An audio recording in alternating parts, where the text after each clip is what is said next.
Seven Corners, Virginia. Doctor. Guzman rubbed her tired eyes. She became a doctor to heal the sick, not to file endless reports. But here she was, typing away after hours. Suffree, Matuganta subfied. No matter. It was the price she paid to run the free clinic for the poorest of the poor in the area, mostly immigrants. She checked her watch. The delivery was late. As soon as it arrived, she'd finish up this last budget report and head home for some needed shut-eye. A noise in the back room startled her. She glanced up from her laptop, listening. Nothing. Probably just the rats again, she told herself. Gross. She made a mental note to pick up some more traps at Lowe's tomorrow on her way in. She settled back down into her spreadsheet, her bleary eyes focused on the empty columns she still needed to fill with numbers. Her fingers froze. She smelled the acrid tang of sweat and dope before she felt the blade against her throat. The man stood behind her, grabbed a fistful of her hair. The drugs are in the safe. I can't open it, she said in Spanish, her first language. The voice behind her laughed. Don't want the drugs, bitch, he said in English. We gonna party. Guzman whispered a prayer and cursed her stupidity. She'd left the back door unlocked for the delivery. That meant no alarm. That's how he got in. And with no alarm, no help was on the way. The man grabbed her shoulder and spun the chair around. He stood over her, flashing a gold tooth in a nicotine-stained smile. His bare, ropey arms were slathered in tattoos, but it was his shaved skull that shocked her. His entire head, from the neckline up, was a tangle of blue ink, with Ms. splashed across his throat and 13 emblazoned on his forehead. She recognized him. He'd come in last week, a wreck. Hep C and gonorrhea. He gave a name Lopez, but no ID. She assumed it was fake. Didn't matter. He was sick, she was a doctor. She treated him, even if he did give her the chills.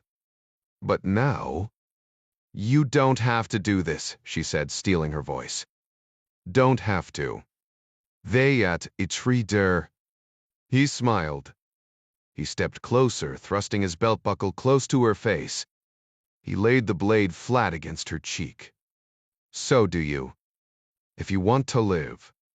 Not like that. A soft whistle from behind. The gangbanger whipped around, pulling a chrome Ruger.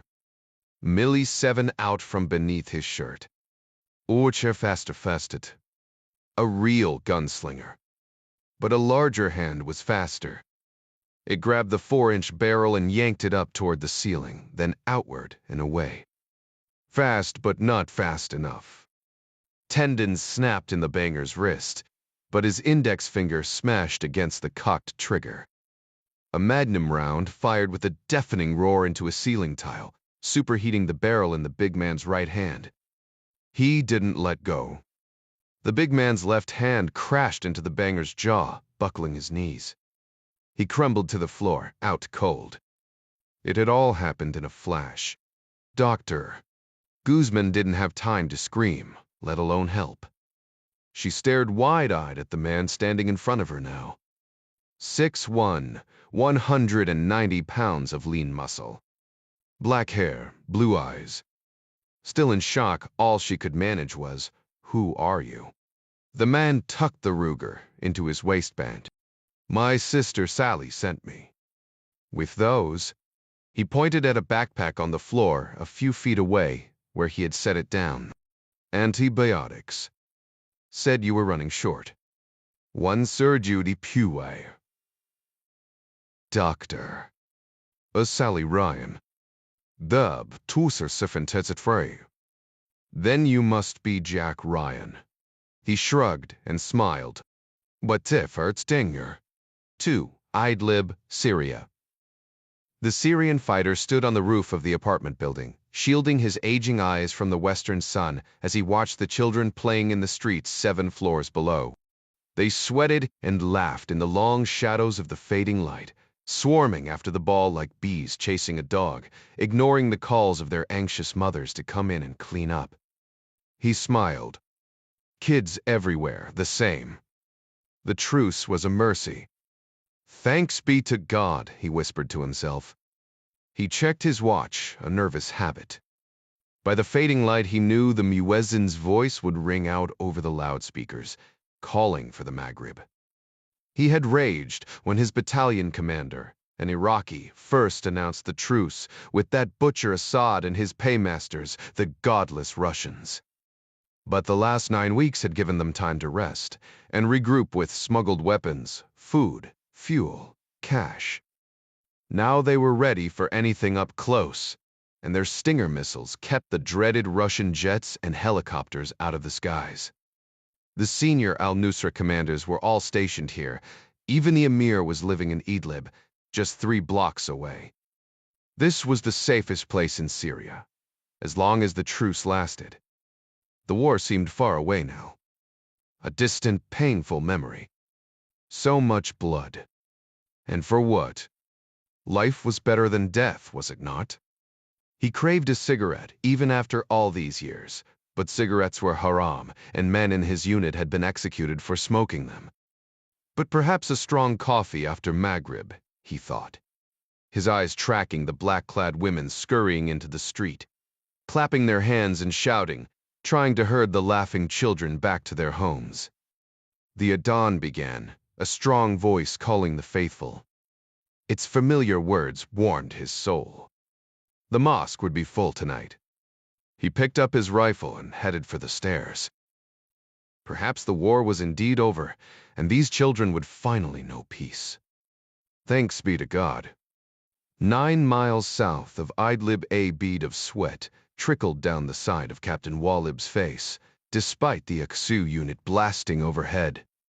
The Syrian captain stared at the monitor in front of him, his right hand poised near the master launch button.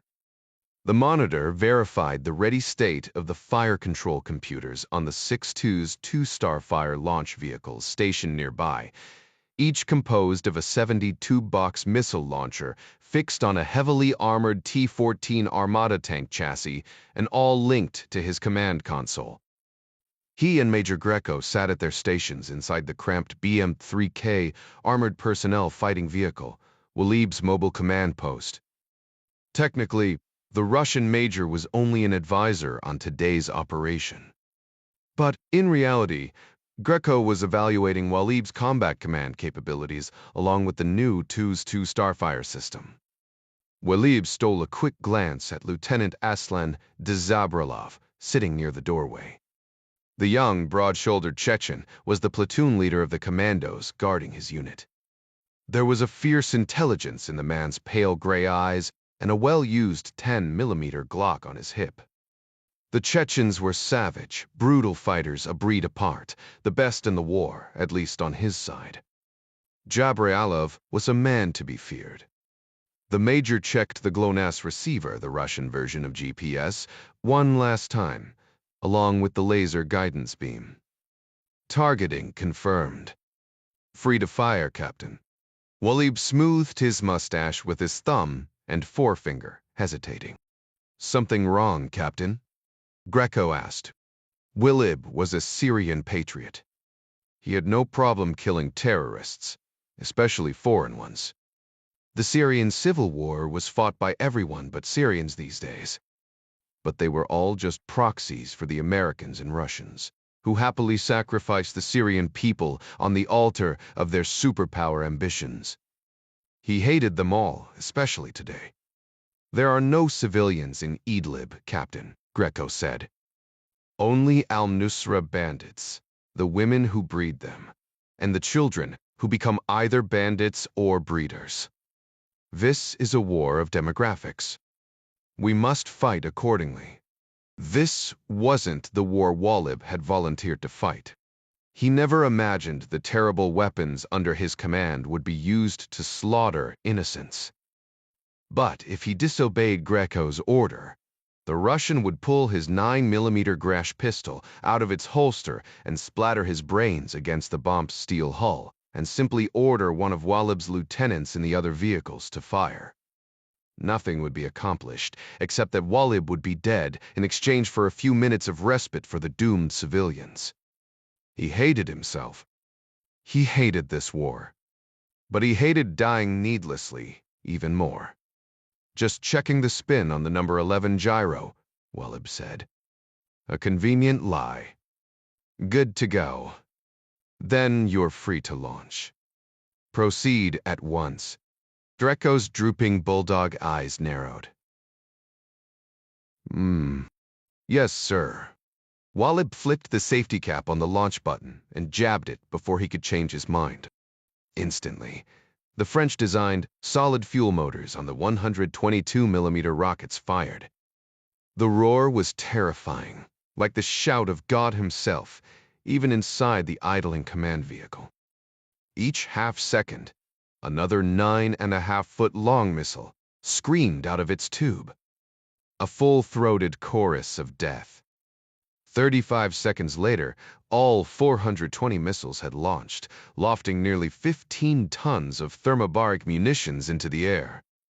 The TOS 2-master fire control computer coordinated the launch timing and trajectories so that all of the warheads arrived on targets simultaneously, avoiding warhead fratricide and increasing the explosive effects.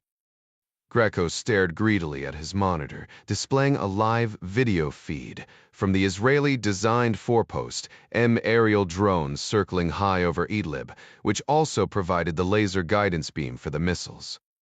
Any second now, Greco said, grinning. Time to burn out those cockroaches. But Walib didn't want to see it. He was already outside, barking orders to his men, who were scrambling to prep for rapid shoot and scoot redeployment. The only defense against counter-battery fire, real or imagined. Walib marched through the billowing clouds of exhaust and debris, still swirling in the air, rage and shame welling in his eyes. Lieutenant Zajabrelov stood outside the command vehicle, studying the Syrian captain with keen interest.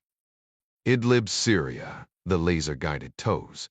2 Starfire rockets struck inside a killbox 280 meters square, about 8 densely populated city blocks. A much tighter pattern was possible with the new guidance system, but it would have resulted in far fewer casualties. The cascade of crashing warheads released clouds of combustible fuel mixed with finely powdered aluminum, patent-high explosive, and ethylene oxide gas into the open streets. The incendiary clouds also penetrated through the cracks and crevices of nearly every mosque, apartment building, and shop in the 8-block area. Basements, attics, kitchens, toilets, and bedrooms filled with the toxic mixture in nanoseconds, leaving nowhere to hide. Timed scatter charges of conventional explosives within the warheads detonated next, igniting the explosive fog into a blazing plasma cloud. The few people standing outside and nearest to the points of impact were instantly incinerated. They were the lucky ones. The shockwave produced by the explosion caused the first surge of destruction, producing thousands of pounds of pressure per square inch, enough to crush the hull of a World War II submarine. Those who weren't initially killed by the striking force of the overpressure waves suffered terribly. Limbs were torn away or broken. Alveoli and bronchioles ruptured in the lungs. Emboli formed in coronary and cerebral arteries. Bowels perforated. Inner ear structures were crushed. Eyes were ripped from their sockets. The crushing force of the expanding overpressure waves smashed walls, broke windows, shattered doors. The city itself became a form of shrapnel, hurling shards of burning brick, glass, wood, and iron through the fiery winds, lacerating soft tissues and exposed flesh. Yet this still wasn't the worst of it. The powdered aluminum in the expanding plasma cloud slowed its burn rate, resulting in the total consumption of the atmospheric oxygen. This created both a massive vacuum and a fireball of nearly 3,000 degrees Celsius, twice the melting point of steel. But it was the vacuum that caused the most destruction. The buildings and other structures still standing held no protections against the fast-forming, negative pressure, equal to its opposite in energy and violence, generating fiery, hurricane-force winds. Shrieking survivors were crushed beneath tons of crumbling debris, buried alive in basements, crucified on shattered timbers, impaled on twisted metal. Anyone still alive in the rubble spent their last few minutes suffocating to death, gasping like carp for oxygen that no longer existed.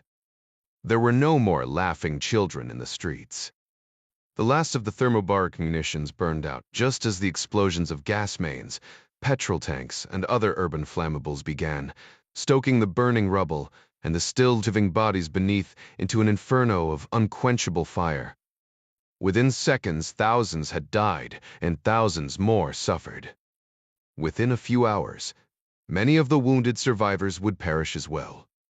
It was the explosive equivalent of a tactical nuclear device, but entirely conventional and perfectly legal according to international treaties. It was also hell on earth. Seward, the White House, Washington, D. Jack Ryan, Jr.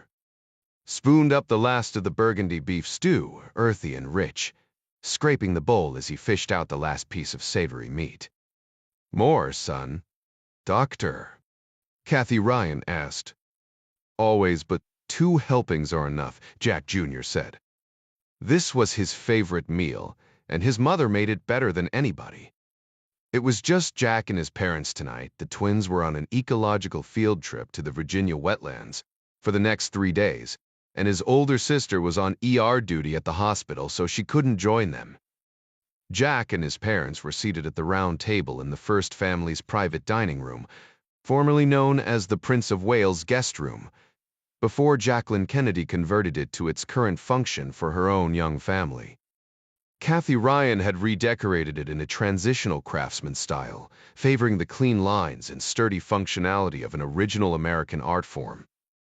"I hope you saved room for the apple pie," she said, standing. "Why, are you kidding me?" Jack said. His mother's apple pie was his all-time favorite dessert. His suspicions grew. "What's the occasion?" "Does a mother need a special reason to cook for her son?" She said. "When a mother is as busy as you are, yes, she does need a special reason. I haven't had a chance to see you in forever, and you're off to Europe soon. I knew the only way I could get you over here was to bribe you with a home-cooked meal. Besides, it's something I love to do." She glanced at her husband, a pair of reading glasses perched on the end of his nose, his mind buried in a file folder on the dining room table. "Isn't that right, honey?" Senior grunted. "What?" "Yeah. Dinner was great." Kathy fake frowned. "Hey, bub. What's more interesting than us?" Senior kept staring at the file. "I'd tell you, but you don't have the clearance." Kathy Ryan leaped out of her chair and plopped into her husband's lap, wrapping her arms around his neck. She leaned in close to his ear, whispering heavily. "We have ways of making you talk, Mr. President." Senior laughed, shut his file, and pulled off his glasses, wrapping his arms around his wife's slender waist. The two exchanged a glance. He whispered in her ear. She giggled and swatted him. A lot of years, a lot of love. They were as steady and solid as the stickly oak table they all sat around. Junior watched them, canoodling like a pair of frisky teenagers. The most famous power couple in the world. His father was arguably the greatest president of his generation, exercising selfless leadership on behalf of the national interest through every crisis in a town notorious for ruthless, self-aggrandizing ambition. His mother was a brilliant physician in her own right and bore the responsibilities of being First Lady with dignity and grace. She was his father's rock. But to Jack, they were just mom and dad. He felt like a little kid again sitting around the familiar table, but in a good way. Hard as they worked, family always came first for them. Whatever strength or honor or virtue he possessed, Jack knew he got it from these two. He envied them. He and Yuki had to put a hold on their budding romance. Their schedules and careers were both too demanding, and Skype just wasn't cutting it. It was becoming a painfully familiar pattern in his personal life. He already felt the void of Yuki's absence, brief though their affair had been. His mother and father were married by the time they were Jack's age. Hell, John Clark, the Eternal Warrior, was married and had been for many years, and one of his daughters was married to Ding. Even Jack's cousin Dom and Adara were together. Nobody on the campus seemed to suffer performance-wise by being in a stable relationship. So, what was wrong with him?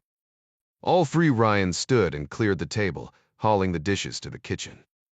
Senior made a pot of decaf coffee, while Kathy served up the pie and Jack fetched the vanilla bean ice cream out of the freezer. It was a small kitchen, but perfectly adequate for the first family, on the few occasions they cooked for themselves. With some of the finest chefs in the country available around the clock, and the two senior Ryans working more than full-time jobs, cooking at home was a rare luxury. 10 minutes later, Junior scraped up the last piece of Granny Smith apple from his plate and forked it into his mouth, savoring the sweet and tangy bite just the way he remembered it. "I wish you'd shave that awful beard," his mother said. "I miss your face." "Just keeping it real," Jack said. He didn't tell her that he changed his looks just to keep people guessing.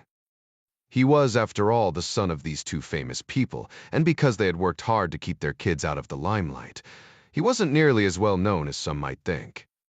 But he wasn't completely anonymous either, so he took the extra step every 6 months or so to comb his hair in another direction, or grow it out long, or let a beard or a mustache do the camouflage work. Sometimes he even wore contacts to change the color of his eyes. After the last ragged op, he thought about going for the clean-cut look of a stockbroker, which he sort of was. But no facial hair made him feel a little exposed, even if it was sometimes safest to hide in plain sight. He decided to keep the beard, but trimmed it close. Senior's attention was buried back in his classified file folder. "Another piece of pie?" Kathy asked her son. "No, thanks. These stuffed." Junior smiled. "It was perfect." "Thank you." He sipped the last of his coffee and set his cup down. "Well, I need to get going. Got a plane to catch tomorrow." "You're off to the former Yugoslavia, right?" Kathy asked. "London first, then to Ljubljana, Slovenia. I've heard it's beautiful over there. It's on the southern border of Austria, near the Adriatic coast. You get the Alps and the ocean for one low price. Send pictures for sure. I'm curious, though. What financial interest does Hendley Associates have over there?" Senior again glanced up over the glasses perched on his nose. His wife didn't know about the Campus the Black Side Special Ops team that Jack also served with. All she knew was that Jack was an analyst with the White Side financial firm, Hendley Associates, which funded the Campus Special Operations through its highly successful investments and fiduciary services. "There's a company over there that wants to offer an IPO on the NASDAQ, and they hired us to do the preliminary financials." "Ukretivn. Sounds boring," Kathy said. "Numbers tell a story, if you know how to read them," Senior offered. He looked at Jack. "Financial analysis has its own particular rewards in that regard. And risks." Junior smiled at the double entendre. Jerry Hendley was in charge of the personnel decisions, and he didn't always inform the president when his son was deployed on a dangerous op. Neither did Jack. "The only risk in Slovenia, from what I hear, is eating too much cream cake." Jack's father smiled. "Good to know." He returned to his reading. Only a handful of people knew that it was the president's idea to create the firm, or that it was his friend, the former Senator Jerry Hendley, who ran both sides of the company. The campus was a private intelligence organization created to carry out black ops missions that regular government agencies couldn't or wouldn't do, serving at the president's discretion. In a perfect world, the campus shouldn't have to exist, but the dysfunctional swamp of unscrupulous self-interest known as Washington, D. was considerably less than perfect, even in the estimation of its slimiest inhabitants. In the president's mind, D. was one giant Hungarian cluster dance, with occasional interruptions of clarity and purpose, but only when the national interest was properly communicated to and understood by the preening peacocks on the hill. "So, I was wondering if you might do me a favor while you were over there," Kathy said. "The porson sore. Ta pivot de prey pres par."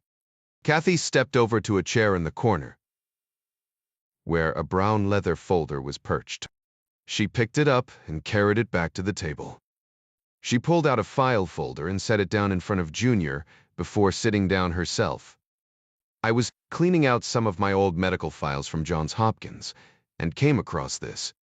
Jack opened the file, dated 1992. Inside the stiff green cover was a picture of his mother, 26 years younger, in her white doctor's coat, holding in her arms a little girl with luminous blue eyes and blonde hair, grinning at the camera.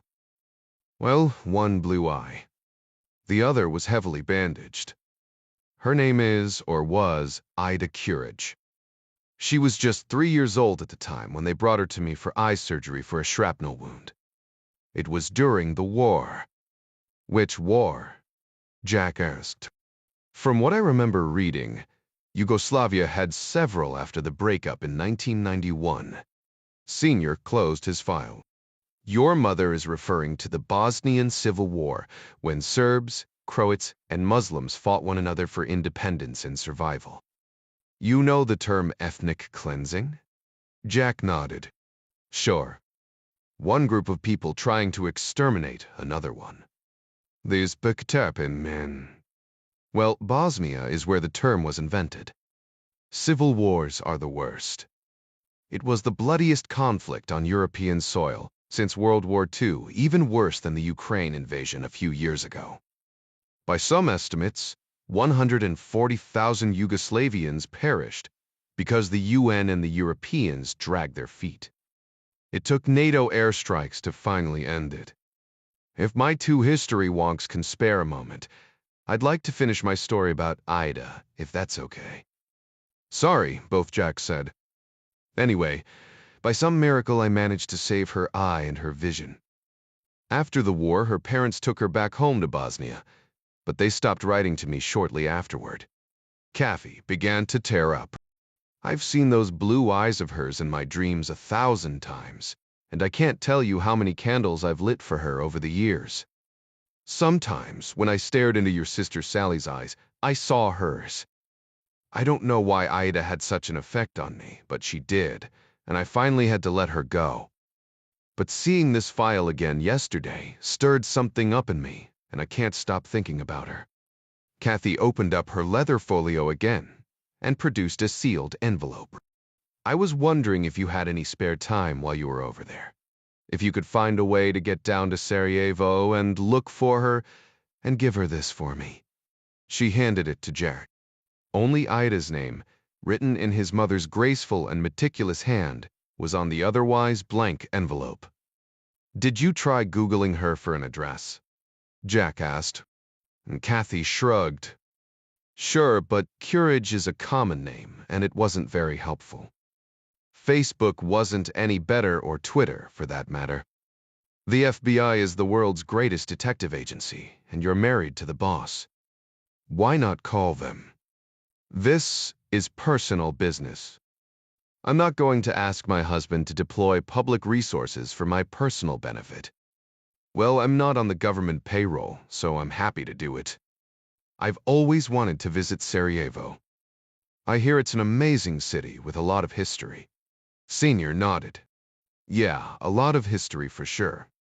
As President Durling's national security advisor, Senior had seen the photos and read the first-hand accounts of the atrocities on all sides when the wars broke out in 1991.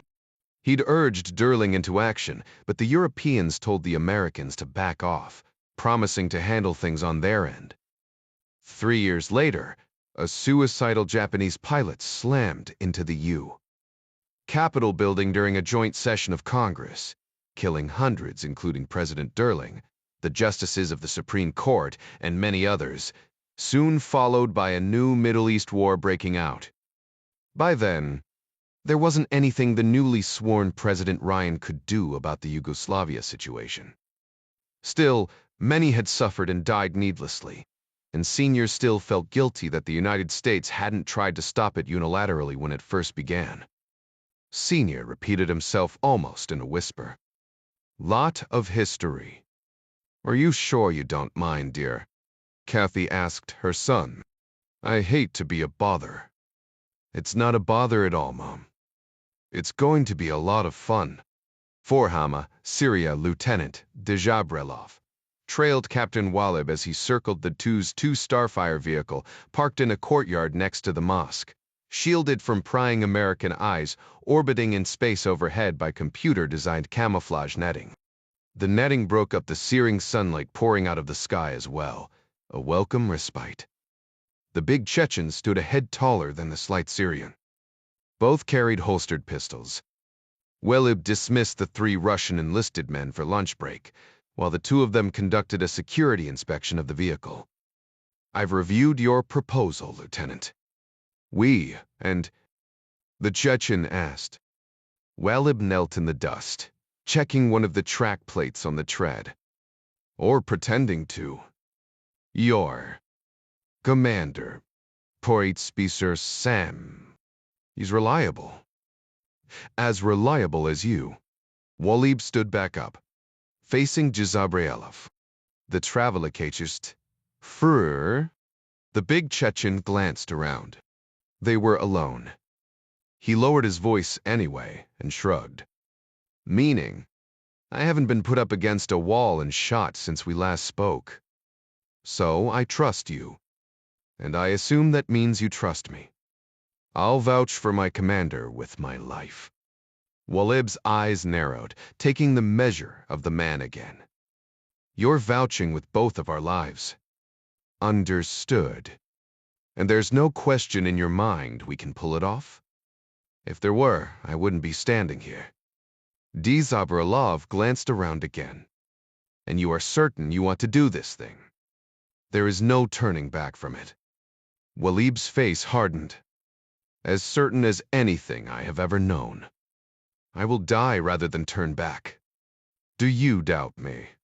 The Chechen shook his head. I trust your hate, brother, and the will of Allah. Then we'll speak no more about it.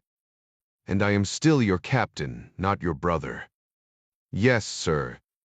When do you propose to make the move? The sooner the better, Walib said.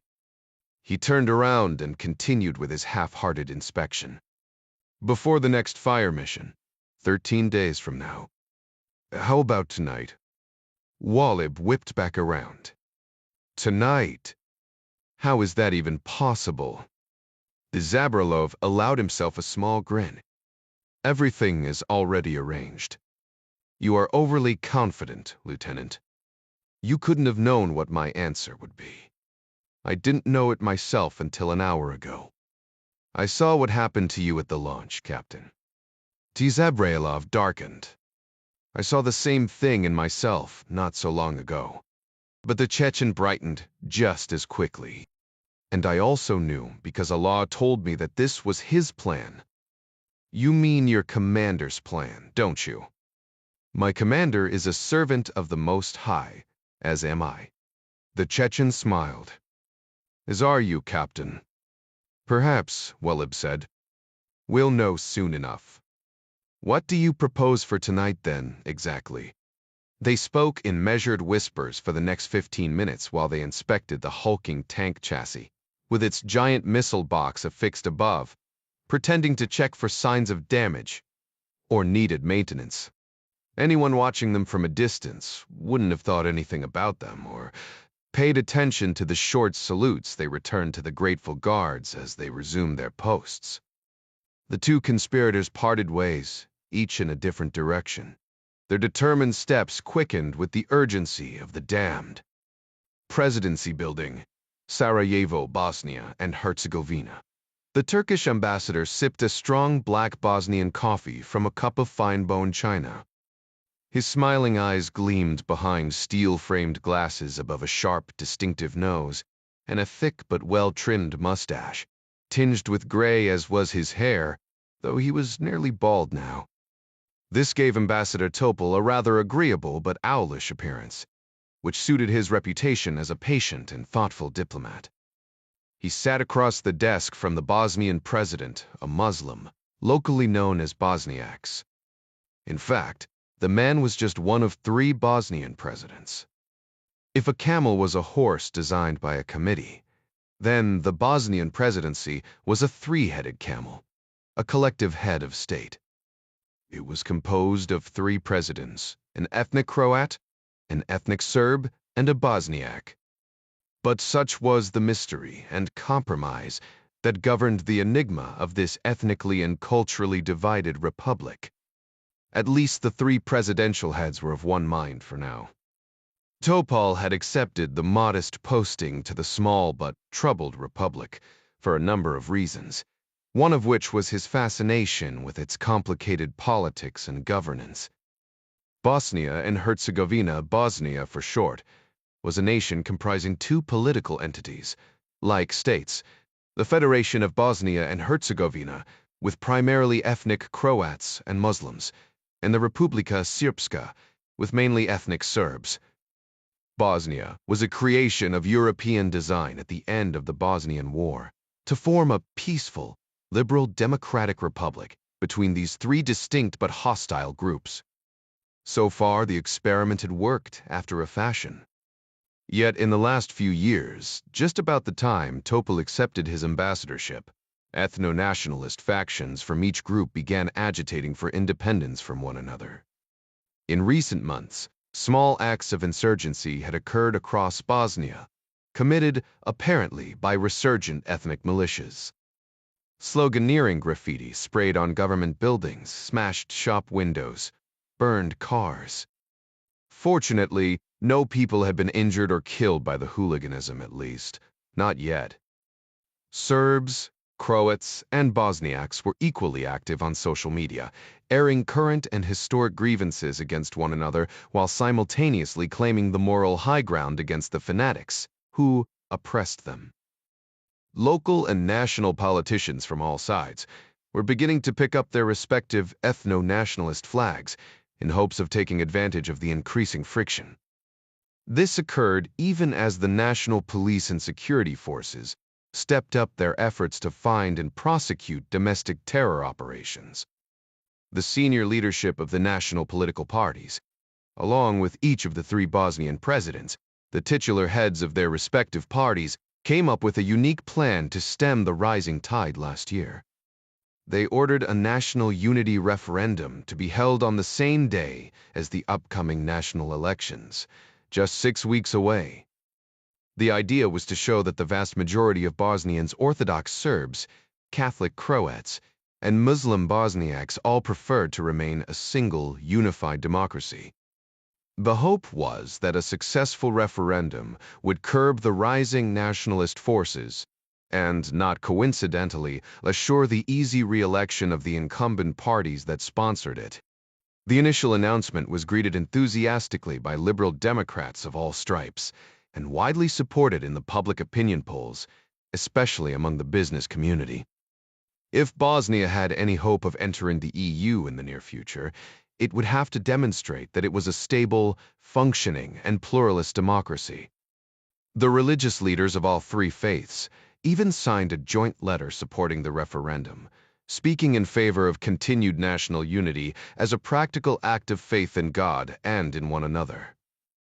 But in the months that followed, opinion polls began turning in the opposite direction, particularly as local violence escalated.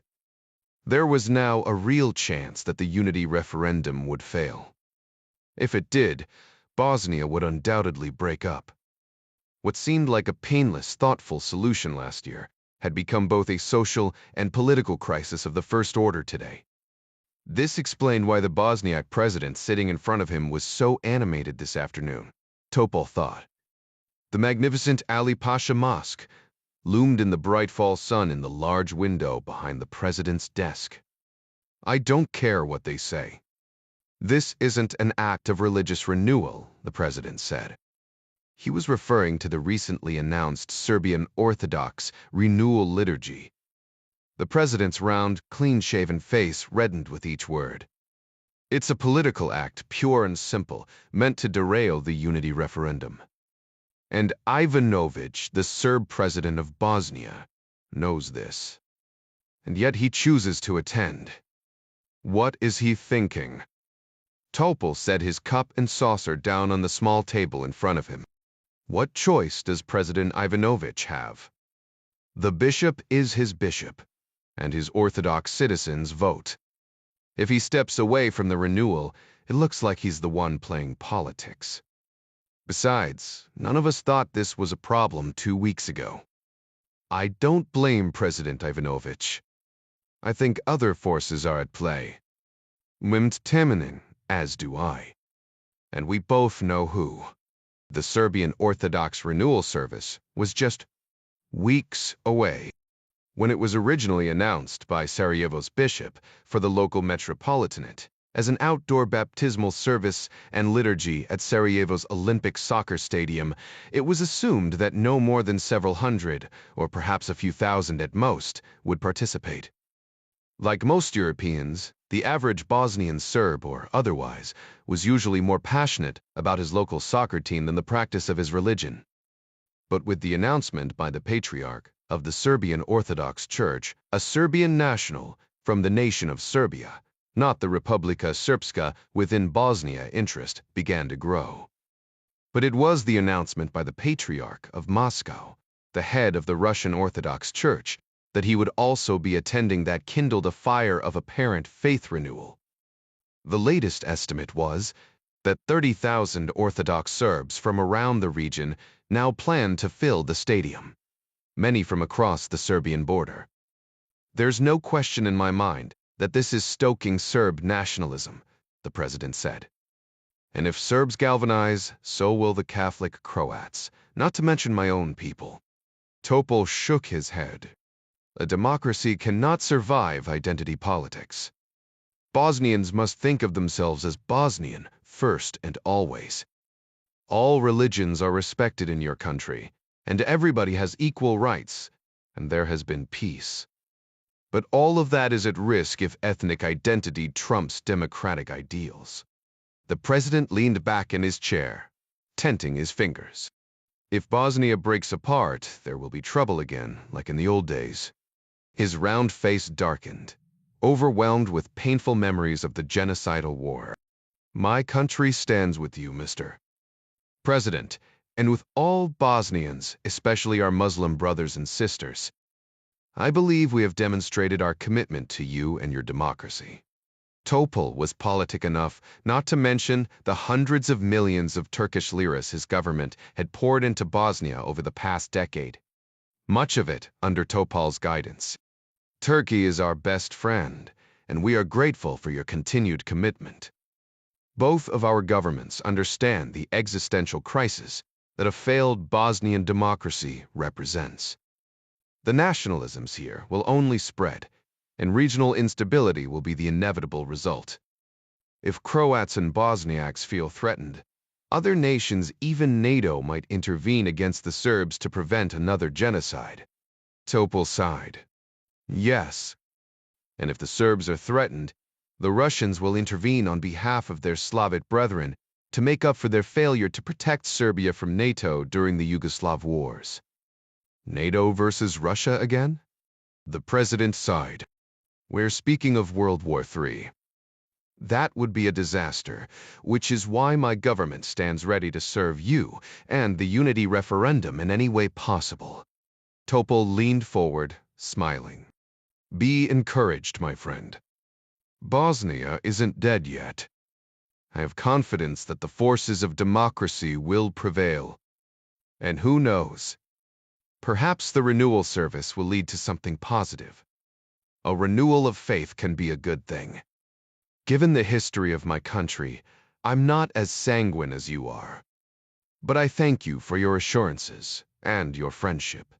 The president stood, as did Topol. They shook hands. The Turkish ambassador caught a glimpse in the window of a flock of red-winged birds, circling the tall minaret in synchronous flight. He smiled to himself. A good omen indeed. Vav Hama.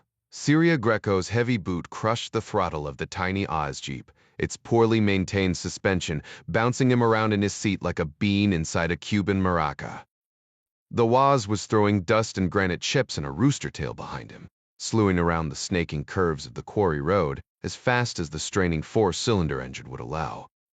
He cursed violently, clutching gears in the sharp spiraling turns, his headlights splashing across the twisting maze of steep quarry walls as he raced toward the bottom of the pit.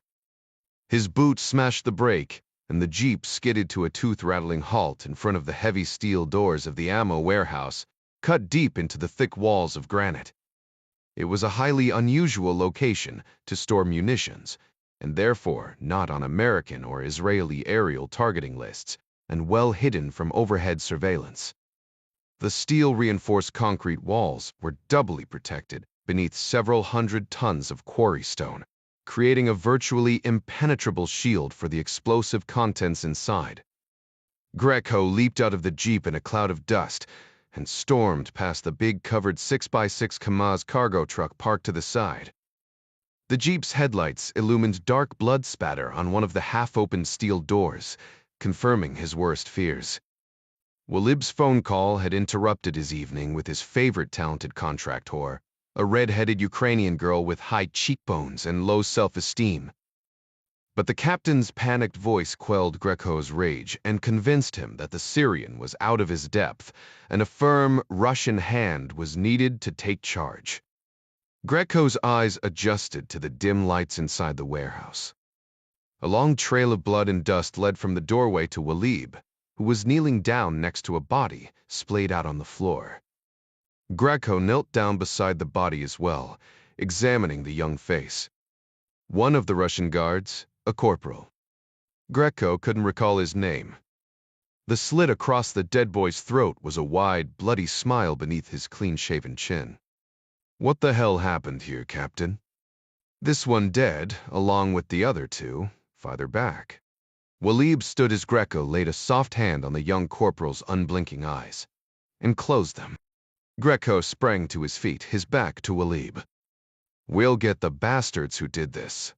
He suddenly noticed that dozens of crates of 122mm missiles were gone from the far wall. He pointed at the empty spaces. The rest of the facility was stacked high with crates of 20mm thermobaric missiles needed for the 2's 1A Sunfire system, still operating in country. Welib, Gawe Batest. The 1222s. Yes, I know. They're gone.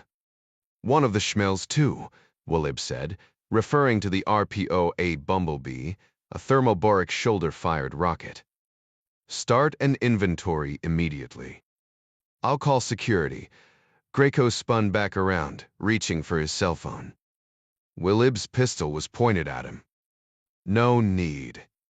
I know exactly how many missiles were taken. Greco's eyes widened with fury. You traitorous shit. Walib crashed the butt of his pistol in the center of Greco's wide forehead, breaking the skin. Blood gouted from the wound. The Russian staggered under the blow but didn't fall. He wiped the blood out of his eyes with the back of his hairy hand, stunned and incredulous. His mind cleared, and he lunged with a shout at Walib's throat with his thick fingers. But the Syrian was ready for him, hammering the top of the Major's skull again, with the pistol's steel butt. Greco moaned as his knees buckled, and his head hit the concrete with a sickening thud, like a ripe melon dropped on a hot summer sidewalk. Walib holstered his pistol. Why didn't you just shoot him? Zabrailov asked from the doorway. Walib called over his shoulder, still staring at Greco. De Torku. Matter. You want to meet your virgins with your manhood cooked and your face fried like a falafel? The Chechen grinned. We need to move. Walib spat on the Russian. Last thing, Lieutenant. Then we can go. Dave Ryalov. was driving the heavy truck west on a two-lane ribbon of asphalt when the moonless sky behind them erupted in a flash of blinding light. Walib sat in the cab riding shotgun. He checked his watch. The timer had worked perfectly.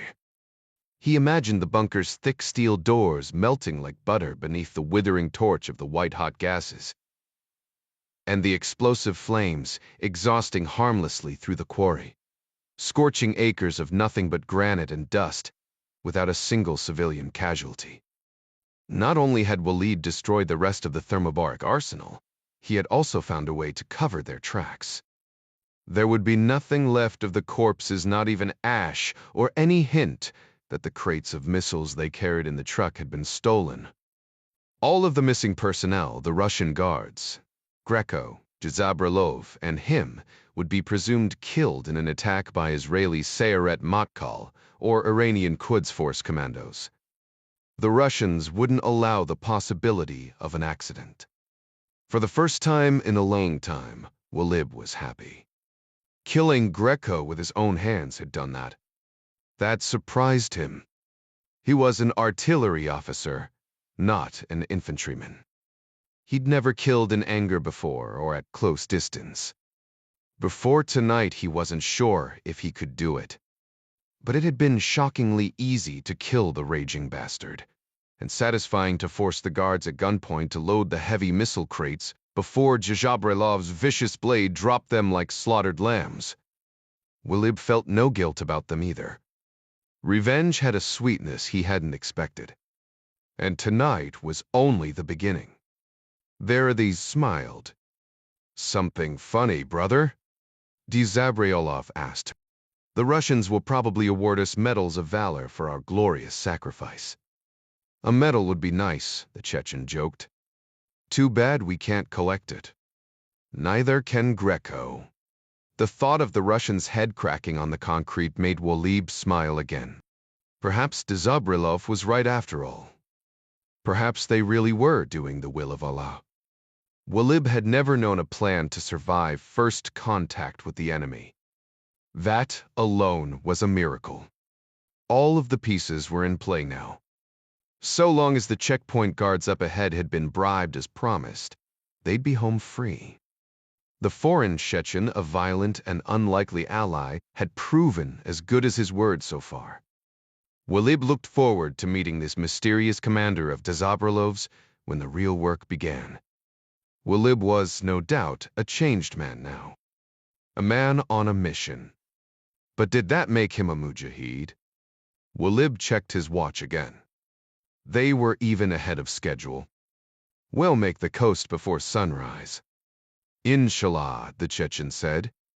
Walib patted the heavy black pelican case between them, an object of even greater importance than the other device they had stolen, or even the ordnance stacked in the covered bed behind them. "Yes, indeed." Lenshalah, Zirks Adapol, Bulgaria. It was a modest house with a priceless view, high on the ridge of a finger of land thrusting into the Black Sea. Vladimir Vasilev owned many more houses far grander, and with even more magnificent views all over Europe. But Bulgaria was home, and he had wanted to die here. Each morning, Vasilev woke to a shimmering sunrise above a wine-dark sea, the light pouring through his plate glass window. The dawn was not so much a promise of the day to come, as it was a sparkling reminder that he had managed to survive one more fearful night. Another day to realize his last and final wish. The short Ghanaian contract nurse changed his catheter with practiced economy, neither smiling nor frowning as she completed the intimate task. Her large breasts strained against her tight-fitting green scrubs, which were barely able to contain her enormous posterior. Exactly the kind of woman Vasilev favored. Even just a year ago, he would have taken her with a seduction of Osetra sturgeon caviar and a fine champagne on his yacht. Or if she resisted his charms, raped her as she wept. But he felt no stirring in his loins this morning, despite her gloved hands fingering his flaccid manhood. She finished her work, removed her gloves, and cleansed her hands with antiseptic gel, before asking him if he needed anything else in nervous, lilting English. Vasilev shook his enormous head, his withered jowls stubbled with white. His flesh was pale gray and mottled brown with moles, like a mushroom cap. He had no appetite, only an unquenchable thirst from the cannula constantly blowing oxygen into his nose. Drinking fluids directly nearly drowned him. He could only soothe his parched throat with ice chips from the large cup on the table beside him. "Is he here yet?" The nurse nodded. "He arrived 15 minutes ago. I thought you would prefer for him to wait until... Send him in now." He was paying her too much to be polite. "Of course." Vasilev elevated his bed with a remote control as his number 2 appeared, a tall Czech Sudeten German from the Ore Mountains, in fact with brittle, yellowed skin like old parchment. The lifelong smoker was only 5 years younger than Vasilev, and, despite his cadaverous appearance, healthy as an ox. Never a day in hospital in all the years Vasilev had known him. The Czech took the chair near the bed, removing his felted green Tyrolean hat. "Vladimir, how are you feeling this morning, my old friend?" "I dreamed last night my body was full of crabs, clawing out my guts with their giant red pincers." The Czech shook his head, frowning. "My wife died from cancer. I know how painful it must be.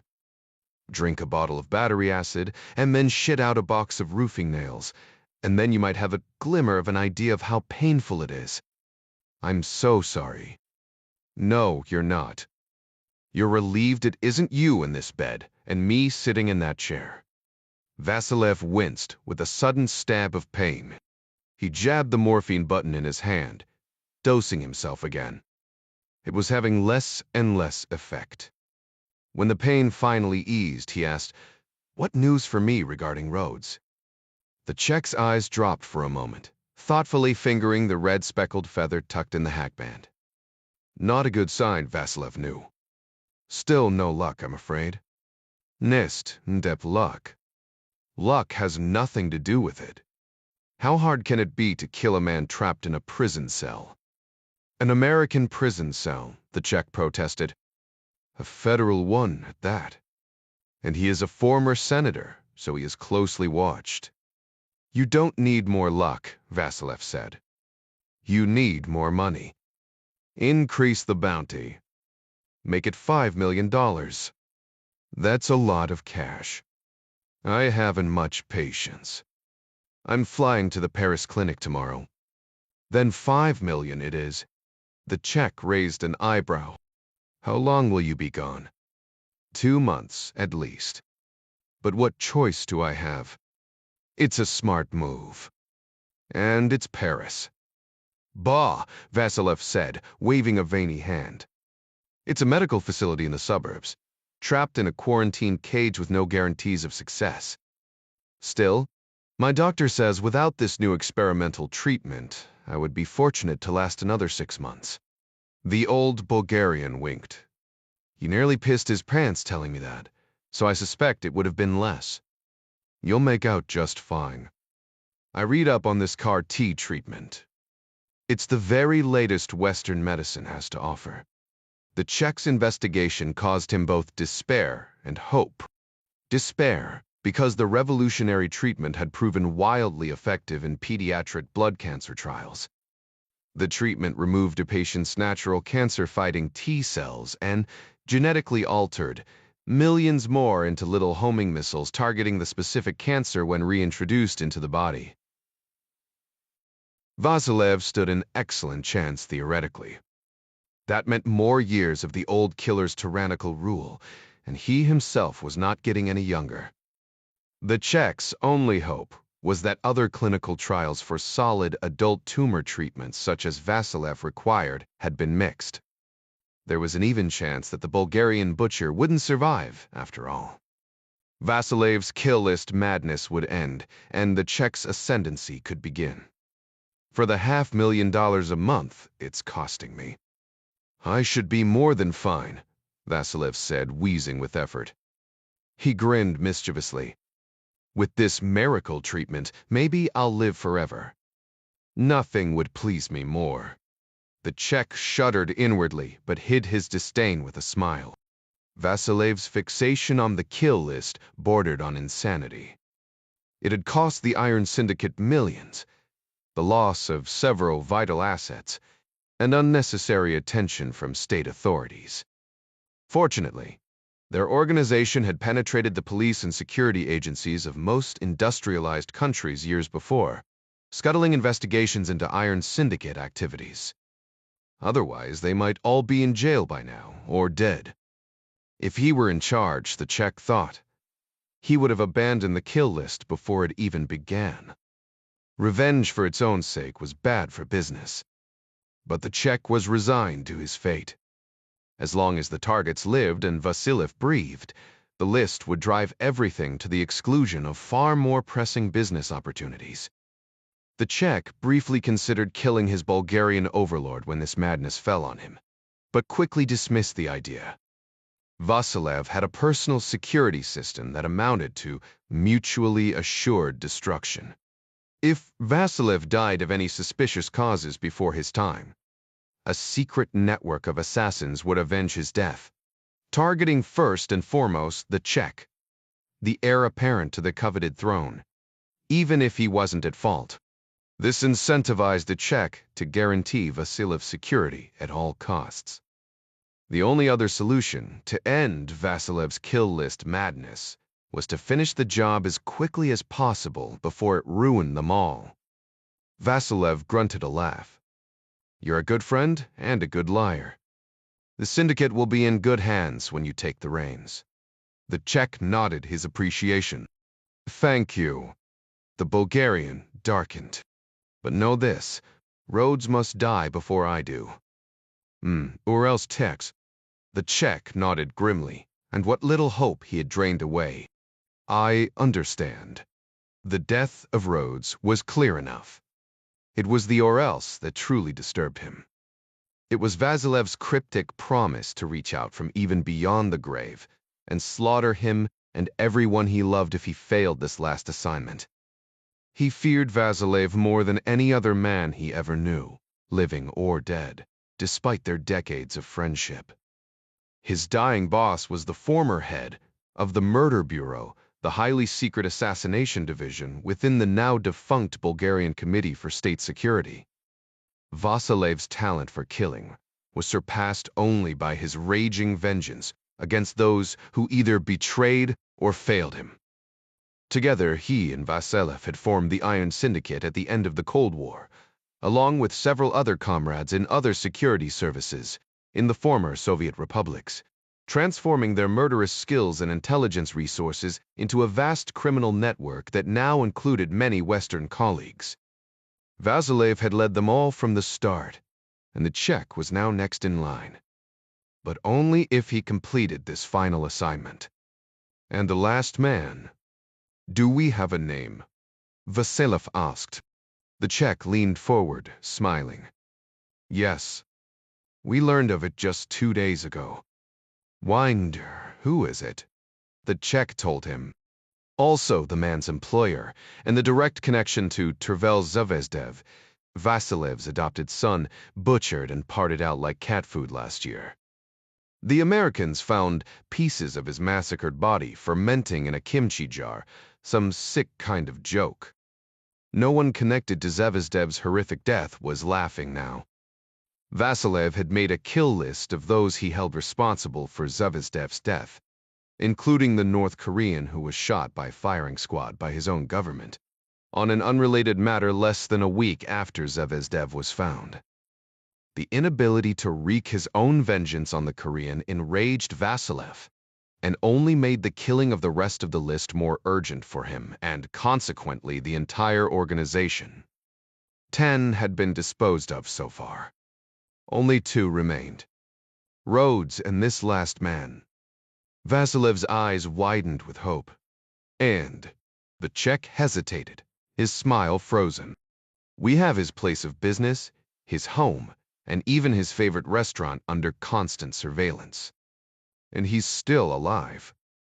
Vasilev suddenly coughed, the first of a long, jagged tier of seal barks and throat rattles as yellow sputum gurgled up out of his cancerous lungs. The Czech helped him sit up as Vasilev's face reddened, long strings of viscous spittle dribbling from his thick lower lip. The Czech reached for a plastic tray near the bed and held it up to Vasilev's mouth, trying not to vomit himself as he watched the old Bulgarian spit up gobs of bloody mucus into the vessel. The Ghanaian nurse suddenly appeared in the doorway, her eyes wide with worry. "Is everything okay? Get out." Vasilev screamed at her as he batted away the plastic tray, scattering the liquid filth across the floor, barely missing her. "I'll come back later," she offered meekly and dashed back out of the room. Vasilev gasped for air with the exertion. The Czech gently lowered him back onto his bed, then reached for a tissue to wipe the man's mouth, but Vasilev pushed his hand away. "I want him dead," Vasilev said, his chest heaving.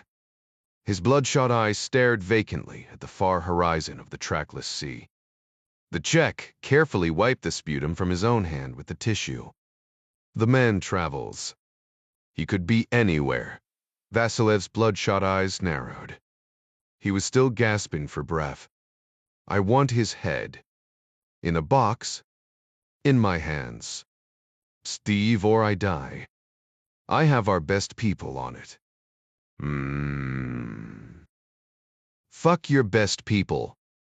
Sand could fuck you. If you don't, do this thing. On a pawn, I understand. Vasilev grabbed the Czech by the lapel with a liver-spotted hand, pulling him close. "Do this thing for me. Where to text is it? Dawi to Pinstember. Men, me than foreign Maiden. The syndicate is yours. You have my word." Hatred narrowed the dying eyes again. He pulled the Czech even closer. "Yes. Natur, true wealth of Fosbek can. Or you will suffer for it." Vasilev coughed again and jabbed the morphine button. "I'll fetch the nurse." The Czech sped for the door, secretly hoping this was the last of Vasilev. But he knew better. The man's unquenchable hatred was stronger even than his metastasizing cancer. The only course of action left to him was to complete the damned list, finish off Senator Rhodes, and kill Jack Ryan Jr. 7 near Vyuchievo, Republika Srpska, Bosnia and Herzegovina. The tour van was packed with 8 happy Germans, outdoorsy 20-somethings, including 2 newlyweds. It barreled south down the 2-lane asphalt road at the legal speed limit, towing a trailer carrying 10 sturdy river kayaks. Forested hills were on either side of the asphalt road. The jagged peaks of the Dinaric Alps loomed in the distance toward the south. The 30-year-old driver, Emir Jukic, was a Bosniak from Sarajevo, and he'd been hauling adventure-seeking tourists to his favorite drop-in spot on the Drina River for several years. In fact, he was the principal driver for Happy Times Balkan Tours. In his years with the company, he had driven passengers as far south as the Greek port of Piraeus, near Athens, and transported tourists all the way north to Austria for ski vacation packages. He knew the roads and villages, the mountains and rivers of his native country like the back of his hand. His sparkling dark eyes, an infectious bearded smile, and an encyclopedic knowledge of Bosnian history made him a favorite among tourists, with more repeat customers than any other driver working for the region's most successful tour service. Emir kept a 2-handed grip on the wheel, but raised one hand to wave at the 4x4 police vehicle heading toward them. 2 young Serb cops he knew by name. Just last week, he had taken them kayaking with a couple local girls, along with bottles of sparkling wine and grilled sausages on the hibachi he kept stored in the back. All free, of course. The 2 cops smiled and flashed their headlights as they passed, the laughing German tourists unaware of the friendly exchange. A kilometer later, Emir slowed the vehicle onto a dirt track that led down to a wide flat bank near the river. It was the second day of their kayaking tour, and the group knew the drill. Everyone, including Amir, pulled out their gear, pulled on wetsuits, safety vests, and helmets, and began unloading the stacks of kayaks and setting them near the water. Two of the German girls, tall and muscular, reached for the tie-downs on a kayak, up on the highest rungs of the trailer. "Please, not that one," Amir asked politely. "I don't want you to get hurt." Shorter than both of them, he had a gentle voice that belied his stocky boxer's build. They happily complied, as he helped them unload the one just below it, affirming what every tourist to the area knew. Bosnians were the friendliest people on earth. Minutes later, they were all paddling in the gently flowing turquoise water, Amir leading the way, with promises of hot lunches and cold beer waiting for them at a beach, 6 kilometers downriver. As soon as they made the first bend, a battered green Skoda Octavia wagon pulled up next to the van. A young man in a blue Denver Broncos t-shirt and tan cargo shorts jumped out of the passenger seat and climbed into the tour van. Moments later, he pulled the van and the trailer with the lone kayak back onto the asphalt and headed north for 6 kilometers to another dirt track, leading to a village deep in the forest on the far side of the mountains bounding the road. The man driving the Skoda was another Bosniak, well-groomed and in his 30s, a chemistry teacher who'd immigrated to Germany and returned in the past year, leaving behind his wife and 2 young daughters for safety. He kept the wagon a discreet distance back from the trailer. The bricks of C4 packed into the kayak on the back of the trailer wouldn't explode without a detonator, owing to the unique nature of the chemical bonds within the explosive and the high amount of inert binding agent. Bouncing the C4 on the pavement or even setting it on fire wouldn't cause it to blow. Only a rapid infusion of high energy from an exploding detonator cord or blasting cap could break those chemical bonds, releasing the enormous stores of energy inside the compound in a violent eruption. The combination of stability and lethality in such plastic explosives made them highly favored by all freedom fighters everywhere, his group especially. It wouldn't be long before the shipment would be put to good use. There was even less concern regarding the 10 kilos of premium Afghan heroin also packed into the kayak. At $50 a gram on German streets, that amounted to $500,000, a nice addition to their operating budget. But still, he was a careful man, and he hadn't survived this long without taking precautions. Den Shala, Heathrow Airport, London. Jack hadn't thought about Paul Brown in a long time, he realized, when he boarded the United flight from Dulles to London 10 hours before, and now he thought about him again as he stepped into the terminal at Heathrow. He and Paul had landed here for a connecting flight to Singapore last year and spent the better part of a long and frustrating day in this very terminal, waiting for mechanical repairs and a missing flight crew to finally resolve themselves. Jerry had been right. Paul had been a guy worth getting to know. Jack was just sorry he hadn't known him longer. The crowds of passengers shuffling past him on the way to baggage claim had no idea that the portly accountant sacrificed himself to keep the world economy from crashing that stormy night and saved Jack's life. Jack firmly believed now that most of human history was composed of such unwritten chapters full of nameless heroes known only to God and the privileged few who witnessed their sacrifices firsthand. Paul deserved better than a passing thought from him. Jack recalled the wasted hours the two of them had spent at Heathrow. Jack wished he'd used that time last year to run into the city and see Isabel, a former lover he'd met while on the Iranian assignment, another relationship doomed by the demands of their respective careers. Jack would always put his country first before his personal desires, but a wife, a home, and a couple kids someday were high on his list. Jack thought about that when he was getting ready to board at Dulles. He had another long layover again tomorrow when he landed, and he was determined not to make the same mistake twice.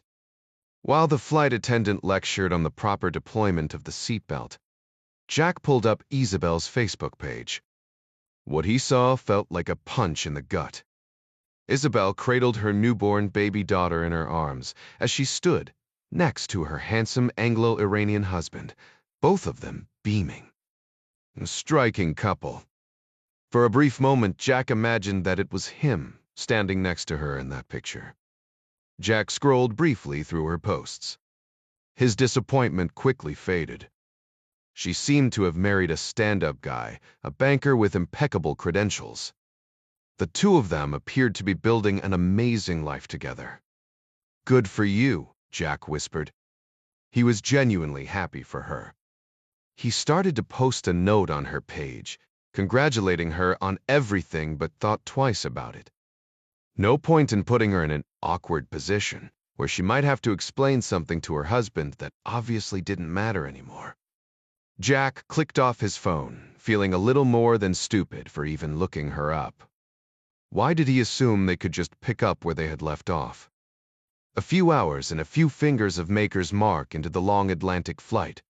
He got the bright idea of contacting an old professor from Georgetown, now teaching at the London School of Economics. He shot Dr.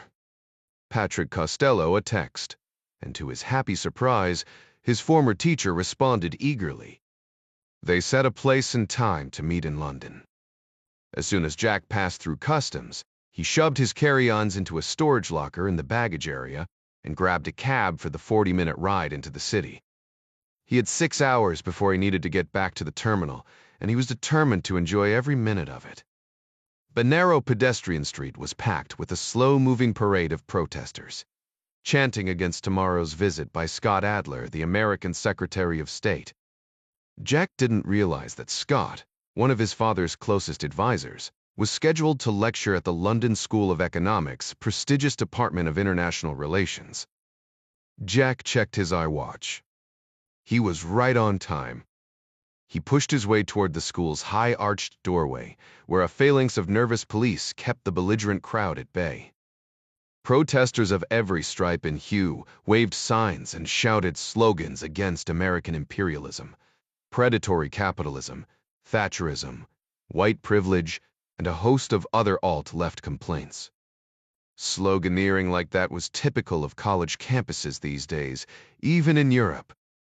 Some of them were true believers, but he'd seen his share of them at Georgetown, and most of them were poseurs who preferred protesting to the actual heavy lifting of making the world a better place. And for too many of these malcontents, especially the guys, that kind of virtue signaling was designed primarily to enhance their shaky social status, and possibly even to get laid. As Jack neared the doorway, a police sergeant showed him her palm to block his entry. "Business with the school, sir." Just then, he saw the familiar smile and shock of silver hair of Dr. Costello as he stepped through the glass doors. "Jack, so good to see you." The professor touched the sergeant's shoulder gently with an "excuse me" as he squeezed past her. The two men shook hands. "You look good, Jack. Staying in shape, I see. You look pretty dapper yourself, Doctor." "Comes with the job." "And please, it's Patrick." Dr. Costello was in his traditional priest's black suit coat and white collar, both spotless. Besides being a visiting lecturer at Lee's, the shorter, bantamweight priest not only served an inner-city parish church, but also tutored neighborhood kids in math. "Hope you're hungry, Doctor," Costello said, pointing the way. "Famished." Good. We're going to my favorite pub. Best shepherd's pie in the city." "How's your father?" "Great. Thanks for asking. He sends his best." Senior had taken a graduate course in international political economy with Costello years ago, and had recommended the professor to his son when Jack decided to attend Georgetown, too. "Tell him hello for me, will you? And please let him know he's in my prayers." They chatted briefly, dodging the protesters ambling down the sidewalk, many of whom seemed like only interested spectators. Jack caught sight of flags, banners, lapel pins, hijabs, and tattoos of communists, anarchists, fundamentalist Muslims, and symbols of a dozen other radical causes. Too many faces were covered by the black bandanas of Antifa for Jack's liking. Only cowards hid their faces at public protests.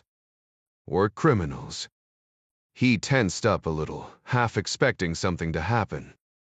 Just as they turned a corner, a large protester, 3 inches taller than Jack, shoved a flyer into Jack's chest. His long dark hair was pulled into a ponytail. He had a plain, unremarkable face, but his towering frame and intense gaze intimidated most people. Ponytail's black t-shirt caught Jack's eye, emblazoned with bold white letters that read, "Fuck Fascist America," above an upside-down American flag. "Mans that sucks." "Careful," Jack said. "Read that, dude. Join the revolution." Jack recognized the man's California accent. He read the flyer. "Students for a Moral Order demand that American imperialism stops now. And racist American foreign policy. Impeach the fascist president Jack Ryan. Deport war criminal Secretary of State Adler." "Interesting," Jack said, handing the flyer to Dr. Costello, who chuckled as he read it. "What are you laughing at, old man?" Ponytail said. "So I take it you know President Ryan personally," Jack said. "Yeah, he's a fascist fuck. You're an American, so you know it's true. Trust me, he's not a fascist. His dad killed fascists with the 101st Airborne at the Battle of the Bulge. What did you ever do for your country?" "Oh, Christ, you sound like you voted for that bastard." Jack's fists clenched and he stepped forward. "Jack, Doctor," Costello said. "Let's get some lunch, shall we?" He tugged on Jack's arm, breaking his eye lock with Ponytail. Jack turned to the priest. "Sounds good, Doctor." "Yeah, go get some lunch with your pedophile friend." Jack's eyes narrowed. "What did you say?" "You heard me. We all know what the Catholic Church is all about. And Hitler was a Catholic, you know." "Hitler persecuted the Catholic Church," Jack said. "Priests and nuns were killed in the Holocaust along with the Jews, and a lot of other people who weren't politically correct." The man sneered and pointed a finger at Dr. Costello. "He told you that? That's just a bunch of Vatican propaganda. Right, Padre?" Jack felt the heat rise in his face. "You don't know who this man is, and I don't appreciate you insulting him or my faith." A group of protesters gathered in a loose circle around them now. A few wore the cliché Guy Fawkes masks. Some were clearly high on something. Most were agitated, itching for a fight. Jack knew they were all out of eyesight of the police, who were back around the corner. The odds were stacking up in the wrong direction, but Jack didn't care. Religion is bullshit, dude. It's the Muzak in the men's room at Macy's. Wake the fuck up. You tell him. Someone said and laughed. "Mick Schwitzerker," Costello said to Ponytail. "If you want to change the world, son, meet me at St. Luke's at 4 o'clock and help me teach algebra to some bright young minds. First of all, I'm not your son, and second, do we teach them algebra before or after we rape them? You need to watch your pie hole, Ace." Jack stepped closer, his eyes focused on the man's throat. "Doctor," Costello smiled at Ponytail. "I'm sorry you're so angry." He turned to Jack. "Come on, the shepherd's pie is getting cold." He tugged on Jack's arm, but Jack didn't budge. "It's not worth it, son," Costello said. Jack turned to him. "But he insulted you and our faith. Our Lord suffered far more for our sake." He nodded at Ponytail. "And his. Yeah. You two go run along and find yourself a safe space while you can. Some of us have work to do." The big man pushed against Jack, but Jack held his ground, jabbing a finger in the man's broad chest. "The truth, you stupid bastard, is that if your fat ass got caught in a sling over here, it would be some God-fearing 18-year-old you, Marine, who'd be laying it on the line to save your worthless hide. So, show some respect for your country and your flag, especially over here. I don't have a flag anymore, Richie Rich. I wiped my ass with it this morning, and then I burned it. Everything in Jack told him to take the shitbird down. Honor most of all. But he also had responsibilities as a Henley employee and as his father's son.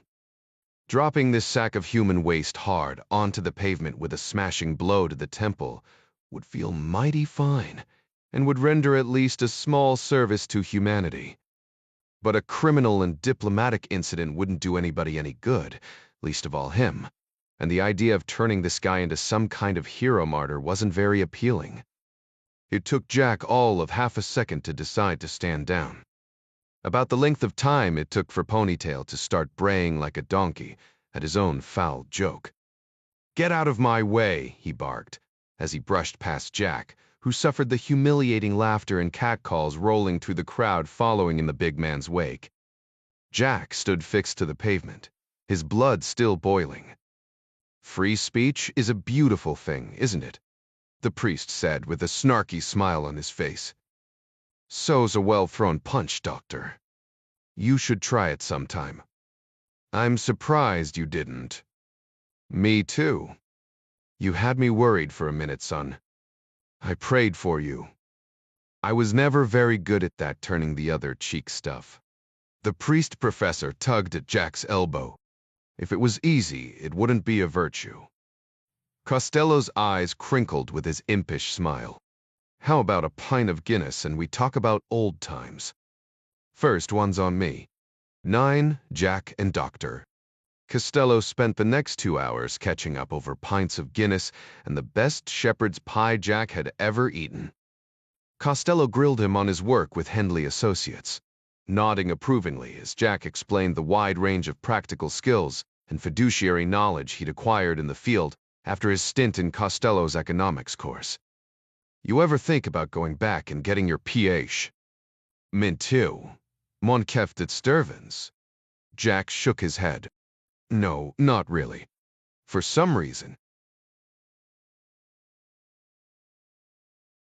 His dad had a doctorate, of course, and his mother was an M. But they were brainiacs. So was his older sister, also a doctor. "You might consider it. Maybe later." "I'm having too much fun now," Jack said. Between his duties for both the campus and Henley Associates, he just didn't have the time, and the idea of spending more hours behind a desk instead of in a halo parachute didn't appeal to him at the moment. But he had to admit it was an intriguing thought, at least for later. Why not? They finished up, and Jack paid the bill for both of them.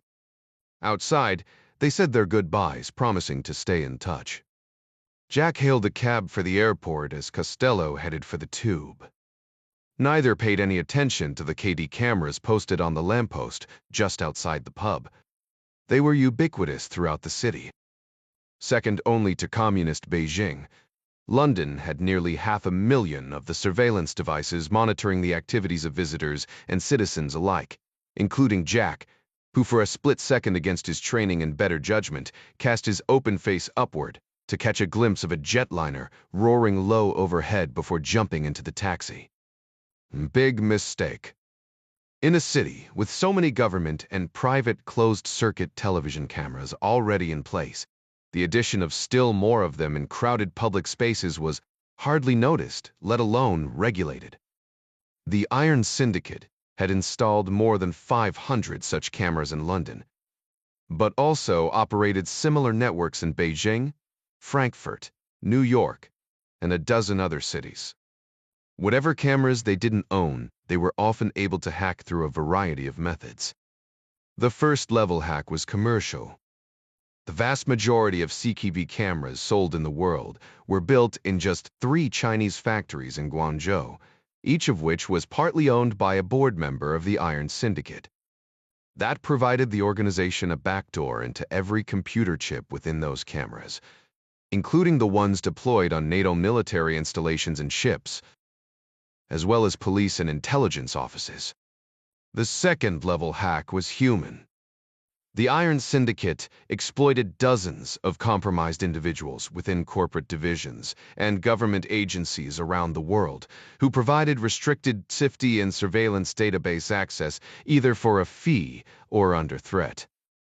The third-level hack was the Iron Syndicate's own world-class IT department, staffed with some of the most important private sector and government scientists and technocrats who had originally designed these omnipresent surveillance systems.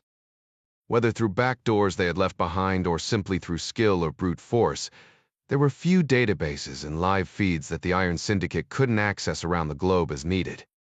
The recent bonus, though, was the advent of the smartphone. Whether through live camera chat programs like FaceTime or through the new facial recognition software required to access phone use, the smartphone companies had provided billions of new real-time and securely identified faces for the Iron Syndicate to exploit. But the coup de grace was the Iron Syndicate's infiltration into the big social media platform databases Instagram, Facebook, WeChat, Tencent. By posting billions of selfies every day, ordinary platform users were unwittingly contributing to the world's most dangerous facial recognition and surveillance program on the planet. In all cases, the Iron Syndicate maintained a central processing center in Bucharest, Romania, where images were monitored and evaluated with Dragonfly Eye software, recently acquired through their Chinese affiliates. Dragonfly Eye was an AI-driven facial recognition program deployed by the Chinese government, capable of processing up to 2 billion faces in mere seconds.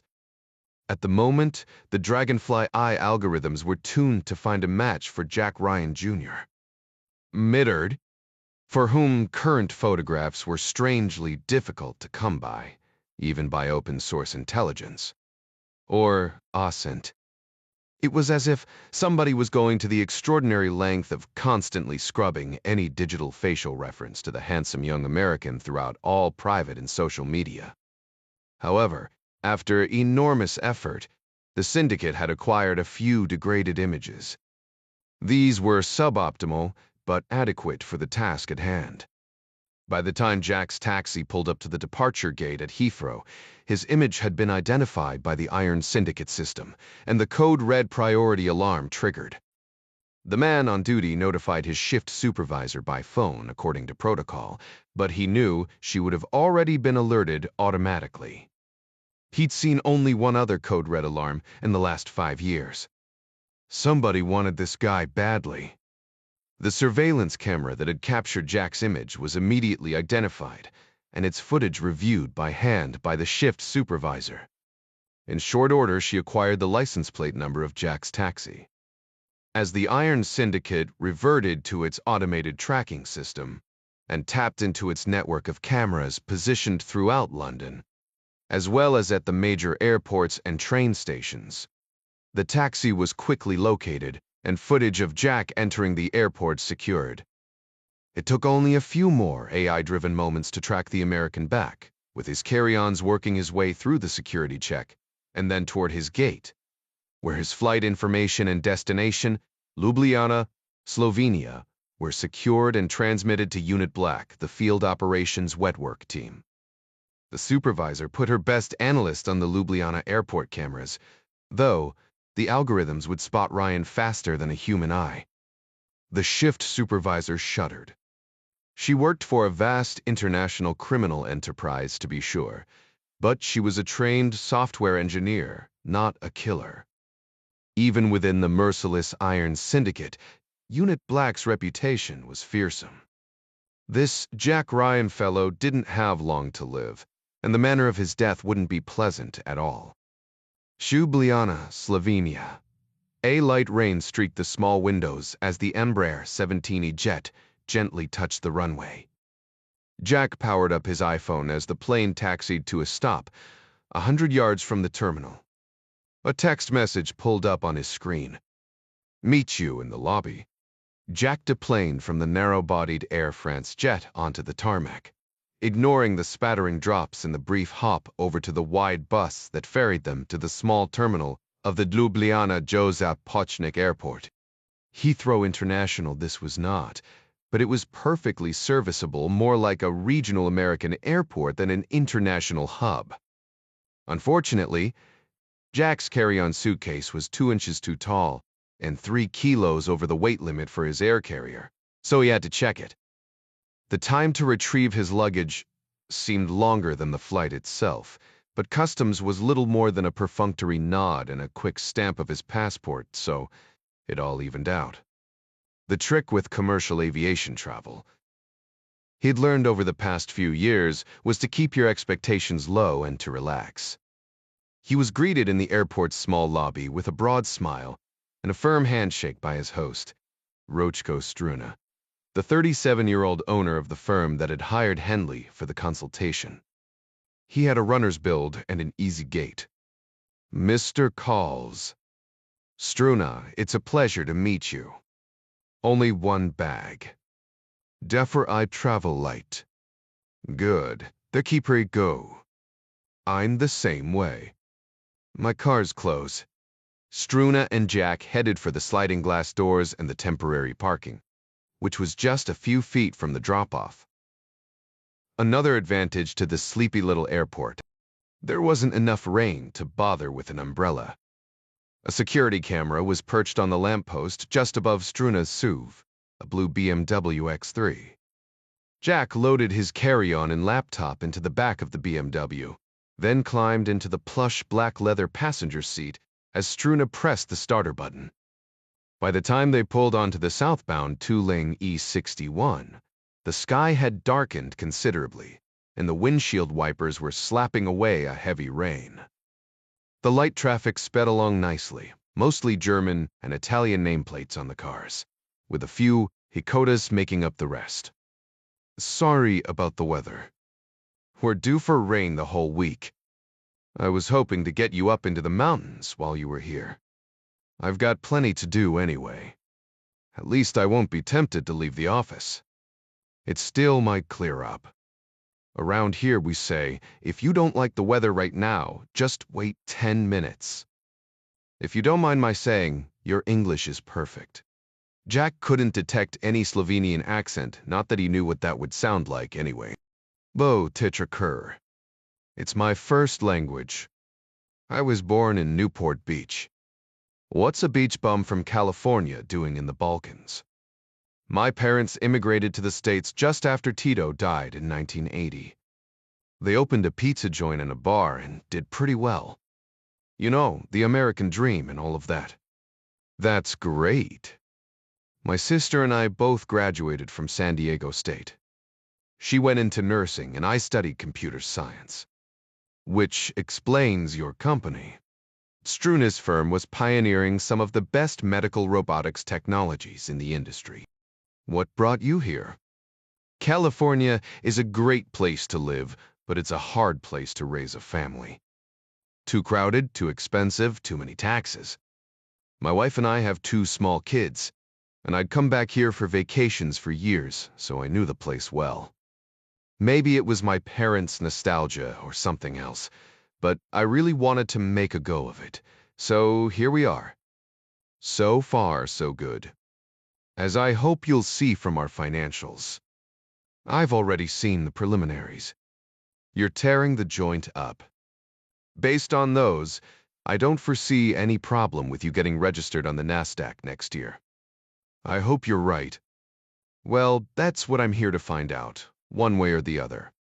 Jack glanced out the rain-streaked passenger window. He saw low tree-covered mountains and green fields, dotted with the occasional farmhouse. Slovenia is a beautiful country. This is nothing. Wait until you see the Julian Alps and the Socha River. It will take your breath away. Struna eased into the passing lane to get around a big Mercedes 18-wheeler. "And by the way, thanks for not calling it Slovakia like a lot of Americans do. That's another country altogether. Not every American is geographically illiterate. But it's not like I know a whole lot about your country. I take it you've never been here before." "No, but the pictures I found on the web were incredible. We used to be Europe's best-kept secret. I'm afraid our tourism office is doing too good of a job these days. Lots of tourists? The euro goes a long way here if you have a lot of euros. You joined the EU in 2004. How's that worked out? Strunas smiled cautiously, uncertain if he should be completely honest with the American analyst. For me and people like me, it's great. We have complete access to markets from here to the Atlantic. But if you have access to them, they have access to you, right? Struna nodded. And therein lies the problem. Big European companies, especially the Germans, have moved in, and the euro is strong relative to our economy. Some of us are doing pretty well, but others are falling behind. It's hard to become middle class in a globalist environment unless you're very entrepreneurial. Same in the States, Jack said. Too many American companies were chasing cheap labor overseas and importing cheap goods. High-wage blue-collar jobs had been lost in the process, and too many blue-collar folks never made the transition to high-tech, high-wage jobs. Overall, it's been a net benefit. But at a cost. Foreign companies coming in, young Slovenes emigrating out to find better work. As a European, it's a good thing. But as a Slovenian, well, I sometimes wonder, can't you be both Slovenian and European? In theory, yes. But the reality is that European money and culture are overpowering. Small states like ours will have a hard time maintaining their national identities, which I suppose was the reason the EU was created in the first place. Hence Brexit. Exactly. Don't get me wrong. I still think we gain more than we lose, but the EU must adapt or it might not survive in its current form. The idea of Europe is just that, an idea, beautiful and vague. But identity is deeply personal, specific, and concrete. The rain lightened up. The automatic windshield wipers slowed. Do I sound like some crazy nationalist to you? You sound like a man who loves his country, or at least his new country. I have dual citizenship, actually, and I still do love America and all that it did for me.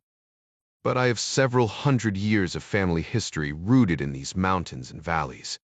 That's hard to let go of. A man's identity is his destiny, don't you think? Yeah, for sure. Jack scratched his chin. He wondered what that meant for his own country, when the definition of being an American was changing so rapidly. What do people think about Tito these days?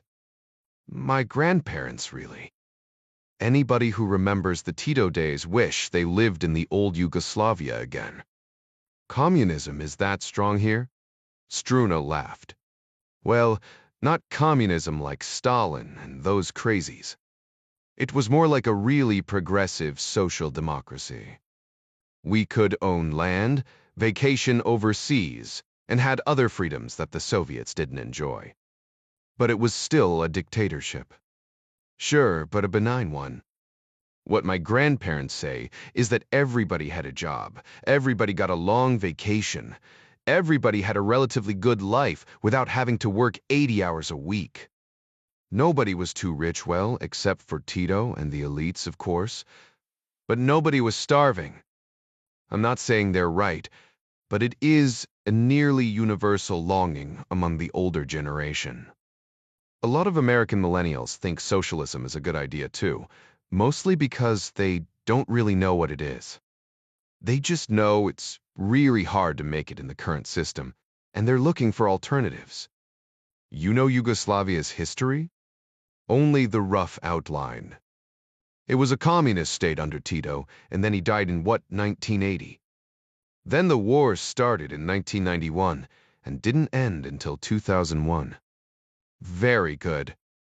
Yugoslavia was a federation of 6 republics and 2 autonomous regions, including Serbia, Croatia, Slovenia, and Bosnia-Herzegovina. We declared independence on June 25, 1991, along with Croatia. The Yugoslav army, which was really the army of Serbia, controlled by Milosevic, attacked us, and we defeated them in 10 days and earned our freedom. The Croatians had it worse, but in the end, they won their independence too. It was the Bosnians that suffered the most. I read over 140,000 Yugoslavians died in the wars. Yes, but not here, thank God. Almost no Serbs lived here, so Milošević couldn't claim to be protecting anybody from our aggression like he did in Bosnia. Why were the Yugoslavian wars so vicious? I read stories of lifelong neighbors killing neighbors, friends killing friends. Bit strange, isn't it? The only good explanation I've ever heard was that for many years, everybody was a Yugoslavian and there was peace. But once people started saying, I'm a Serb, or I'm a Muslim, all of a sudden people started seeing their neighbors as others, and all of their problems were because of them. Democracy and identity politics don't work so well together. Is it really that simple? Probably not. What's really crazy is that most families were mixed. I have a Bosniak friend, a Bosnian Muslim, whose grandfather was a Catholic Croat and his grandmother was an Orthodox Serb. Nobody cared about all of that until Milošević and the Serbs started causing trouble. So everything was caused by the Serbians? Struna shook his head. Maybe they were the cause of the most recent troubles, but believe me, there are 500 years of grievances in this part of the world. Nobody is innocent. The amazing thing is, someone did a genetic study a few years ago. Apparently, Serbs, Croats, and Bosniaks are genetically closer to each other than any other groups in the region. We're just one big, happy Slavic family that keeps murdering each other. And that's just recent history. I won't bore you with the 16th century Islamic Ottoman invasion. So, today, there is the Catholic country of Croatia, but many Croats still live in Bosnia. And there is the Orthodox country of Serbia, but many Serbs live in Bosnia too. Is that about right? Exactly, and the Muslims are the majority in Bosnia. Nice people, great food. You should visit Sarajevo sometime. I plan to, actually, when I'm done here. Business or pleasure? Pleasure, sort of. Wangdastukreik itisheven. You'll love it. It's a beautiful country and the people are kind. More Americans should visit there, but a lot of them think the war is still going on, even though it ended 23 years ago. Struna hit his turn signal and eased into the right lane. Your hotel is at the next exit. If you don't mind, let's go straight to the office. There's a lot to do and not enough time to do it. Are you sure you don't want to rest up first? My grandmother used to say, there's no rest for the wicked, and the righteous don't need any. And I learned a long time ago to never argue with her. Zakurt, she sounds Slovenian. German-Irish, but close. Struna killed his blinker just as the sky opened up again. This time it poured. Jack sighed. It was going to be a long, wet week stuck in an office. Trieste, Italy, Elena Iliescu loved her work, and she was good at it. She took particular joy in her profession, devoting laser focus and creative energy to each endeavor. Phone calls and other distractions simply had no place. But there was one ringtone the busty, girl next door blonde, always answered. Always. She stabbed out her cigarette on the wall of rough-hewn stone, nude beneath her badly stained coveralls. Yes. I need you. A man's voice. The check. When? Tepsit when? Yesterday. She swore in her mind. Romanian, her native tongue. I'm not finished here. I was told what I was doing here was a priority. This assignment is code red. Elena's heart sank. She swallowed her fear. How long do I have? 10 days maximum. Preferably sooner. That isn't enough time for me to scout and plan the op. It has to be. Details to follow. At least tell me where I'm going. Sigliana, not her favorite city. Quaint but boring. At least it was a short drive. A little over an hour by car without traffic. She checked her watch. It was just after midnight. I'll leave first thing in the morning. Photo and genetic sample, as usual? No. You need to bring me his head, his face fully intact. That's straight from the top. What the hell? Elena, you understand what I'm saying? Why bolt the circuster? For 10 days. I'll call you when I check in to my hotel in Ljubljana. The check rang off. Elena swore again, but this time audibly. She pocketed the phone and marched back into the other room in the dank cellar, lit by a dim bulb hanging from a frayed cord. The naked man duct-taped to the chair was semi-conscious and still whimpering beneath the gag. He shuddered when she entered, sensing her presence rather than seeing her through his blackened eyes, swollen and bloodshot. Brand new jumper cables snaked from a car battery on the floor to the foot of his chair. Her plan was to attach the sharp teeth of the copper battery clamps to his ruined genitals, and then the fun could really begin. Too bad. Elena swept past a table, on top of which was a neatly ordered collection of specialized knives, forged in fire by her own hand. She snatched up the smallest one, her sharpest by far. It's your lucky day, Sanchez. She drew a thin line across his throat. His neck opened up, spitting blood. He bled out quickly in a spasm of terror and pain, dead before she hit the stairs a few minutes later. Lucky indeed. The ancient farmhouse flamed like a druid's torch in the cool night air, fueled by its 300-year-old timbers. Elena caught a last smiling glimpse of the towering fire in her rearview mirror as she made a turn. Time for a hot shower and a stiff drink back at her hotel. She wasn't tired. In fact, every nerve in her body was on fire. Her work had a rhythm, and it had been interrupted. It had been an unsatisfying kill. That left an itch inside her that still hadn't been scratched. She needed to clear her head. She checked the speed dial on her phone for the name of a man she knew in Trieste, a hard and angular Florentine. A few hours in the embrace of the violent, insatiable signore would be the best thing she could hope for before starting her next assignment. Ledvin, acclaimed, Luk, Bosnia and Herzegovina. The night air cooled a little, but not too much, and the breeze off the mountain carried the sharp, sweet tang of the whispering pines. It was fall, but not yet cool, the summer warmth lingering like a lonely cousin in the small, rocky valley. The inky black sky shimmered with stars bright in their courses. It was the first September the 4 teenagers hadn't been in school, and none of them were going to college this year. The boys' fraternal twins were heading for Split to work in an uncle's restaurant on the Adriatic coast in 2 days. Like other ethnic Croats in Bosnia, all 4 of them had relatives in the country of Croatia to the west, where there was more work to be had, though mostly for the tourist industry. It was long, grueling labor, but better than no work at all, and the new American tourists tipped like drunken sailors, unlike the Germans. The girls were planning on leaving too, as soon as they could find something, somewhere, anywhere. They had their feelers out, but nearly half of all Bosnians were unemployed, and good, steady work with a decent paycheck was scarce, especially in the countryside. The taller girl was good with numbers but shy, and the fine-boned brunette spoke passable French. They were heading to Sarajevo at the end of the week to start their search.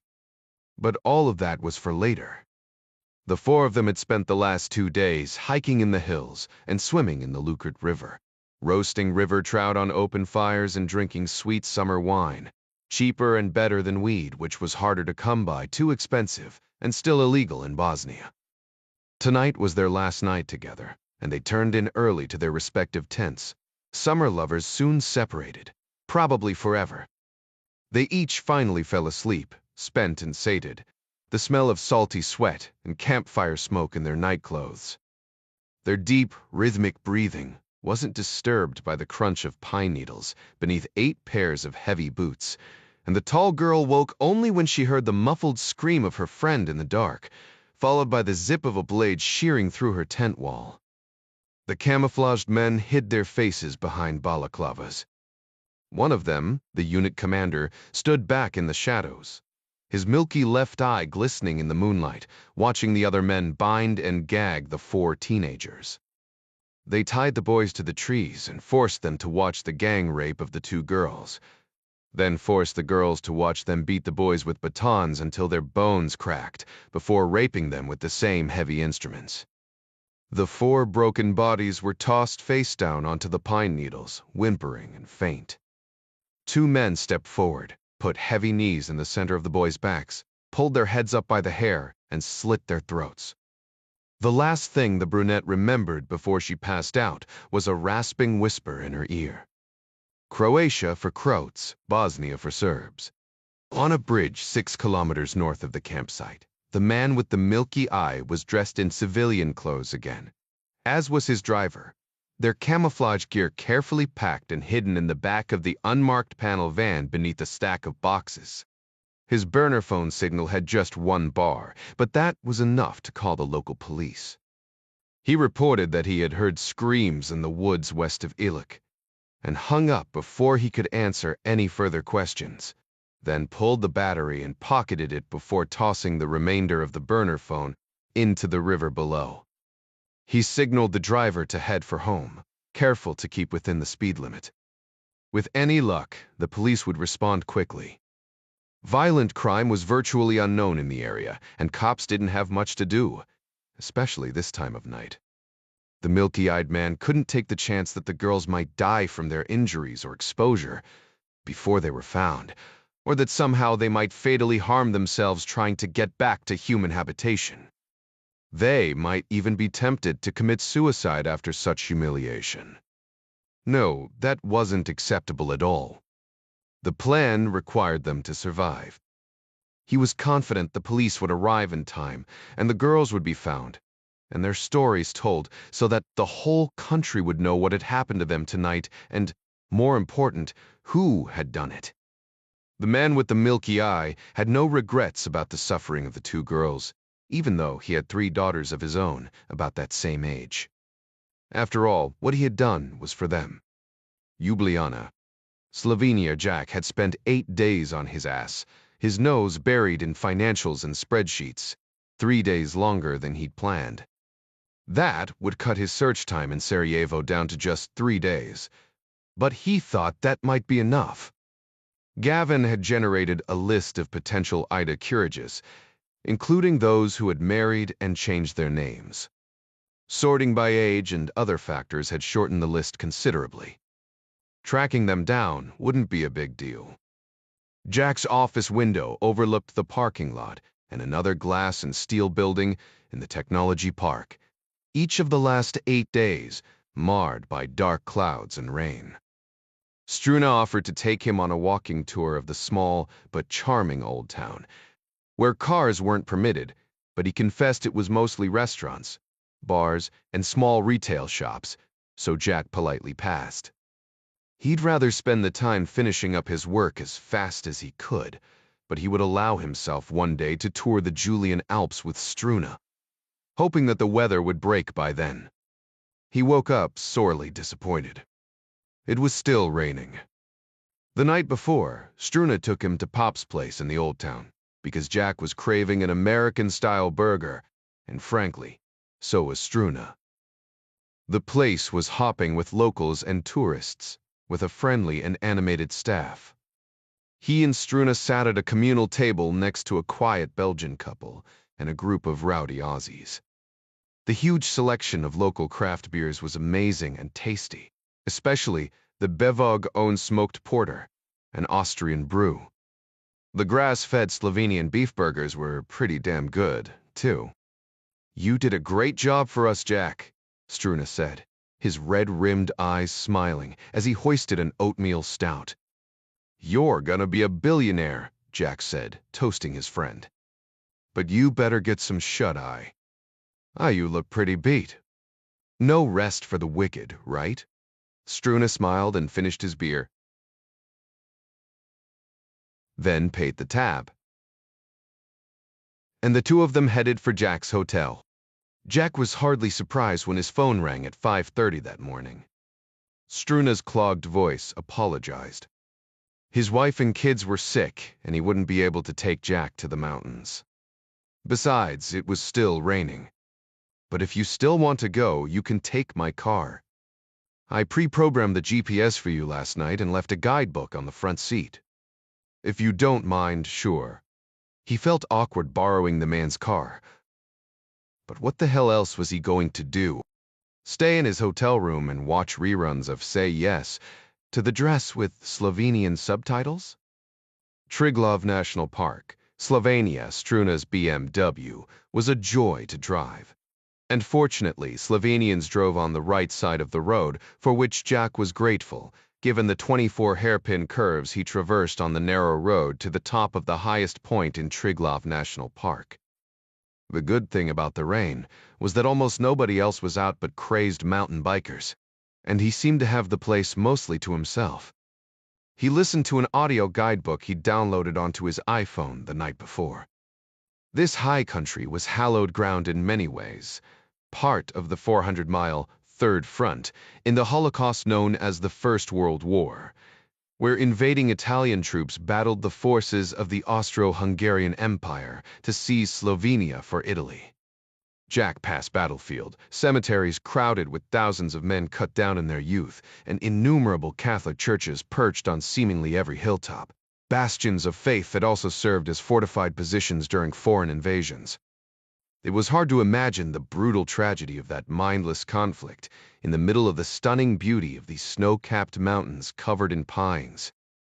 According to the guidebook, the mountains had been utterly scarred and stripped away of all vegetation after 4 years of industrial warfare. But 100 years later, the forests had returned, and the mountains, as always, remained. Jack tried to imagine fighting in these steep, unforgiving mountains. In the depths of winter under constant artillery barrage, hunkered down in frozen trenches, or charging up the craggy heights into the teeth of withering machine gun fire. No wonder more than 1 million men bled and died in these mountains. And for what? The flower of Western civilization had perished on these stony slopes, and in the fields, swamps, and forests of 1,000 other battles all across the continent. And for what?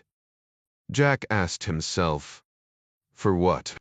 No wonder the Europeans feared nationalism, Jack thought. As he finally reached the top of the road and the magnificent view of the Triglav Mountains, the audio guidebook reminded him that this was also Hemingway country. The Julian Alps were the setting for his famous novel A Farewell to Arms, though the 18-year-old ambulance driver never actually served in the region. Jack parked the car, pulled up his jacket hood, and headed out into the misting rain for a look-see, following the paper map in his hands. Despite the weather, he was anxious to get out and stretch his legs and breathe cool, fresh mountain air again. It was so worth it. He followed the muddy path to the top of the hill, where an abandoned concrete structure stood. His bunker? Maybe. But the walls weren't thick enough, and the window frame was too large. Something else, then. The audio guidebook said that it was part of a tram for hauling hundreds of tons of ammo and supplies daily through the chain of mountains, dismantled for parts after the war. Jack turned his attention to the view before him. The magnificent, snow-dusted, three-headed Triglav was the tallest link in a chain of jagged limestone peaks, piercing the wide, cloudy horizon. Jack stared in rapturous wonder at the enduring power of the timeless mountains before him.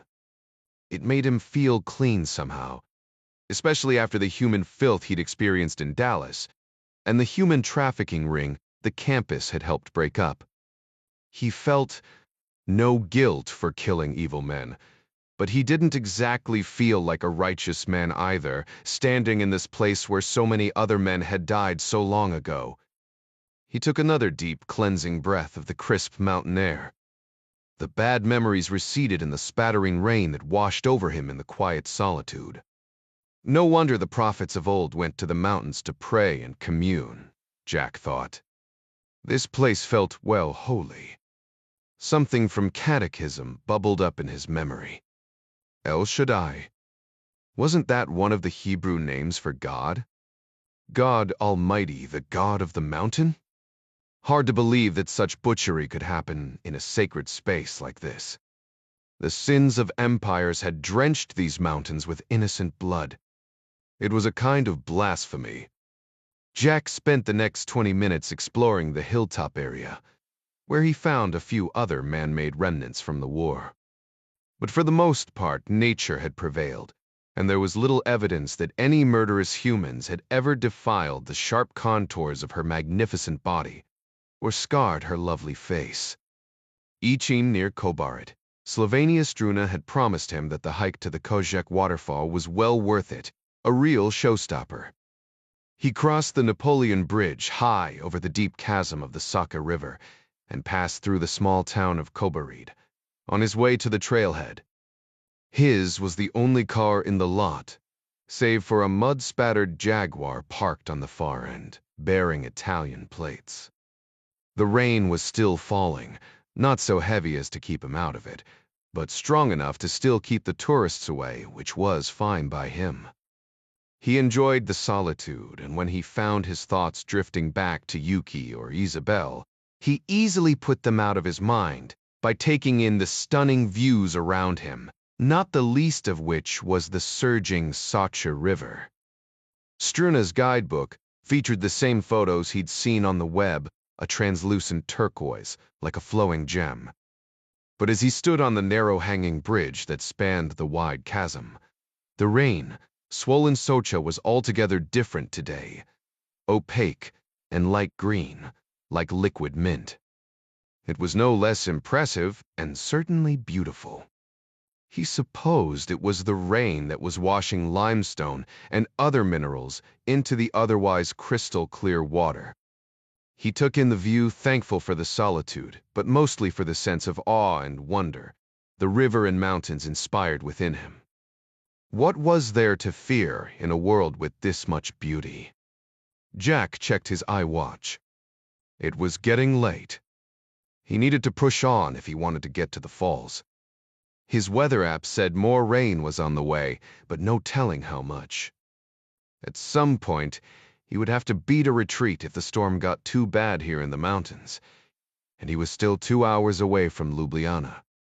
He crossed the bouncing bridge and worked his way up the rough-hewn trail, following close to the surging tributary Kozhak, cascading down its own sharp chasms in the midst of the trees, until he reached a narrow wooden walkway spanning the river and hugging a wall of rock. He stepped up onto the first plank and worked his way carefully along the slippery boards in a curving ascent in the steadily falling rain. Even with the rain spattering his hood and the river roaring over the rocks, he could hear the surging falls ahead. A few steps more, and he entered a towering cathedral of wet, green granite, opening up to a small gray sky. The roar of the waterfall was nearly deafening now. One boulder jutted out along the wooden pathway like the corner of a building. Jack couldn't see around it, but he knew the end of the walkway was near. He eased his way around the huge, slippery rock. To his surprise, someone was already standing at the end of the platform. A woman in a green rain suit stared up at the bridal veil of falling water tumbling from the lip high above. Strands of wet, blonde hair spilled out from beneath her hood. A heavy day pack tugged at her shoulders, amplifying her curves. Jack's weight on the rickety platform caused her to turn with a start. "Oh," she gasped, her eyes wide like saucers. "Sorry, didn't mean to." Jack held up his hands in mock surrender.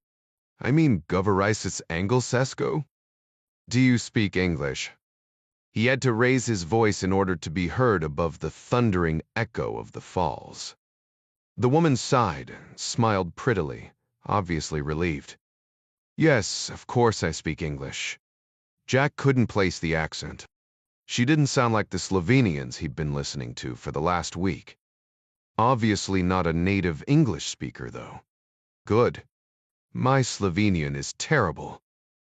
The woman nodded up at the surging water tumbling from above. Isn't it magnificent? Jack turned to look, his irritation at not being the only person here soothed by the beautiful image in front of him, and the gorgeous young woman beside him, now nearly touching his shoulder with hers. Well, 'tis to speak langest bayan. She smiled. I thought I was the only one crazy enough to come out in the rain to see this. It's unbelievable, and we don't have to fight the crowds. He looked down at her, just a few inches shorter. She filled out her rainsuit pretty well in all the right places. Her eyes were fixed on the falls, filled with childish wonder. Can you imagine being the first person to ever see this? She asked. It's the first time I've seen it, so I can sort of relate, Jack offered clumsily. She looked up at him, smiling. Bees Pime here. Gotcha, Jeff Regulations. Her smile faded. Perhaps you want to be alone then? No.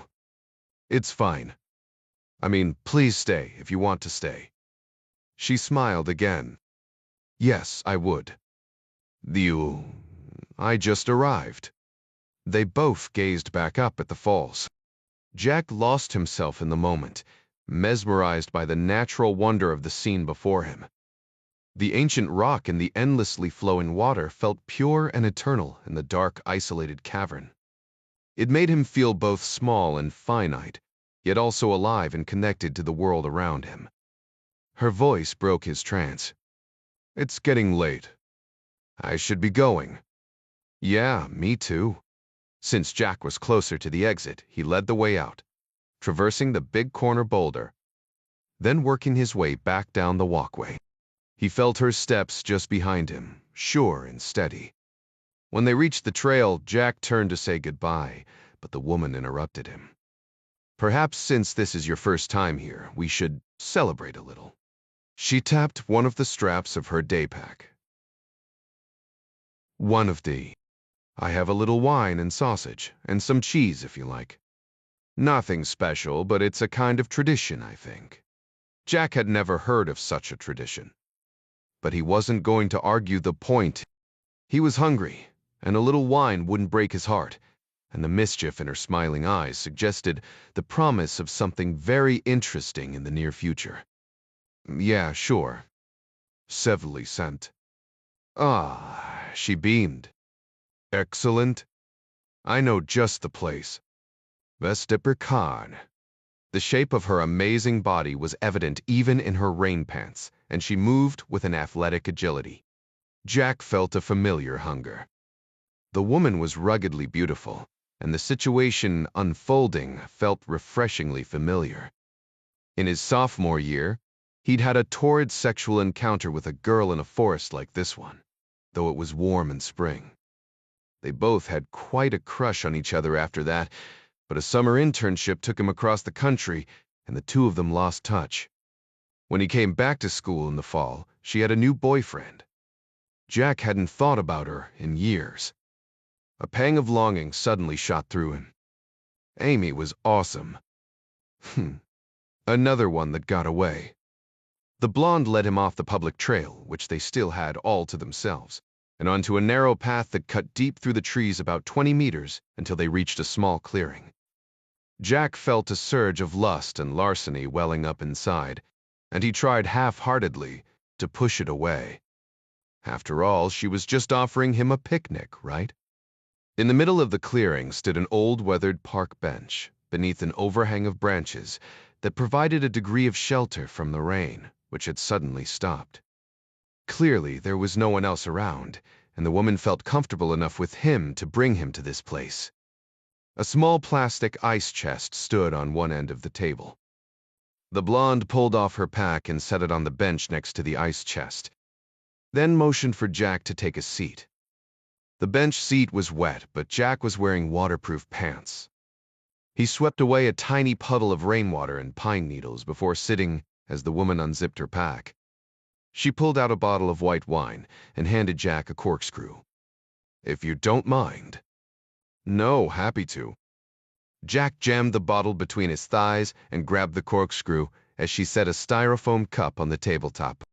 "I only have one cup." "Is that okay?" "That is so okay," Jack said as he stripped away the foil from the top of the bottle, his eyes focused intently on the task.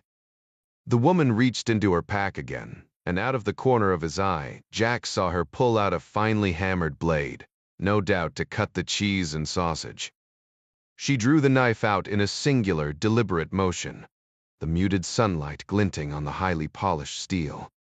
The gleaming blade flashed high in his peripheral vision. Jack twisted his upper body just as the razor-sharp tip sped past his left shoulder. The right-handed strike clearly aimed for his heart. Before Elena could draw it back for a reverse slashing cut across his throat, Jack seized her wrist in his right hand and yanked it back across the table, throwing her off balance despite her surprising strength.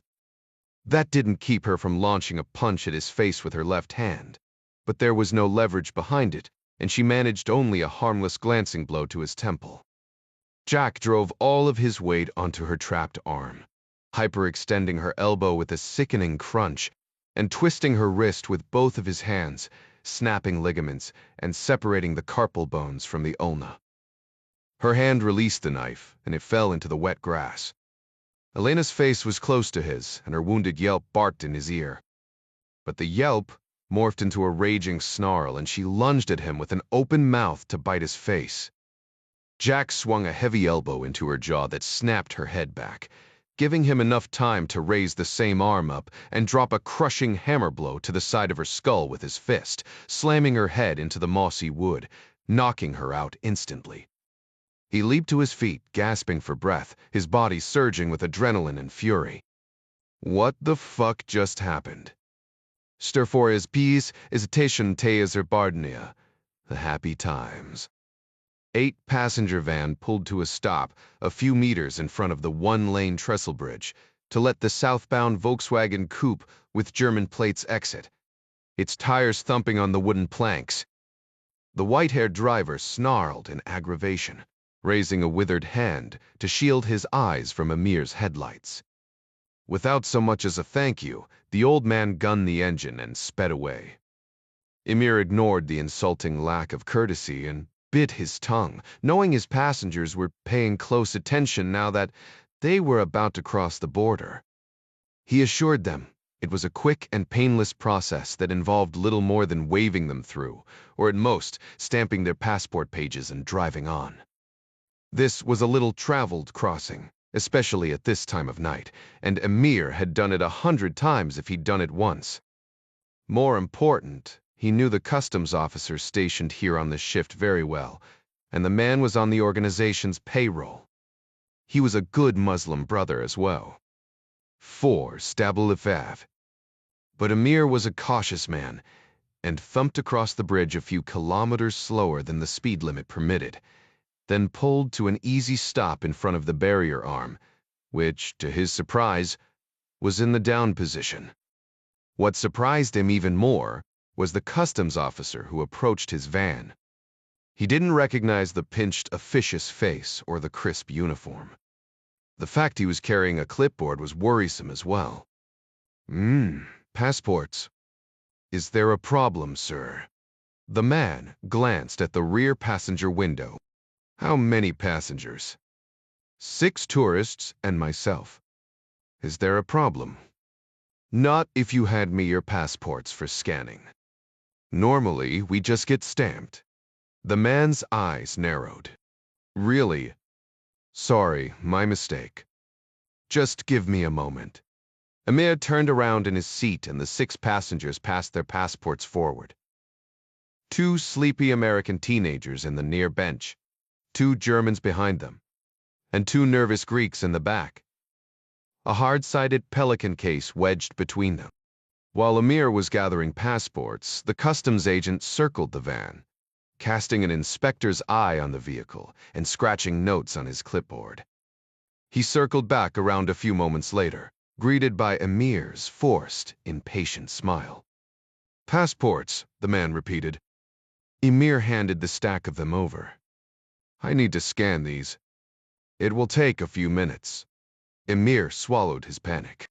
The 2 Greek passports were good enough for the lax border controls he frequented in the region, but they almost certainly wouldn't pass a computer check. He had to do something.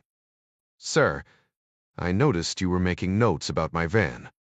"Oh, yes. That. I found several problems. Your left headlight isn't properly aligned, and your right rear tire is nearly bald, a clear safety violation." He referred back to his clipboard. "I'm tempted to impound your van for violation of the commercial vehicle standards." "You must be kidding," Emir blurted out. The man had spoken enough to reveal he was a Serb, probably from Pale, judging by the accent. Pray, it angered him. At least, the 2 of them were speaking in Bosanski, the Serbo-Croatian language spoken throughout the region. Otherwise, his passengers might have become alarmed, especially the 2 Greeks, and he couldn't be sure what they might do next. "I think I'm going to issue you a personal citation as well. 2 months of driver education, and a citation for careless operation of a commercial vehicle. That's a 400-mark fine. About €200, Emir quickly calculated. A lot of money. So you do know the law?" The Serb officer allowed himself a grin. Emir reached for his wallet. "Of course, I understand. But you know, I've been on the road for the last 3 days, and I haven't had a chance to inspect the vehicle." Emir knew that cops in this part of the world were grossly underpaid, and like almost everybody else in Bosnia, his salary probably couldn't keep up with the rising cost of living. So cops like him found other sources of income, including shaking down drivers desperate to be somewhere else. Corruption was corroding everything in Bosnia these days. It was more than annoying, but it was the cost of doing business. Soon that would change, Emir reminded himself. And he would remember this man when it did. Emir pulled out a neatly folded wad of 200 Bosnian convertible marks, the local currency. "I'll be sure to take care of all of those things as soon as I get back to Sarajevo." He slipped the folded cash to the officer. The Serb took the money without even looking at it and pocketed it while still staring at his clipboard. "Well, yes, I understand how it is. I'm not a harsh man. Just trying to keep the law, yes?" He glanced up at Emir. "Yes, of course," Emir said, offering a smile. "It's very late. Perhaps we can leave now?" The border policeman frowned. "Not just yet. I must first scan these passports." He pointed toward a cinder block building behind him and the door marked WC. "There is a public restroom if your passengers have the need." "I'll be right back." The Serb turned on his heel and headed for his tiny toll booth with the large glass window. He wasn't in any hurry, making a big show of taking his time, Emir noticed. Bastard. As soon as the Serb had turned his back, Emir snatched up his phone and hit the speed dial. "What's the problem?" asked one of the 2 Greeks sitting in the back. The Syrian's English was good, better than the Chechens. "No problem," Emir said, lying. Welib's nerves were frayed. Emir couldn't blame him after the harrowing week the 2 defectors had spent crammed into the backs of trucks and the trunks of cars crossing borders from Turkey to here, with rumors of Russian Spetsnaz in hot pursuit. It would be fatal to both men if the Russian version of the CIA were somehow alerted to their location tonight. Worse, the mission would fail, especially without the Syrian missile officer. Emir watched the Serb slow walking toward the booth, flipping through the passports as he went. No one was picking up on the other end of Emir's call. Emir touched his waistband, feeling for the small caliber pistol he kept in a banded polyester holster. Killing the Serb wasn't the best option. But letting the Serbs scan the passports into the Interpol I-24/7 database clearly wasn't an option at all. And failing this, mission was impossible. I'll be right back. Emir climbed out of the van and headed for the toll booth, trying to decide what he would do with the Americans and Germans after he killed the Serb. But 3 steps from his van, his eye caught sight of a pair of speeding high beams, curving in a violent arc onto the far side of the trestle bridge. The bouncing high beams also caught the Serb's eye from behind the glass, causing him to glance up as he prepared to scan the first German passport. The 4-door Fiat sedan skidded to a halt on the asphalt in front of the customs booth. A bald man dressed in shorts, a tank top, and flip-flops jumped out, not even bothering to shut off the engine. He jogged over to the door of the booth and rattled the locked handle until the aggravated Serb reluctantly stood and opened it. Emir suddenly recognized the other man as the border agent, who should have been there in the first place. Emir approached the booth cautiously, uncertain as to what was unfolding in the blur of wildly gesticulating hands and muffled voices shouting behind the glass. By the time he arrived at the front of the booth, the voices had lowered and the gestures were calmer. Emir relaxed a little. This was the time-honored ritual of negotiation, Bosnian style. The Serb officer shrugged hugely, and the Bosniak's head waved back and forth for emphasis. The Serb glanced at the ceiling, and the Bosniak checked his watch. The Serb took his seat and lit a cigarette from the pack on his desk, clouding the cramped booth with blue smoke on the first exhale. Then he slid the lighter and pack across the desk, and the Bosniak snagged one for himself and lit up as well, signaling the end of the negotiation.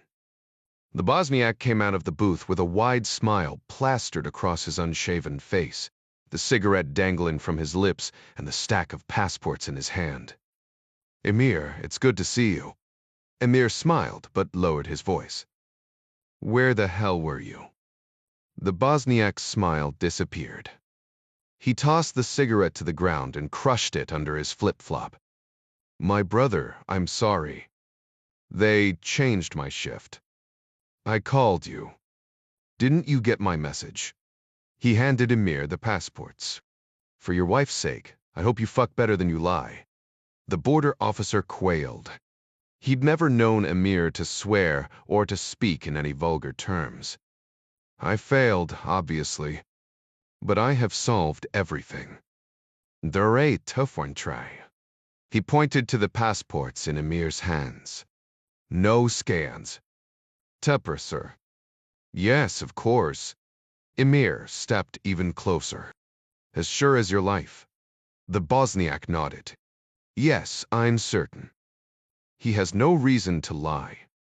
But unfortunately, it will cost you 500 euros, cash."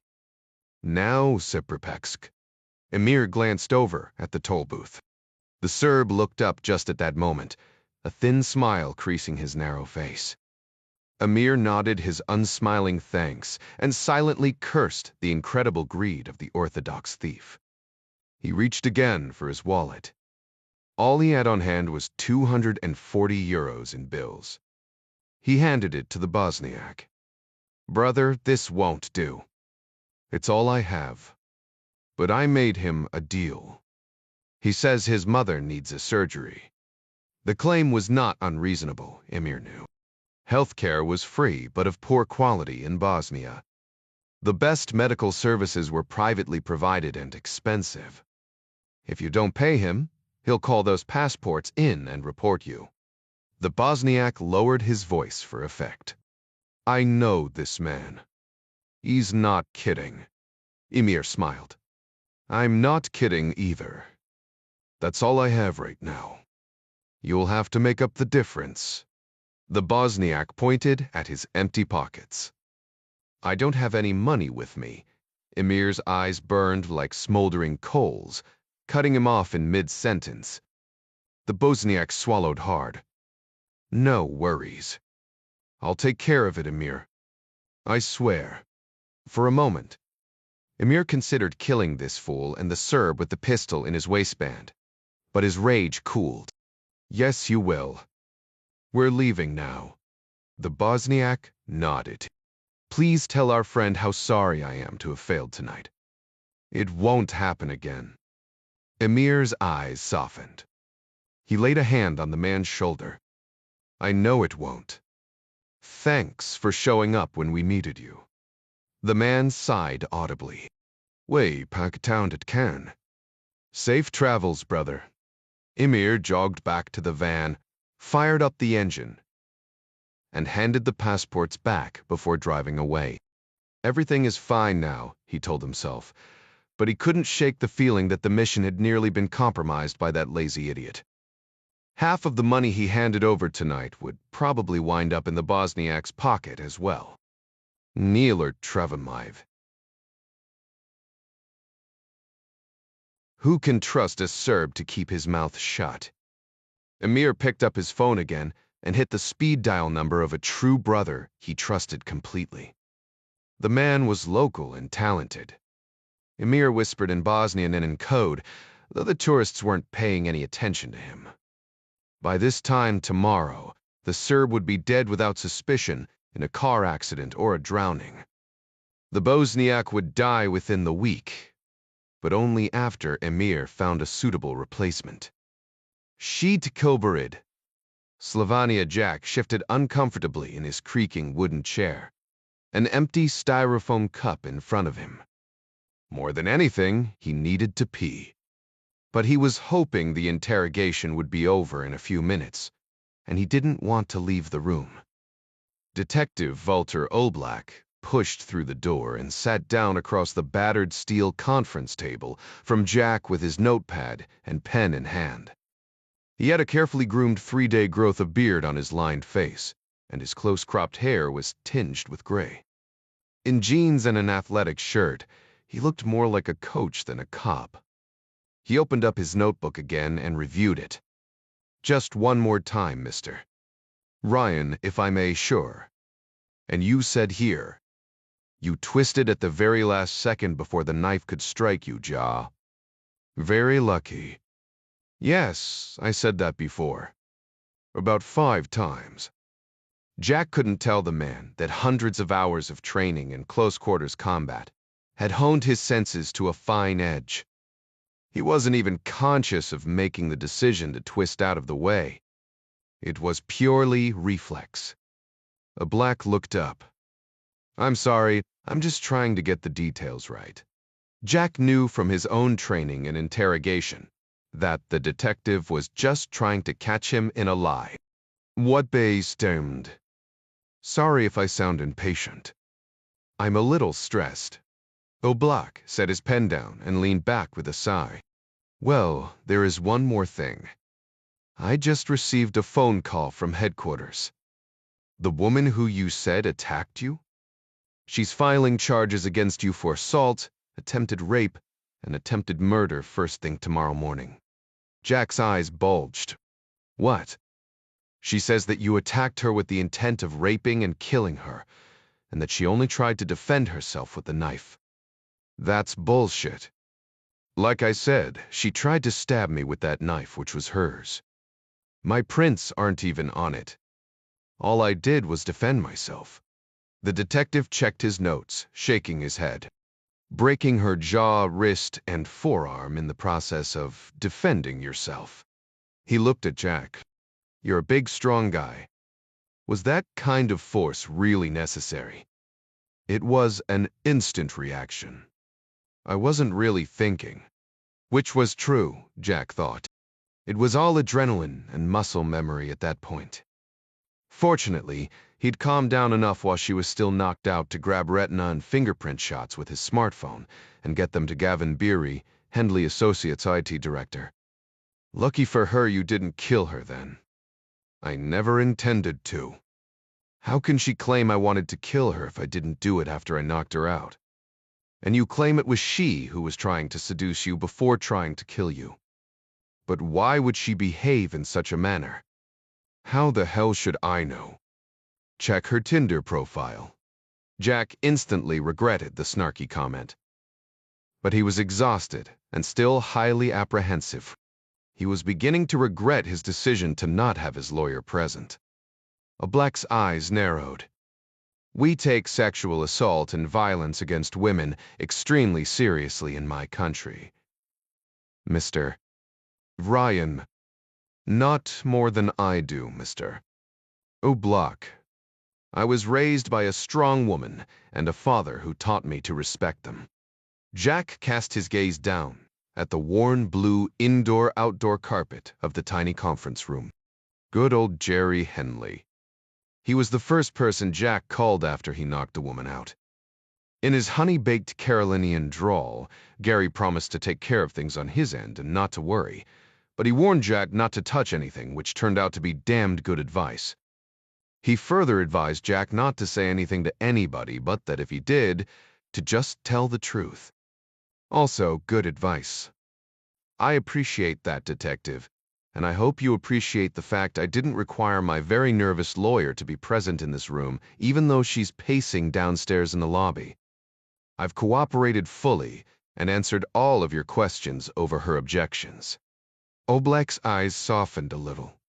Yes, I do appreciate it, and your cooperation has been duly noted. Jack leaned forward. Do you really believe her accusations against me? Black set his pen down again. Frankly, no. But I hope you understand my situation. Once she claimed you attacked her, the nature of the case changed entirely. She is presumed under the law to be telling the truth.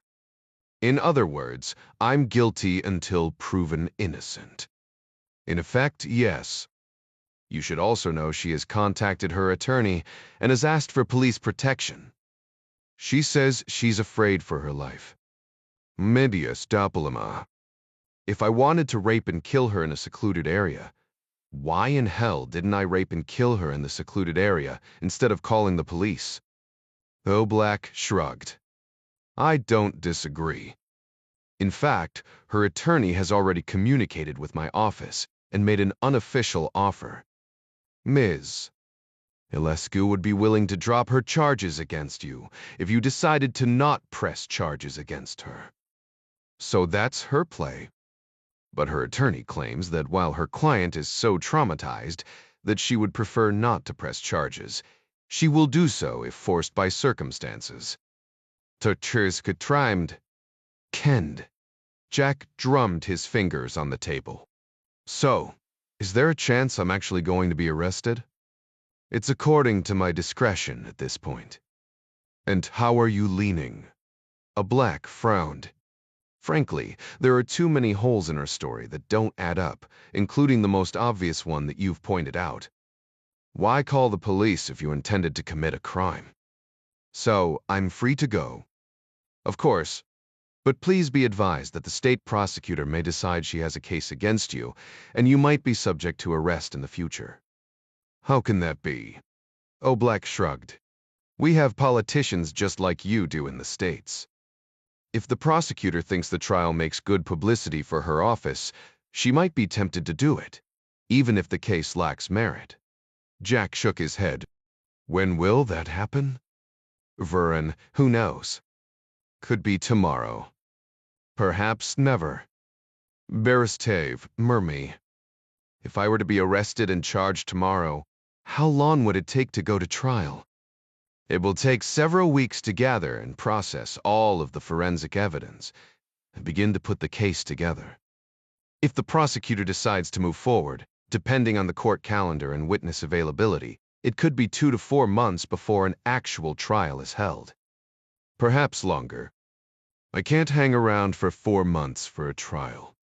My employer won't allow it. Your employer must be a very important man. Your government has promised to my interior minister that you will make yourself available for any court proceedings should the need arise. So long as I can have a week's notice to make travel arrangements, I'll show up.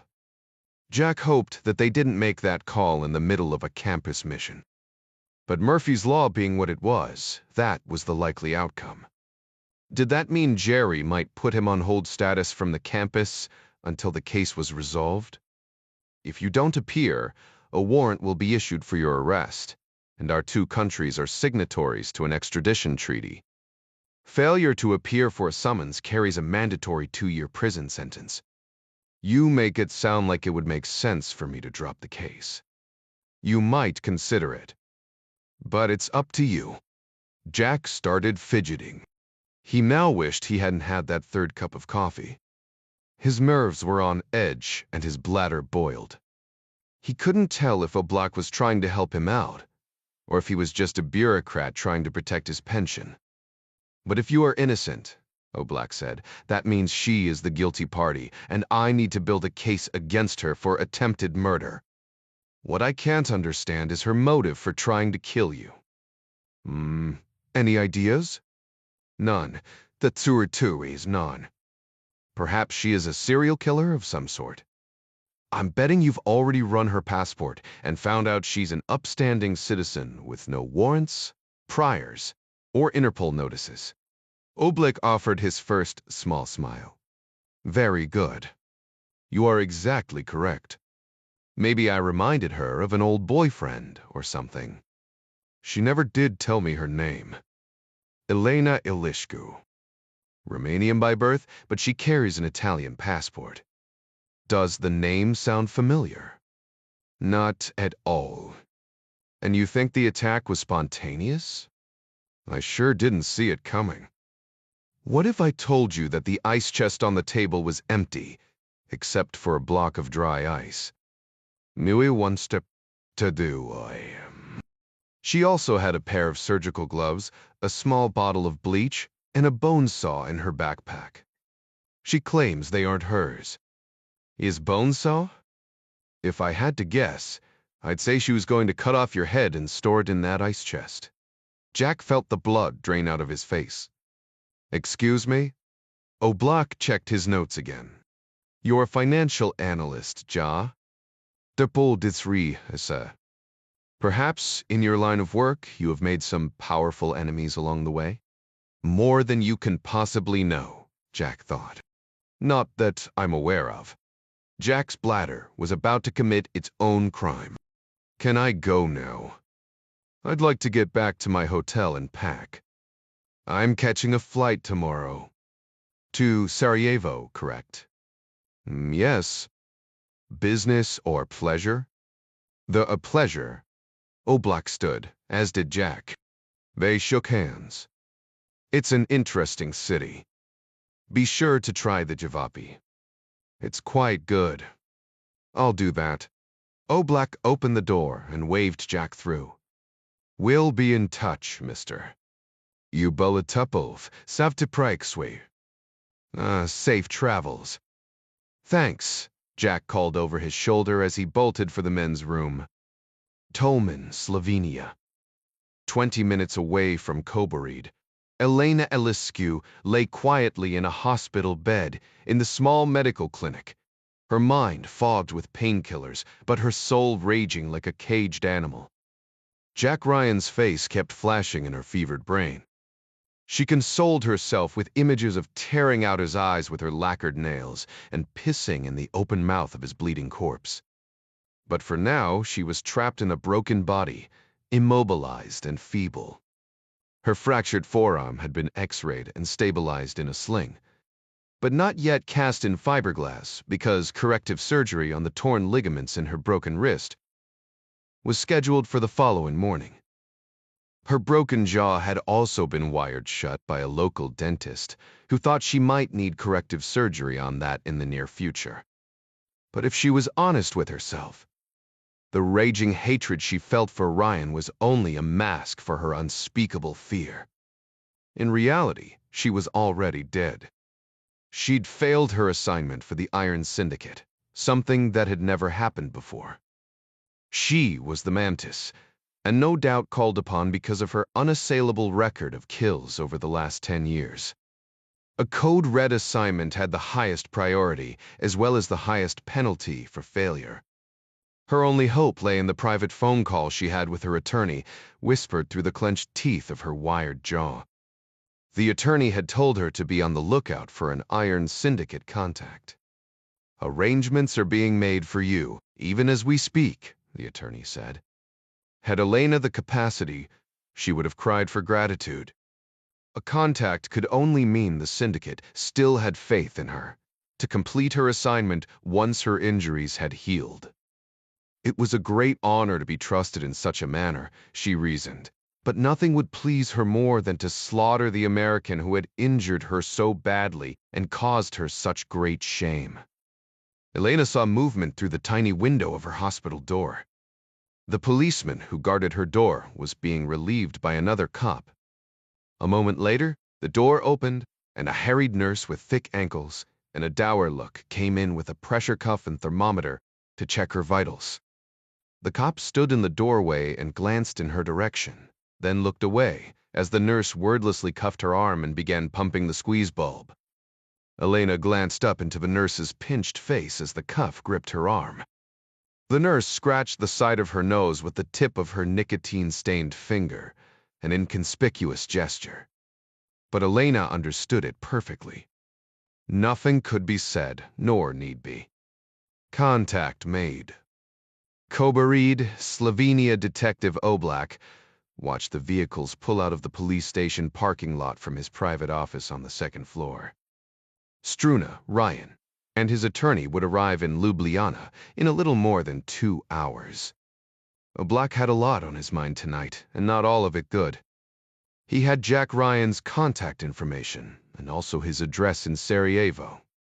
The detective picked up his encrypted cell phone and dialed the number of a colleague working in the Bosnian Intelligence Security Agency. Dragan Kolak here. Dragan, it's Valter Oblak. Yes, of course. I didn't recognize the number. My apologies. What's Becca Ree's phone? A precaution. I understand. But it's rather late for a call, isn't it? A man is arriving in Sarajevo tomorrow. I thought you might be interested in him. If you're calling Valter, you know I'm interested. 16 Sarajevo, Bosnia and Herzegovina. Ambassador Topol sat in the Deputy Director General's office, flipping through the documents and photographs in the intelligence folder on the table. Topol was homing in on the deputy's anxious tone of voice more than the content of his briefing, the substance of which he was already familiar with from his own sources. The Deputy Director General of Bosnia's OSA OBA was a competent but unimaginative political appointment in an underfunded intelligence agency tasked with the internal and external security of perhaps the most dysfunctional country in the heart of Europe. The Bosnian government itself seemed incapable of imagination or vision. Why should this poor fellow be expected to exceed the limits of his political masters? Topol understood the man's anxiety, however. In fact, he expected it, partly owing to the deputy director's own traumatic experience during the Yugoslav wars. As a younger Muslim man, he'd been trapped in the crossfire of the siege of Mostar, surrounded on both sides by Serb and Croat armies relentlessly pummeling the historic city with mortar and artillery fire. The man had every right to be nervous this morning, and his calling Topol into this private briefing was a good sign. As you can see, social media activity by the extremists has exploded in the last few days. Everybody is accusing everybody else of perpetrating this vile act, the deputy said. But, according to the police transcription of the 2 surviving witnesses, it was clearly an act of war by the Serb militia. Topol read the last statement again out loud. Croatia for Croats, Bosnia for Serbs. He nodded grimly. Any other evidence? Turn to the next page. See the artist's rendering. Both girls confirmed that this was the shoulder patch on each of the uniforms of the men who raped them. Topol turned the page. He recognized it immediately as both the national symbol of Serbia and the unit insignia of the infamous White Eagles, one of the most vicious of the many paramilitary units that fought in the genocidal Yugoslav wars. This particular unit included Orthodox Serb militia, armed, trained, and directed by the Serbian government to carry out its policies of ethnic cleansing in an attempt to create a pure Greater Serbia devoid of Catholics and Muslims. The White Eagles were forcibly disbanded after the war, and some of the leaders tried for war crimes. The news that they had reassembled caused enormous concern among the other ethnic groups, who were now reconstituting their own militias in response. And if that wasn't enough evidence, the deputy said, there's this. He slapped an ace of spades playing card in front of Topol. The Turk picked it up and turned it over, revealing the same White Eagles logo. A death card, Topol said. He shook his head grimly. This is bad news. He set the hateful thing back down on the table. I'm surprised your government allowed this information to get out.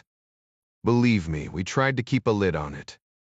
The police reports were sealed, and the officers sworn to secrecy against their formal protests. Perhaps they leaked it. Fight, no. It was the Serb criminals themselves who took credit for it on Facebook and Twitter. Then you must be hunting them down.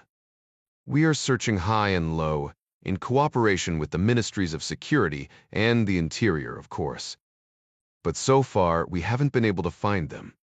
What about tracing them through their social media? Dummy accounts, untraceable email addresses. These guys know what they're doing, or they have help from someone who does. Help? The deputy director stood and turned, jabbing the large paper map on the wall, his finger touching the capital city of Belgrade. I think it's the Serbians. The White Eagles were Bosnian. The deputy director nodded. Yes, Bosnian Serbs, but directed by Belgrade and the old Yugoslav counterintelligence service. Greater Serbia again?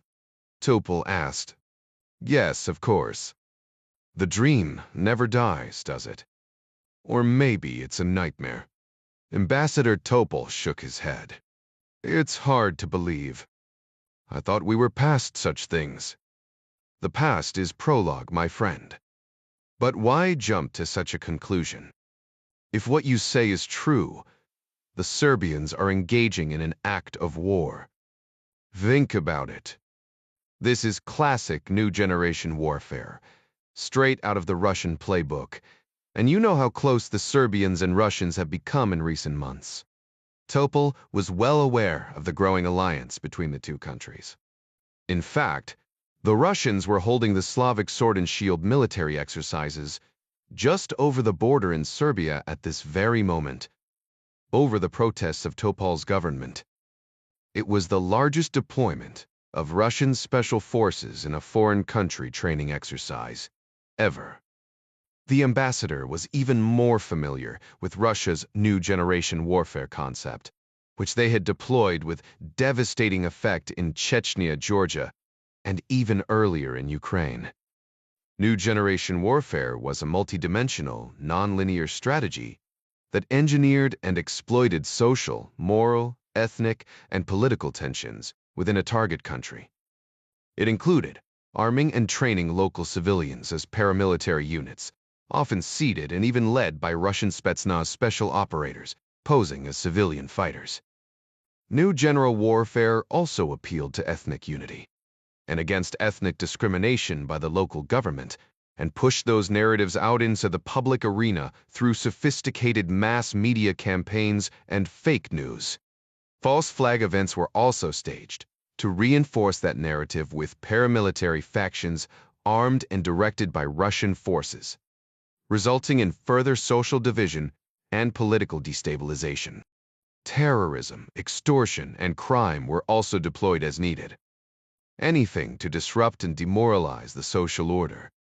Finally, sophisticated Russian electronic and kinetic weaponry were inserted to win the battle against organized government forces within the target country. In short, it was the high-tech Russian version of the old Soviet Cold War model for Third World conflicts. Exploit class and ethnic tensions through political propaganda, fifth-column action, political subversion, and the support of armed insurgency until revolution was achieved. And your government believes the Serbians are engaged in this new generation style of warfare. Or is that your own opinion? Topol asked. Given the presence of large numbers of Russian Spetsnaz troops next door in a training exercise with Serbian special forces, the Interior Minister and I have concluded that it's a strong possibility. He and I have a meeting scheduled with the security minister within the hour to discuss the matter. Perhaps you are correct, Topol said. But I would be quite careful about taking any overt action against Belgrade. We aren't in any position to do that, frankly, the deputy director said. But NATO is. But you know that NATO has lost interest in this part of the world. Brussels is far too occupied with the Middle East and Africa these days. That's why I was hoping your government would intervene on our behalf. As a member of NATO, Turkey has a great deal of influence in these matters. Not so much as you suppose. Topol didn't mention that the German armed forces had withdrawn entirely from Turkey over recent political tensions. The Bosniak intelligence officer sat down again, folding his hands in front of him on the table. As I'm sure you know, the number of NATO peacekeepers in the region has fallen from several thousand a decade ago to just a few hundred. A strong NATO presence here in Bosnia, along with NATO resources to support our own security forces, would be enough to stem this rising tide of ethnic violence. Topol shrugged. Of course, I will raise the issue with my superiors, but I fear the Europeans have no interest in coming back into a conflict that only confuses and frustrates them. The deputy's neck reddened. It was the Europeans who refused to act when the Serbs began their ethnic cleansing campaign against my people, and thousands of us died. His clutched hands flexed.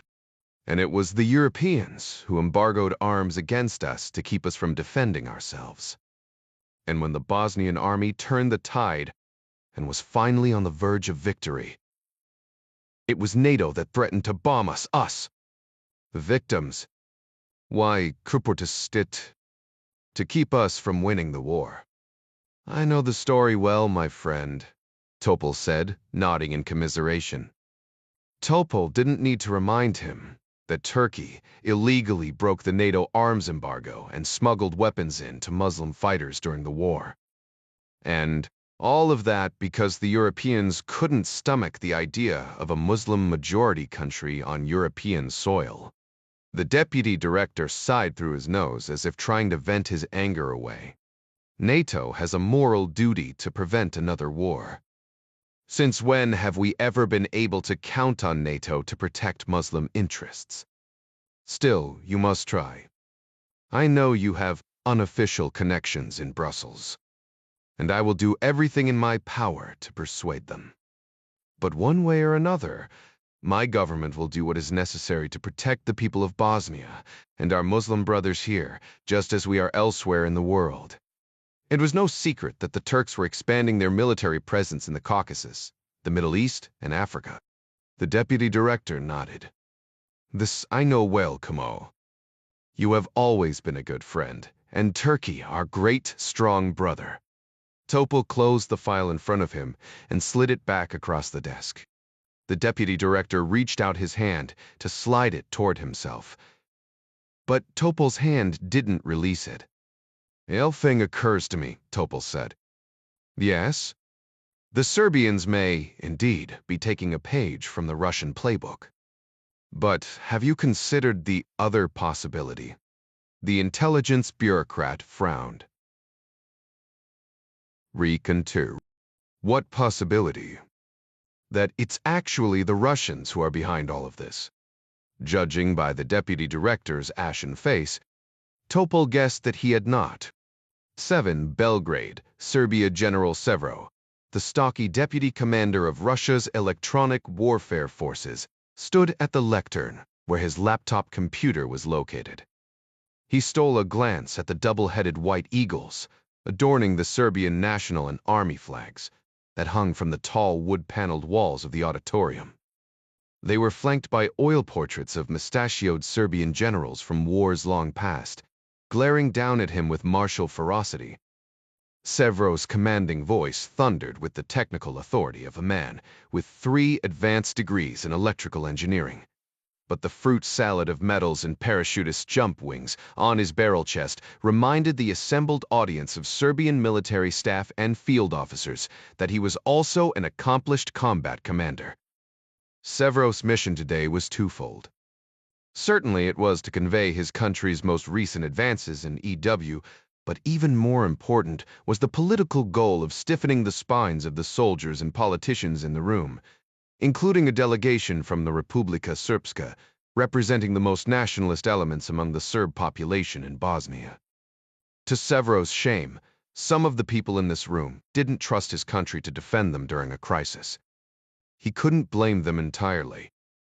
The Serbs had expected the Russians to protect them against NATO intervention during the war, but his government made the strategic decision to leave the Serbs to their own devices, primarily out of weakness, having just emerged from the fall of communism. Severov was a junior lieutenant at that time and felt personally betrayed that his own government would allow NATO to kill Slavs in order to protect Muslims. Many of the men in this room had also been active in the war. Having experienced both NATO military prowess and Russian weakness, they were entitled to their doubts about the ability and willingness of his government to protect them in a time of crisis.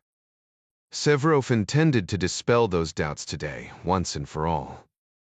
Today's briefing, coupled with the ongoing Slavic Sword and Shield special ops exercises, was also meant to solidify the growing Russian-Serbian military alliance. Tomorrow morning, Severov himself would jump with 500 other Serbian, Russian, and Belarusian paratroopers in the opening spectacle for the joint Serbian-Russian civilian air show being held at Botanica Air Base. Severov killed the lights as a giant projector screen slid into view. I don't need to remind anyone sitting in the room of NATO's power and reach across Europe, Severov began. Or its abuses. He used a laser presentation combo remote to flip to the first PowerPoint image, a familiar sight to anyone of a certain age who lived in Belgrade. It was a picture of the former Yugoslavian Ministry of Defense building, burning in the night. Despite their painful familiarity with the subject matter, there was still an audible gasp in the room. Severov advanced to another picture of the same building taken last year. It still stood in the heart of Belgrade, a shattered remnant of its former glory. The architecturally significant building had been smashed by NATO fighters in 1999 in response to Serbian aggression in Kosovo. Officially, the Serbian government left the remains of the ruined building standing as a monument to the unjust cruelty and suffering inflicted upon the Serbian people by NATO. Critics of the government said that the bureaucrats in Belgrade were either too poor or too incompetent to manage a proper demolition and reconstruction of the massive edifice, a view not shared by any of the nationalist patriots in this particular room. Severov let the image of the bombed-out building linger on the screen to allow the moment to soak in. Another reminder of the shame, humiliation, and outrage Serbians felt at the time and still did. The general then clicked through a series of short videos of NATO tanks, planes, missile launchers, and self-propelled howitzers in action. Nor do I need remind any of you of the history of NATO's combined arms air-land battle doctrine. He then flipped to an animated graphic representing the same battle systems, but now all connected to one another by electronic signals transmitting to and from satellites circling over Europe. The air-land battle doctrine has now evolved into ENSU network-centric warfare, which, of course, is merely following the lead of the Americans, who also use the term co-network-centric operations. Severov grinned and wagged his head. But you know how the Americans are. They always have to put their own little spin on things, don't they? A smattering of laughter rippled through the room. Severov continued with more slides displaying facts, figures, and quotes, all of which were presented in the voluminous notebooks sitting in front of each delegate. His job today was to summarize the presentation into easily digestible bites, not to regurgitate the reams of data in their hands. Niku relies on a vast array of sensors, everything from tiny raffle chips tracking shipping crates of MREs all the way up to orbiting satellite platforms. The essential theory of Nikuluzga is that massive inputs of data from all of these innumerable sensors combined with faster rates of communications at all levels, increases the decision-making abilities and combat effectiveness of all units and commands, from the lowly soldier in the field to the general directing the war. The means of accomplishing this is referred to in the NATO literature as C4ESR: command, control, communications, computers, intelligence, surveillance, and reconnaissance. In other words, the Americans and Europeans believe that they have enhanced, extended, and improved the speed and effectiveness of their combat capabilities by relying on the latest communications technologies. Severo flipped to more images as he continued. GPS, cell phones, shortwave radio, radar, computers, satellites, laser-guided munitions. Ships, planes, tanks, UAVs, soldiers, sailors, airmen. Everybody linked, everybody connected, everybody seeing what everybody else sees. Building on the platform of now, their ultimate goal is to create a vast collective network of perfect informational awareness, command, and control. One of the civilian Serbian politicians spoke up. But, General, is such a capacity even possible? It sounds like more American fake news. Neoplov shrugged. It's not only possible, it's inevitable. Perhaps you have heard of IoT, the Internet of Things. American corporations are proposing to connect every toaster, light bulb, television screen, AXC, unit, and food blender in their homes to an integrated network so that everything is connected and monitored. You know, Alexa, buy a box of cereal, or Siri, turn the thermostat down. That sort of thing. In the same way, the American war planners are proposing an IOBT, an Internet of Battlefield Things, where everything is both a sensor and a processor. From the rifle scope to the aircraft carrier. The Pentagon imagines that in the future, there will be one giant central nervous system of combat operations, coordinating efforts between units and across services: Army, Navy, Air Force, Marines.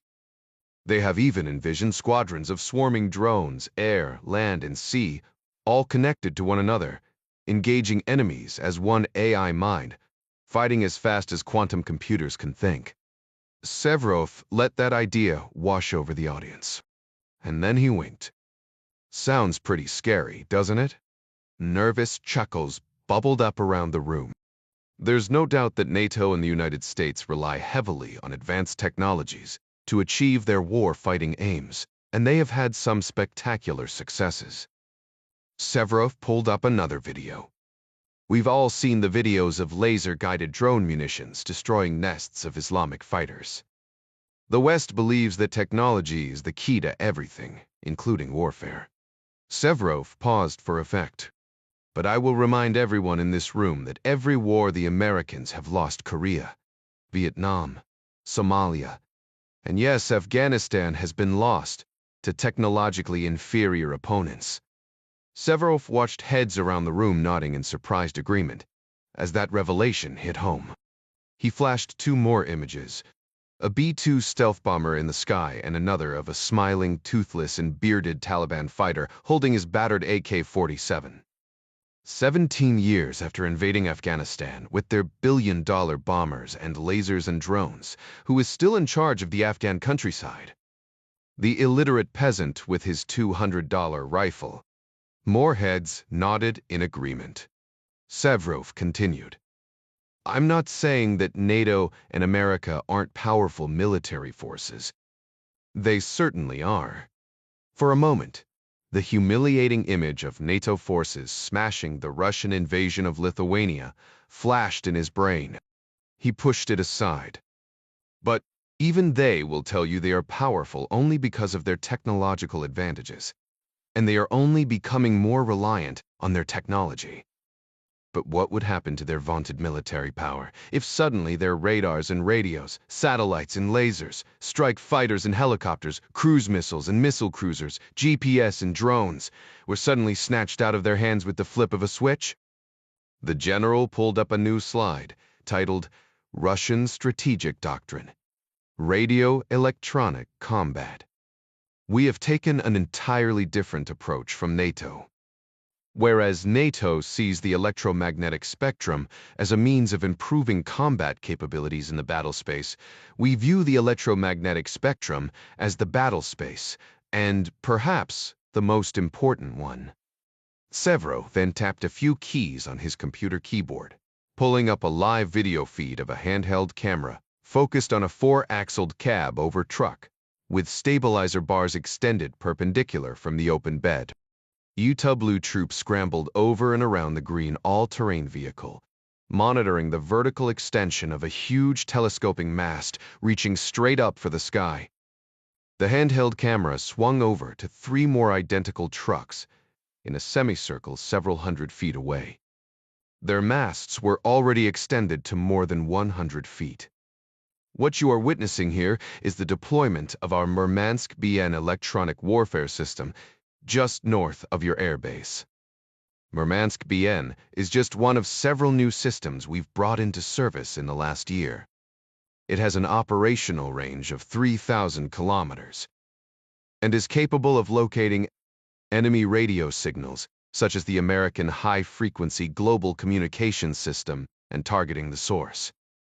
It is also capable of monitoring radio signals and even jamming them over that incredible distance.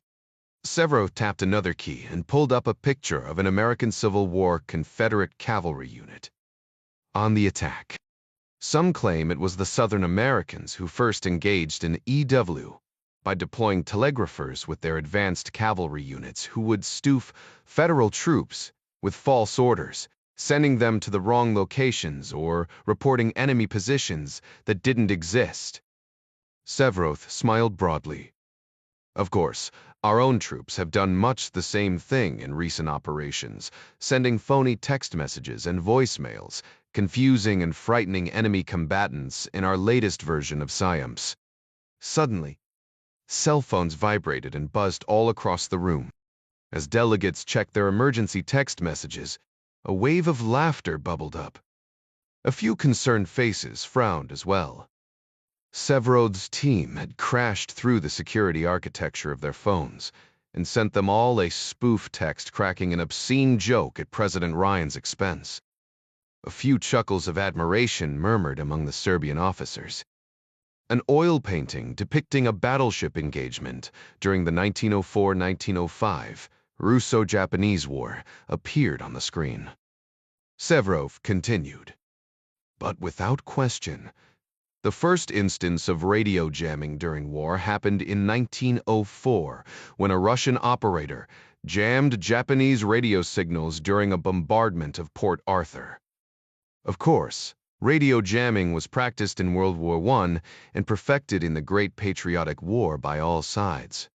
Severov tapped more keys. Another live feed came up, showing a Baz 6900 series cab over truck, another four-axled transport, but this one was enclosed.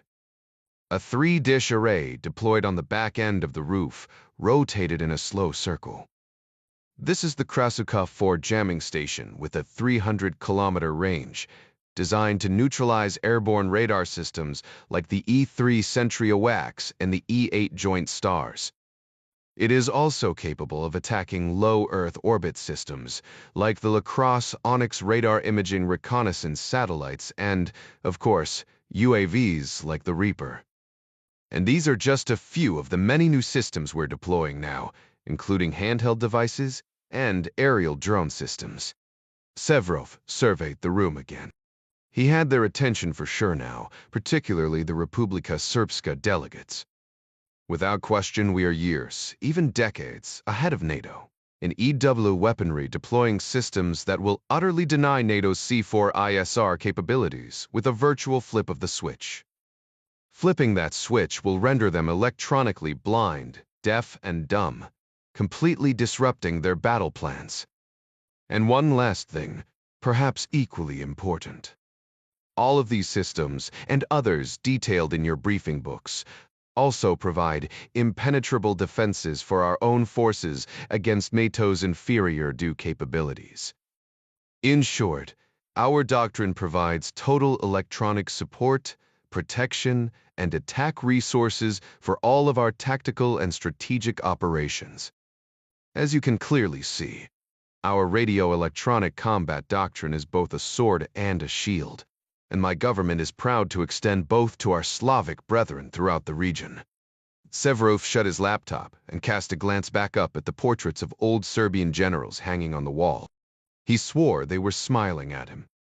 General Severov set his controller down, then stepped out from behind the lectern, raising his open palms and smiling like a kindly uncle. Will also to be as 2A, 18 Central Bosnia. The driver squinted his weary eyes through the fog of cigarette smoke in the truck cab. The dark figure in his headlight stood in the two-lane asphalt road far ahead, waving a red flashlight. The driver tapped the brights. The figure in the road was clad in black and masked, with a rifle slung behind his back. The driver's heart fluttered for a moment. The Croatian mafia was active in this part of the country, and truck hijackings weren't uncommon. He wasn't sure if he should try and speed past the guy or maybe run him over. But before he could decide, his headlights caught the white fluorescent police patch blazoned across the man's chest, and the driver's tension eased a little. He geared down and tapped the big truck's brakes with a short bark of compressed air.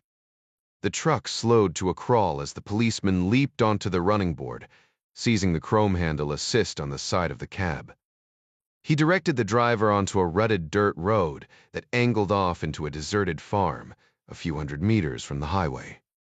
The truck driver panicked again, but the tactical officer could easily shoot through the glass if he tried anything, so what was he to do? When the truck reached the farmhouse, the cop signaled for the driver to stop and cut the lights, which he did, killing the engine and setting the parking brake with a final blast of air. The driver's door flew open and the policeman grabbed a fistful of the trucker's stained soccer jersey, flinging him all the way down into the hard dirt with a crashing thud. Before the driver could raise himself up, a knee in his spine forced him back down, and a strong pair of hands wrenched one of his arms back. The driver felt something hard and sharp cut into his wrist with a zipping sound, and then his other arm was yanked into the same position, and the other plastic cuff was zipped into place. A hand shoved the driver's face into the ground and held it there for a moment. A silent command to lie still and be quiet. What else could he do? The officer finally stood, relieving the pressure from the driver's back. He heard the man unsling his weapon and rack the firing bolt. Warm urine flooded the driver's oily trousers. He was going to die. The tall policeman raised a pair of bolt cutters and snipped the padlocks with a couple violent cuts. The shorter officer pulled the ruined padlocks off, and the two of them lifted the handles and unbolted the trailer doors. They pulled out their flashlights and scanned the contents.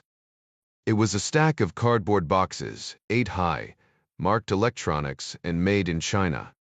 The tall policeman climbed into the trailer and with a crash pulled down a box as the shorter one glanced over at their partner standing guard over the truck driver and watching the road. The tall policeman pulled out his heavy combat knife and slashed open the top seal, revealing several smaller boxes of LED desk lamps with flexible necks. The two exchanged a worried glance through their balaclavas. The tall one pulled down another box, then stood on his toes and flashed his light toward the back of the truck. He turned around, his eyes beaming. He flashed a thumbs up, then pulled down 3 more boxes to make room to crawl. He lowered his long arm and the smaller cop grabbed his hand and pulled. And soon, the two of them were scrambling over a few rows of boxes to get to the real thing. Behind the stacks of desk lamps were a dozen wooden crates, about 10 feet long. The shorter cop pulled off the balaclava, spilling out a wave of shoulder-length blonde hair. The woman grinned ear to ear and flashed her light on one of the crates as the tall cop pulled his balaclava off as well and started working the crate lid with his thick blade. The weak nails squeaked inside the soft pine as the knife levered up the lid. When his fingers could finally get purchase, the big man sheathed his knife and pulled the lid off with his hands and tossed it aside as the woman knelt down and yanked out the packing material. They were looking for 122mm missiles. Instead, they found a crate of cold, rolled steel plumbing pipe. The woman, a GRU major, swore a vile curse in her mother tongue. Russian. Near Tigant Ishti, Republika Srpska, Bosnia and Herzegovina 80 kilometers south, a 39-foot-long Happy Times tour bus was parked behind a line of trees, far from the empty highway. 8 men in pairs, including the Greeks Captain Walib and Lieutenant Zabrilov, pulled heavy 10-foot-long wooden crates out from the wide luggage compartments beneath the bus's passenger cabin and loaded them onto a flatbed truck for the drive to the camouflage storage building 100 meters away. Shturi Pulveratin, D10. It was an informal meeting, if any meeting in the Situation Room could ever be characterized as such, particularly with the president and his closest advisors on hand, Sec State Scott Adler, Sec Def Robert Burgess, Steady Mary Pat Foley, and Chief of Staff Arnie Van Dam. A regional map of the Balkans was displayed on one of the big screens on the wall nearest the table, along with satellite photographs of Russian forces in and around Belgrade, Serbia. President Ryan had ordered up a buffet of salads and sandwich fixings for the late dinner gathering. He had a few things on his mind that he wanted to get cleared up as soon as possible, and this was the only time Arnie could pull everyone together. With 100 urgent national and global issues clawing at his schedule every day, Ryan had learned to prioritize better than most. But he'd also learned that the White House wasn't just a fire station, and his job wasn't limited to turning the hose on the nearest blaze raging out of control. Anticipation was one of his great strengths, born out of decades of analytical experience. Better to keep the fire from starting than to try to put it out. He'd also learned to trust his gut technically, his limbic system, and his gut was boiling. Ryan stacked a few slices of rare roast beef between pieces of dark and hearty pumpernickel bread slathered with Dijon mustard, serving himself after the others had filled their plates. Only Tina Foley helped herself to the kale salad with cranberries, almonds, and fig dressing, which she ate seated in a chair next to Arnie. Sec State Adler and Sec Def Burgess sat across from them, each sipping hot black coffee from a heavy ceramic mug bearing the presidential seal. "Thank you all for taking the time out of your schedules and away from your families," Ryan said, taking the black leather chair at the head of the room. "I'm hoping this will be a short one." Ryan took a big bite of his sandwich. "You mentioned 2 questions in your memo," Arnie said. Ryan nodded, swallowing. "The first question I want to tackle is this Russian buildup in Serbia. My peach deg this morning presidential daily brief contained photos of Murmansk BN EW vehicles deployed near Belgrade." Ryan hit one of the pictures on the big screen monitor with his laser pointer. "I'm told it's part of their Slavic sword and shield military exercise." Are we convinced that's all there is to this? As the Director of National Intelligence, Mary Pat Foley oversaw the intelligence gathering and processing of all 16 agencies in the IC, including the CIA. She didn't miss much, and even scanned Ryan's daily PDBs. The Sword and Shield exercise is an annual event now 3 years in a row. This one is the largest one yet and the most sophisticated. But we have no indication of hostile intent. The Sec Def set his coffee down. "It's a massive training exercise for Russian, Serbian, and Belarusian Spetsnaz units. It's the wrong mix of forces to launch any kind of sustained cross-border strike. If that's your concern, Mr. President." "Key word sustained," Ryan said. "Noted," the Sec Def agreed. "Spetsnaz are their best troops, and the EDU equipment they've deployed is top drawer. Some say better than ours," Ryan said. "Interesting combo. Putting their most advanced equipment that far forward is a haluva security risk for them. They must really want to make an impression." "They do," Sec State Adler said. "They're feeling the pressure in that part of the world. Montenegro just joined NATO last year. Croatia and Slovenia are already members." Macedonia wants to join, and so does Bosnia-Herzegovina, except for the Republika Srpska. They all want to join the EU, even some Serbian politicians. The Russians are feeling encircled, and Serbia is the key to stopping the advance. Ryan rubbed his chin. Okay, let's assume all of this is to keep the Serbians in the fold, and that it actually works. That doesn't stop the rest of the cards from falling out of their hands. Their strategic situation will continue to deteriorate. So, what's the play here? Restore their reputation, the SecDef offered. They let NATO bomb the hell out of the Serbs during the war. Maybe this is their way to try and rehabilitate themselves with their Slavic brethren. National and ethnic appeals are very strong these days. Catalonia, Belgium, Brexit, the European Union is threatened by nationalism. It only makes sense for the Russians to play on that to their advantage, Mary Pat said. While Europe is dividing, Russia might be trying to gather her Slavic children under her wing. I'm sure that's part of all of this, Ryan said. But there's something more. He stood and stared at the images on the wall monitors. You all know how these guys think. If they can't take a country outright, they like to stir up the pot. Which pot are you talking about? Van Damme asked. Ryan pointed at the center of the regional map. Seems to me that there used to be 60,000 NATO peacekeepers over there to enforce the peace accords, but they're all pulled out now, aren't they? Adler shifted in his seat. Down to about 600 total for the whole area. Ryan turned to him. The Europeans were the ones who made a hash of that whole thing, and they're the ones who promised to keep an eye on it. What happened? The Secretary of State shrugged. Europe's always been that way. They never carry their full load, and they seldom follow through. As far as Bosnia is concerned, they didn't want to pay the price for continued peacekeeping operations, and their attention is drawn elsewhere these days. I thought the Europeans had a high representative over the entire Bosnian government, some joker, who can pull crazy politicians and stubborn bureaucrats out of office and implement laws or whatever else they need to do to keep the peace and make the government function, Arnie said. You sound a little jealous of this high representative guy, Ryan said, smiling. It would make things a lot easier around here if you had that kind of power over Congress. Arnie's pale blue eyes smiled mischievously. No, thanks, Ryan said.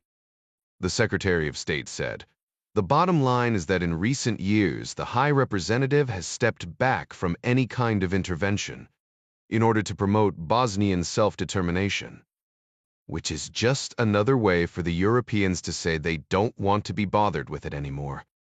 But by pulling out those peacekeepers, they've created one hell of a power vacuum, Ryan said. And the Russians, like nature, abhor a vacuum. The president crossed over to the wall of monitors. There are recent reports of escalating violence in Bosnia and the reformation of ethnic militias, Foley said. That fits your vacuum thesis quite neatly. It's a damn powder keg over there, Adler said. 500 years of blood feuds and genocides. It's like the damn Hatfields and McCoys, but with IEDs and machine guns. Ryan touched the Bosnian map.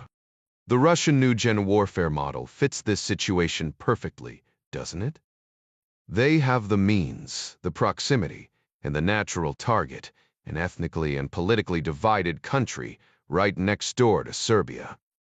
Even if the Russians don't want to take Bosnia over, another bloody civil war in the heart of Europe will demand a NATO response.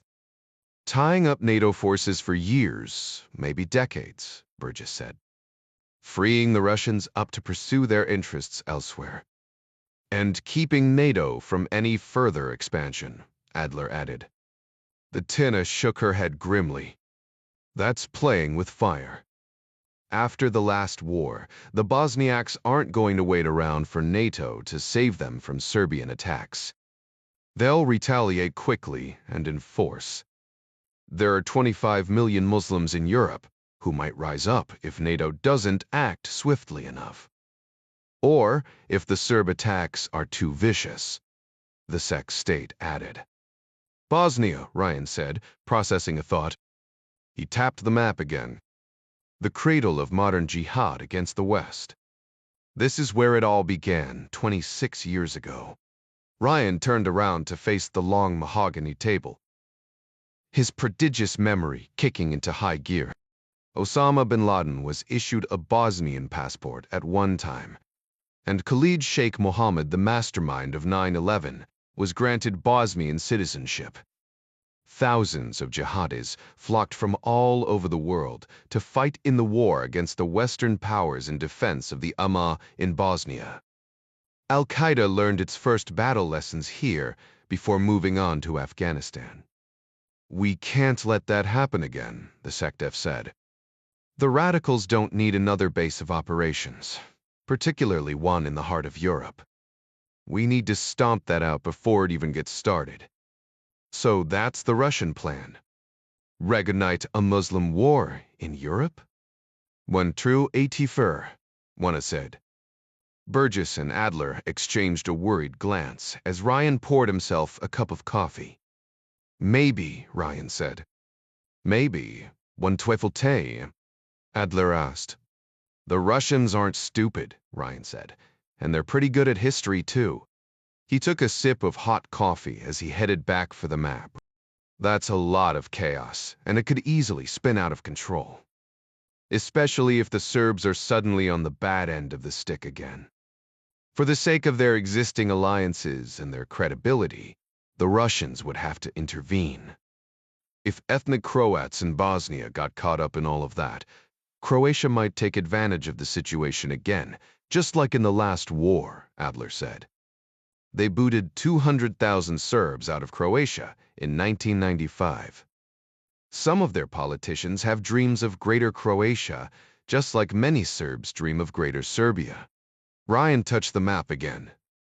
Mjoste Poftaken Assuren. Sarajevo. Ring a bell, anyone? Oh my God, Foley said. World War I. Archduke Ferdinand and his wife killed by a Serbian nationalist, right in the heart of the city, Ryan said. That was the spark that lit the fuse, resulting in the collapse of 3 empires, including Russia's, Adler said. The Russians are a lot of things, but suicidal isn't one of them, Ryan said. A civil war in Bosnia could turn into another clash of empires. Another world war. So you don't think the Russians are engaging in new-gen warfare over there? Van Dam said. The president sat back down, rubbing his face with frustration. Hell, Arnie, I don't know. That's why I have all of you here. My gut tells me no, but I know we're missing something. I can feel it.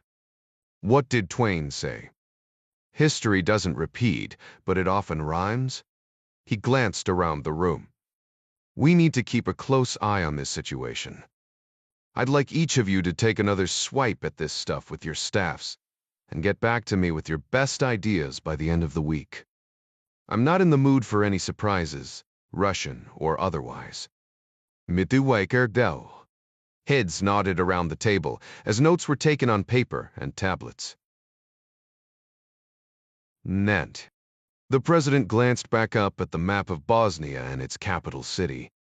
He knew his son was due to land in Sarajevo in the next several hours. He had to remind himself that Junior managed to survive a killer typhoon in Singapore last year. But the fiery storm his son might be heading into now would be far more dangerous. The president's thoughts about his son were interrupted by his chief of staff. You said you had another question about the Russians. Yeah, but it's not exactly connected. My Peshteg this morning contained secondary confirmation of the report we received a couple of weeks ago about the Syrian army strike on Idlib with thermobaric munitions. Deploying the new Starfire heavy flamethrower system, the SecDef said. 122mm thermobaric missiles fixed on the new T-14 Armata chassis. They're Mobarics. That's some nasty stuff, the NEA said. almost as destructive as a tactical nuclear strike, but without the radiation. I thought the Syrian government had a ceasefire with al-Nusra, Arnie said, trying to stabilize the area. There was a ceasefire, Foley said. Al-Nusra leadership got complacent, and the Syrians took advantage. Decapitated the entire senior council in one strike, including the emir. Just like those bastards to break a truce, the sec-state said. He was a longtime opponent of the vicious Damascus regime. But damn smart, the sec-def said. He turned to the president. How does a Syrian army operation tie into the Russians? A Syrian operation, sure, but with Russian weapons, Russian training, and, I'd be willing to bet, Russian advisors on the ground. Without the Russians, Damascus would have fallen by now. They're the reason a ceasefire with the opposition was even possible to begin with. But you're connecting what happened in Syria with what's happening in Serbia, Foley said, her face frowning with curiosity. You think it's two sides of the same coin? If the Syria situation starts to spin out of control, our attention will be focused there. And not on the Balkans, Ryan offered, tossing out a breadcrumb. Foley picked it up. And if the Balkans heat up, we won't be paying attention to Syria. Sec-Def Burgess added. And it's not as if there aren't a hell of a lot of other things going on in the world right now. I see it now, Adler said. The Russians are playing a little three-dimensional chess with us. Ryan sighed, exasperated. I can't shake the feeling there's another pair of hands at work here. Was tu a trikav? Foley asked. Sapta tu a bono? Who benefits? Ryan asked, falling back on his Jesuit training. Al-Qaeda, ISIS, the Russians. Even the Chinese and the Norks. If all of our attention is diverted away from the Pacific, Burgess said. Not true. But something tells me there's a missing piece. Something obvious and right in front of our noses, if we could just see it. Ryan stood, buttoning his suit coat, signaling an end to the session. The others stood as well. He thanked them again for coming on such short notice as Arnie ushered them out the door. Anything I can do for you, boss? Bernie asked. Maybe a couple aspirin and a crystal ball, if you can find one. Ernie smiled. Back in a jiff with the aspirin. And that crystal ball is still on back order. He shut the door behind him. Ryan reached for the phone to call his son, but caught himself. It was 6 hours later over there, and the kid was probably asleep. Besides, Junior could take care of himself. Noid Republika Srpska, Bosnia and Herzegovina. The man was pouring himself a cup of hot tea when a pair of heavy boots clomped onto his front porch. Before he could set the pot down, his door rattled beneath the pounding of a thick hand. The man assumed the worst. He pulled a 9mm pistol out of a drawer and marched toward the door, holding the weapon behind his back. Just as he arrived, the hand pounded on the door again. He unlocked it and flung it open. Tariq? The man said. It's an honor, idiot. What are you thinking? Tariq Brick shouldered his way into the man's house, followed by two younger Bosniaks. Dark and determined. They slammed the door shut as Brick stormed toward the wide picture window, where a huge black Aqab al-Qaeda in the Balkans flag hung. The banner bore the infamous white Arabic letters declaring the Shahada. The tall, burly Chechen snatched the black Aqab flag and balled it up before shoving it into the man's quivering hands. I don't understand. Brick had a full, wild red beard streaked with gray, and a voice cold and hollow like an empty grave. But it was the Chechen's milky white eye that struck terror deep into the man's soul, a brutal reminder of Brick's terrifying war record. The whole point of hiding in the middle of the infidels is to remain invisible. And you go and hang that flag? But I'm far from the road, and I'm proud to be in the jihad. The Kafir Serbs never come out this way. Take your damnable pride back up north and gather with the others who are under constant OBA surveillance. Breek said, stepping closer. But if you do anything to jeopardize our work here again, I will personally make you a martyr for the cause. The man bowed his head. I understand. I am truly sorry. Brix laid a calloused hand on the man's shoulder. Zeal is good, but wisdom is better if we are going to win the day. The man nodded violently, cursing his own stupidity. The Chechen felt his burner phone vibrating in his pocket. There was only one person who had his number, and never a reason for him not to pick up when he called. Breek signaled to his men with a nod, and the three of them headed back outside. When they shut the door behind him, he answered. Yes, the Tan Tilindi. You did well, the electronically altered voice said. But there is still much to do. Anyone listening in on the encrypted line an impossibility. His technicians assured him would not be able to tell the gender, age, or nationality of either of them. But Brock knew the caller well from years before, under the code name Red Wing, from a time when Brickhick had another name too. I'm following the plan, according to schedule. Perfectly, as far as I'm concerned. But my sense is that we need to move the calendar forward. Keep striking while the iron is hot. It's time for sharper measures. The Chechen bristled. They had agreed to a plan and to a timetable more than 2 years ago. Thanks to their cooperation, Breek had been able to smuggle in jihadi fighters from Tunisia, Egypt, Libya, Yemen, Morocco, and elsewhere, along with weapons and much-needed cash and drugs to finance their operations. What Red Wing didn't understand was that Breek had yet another plan and another timetable with an even larger agenda. But Red Wing could never know that. Red Wing wouldn't understand. Worse, Red Wing would oppose it. Red Wing was a reliable ally, but not a true believer. Brick still needed Red Wing's contacts and resources, but it was Allah himself who guided Breek's steps now. What do you propose? Brick finally asked. Red Wing laid out a new timetable. It was possible to carry it out. Breek calculated and smart. But it was also dangerous. If it failed or endangered his own larger plan, he would kill Red Wing and fulfill the will of Allah instead. But for now, Red Wing was useful, and their smaller plan helpful for the cause. I will plan the next mission immediately, Breek said. You are a great patriot and a servant of the Most High.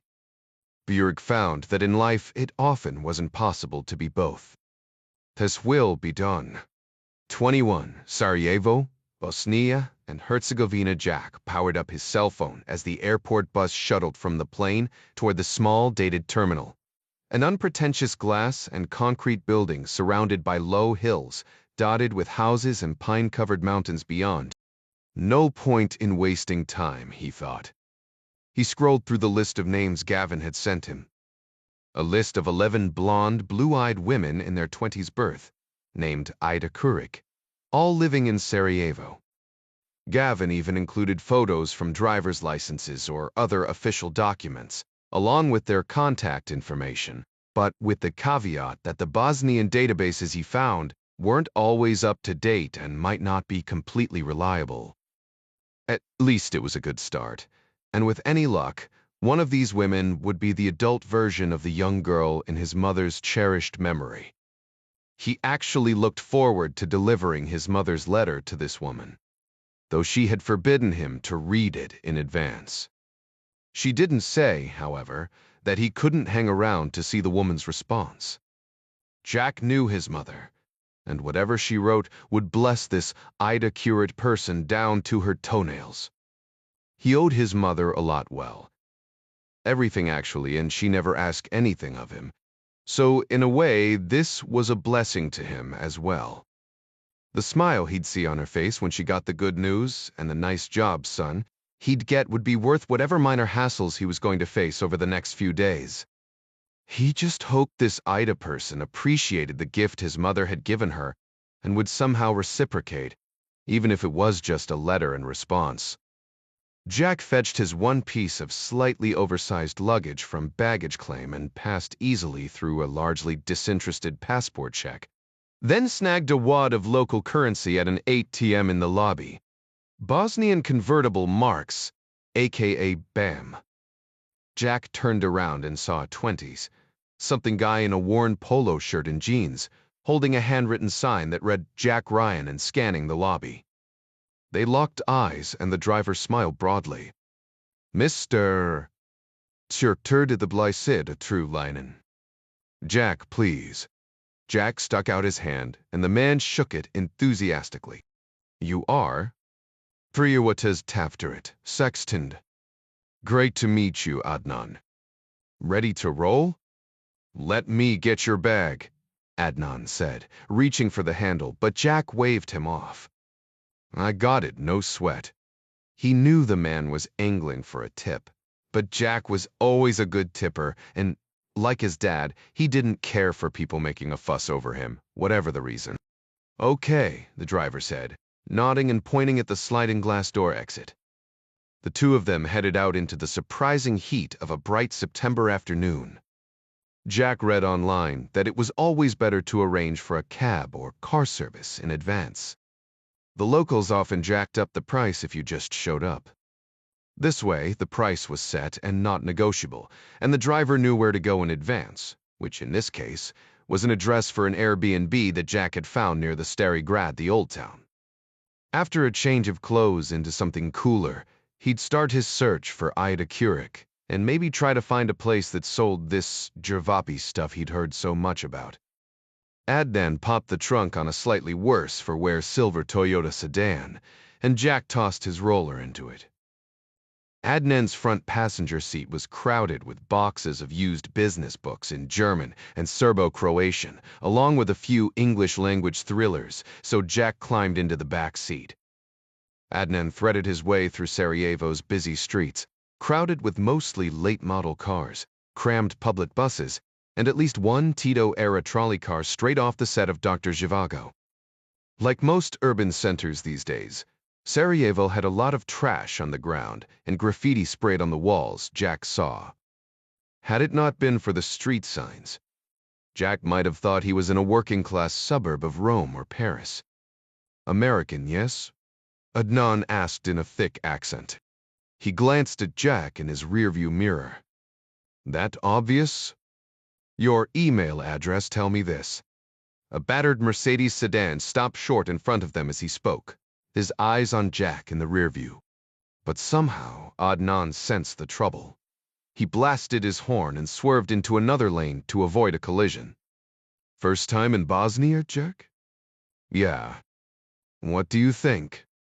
So far, so good. Jack was grateful for the air conditioner, even though it clearly needed a shot of Freon. Adnan smiled broadly. It's a beautiful country, with beautiful women and the best food. Yes, very beautiful. Can't wait to find out, Jack said, suddenly realizing his faux pas. The food, I mean. I hear the thing to get is Buki Vapi. Yes, it's the best. We are famous for it. And cheap. The food here is very good prices for you Americans. Adnan's phone rang, and he picked up, chattering in Bosansky with the caller on the other end. Jack cast his gaze back outside. The people in their cars or walking the pavement seemed neither particularly well-dressed nor desperately poor, and many of them were smoking, young and old alike. Like city dwellers everywhere, they had mostly unsmiling faces, stress-hardened against the harsh realities of not enough wages and too high rents. The anxious energy of the city radiated against the car's tinted glass like the rays of the sun. Adnan hung up. Sorry about that. No worries. Everything okay? My mother. She's sick. Yo, Jai. I'm sorry. Not bad. Just a cold. But I worry, you know. It's your mother. You should worry, Jack said. Adnan smiled at that. How long are you in Bosnia? Jack didn't particularly care to answer questions, especially from strangers. But this guy was a driver and just trying to make small talk. I'm too elaborate. A week, Jack lied.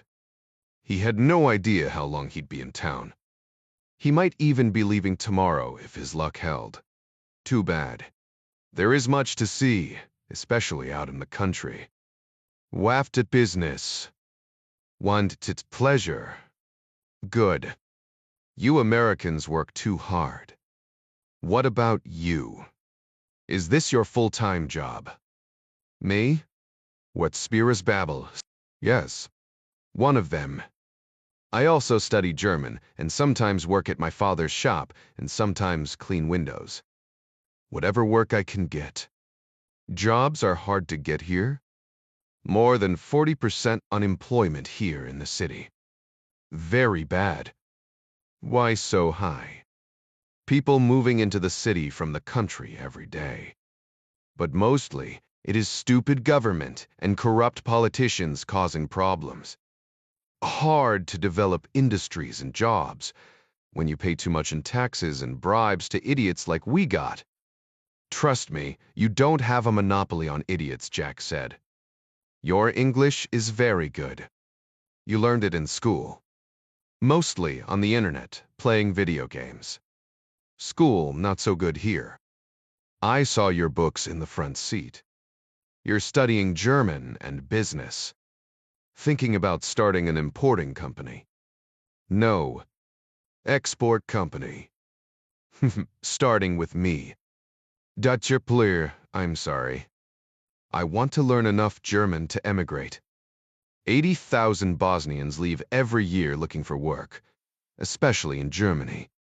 I have a cousin in Frankfurt, drives a taxi. Soon as I save up enough money, I'm going there.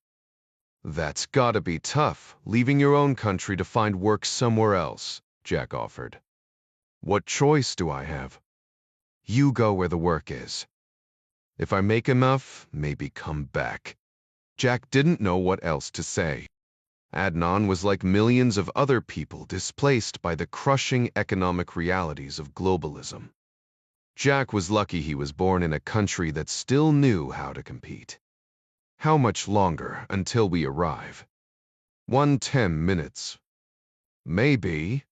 Adnan kept weaving in and out of lanes. And even ran a few yellow lights. Not being on the meter put a fire under his tail, which didn't bother Jack at all. He glanced back out the window and enjoyed the ride, absorbing as much detail as he could. There were plenty of small private shops and kiosks, selling tobacco and convenience items, but also chain shopping markets, department stores, and big banks, particularly foreign ones, as the taxi neared the city center. There were several mosques, their soaring minarets stabbing the skyline. He wasn't used to being in a Muslim-majority city. But he also saw a fair number of churches, Catholic and Orthodox, and he'd read somewhere that the city still had a vibrant Jewish community. No wonder Sarajevo was referred to as the Jerusalem of Europe. But there weren't any soaring skyscrapers or super-wide boulevards in the oldest part of the historic city, nor any cranes or signs of new construction. Sarajevo felt like an old suit, well-tailored and serviceable, but worn and tired. No new construction meant nobody was planning for a bright and expansive future. Maybe the lack of it was partly a function of the city's historical sensibilities, but more likely it meant this was a city without visionary leadership and perhaps without hope. Jack noticed as they crossed a bridge that the Miljacka River was barely a trickle in the wide littered bed that marked the southern boundary of the old town. Adnan turned and made his way to a narrow but unremarkable street, flanked by low concrete buildings just tall enough to block the sun. Checking his Google Maps, he parked in front of a driveway leading to an alley, bordering a 4-story apartment complex. Here we are, Adnan said. 20 marks, please. Jack opened his wallet and pulled out his Visa card. Adnan frowned. God, but cash is better. Your website said you took Visa and MasterCard. Sure, but cash is better. Adnan saw the skeptical look in Jack's eyes. If you do not have the cash, I will take the card. But in my country, there's a 17% tax on credit cards and a 3% fee, so I lose 20% if I take the card. 20%? No wonder these guys were struggling. No problem, Jack said, and pulled out a 20-mark bill and tossed him another 10 for the tip, which, according to the travel guides, wasn't necessary to do in this part of the world. But 10 marks was about $6, and Jack figured Adnan was working his ass off just to keep his nose above water. Mac Hugh, a 20. Adnan reached for his door handle. Let me get your bag. Just pop the trunk, will you? Yeah, sure. Adnan shoved a business card into Jack's hand. You need a ride, you call Adnan, okay? Jack pocketed the card and grinned. Who else would I call? Oh, one more thing I should tell you. There is no water in Sarajevo from midnight to 5 in the morning. Is there a water shortage? Adnan shook his head, grinning. No water shortage. Then why? Markrede tesset have la fista bin. Fberry curb zabrit. But plan accordingly. Jack pulled his bag out of the trunk, slammed the lid, and waved goodbye as Adnan pulled away. He turned into the alley and headed for his building. He hadn't noticed the Audi sedan parked at the end of the street, let alone the man in the loose tie and rumpled suit intently marking Jack's arrival. And even if he had, he wouldn't have known the man's name was Dragan Kolak. Many too near TJN90ICTE, Republika Srpska, Bosnia and Herzegovina Tariq Brixi's 4x4 Nissan quad pickup, arrived at the camp at the end of the dusty road, his driver heading for the camouflaged storage facility. A bearded Tunisian raised a palm in half salute and smiled as the Chechen commander passed. Brig was pleased, despite the earlier call from Red Wing. The Tunisian was one of a group of 18 jihadi fighters, trained and equipped here in the last 2 months, and heading out for Germany later tonight, soon to be replaced with fresh new recruits from Kosovo and Macedonia. The foundation was being laid for an independent Muslim state in the heart of Europe, guided only by Sharia law, and beholden to no one but Allah himself. But independence was not enough. Even Red Wing understood that. Such a state would pose too great a threat to the European powers, a humiliating reminder of the Islamic flood that nearly swamped Europe centuries before. NATO would crush it at the first opportunity. How to protect such a state? That was where he and Red Wing differed. As for the rest of Europe, hadn't Islamic armies once invaded Spain and Portugal, France and Austria, Italy and Hungary, Bulgaria and Greece, Crete and Malta? Hadn't Muslim fighters stormed the city gates of Constantinople, Athens, Moscow, Vienna, Lisbon, and Madrid? Brick believed with all of his heart that former Muslim lands would be Muslim again, and Sharia would come to all of Europe, either through demographics or, sooner by force of arms, which he preferred. As a prolific father and a ruthless fighter, he was proud that he had excelled at both. The Nissan pulled up to the storage building and parked next to a Happy Times tour van just as Amir stepped into view. Brick grinned broadly and signaled for the driver to stop. He leaped out of the vehicle and embraced the smaller Bosniak in a bear hug. They were related by marriage and by blood, or at least the shedding of it. Tevtatur Traveltim. You bring good news? Emir smiled, almost shyly. Good news, yes, but even more than that. Come. Emir steered the larger man through the open sliding doors of the warehouse. It was too far from the nearest paved road to be seen, even with binoculars. It was further hidden by the small draw where it was built, and flanked on 3 sides by towering pines. As a precaution, The steel roof was insulated inside and out with natural materials to eliminate any kind of heat signature or optical detection from overhead surveillance. Outwardly, the building appeared to be an oversized barn. It was large enough to hold several wheeled vehicles, service bays, welding equipment, an industrial forklift, tools, and most important, a Bosnian Army BM-21 Grad multiple rocket launcher. Stolen during the confusion of the last war, it had been stored and maintained in secret by Bricky ever since. The Grad and its variants were the most ubiquitous multiple rocket launch systems in the world, in service in more than 70 countries, from Afghanistan to Zimbabwe. Of Soviet design, the Grad had been around since the 1960s, and its ease of use, simple maintenance requirements, and enormous destructive potential made it one of the most effective artillery systems ever designed. The gasoline-powered 8-cylinder 6x6 truck mounted a box launcher of 4,122mm rocket tubes and was operated by a 3-man crew. The rockets could be launched from inside the cab or externally by a trigger on the end of a 64-meter cable. The BM-21's primary flaw was its accuracy. The fin-stabilized dumb rockets were targeted with Cold War-era optical periscopes and collimators. Originally designed as an area denial weapon to blunt massed armor and infantry assaults, the Grad system relied on large numbers of relatively inaccurate rockets and their high explosive payloads to overwhelm opponents. Over the years, the unguided rockets increased in range and accuracy with improved engines and more reliable propellants, but the Grad was never considered a precision weapon. Until now.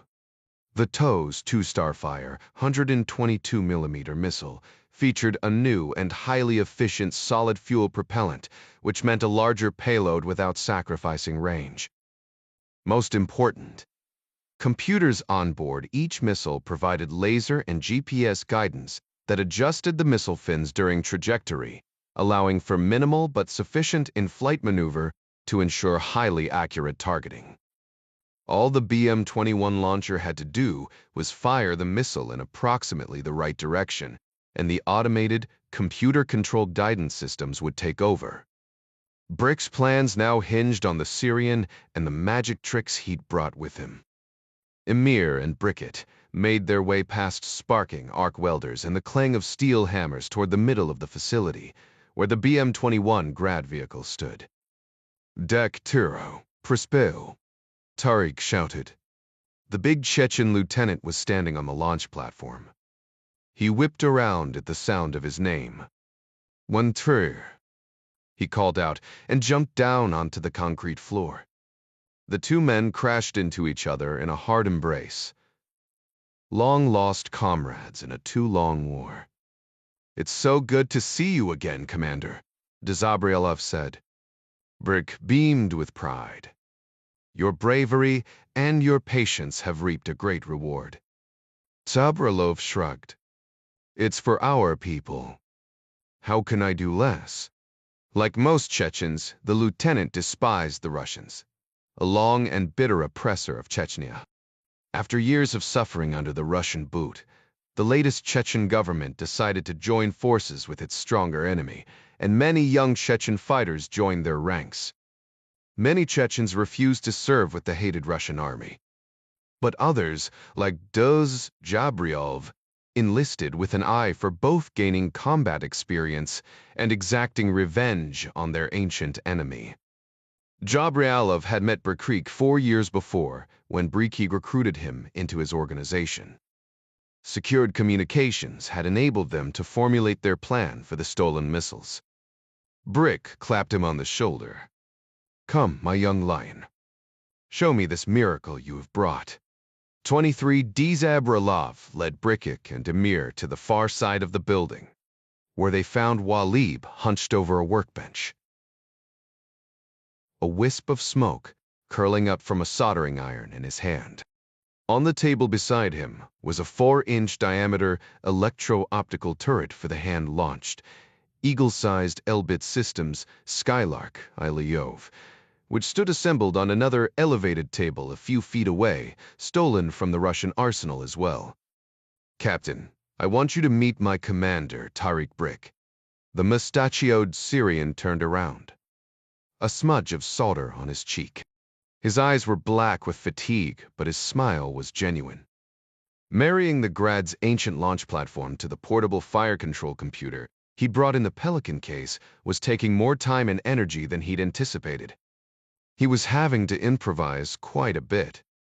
The Grad's rifled launch tubes spun the rockets like a bullet to improve flight stability and accuracy. The trajectory of a rocket's flight and its ultimate destination were determined by elevation and azimuth angles, along with the duration of engine fire, warhead weight, distance, wind speed, and a dozen other factors.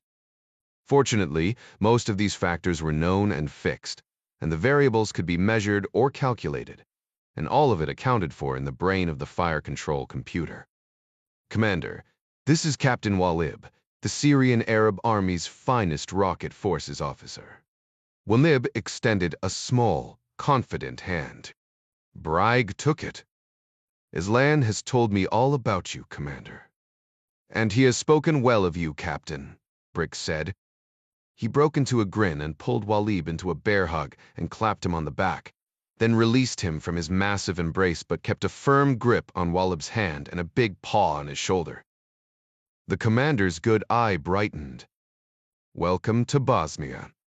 Thanks be to God for your safe travels. You have come very far. Without Aslan, I never would have made it. Without God, neither of us would have," Ziabralov was quick to add. The journey had taken longer than expected, partly to avoid the Russians, who'd managed to pick up their trail early on. Brick stepped closer to the workbench. "How close are you to completion?" "I have everything I need, but the work requires precision and is time-consuming." The big Chechen bent close to the soldered electrical components, examining them with his one good eye. "We only have 9 days to prepare, and there are still other pieces we need to put in place. I have already checked out the flight systems on the Skylark.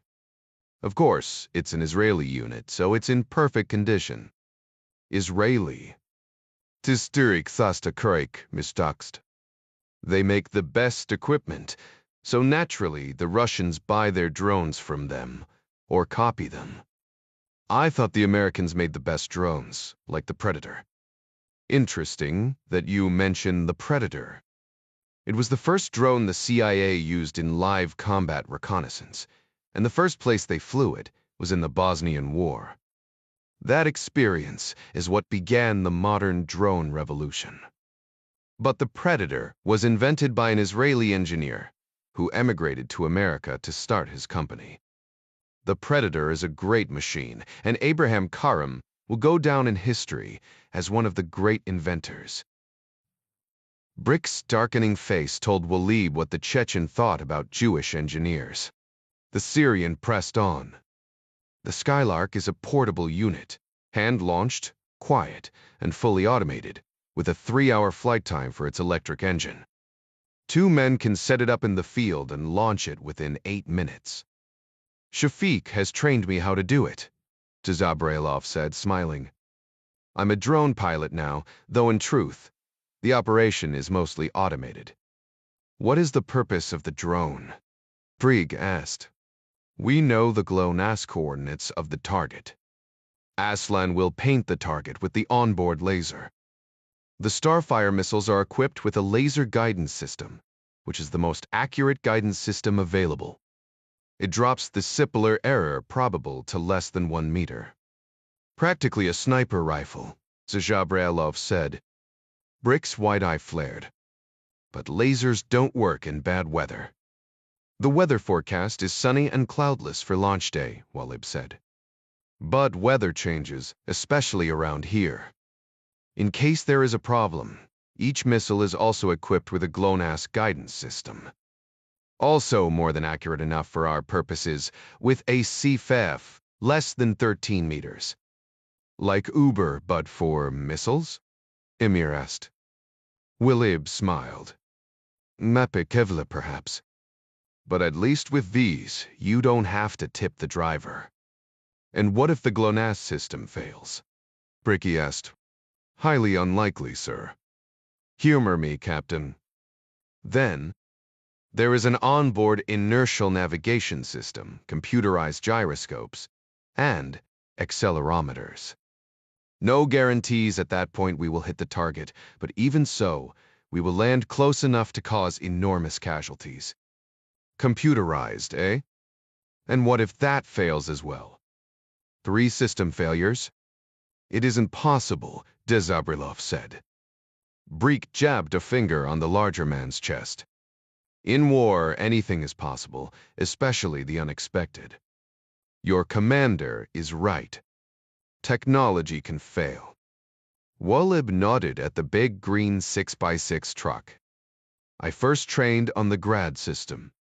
It's old technology, but reliable. The rocket motors are reliable, and the fuel burn rates are known quantities. A straight launch with no electronic guidance systems at all will still result in a satisfactory strike. Think of it as a very long-range, very effective mortar system. We cannot fail, Emir said. Breek nodded, satisfied. So, everything is ready? Not yet. The next thing I'm doing is taking the extra precaution to confirm that the laser wavelength on the Skylark's laser designator is synced with the laser guidance computer on board each of the Starfire missiles. Excellent. Leave nothing to chance. What else is there? Once the missiles are programmed and synched to the portable fire control computer, we should move the launcher to the location we talked about, much closer to the target. The shorter the range, the better. Once the launcher is fixed in place, I will need to make fine gun-laying adjustments to the launcher by hand, using the Grad's mechanical traverse wheels on the stabilized platform for azimuth and elevation in milliradians. It won't be necessary to be more precise than that. The laser and GLONASS guidance will more than make up for any mechanical error. It will be a day of judgment. A glorious victory for the Dar al-Salam, Djabrilov said. That is not for us to decide, Brick cautioned. All we can do is work and pray. He turned to Willib and pounded his narrow shoulder. But thanks to you, the work will be easier and the prayers lighter. There is a reason why God brought the two of you together, Djabrilov said. Your vision, Commander, and your expertise, Captain. How can we fail? Inshallah, Emir said. As soon as we have all of the missiles, I can finish the other work. Treek frowned. What work is that? Willib pointed to the open Pelican case on the floor. It contained the portable fire control computer he'd also stolen from the Russian armory. With that unit, I can pre-program the exact coordinates and elevation of the target on each missile, which is critical. In my studies at the Russian Artillery Academy, they taught us that back in 1999, during the Yugoslav Wars, the American GPS-guided Ju-Dam bombs slammed into the Chinese embassy in Belgrade because the wrong targeting coordinates had been inputted. Brickchak grinned. So, the Americans make mistakes? Willib shrugged. At least, that was the Americans' official explanation. Of course, other sources indicate it was intentional, because they believed the Serb White Tigers were being directed out of that building. Fortunately for us, our target is permanently fixed, and its exact geo-coordinates are widely available on the internet. No accidents are possible as far as the GLONASS targeting system is concerned, let alone the laser. Excellent. The computerized fire control system also allows me to perform hardware and software checks before launch. So far, everything I've tested has been in perfect working condition, so I anticipate no problems with the other units when they arrive. If you need anything, come to me directly, Brick told the Syrian. You are the top priority. Everything we have is yours. What I need most is time, Willib said. And the rest of those missiles. Of course. Brick turned to Emir. Walk with me. Brick and Emir exited the warehouse and headed for the trees for privacy. When they were out of earshot, the Chechen asked, "When do you expect the next shipment to arrive?" The small Bosniak shook his head. "Tomorrow night." "Then the rest?" "The day after, or perhaps two." "I don't like these delays," Brick said. "It can't be helped.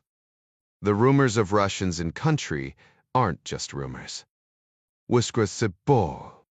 Vic Creek asked, incredulous. "The Russian version of the CIA?" "Perhaps. Perhaps not. I myself spoke with a driver who was stopped only last night. De for Pleitze. Webbornling gaze. Anything we can use. Only that he heard Russian spoken." Newmir grinned. He still reeked of his own urine. He thought for sure they would kill him. "I'm surprised they didn't." Brigg scratched his beard. "Did you contact your friend in the police? Tell them about these Russian spies running around? That might help our cause." Emir shrugged. A police friend laughed. "A murdered truck driver? Yes, that would get things moving. But a stopped truck with no one injured and nothing taken? Here these primers. But they're Russians on Bosnian soil. These Russian devils are smart.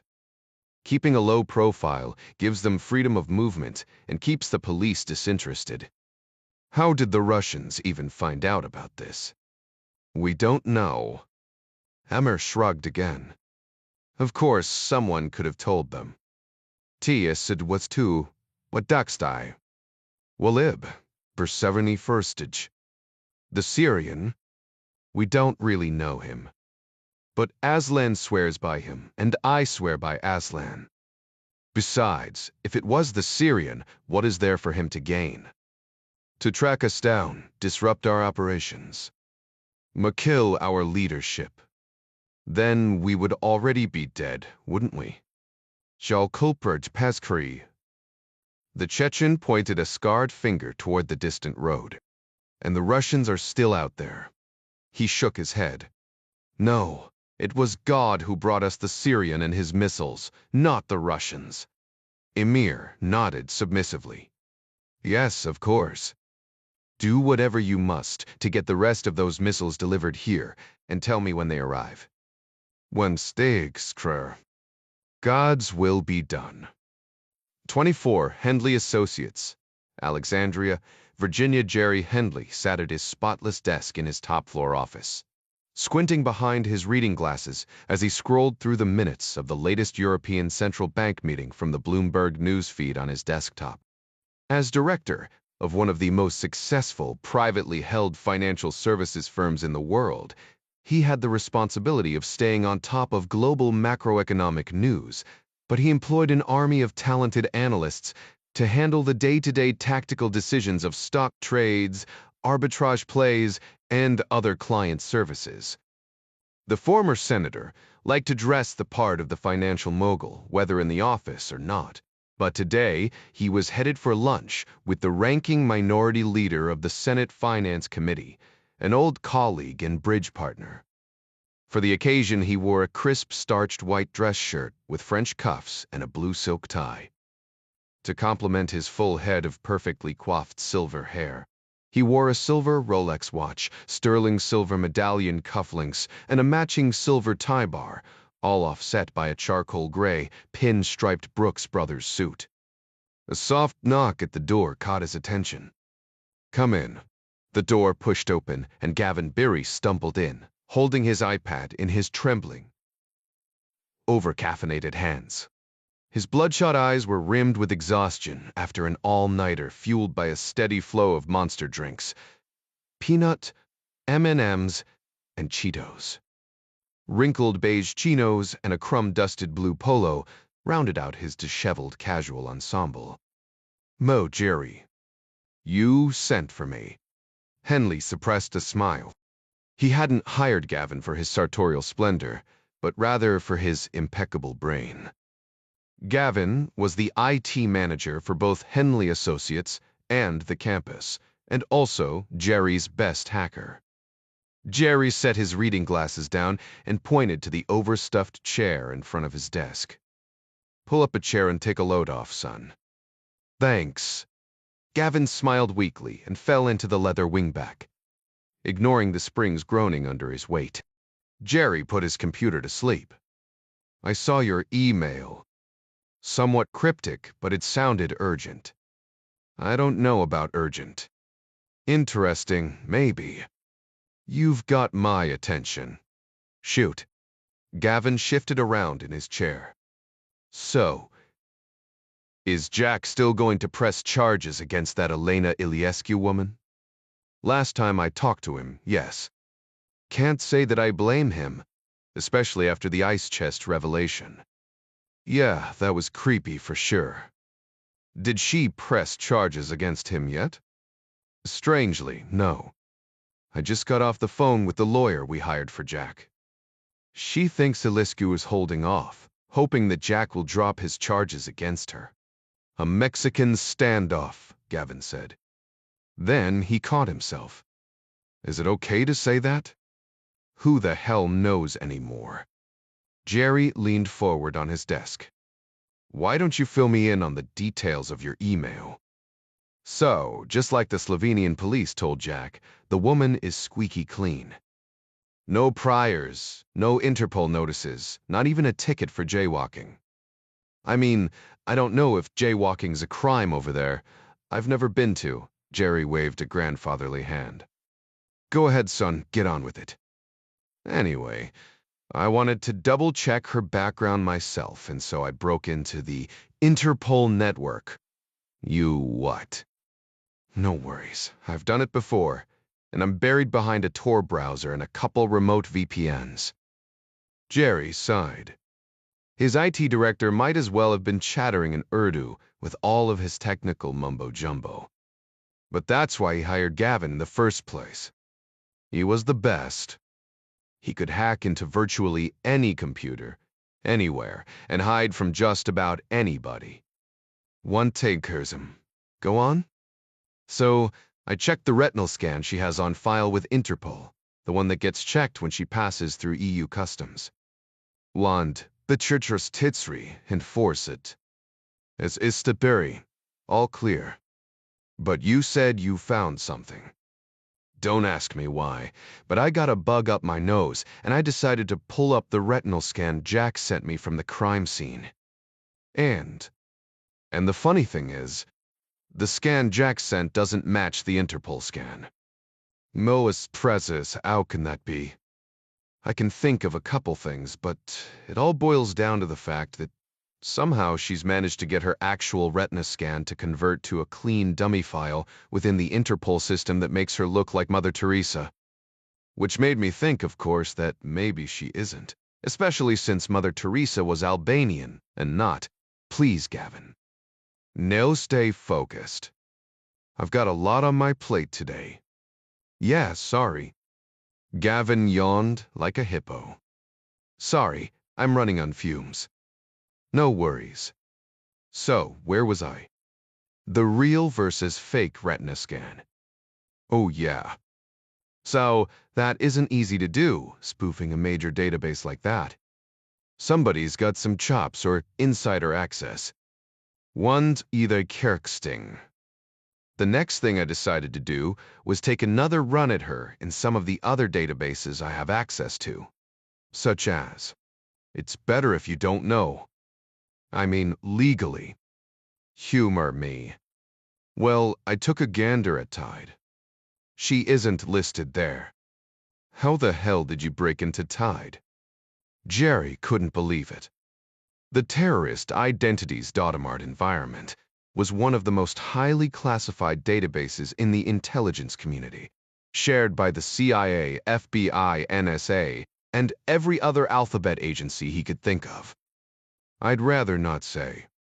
But it's what you hire me to do. You're right. So, what did you find in your other searches besides Tide? Nothing to write home about. She always came up squeaky clean. She's some sort of a consultant.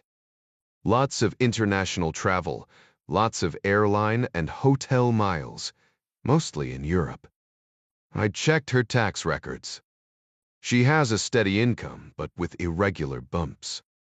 Some kind of bonus structure is my guess. You got her tax records? Gavin shrugged. Flee to play. Big deal. Did you find out her favorite brand of toothpaste? Gavin frowned and pulled up a screen on his tablet. I didn't realize you needed that. Let me see if I can find it. I'm joking, son. Sorry to interrupt your train of thought. Please continue. So, I started digging into the consulting firm she works for. Again, clean, nothing unusual or suspicious, except that the firm sometimes billed for work with one particular company with a Jersey office. You mean the state or the country? Travtisivriksif, the country. A banking haven, Jerry said. Yes, in the 10 dwarfs. Exactly. So I dug a little further on that and got the names of the board of directors of that Jersey company, and one of them is a British citizen. Well, I have access to an MI6 backdoor you probably shouldn't know about. It turns out that this director fellow is suspected of being somehow connected to an organization known as the Iron Syndicate. Jerry frowned. What the hell is the Iron Syndicate? Gavin shrugged. Can't say exactly. MI6 was referencing it in regards to Afghan heroin, Libyan manpads, and human trafficking in Malawi. But they didn't have anything else. Holy cow. A global criminal enterprise that large and I've never even heard of it. I kept digging around but couldn't find anything else. CIA, dia all dead ends. So I put some bots together a couple hours ago and sent them off into the net on their own to bird dog this thing. They haven't turned up anything yet, but I hope to get something by the end of day.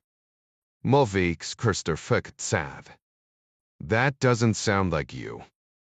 That's what's freaking me out. These Iron Syndicate guys are good at hiding secrets. Like government-level good. You think this Iron Syndicate is a foreign agency? Not really.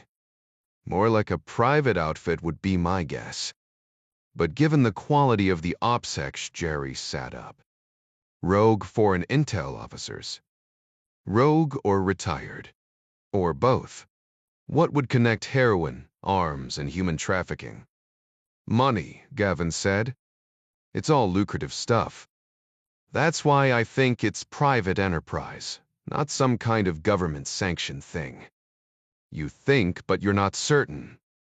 Intel agencies have done the same kind of thing, even worse. So I can't be sure. You're right. We can't be. But Jack's still connected to this somehow, through Elena Iliescu. Yeah. She wanted to kill him. A personal vendetta? Or a hired hit for the Iron Syndicate? Gavin scrolled through his iPad again. I mean, judging by her travel schedule and her income stream, I'd say she was definitely a professional hitter. Hired to hit Jack? Again, I can't be sure at this point. But I broke into her cell network, and of course I have access to Jack's. Gavin pulled up a screen with a video graphic and slid the iPad over to Jerry. Jack said the cops told him she'd driven in from Trieste. So I tracked her cell phone starting the day Jack was in London. 11 days ago. You can see her movement around Trieste, and by the timestamp, you can see she picked up and headed to Ljubljana the day after Jack left London. Gavin reached across the desk and swiped the screen for Jerry, pulling up a new video. And here you can see Jack's cell pinging in the city, and hers. Notice how closely she stays next to him, got within 100 feet of him a couple times. So she was definitely tracking him, Jerry said. No question. And she followed him up to where was it? Jędrzejczyk Falls. And actually, she got there ahead of him by about 2 hours. Der Gavin picked up the tablet and scrolled to another page and showed him. Jerry examined the tablet. She knew where he was going. Maybe she tapped a phone or got a bug planted somewhere. But it wasn't an accident she bumped into Jack up there. Gavin cleared his throat. Perfect place for a hit, especially if she planned on beheading him. I mean, not that I've ever done that sort of thing. Jerry leaned back in his chair, flipping through Gavin's tablet. The place is pretty remote. He studied a police photo of the crime scene, picnic bench, ice chest, bone saw. Let's assume you're right, and this woman was hired to kill Jack. We need to find out why. Jiawe Troop Sefteler. And she isn't talking, at least not officially. Jerry sat up and reached for his laptop. Maybe it's time to arrange an unofficial chat with Miss Yulescu. Find out more about the Iron Syndicate and why they ordered a hit on Jack. Should we call the feds in on this? No, we don't have proof of anything yet to give them, and we're still just making educated guesses. Besides, they're going to want to know my intel sources, and neither of us wants that. That's agreed. So what makes you think she'll talk to us? Assuming she is a pro, that means she's been hired by somebody for a chunk of cash. By not filing charges against Jack, she might be sending a signal that she's looking for more money. Jerry woke up his computer and pulled up a list of phone numbers. On the other hand, she failed her assignment, and that means she's in trouble with her employers. So my guess is she might be looking for protection. Either way, I know just the guy who can suss it out. Jerry dialed a number, then held up a finger toward Gavin. Excuse me for 1 second. With course. Gavin's eyes drifted to the photographs of the ex-senator posing with presidents, kings, movie stars, and business titans over the years.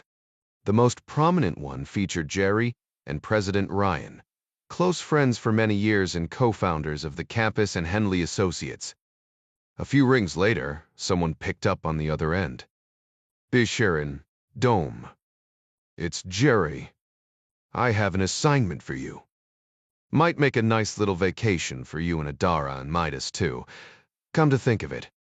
I'll set up a conference call from my end and fill in the details. Jerry hung up and turned to Gavin. Nice work, Gav. I'll keep you in the loop. In the meantime, keep digging around for whatever you can find on this Iron Syndicate. If the Syndicate knows she failed her hit, you know they'll send somebody else for Jack. I told Jack that, but he says he's got something to finish before he can come back where we can keep an eye on him. Gavin frowned with worry. The fact we've never heard of these Iron Syndicate people makes me extremely nervous. I'm worried, too. That's why we've got to find out what's really going on and who's behind it. 5 Sarajevo, Bosnia and Herzegovina. Jack met the apartment owners briefly. A charming young Bosniak couple, both high school teachers, who showed him around the spotless 2-bedroom apartment, decked out in IKEA furniture and local art. They left him a set of keys and a couple maps, along with a small pot full of dark, rich ground beans and instructions on how to brew a cup of Bosnian coffee. This was his first Airbnb rental, and he was extremely pleased. Half the price of a hotel and twice as nice. The only bummer was that the building's garbage chute was located on the 3rd floor landing across from his front door. Fortunately, the smell didn't reach inside the apartment. Jack changed into shorts and a linen flannel shirt and headed out, pulling on a pair of Oakleys against the bright sun. He was famished, but fortunately his first Ida target worked at a restaurant with great TripAdvisor reviews in the Turkish part of the Old Town. It was about a 10-minute walk from his place. He was looking forward to stretching his legs and seeing Sarajevo up close and personal. And the part of town where he was headed was a pedestrian zone. A few blocks from his apartment, he crossed the Latin Bridge heading north, stopping at the traffic light just as a battered trolley car came screeching to a halt. He glanced across the street and saw the sign on the building, and it suddenly hit him. This was the street corner where Archduke Ferdinand and his wife were assassinated in 1914. It was a dope slap for sure. Jack had studied World War I in high school. He'd watched the grainy film footage of soldiers swarming out of their trenches through barbed wire and mortar fire and into no man's land only to be machine-gunned down by the thousands, or gassed, or blown apart by concentrated artillery fire. Millions of soldiers and civilians were butchered in a war that served no purpose other than to lay the foundations for the next one, an even bloodier affair. All of that carnage that laid waste to an entire generation. All triggered by the pistol shots of a Bosnian Serb nationalist. Fired here. Right here. The assassination was one of the most historically significant events in the past 200 years.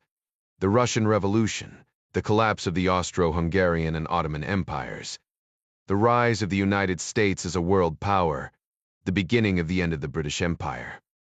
Those fatal gunshots also gave rise to Lenin, Stalin, Mussolini, Franco, Hitler.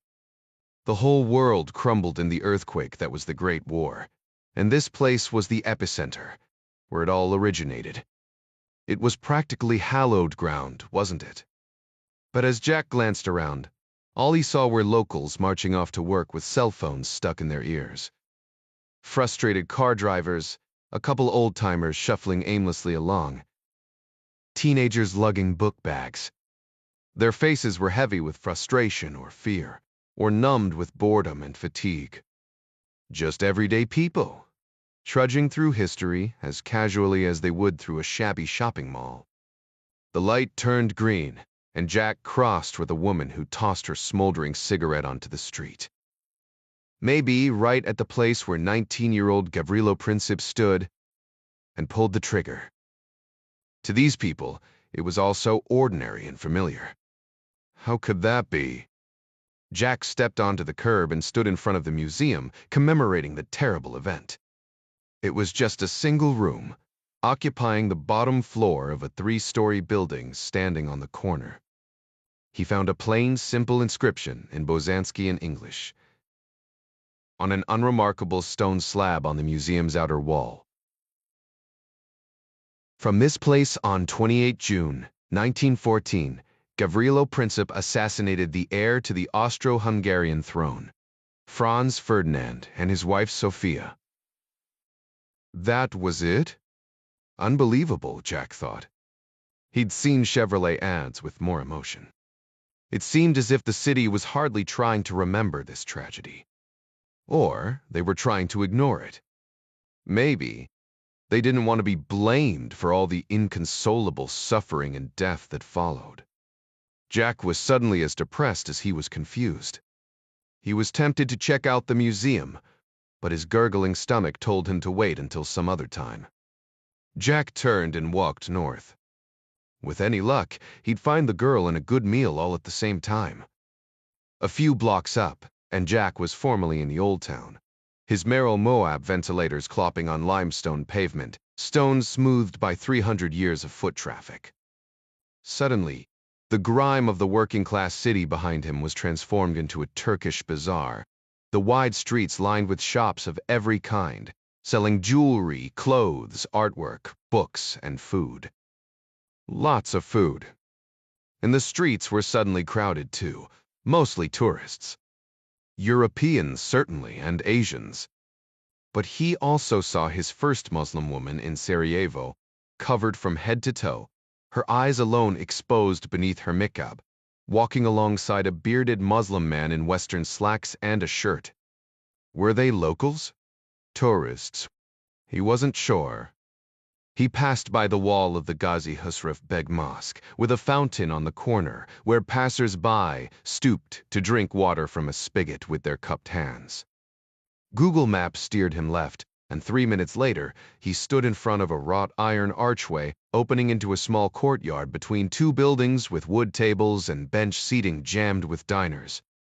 Small, clear electric lights hung from the branches of trees overhanging the courtyard. Bosnian folk music played on the outdoor speakers, but it could hardly be heard over the laughter and loud, friendly banter of people having a good time. There wasn't a breeze of any sort, and Jack felt a small trickle of sweat sliding down his spine as he stood there searching for a place to sit. The tables were crowded with plates of delicious-looking food and glasses full of wine and beer, and quite a few cigarettes. It was a good vibe and obviously a popular place. He glanced through the open door of the air-conditioned restaurant's interior and saw a standing-room-only crowd inside and no empty tables or even a space to stand at the busy bar. Even if Aida was in there, he wouldn't have the chance to talk to her. "You want table." "Over there," a waitress said, nodding her ponytailed brunette head toward an empty two-seater in the back of the courtyard while she balanced plates of lamb kebabs and fish.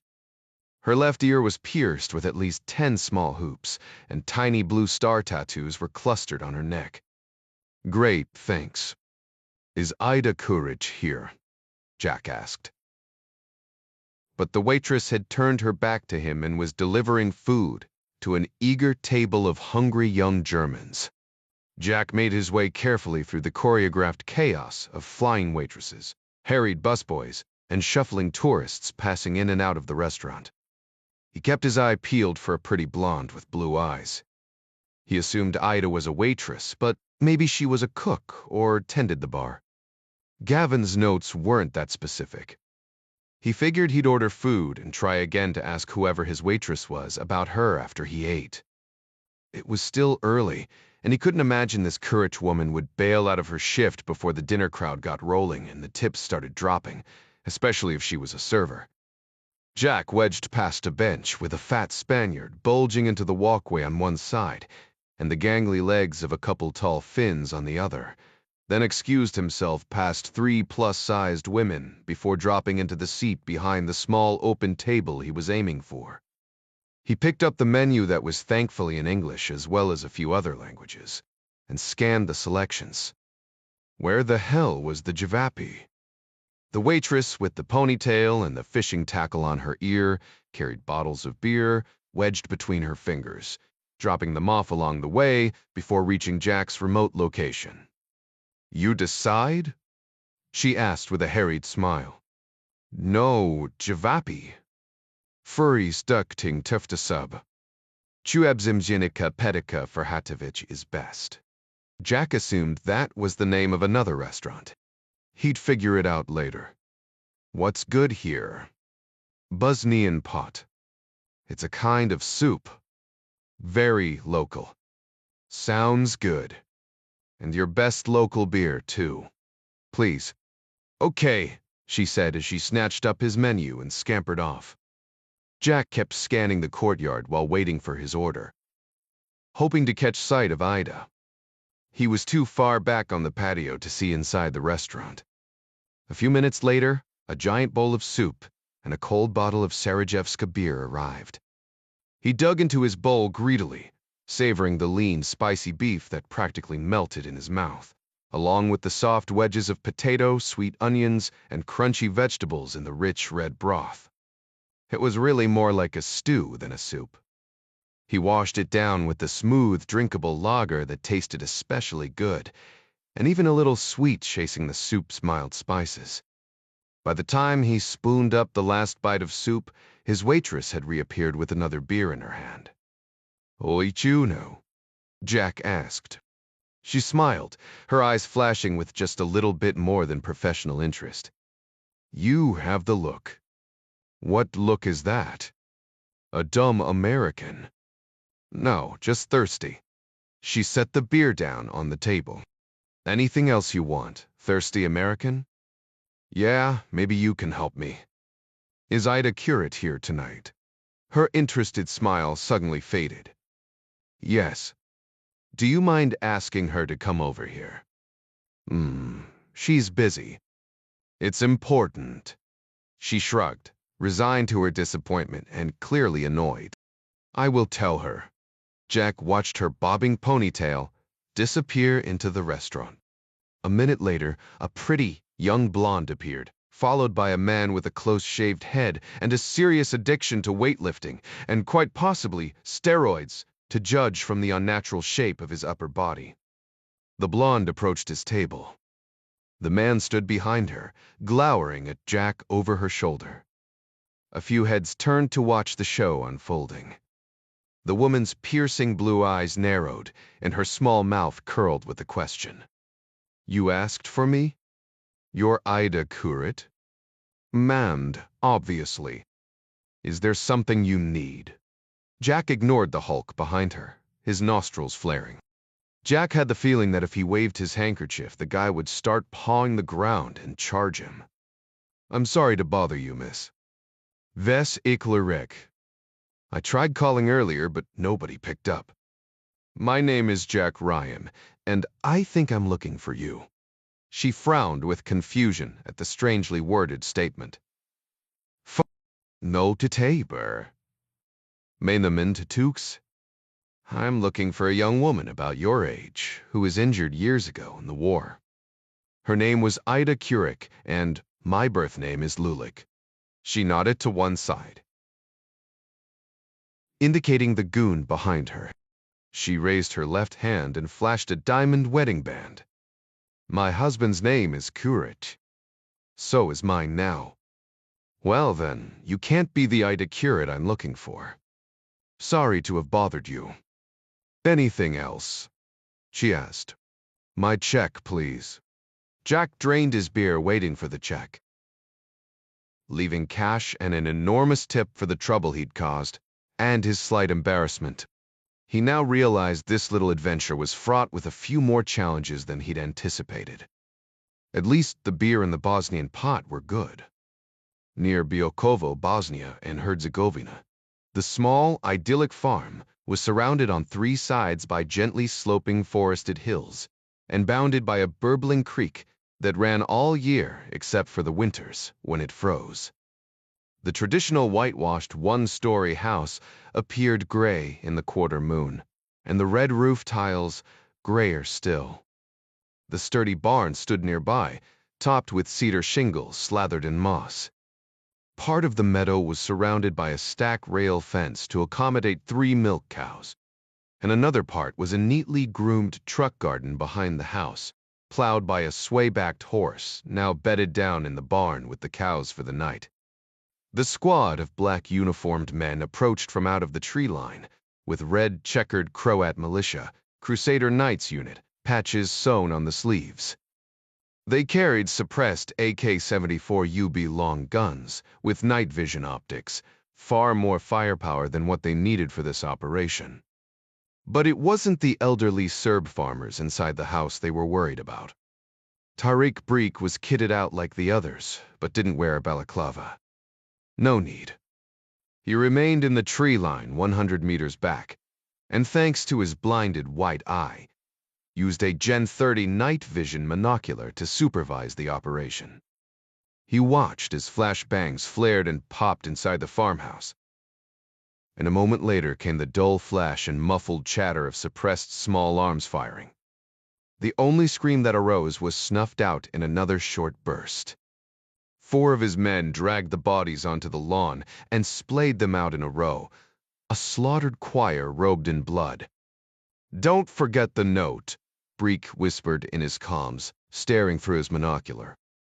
The ghosted green hand of his number 2 reached into a coat pocket and held the envelope high. The envelope and the letter inside, both, bore the dreaded crossed swords and red checkered shield of the infamous Crusader Knights militia. "Got it," he replied in Breeka's earpiece as he pinned the note to the old man's bullet-ridden nightshirt. Breek also heard 3 dull pops in his ear. 3 more of his men in the barn had just dispatched the animals in short order. But the crack of a branch behind him caught the big Chechen by surprise. He whipped around, scanning the trees with his one good eye. 3 meters away, pale moonlight illumined a barefoot Serbian boy in nightclothes, staring at him, his wide eyes fixated on the Chechen's rifle. The boy was about the same age and height as his own 7th son. He even looked like him. The boy's eyes locked with his. Brick recognized the horrified shudder. His milk-white eye did that to children, even the ones who knew him. Breek smiled, gesturing the boy forward with a gloved hand. Everything is going to be okay. The boy stood frozen in place, trembling. His terrified face grew brighter in the rising yellow light of a roaring fire far behind Breek's shoulder. But it was the scream of the burning horse that made the boy suddenly gasp. The flickering catchlight of the fire danced in the boy's dark eyes in the clear German optics of the Schützen's rifle. A muffled pop and the spray of black blood behind the child's head ended his terror. His body crumbled to the ground like a puppet when its strings are cut, crunching in the pine needles where it fell, as the first of his men thundered up behind him. "Where was that?" one of them asked. "Time to go," was all Breek said. 10 minutes later they were in their vehicles and far away, long before the fire would even be noticed or reported. Red Wing had called for sharper measures, Breek thought, as they sped along the 2-lane road. Tonight they had delivered, with evidence left behind to spread the tale of Croatian crimes, written in blood and lead. And the corpse of a nameless boy.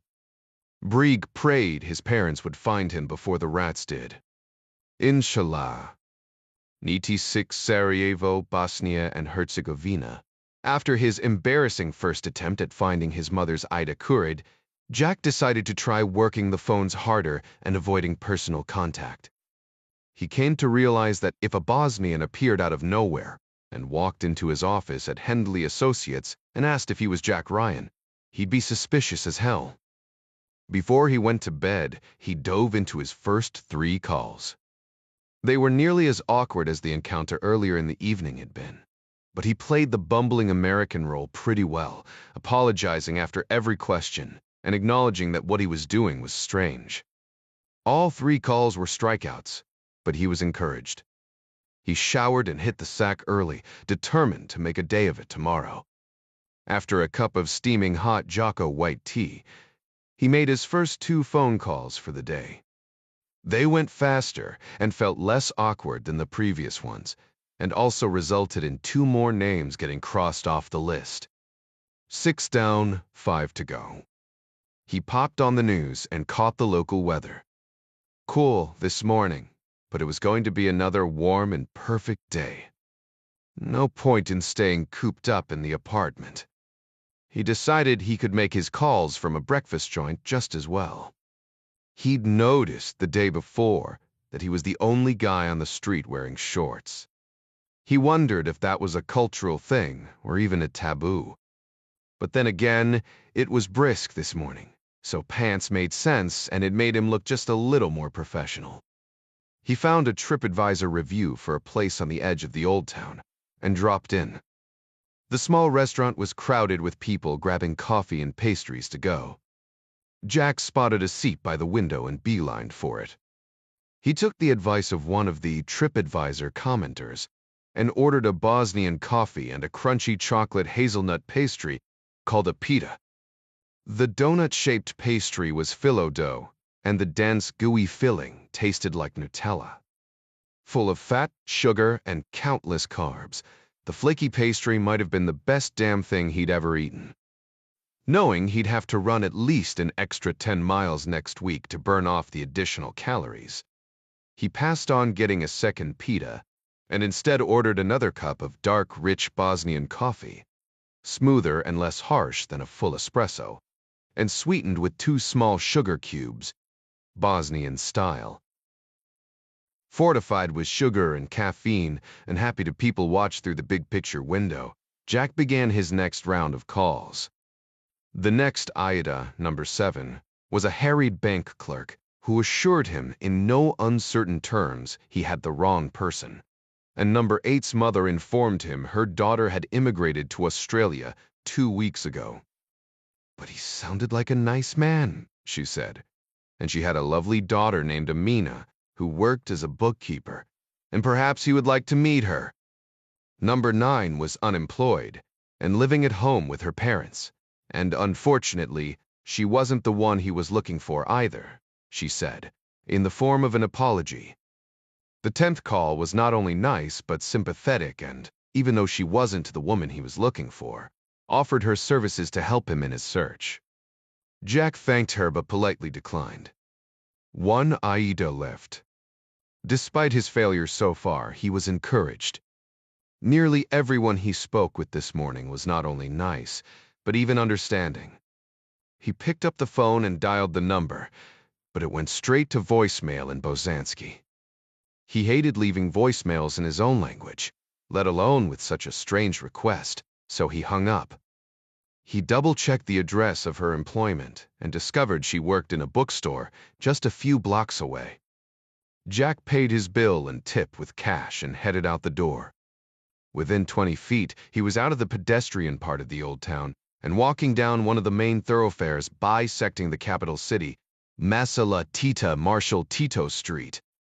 Bustling with traffic and pedestrians, it felt like a downtown street of any large American city, except for the minarets in the distance and the noticeable lack of skyscrapers.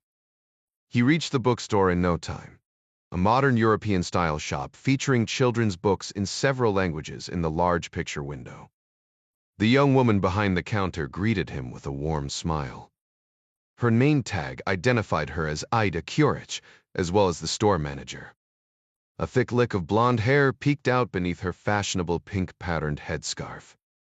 She spoke softly and with an accent somewhat different from what he'd heard before. But she was extraordinarily polite and even interested in meeting him, possibly because no one else was in the store and she was bored. After handing her his business card, he noticed that her left eye tended toward an outward drift, something that could have been caused by an injury. His hopes rose. This might well be the woman he'd been searching for. But he didn't feel comfortable asking the shy young woman about her lazy eye. And he was glad he hadn't when she informed him she had moved to Sarajevo from Izmir, Turkey, only in the past year. She explained to him that there were as many Bosniaks living in Turkey as there were in Bosnia itself, and that Turks and Bosniaks both here and in Turkey thought more highly of one another than they did of Americans. She assured him she did not mean this as an insult. He assured her he didn't take it that way and thanked her for her time, trying desperately to hide his disappointment behind his practiced smile. Time to return to his apartment and regroup. Jack marched back down the street, past the corner of the assassination, and caught himself almost missing it because he was running through options in his brain about next steps. Discouraged as he was that all 11 Aidas didn't pan out, he was more determined than ever to see if he could still find her. But how? It was 6 hours earlier in Virginia, and way too early to call Gavin, but he had a couple ideas.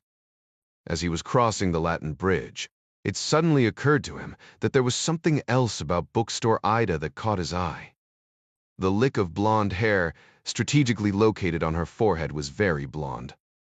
So much so, he wondered if it was natural.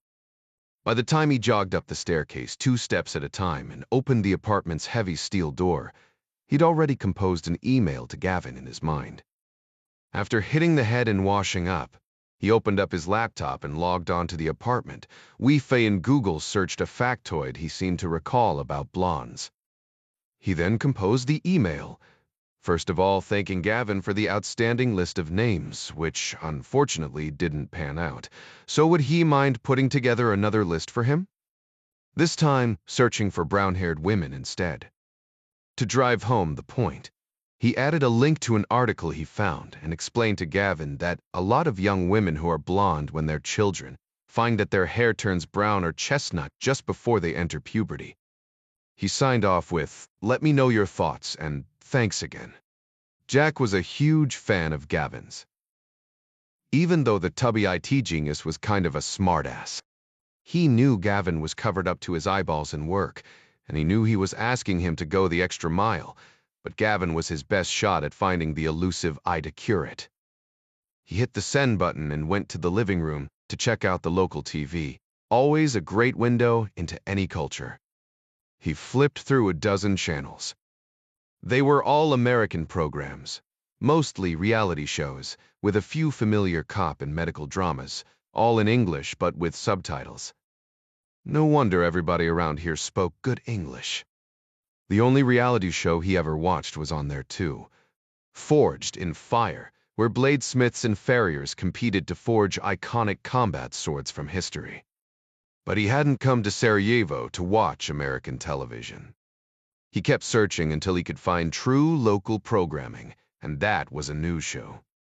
It wasn't in English, and it didn't have English subtitles, but the shaky, handheld footage of covered bodies on the grass and cops swarming around what looked like the smoldering ruins of a barn told him all he needed to know. Bad shit happens here, too. 97. Since Gavin probably wouldn't be responding for a while, Jack decided to venture back out and do some sightseeing, and finally find a place to grab some zelgovapi for lunch. Jack decided that the first place he wanted to check out was the Assassination Museum. He followed his familiar route to the Latin Bridge. From his Google search on the plane to London, he'd learned that Sarajevo was 80% Muslim, so he presumed that 8 out of 10 people he passed were Muslims. There were a half-dozen women in very casual headscarves like the one bookstore Ida wore, but far more women wore nothing on their heads, and some were dressed scandalously. Same with the men, jeans, soccer shirts, polos. There was nothing to indicate their religious affiliations at all, save for the one old man he saw shuffling along, his hands clasped behind his back, prayer beads rolling absent-mindedly through his fingers. It was always exciting for Jack to find himself in a new country and a new culture. He tried to drink in everything he saw and encountered, down to the smallest detail. He was on vacation, not an op, but he was trained to be observant. Situational awareness was the first and best form of self-defense, and that meant being aware of one's surroundings and the people in them. As it turned out, that skill set came in really handy on vacations. And though he couldn't be sure, the man in the sport coat and Ray-Bans seemed to be tracking him from a discreet distance, and doing so better than most. Or maybe not. Sometimes his training made him paranoid. Jack crossed the bridge and the traffic light and entered the modest little museum, paying about $6 American at the small ticket window inside. He could stand in one place and glance around the room and see just about everything. But since he bought the ticket, he decided to take advantage of the exhibits. The subject matter covered more than just the assassination, depicting life in Sarajevo from 1878 to 1918. It started with a display of immaculate breech-loading rifles with ivory inlay from the 19th century revolt against the Ottoman Turks. He proceeded on to some furniture displays, singing competition medals, famous mustachioed administrators, and other random slice-of-life presentations. What really caught Jack's eye were the 2 life-sized mannequins depicting the Archduke and his wife in their regalia. The only other people in the little museum were 4 teenage kids bowing and curtsying before the royal couple, half clowning around and, in a way, not. One of the girls politely asked Jack if he'd take a photo of them doing that again, so he grabbed her Samsung Galaxy phone and snapped a couple shots as they repeated their genuflections. On the other side of the creepy mannequins was the glass box display that he'd come to see. The first thing that grabbed his attention was the picture of the assassin, Gavrilo Princip, the 19-year-old Bosnian Serb who killed the couple and sparked a Holocaust. The guy didn't look like a fiery revolutionary, or a thoughtful ideologue, or even very bright. Apparently, he was too short to be accepted into regular military service. There was nothing in his eyes or his stature or his looks that drew your attention. He was just an ordinary kid with a thin mustache and a bad haircut. But unlike other teenagers his age, he had the blood of millions on his hands, or at least the blood of 2 people he considered oppressors. Maybe Princip read Jefferson, just as Ho Chi Minh had quoting Jefferson in stinging rebuke of his American enemies during the Vietnam War. The Serbian assassin wanted what every nationalist wanted: freedom and independence for his people from the oppression of foreign powers. No wonder a lot of Serbs still considered him a hero. But to everyone else, he was just another terrorist. The other thing that really grabbed Jack's attention was the pistol on display, with the claim that it was the weapon Princip had used to carry out the murders. What struck Jack was how completely unremarkable it was, almost primitive even for those days. Jack knew enough about the actual event, with its multiple failures and incredible coincidences, to believe that God, or history, or some other force had decided that Ferdinand was supposed to die that day, no matter what. Jack's moment of philosophical musing was interrupted by the phone vibrating in his pocket. It was Gavin. Having seen enough, he stepped outside into the warm sunlight. "Hey, Gavin, kinda early for you, isn't it?" Gavin yawned on the other end of the line. "I was just hot dropping my frigate through a wormhole." "Excuse me." "If online, dude. You should play." "Thanks for calling, Gav." "You got my email, I take it?" "You waiter did." "Sorry, that other list didn't work out. There were some real cuties. Any chance you at least got a date or two out of it?" Jack laughed. "Not exactly why I'm here. But thanks anyway. So, do you think you can pull another list together for me?" "Won't be a problem, but it will take a little while. I remember culling out a bunch of candidates from the original search because I was only looking for blondes. Shouldn't take more than 30 minutes, maybe less." "Wow, well, that fast. We aim to please. Shoot that to me as soon as you can. And thanks again. I really do appreciate it. It's for your mom, dude." "No problem." Gavin hung up, and Jack pocketed his phone. That was really good news, Jack thought. But it also meant he needed to get back to his place. He'd have to do his sightseeing some other time, and his Bjevapi would have to wait. He turned and headed back for the Latin Bridge. It was a good thing there wasn't a toll booth at this crosswalk, otherwise he'd be paying a fortune. It just proved how good the Airbnb apartment's location was. Jack kept an eye out for the man in the Ray-Bans in his peripheral vision, but didn't pick anyone up as he sped past knots of tourists and locals checking out the fruits and vegetables at an outdoor stand. He turned off the main street and onto a narrower one, then left again onto the street facing his building, past a bar where two old men smoked cigarettes and drank beer in the sunshine. He turned the next corner into the little alleyway leading to the parking lot that fronted his entrance, and turned sharply again and slammed his back against the wall of his building. Meditimum. The soft clop of leather soles on concrete stuttered nearer. A suit coat turned the corner. Jack grabbed the heavily muscled man by the lapels and spun him around in a 180 like a ballroom swing. The man's wide back slammed into the concrete wall, and he oofed as he hit, his Ray-Bans clattering to the ground. Who the hell but Jack was cut short by an unexpected elbow punch to his chest. It was weak because the man had no momentum behind the thrust, but it was hard enough to knock Jack's grip loose.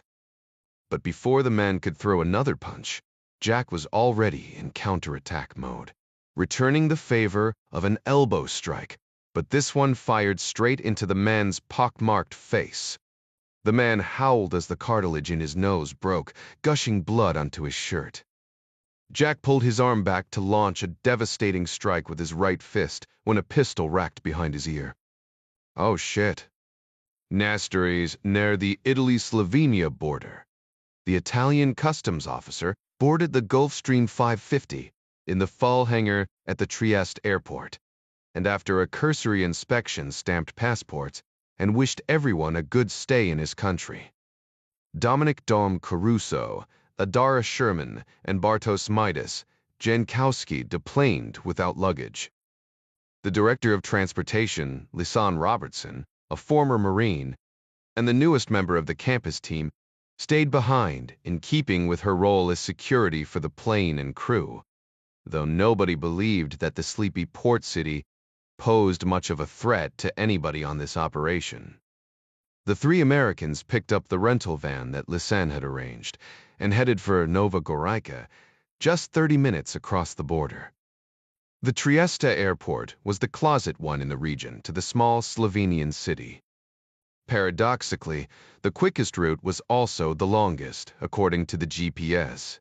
But even that highway was only a two-lane through mostly flat farm country, heading toward the mountains. They passed through a customs station without issue and arrived at the police directorate complex in Nova Gorica in less than an hour. Jerry Hendley put Dom in the lead for this particular mission, though he had fewer years in the field as an operative than Midas, a retired Army Ranger Colonel. Not that the rock-jawed snake-eater couldn't break down an Iraqi insurgent, or a Taliban fighter in a field interrogation under combat conditions. But as an FBI agent seconded to the campus, Dom had the superior experience and qualifications to conduct a softer civilian investigation. Normally, Jerry would have sent Ding Chavez or John Clark to head up an operation like this, but the two of them were in Pretoria, South Africa, on a consult with the Rexys, the South African Special Forces Brigade. Dom was glad for the chance to show his leadership skills.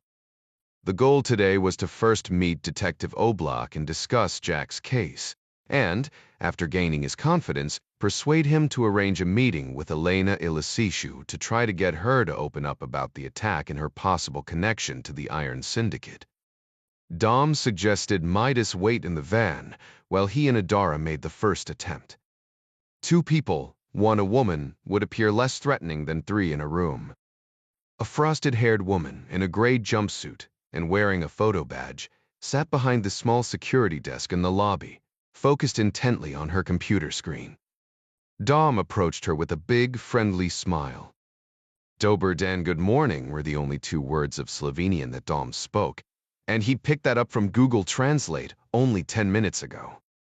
He'd found over the years that just saying hello in the local language broke the ice, especially with overworked bureaucrats. The middle-aged woman glanced up from her screen with a sour look on her face, like somebody had double-dipped a chip in her guacamole. Dober dan. Clearly, his mastery of Slovenian wasn't up to snuff, Dom thought. So much for breaking the ice. He soldiered on. We have an appointment to see Detective Oblak. Dan, your identity papers, please. Dom and Adara handed over their passports. Dom included his FBI credentials in a separate wallet. The woman scanned the documents, unimpressed. She handed them back. Let me check his log. Her red lacquered nails clacked on the keyboard. A screen pulled up. She shook her head. Detective Oblak isn't here. Dom stepped closer to the desk. Sorry. There must be some confusion. He's expecting us.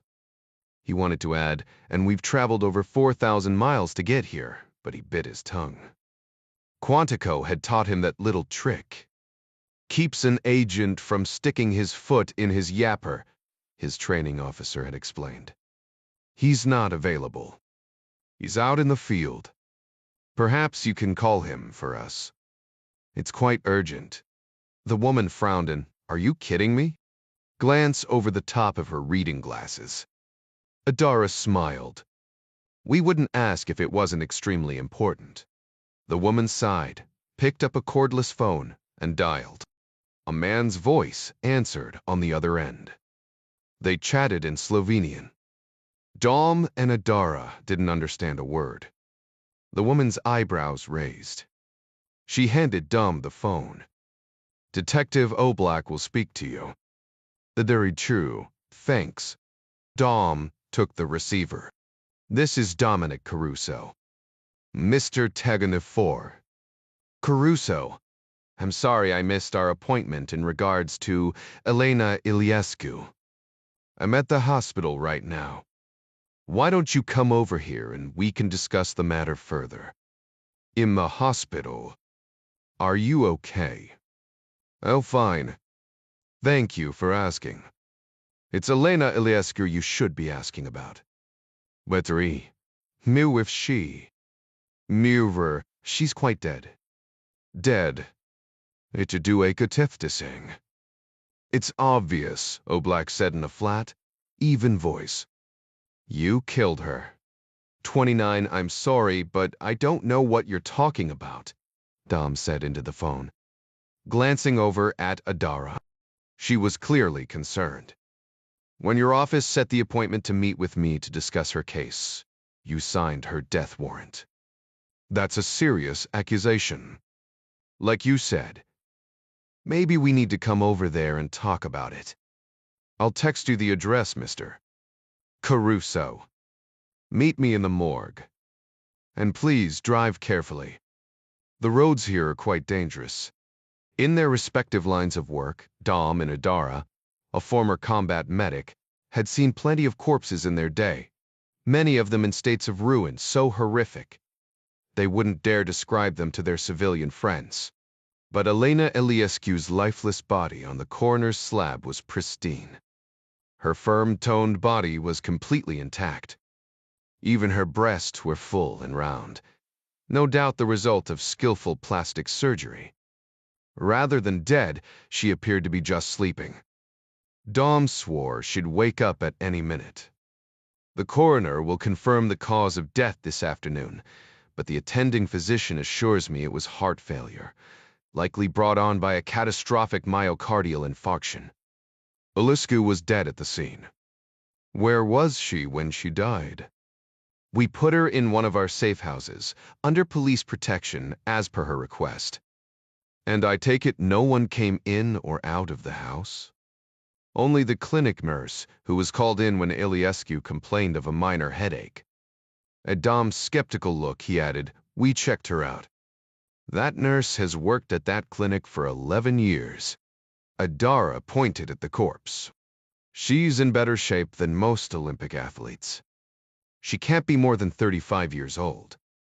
32, according to her passport, Oblak said.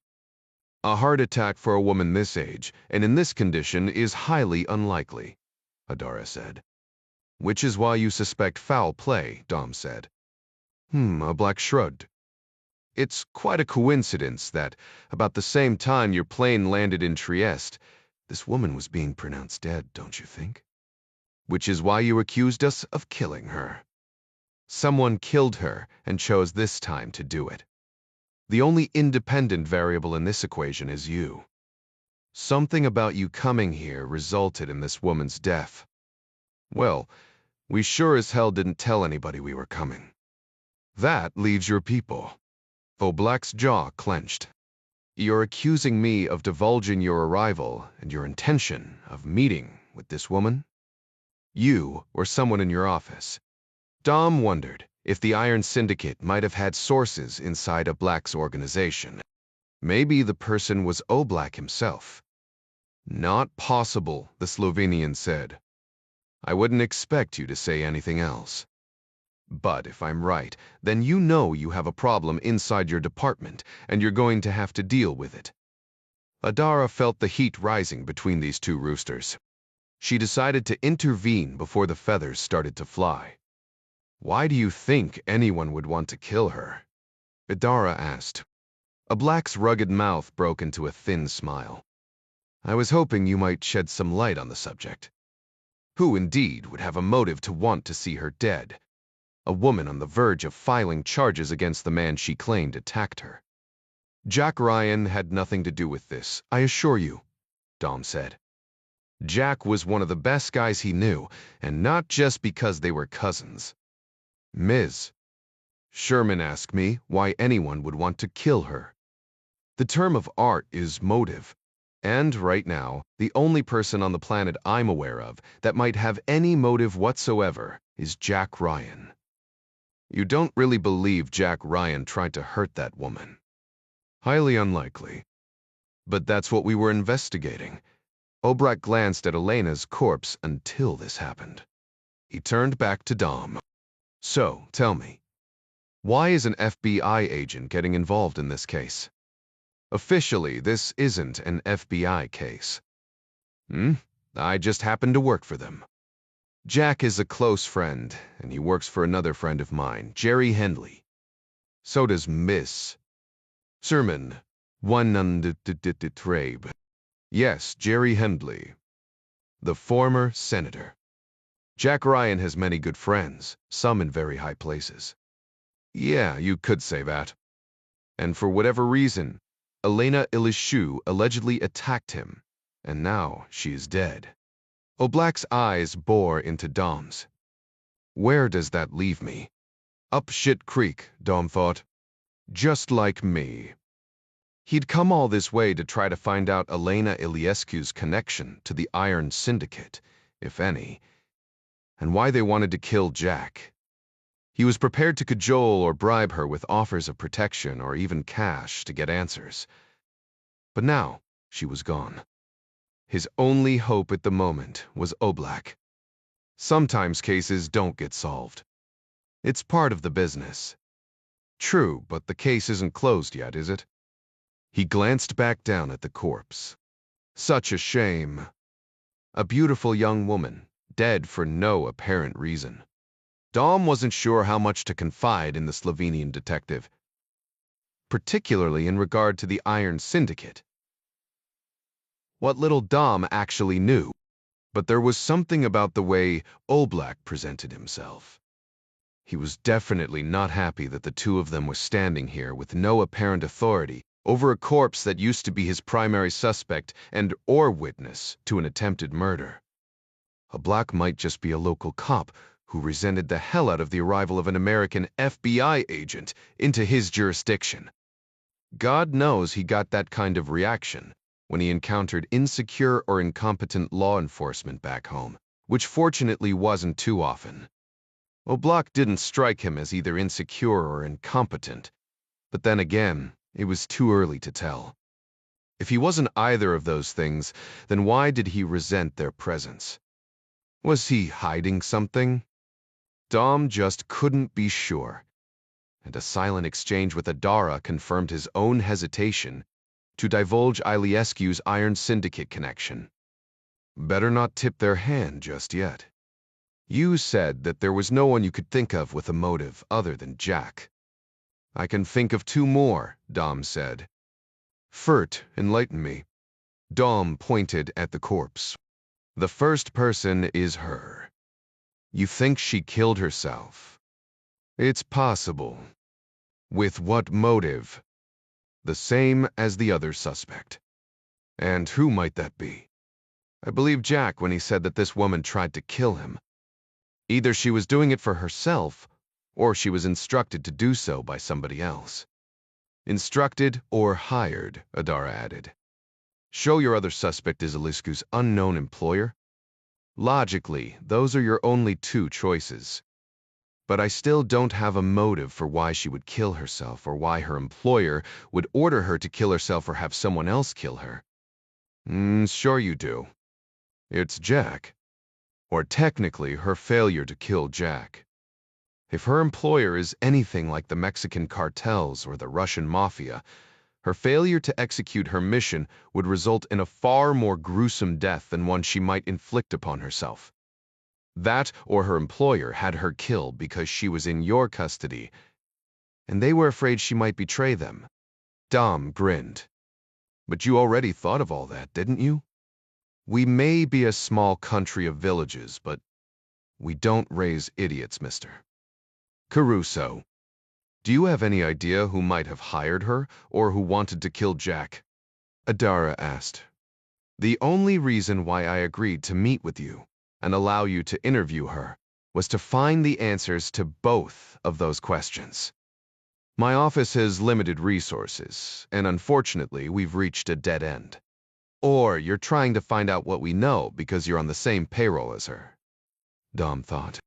And if you are, Detective Oblak, your life is at risk now, too. But trying to guess Oblak's motives was a losing game. Dom decided to throw the dice.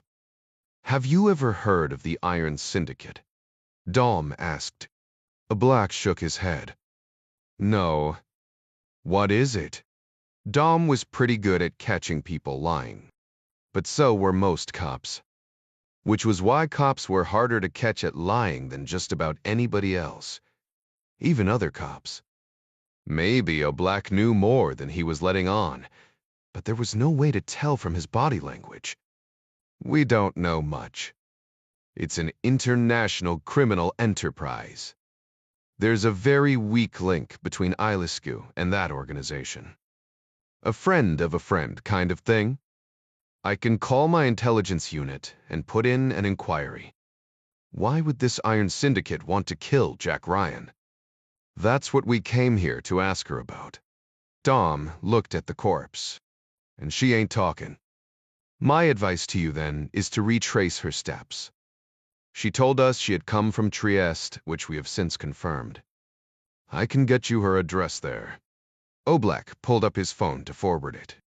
I don't want to step on any Italian toes, Dom said. Italian cops were as touchy as anybody else about outsiders intruding on their turf. Oblak shrugged. The coroner is driving up from Ljubljana. That means he won't be performing the autopsy until later this afternoon. Legally, I'm not required to issue a notice of death to the Italian government until the cause of death is confirmed. Depending on the blood work, that might be as late as tomorrow morning. Dom's phone dinged. He checked it. Iliscu's Trieste address. If they left now, they could be there within the hour. Plenty of time to snoop around the place before the Italian police would even know they'd been there. Why, der verkehrt Scritchting. That's awfully generous of you, Detective. Consider it a professional courtesy. Yeah, or a setup, Dom thought. He was glad that Gavin had issued them untraceable phones, since Oblak had his number. I've handed out a few professional courtesies myself over the years. I usually attach a string or two. You want to know my motive? I'll make it simple. I'm a patriot. I love my country as much as you love yours. Slovenia has survived countless occupations since the time of the Caesars, and yet we are still here. We know who we are. One people, one language. He glanced back at the corpse. Now that we're part of the EU, our borders are open, and anyone can cross them, including our enemies, and I'm powerless to stop it. Worse, I don't have the authority to cross those same borders and prevent it. It's a one-way street, and I don't care for it. So, you're using us to do your dirty work. Oblak smiled. Irony courtesy begets another. So, my string is that if you find out anything about this Iron Syndicate or this woman's connection to it, I want to be informed. Durden duel. And maybe you'll let us know about the cause of death and the time you call it in to the Italians. Then, and fair enough. Dom extended his hand. So did Adara. They shook. We'll be in touch, Detective. And tell your large friend in the van to mind his speed limit. We're much more strict about that sort of thing in Slovenia than they are in Italy. Dom hid his surprise. He didn't think they'd been under surveillance. That's a good start, Dom thought as he climbed into the van. Or maybe Oblak was just handing them over to his Iron Syndicate connection in Italy, waiting to find a way to throw them off the trail. Or worse. Either way, Trieste was the next stop. Jack was in trouble, and this was their only shot. Samshevo, Bosnia and Herzegovina Jack stared at his hands, silently fuming. He knew he was under observation by the camera unit shielded in a translucent dome in the ceiling of the small interrogation room. No point in giving anybody any ammunition to use against him. He glanced around the room for the umpteenth time, bored out of his mind.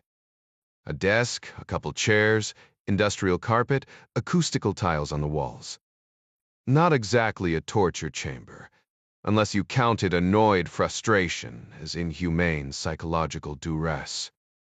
What was taking so long?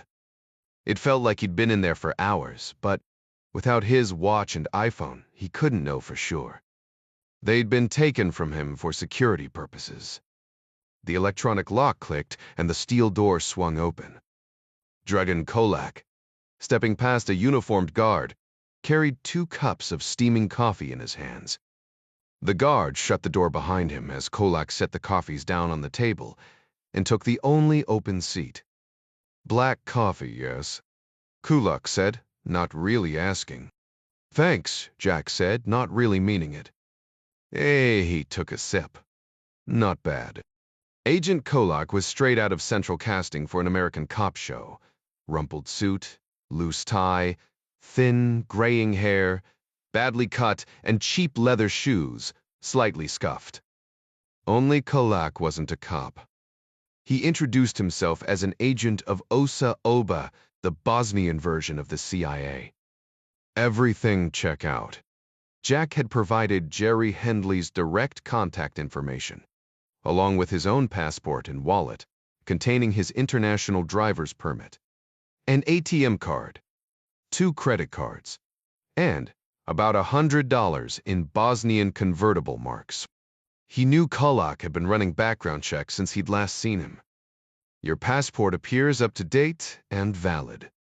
So let's get down to business, Mr. Ryan." He blinked his overly large, sad eyes. "The sooner, the better. I hadn't planned on spending my vacation in the basement of a security facility."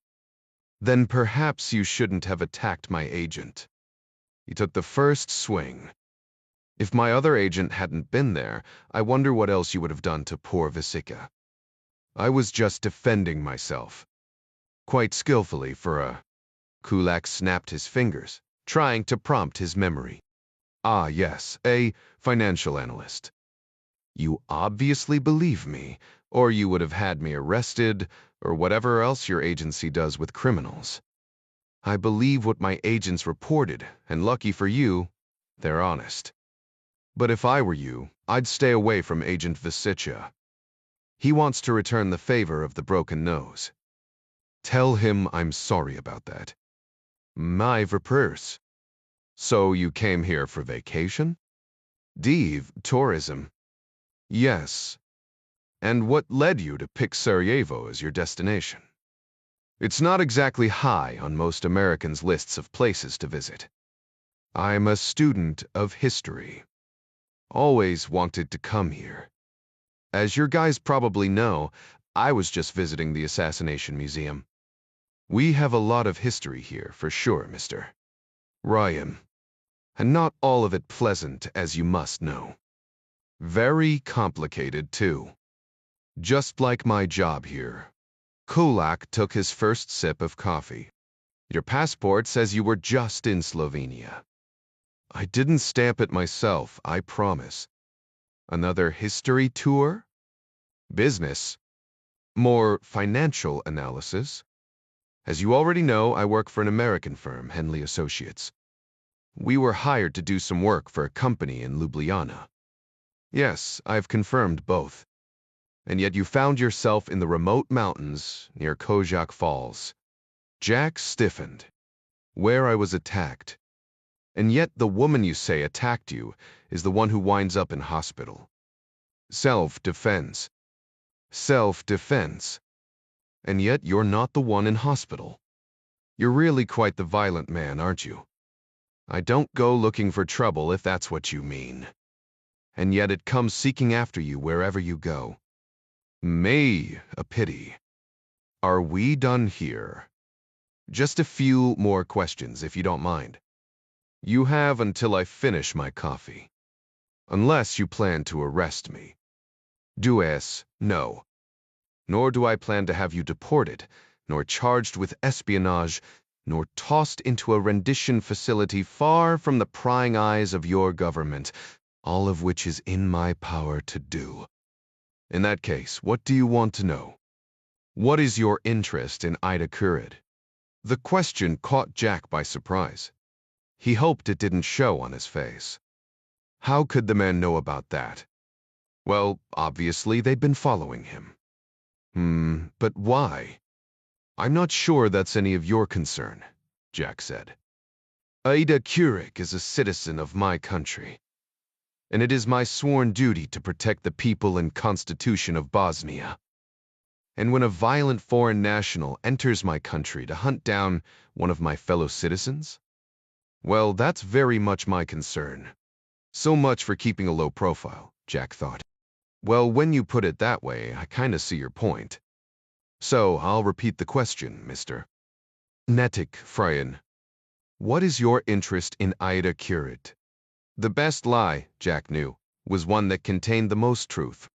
But any lie at this point might put him in harm's way, and sitting here, he couldn't quite figure out what advantage there was in lying to Kolak at all. Technically, I'm here on an errand for my mother. Your mother? What kind of mission are you running for her? Mission. No, it's more like an errand. I'm making a delivery. A letter. Who kind of letter? Just a letter from my mother to Aida.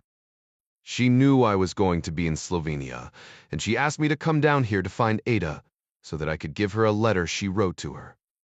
Kolak leaned forward, his elbows on the table. And how does your mother know Ida Curate? When Ida was a little girl during the war, she received a bad eye injury.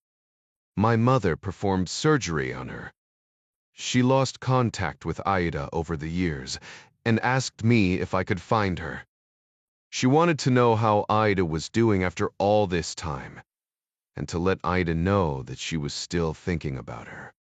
Then Kolak sat back in his chair, rubbing his chin, his face lost in thought. Finally, he said, as incredible as your story sounds, I am still inclined to believe you, Mr. Ryan. Then I'm free to go? Why not? Kolak stood. So did Jack. Kolak handed him a business card. If you run out of resources in your search for Ms. Kurig, feel free to contact me. Perhaps I can be of some assistance. Jack was confused. Why would Kolak want to help him find Ida? He slipped the card into his pocket. I appreciate that. If you just let me get my stuff, I'll get out of your hair. Follow me. Kolak opened the door. Just one favor, if I may. When you find her, would you mind letting me know? You're telling me that you won't be tracking my every step. Kolak shook his head. I don't see any reason to. Besides, my department is, how do you say, short-handed. My resources are better deployed elsewhere. So, why do you want to know when I find her? Just curious. It's a fascinating story. Kolak flashed a smile full of crooked teeth. Jack and Kolak shook hands in front of the Osa Oba main building, a drab, unremarkable structure on a modest, narrow street, just up a long, steep block north of Masalatita. A half-block east, a remote camera positioned behind the one-way glass of a third-story apartment window recorded the handshake. The camera software triggered an alarm on a laptop a half-kilometer away. A woman, an officer in Russia's main intelligence directorate, glanced up from texting on her phone, noting the image capture. Her hazel eyes were light brown today. Depending on her mood, they could also shift from gold to pale green. Why, Terryjerv, Thafurichat? A Russian man's voice from the kitchen. He was preparing a pot of tea. It's our boy, Dragon Kolak. The facial recognition software automatically logged name, place, and time. But per their protocol, she manually logged the same data into another database on a separate computer. Their sources pegged Kolak as a central figure in the Bosnian security services. They just weren't sure whose side he was playing for. Part of their job was to find out. More important, they wanted to know if he knew where the stolen thermobaric missiles were, or at least who had them. Finished, she returned to the image capture. Kolak headed back into the building, but the man he shook hands with was walking toward the camera. She dragged the red camera target reticle to the scowling, bearded face. The target reticle flashed 3 times, indicating it was searching for the man's identity. A moment later, it turned back to solid red. Frepver Kapavn, a rare miss. She froze the live video feed long enough to capture the man's facial image as a still photo, then saved it to the search alert file. Her partner leaned over her shoulder, setting a steaming cup of tea down by her elbow, just as Jack turned the corner, heading back toward the main drag. The camera tracked him until he disappeared. No sight. He pushed his wire-rimmed spectacles closer to his eyes for clarity. The aroma of cigarettes and cinnamon in her hair made his mouth water. A friend of Kolak's, perhaps. Name. None. Berbidserstepia.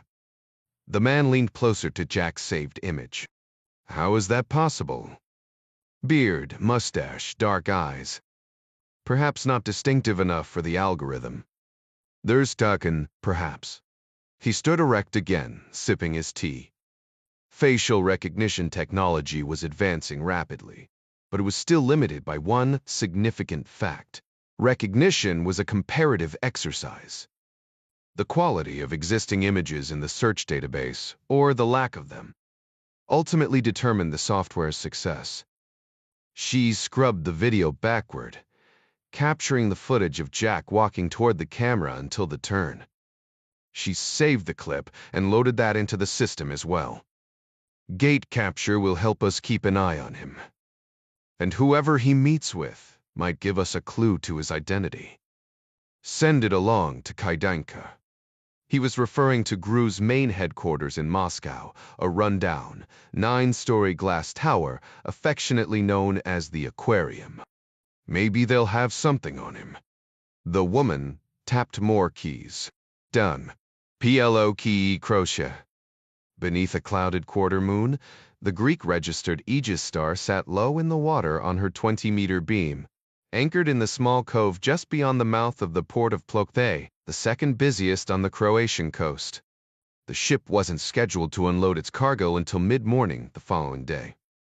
A warm breeze chucked the cold Adriatic tide against the rusting blue hull, its deck illumined only by dim navigation lights on the bow and stern. The bridge was dark. The low hum of an electric outboard motor cut to silence as the FC-470 rubber-hulled Zodiac combat craft drifted to a halt at the stern. 10 Russian Keso operators scrambled silently up the aft ladder, carrying only suppressed pistols on secured holsters and plastic cuffs.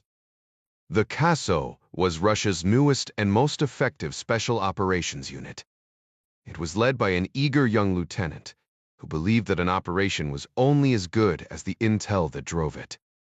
Having trained for this kind of mission previously and possessing both the ship's schematics and its crew manifest, Keso made short work of securing the vessel. They first subdued the lone night watch on deck with a blow to the back of his skull, and then bound and gagged the rest of the sleeping unarmed crewmen in their bunks, including their captain, a fat, flatulent Greek who reeked of ouzo and stale tobacco. 20 minutes later, they were below decks, breaking open the last of 32 10-foot-long wooden crates in hold number 3. The lieutenant swore prodigiously as he yanked off his balaclava and called his commander on an encrypted satellite phone. Another dead end, he reported. No thermobarics. No defectors. Where the hell are they? Serpi-1 Sarajevo, Bosnia and Herzegovina. After his interrogation by Kolak, Jack returned to his apartment. He opened up his laptop and found an email from Gavin on the secure Henley Associates website. True to his word, Gavin had revised his search list and provided Jack with the names of 23 brunette Aida Courageays. That was a lot of Aidas, and only 48 hours to check them all out before his flight back to Dulles. He spent the rest of the evening mapping out the location of each new Aida. His intention was to call as many as he could, but when all else failed, he would attempt a personal contact. He was running out of time.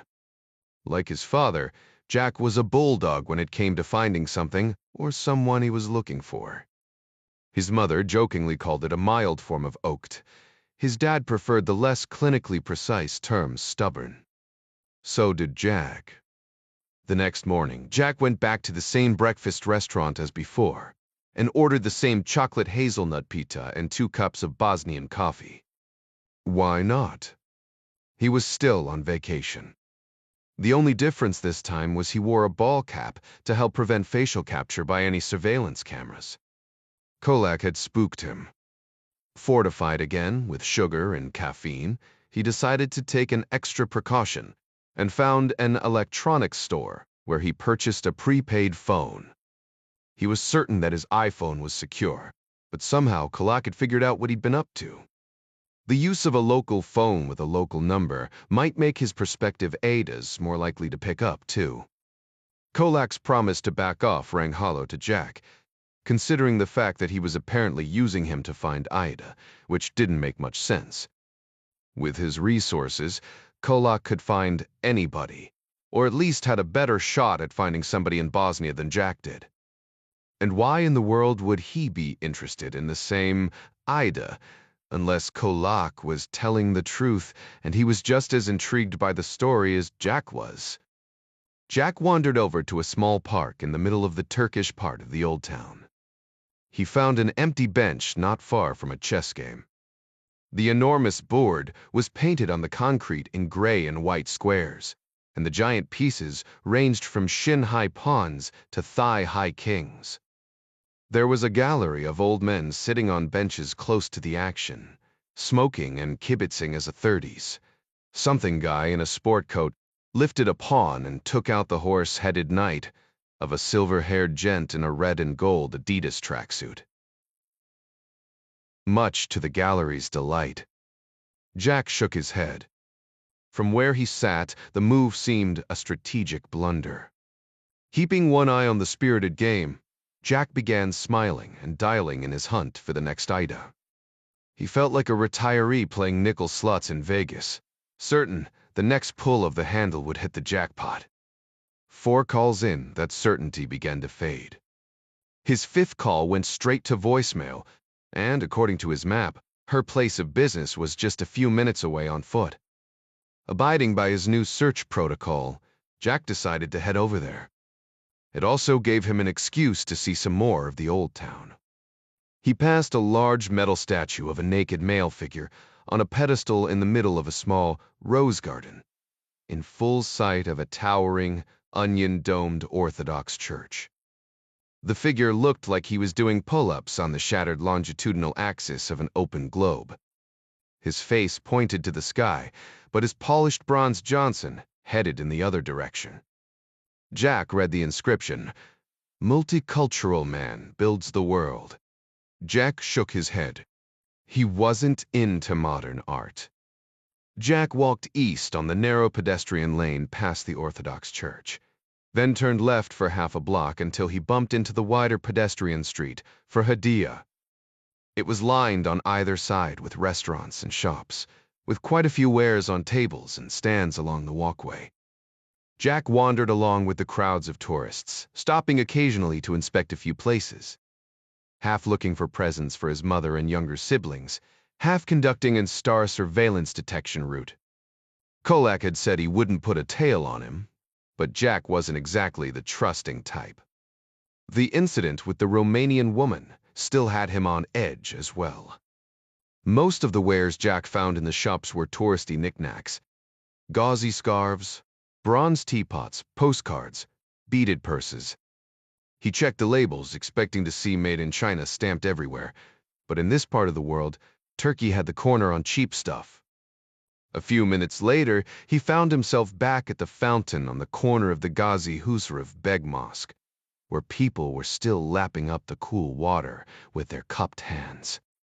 There were more hijabs and fully covered women here, and bearded men in traditional garb than he'd seen anywhere else in the city. He walked past the open gate of the mosque grounds and caught a glance of men and women segregated on either side of the elevated, rug-covered porch, praying on the outside. Still others in the courtyard were washing their feet before putting their shoes in the tall cubbies farther up. Clearly, there were more tourists than worshippers entering the compound.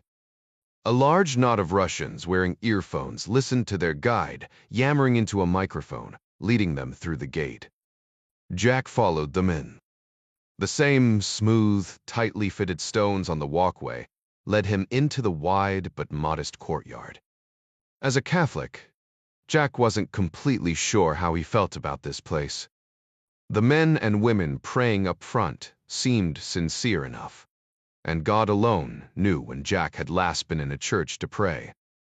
On the other hand, he thought about the long and troubled history between his faith and theirs, a history too often characterized by blood and death. The European Crusades were a counterattack against the invading Islamic armies that swept throughout the Middle East and deep into the heart of Europe. But that was ancient history, as a sign nailed to a tree in the courtyard confirmed. The sign displayed a stylized drone with a red slash through it, wordlessly proclaiming, "No drones." Jack smiled at the anachronism and headed back out of the gate toward his destination. SMP2. Jack crossed through the pigeon-jammed and tourist-crowded square of the Sebele. An 18th-century wooden fountain, beautifully carved and topped with a metal dome like a mosque. He waited at the light for the sea of cars and buses to pass before crossing the street and back out into the bustling part of town.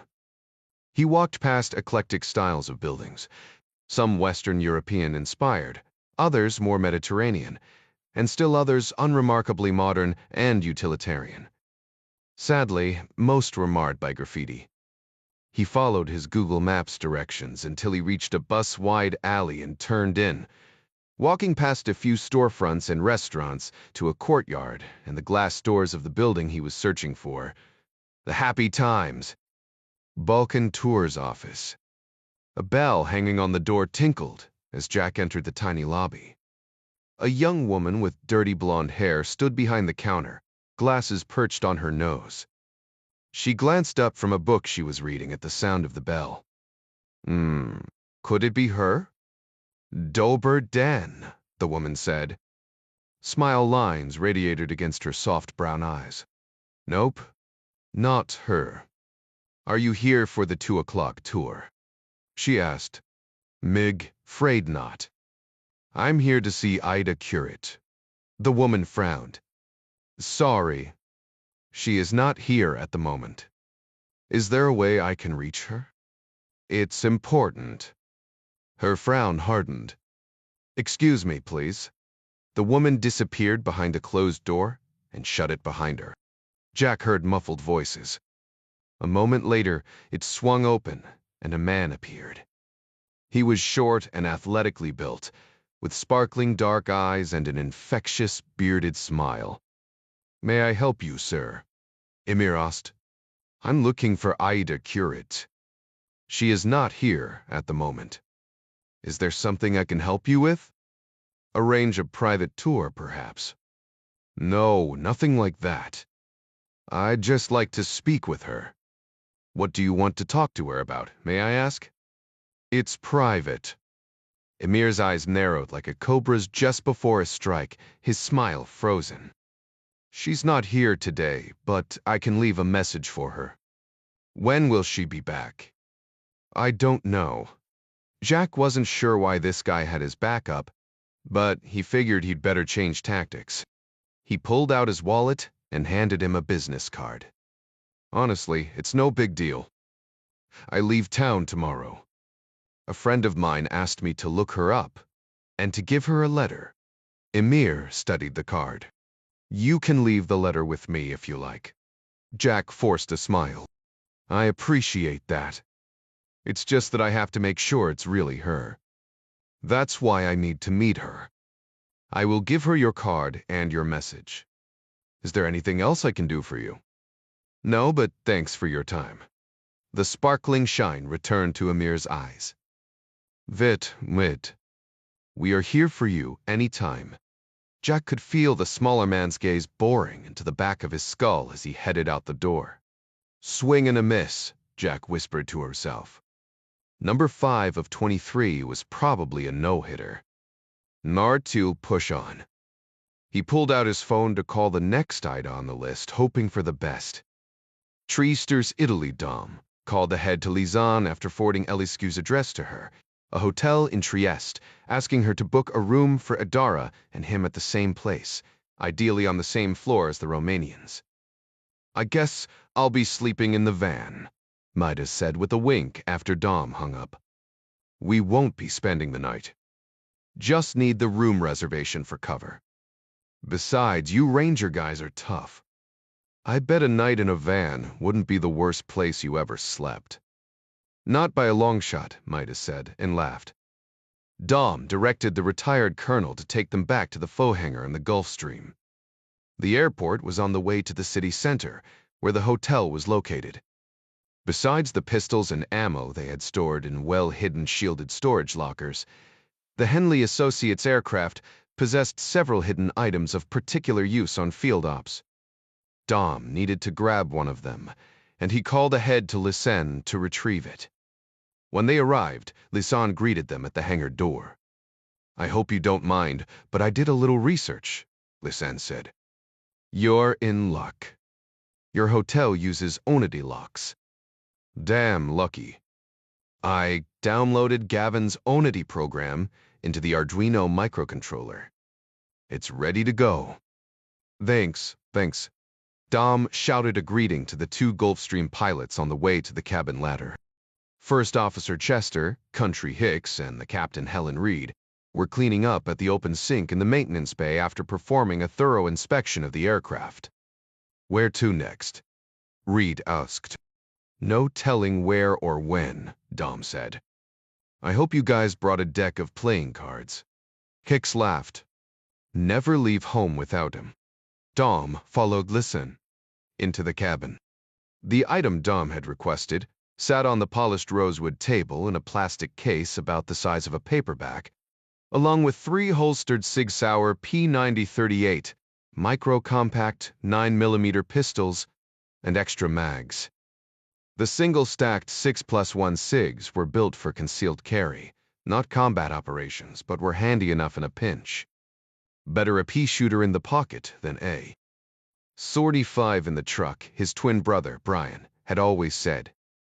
Where did that come from? Dom asked himself. Man, he missed that guy. Dead for too many years.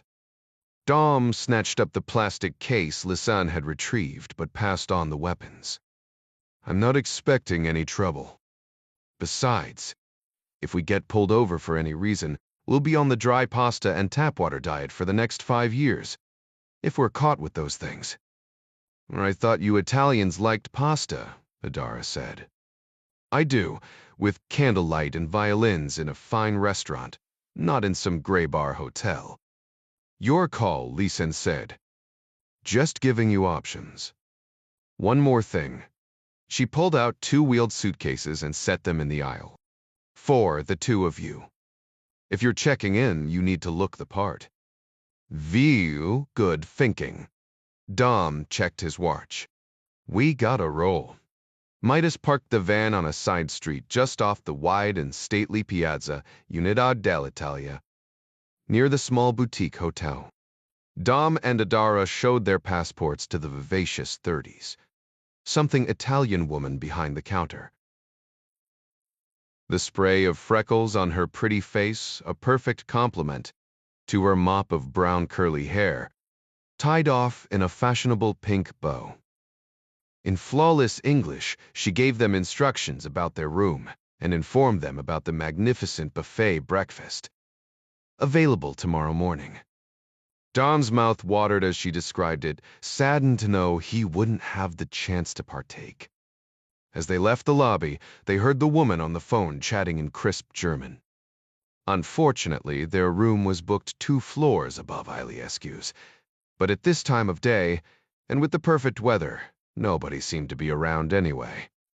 Inside the small but well-appointed room, Dom broke open the small plastic case and removed Gavin's device, slipping it into his coat pocket. Moments later, with Adara standing guard, Dom gently knocked on Iliescu's door. No response. Good. He removed the device from his pocket and slipped the socket connector into the magnetic lock's DC rechargeable power socket, and in less than a second the Arduino microcontroller loaded with Gavin's capture software, grabbed the lock's own stored key code and opened it. Voila, Dom said, pushing the door open with his shirt sleeve to avoid leaving prints. He was careful to leave the multilingual "do not disturb" door hanger in place as well. He nodded to Adara. Thick hysteria. Adara brushed past him and into Alescu's room as Dom pocketed the lock-picking device and shut the door quietly behind them. He wasn't sure if the hotel monitored the door locks of its guests to keep track of room occupancy for the maid service. He hoped not. Judging by the condition of the room, he thought it had been ransacked. Empty liquor bottles, unmade bed, dirty clothes on the floor. But apparently, Alescu was just a slob. I'll check the bathroom and closets, Adara said, snapping on a pair of gloves. Dom was pulling on his gloves too, nodding at the bedposts. Note the silk ropes affixed to each bedpost, counselor. He pointed at a collection of male prosthetics on the nightstand. And for your edification, please observe gross. Let's get on with it. I'm getting the willies. So did she, apparently. Dom smiled. Double gross. 15 minutes later, they had scoured every corner, drawer, shelf, and container. Scythed in the staying star. No weapons, no electronics, no clues. Not even a secret decoder ring, Dom said. Now what? Dom glanced around the room and thought of another tasteless joke, but the serious look on Adara's face told him to cool his jets. They were a committed, fun-loving couple when they weren't at work, but out in the field she was all business. That was part of their deal. Her work ethic was just one of the reasons she got promoted to field operative from the position Lasun now occupied so skillfully. Instead, he offered, let's get back to our room and call Gavin. Maybe he's got an idea. Back in their room, Dom and Adara called Midas. Then the three of them jumped on a conference call with Gavin and Jerry on Adara's encrypted phone. Dom laid out the dead-end situation they now found themselves in. Gavin, I had this crazy idea. You pulled up Alescu's flight schedule, so we know the cities she's been to. Any chance we could collate a list of those cities from the last year, with a list of unsolved killings and suicides that occurred within 7 days of her arrival? Yeah, sure. But it would take a while. Problem is, people die every day in big cities. Even if we placed her in temporal proximity to some of those deaths, we wouldn't know which one she might be connected to. We'd be pushing on a string. They batted around several more ideas, all of them leading to more dead ends. It was possible to trace Alescu's movements, but that didn't get them closer to linking her to the Iron Syndicate, or to the reason for the attempt on Jack's life. Exasperated, Midas asked Gary, you said we had some intel from MI6 on the Iron Syndicate. Some guy on the board of a company connected to those jokers. That's right. Any chance we can get hold of that guy? Shake his tree a little bit. There's too big of a chance we'd be pissing into the Brits' punch bowl, Jerry said. Who knows where their investigation is, or how they got that intel? We might be compromising one of their sources. So, how about we read them in on what's going on? Get them to shoulder some of this weight? Technically, MI6 doesn't know we exist, so I'd have to go through official channels. Mary Pat Foley, most likely. But if Gavin's right, the Brits don't know anything more than we do at this point. And blowing this thing up into an international incident without anything to go on is only going to cause more problems without solving any of them. Why not just order Jack back home? At least we can protect him here, Gavin asked. Jack's due to fly back tomorrow anyway. He's pretty good about protecting himself. Besides, he's determined to finish what he started.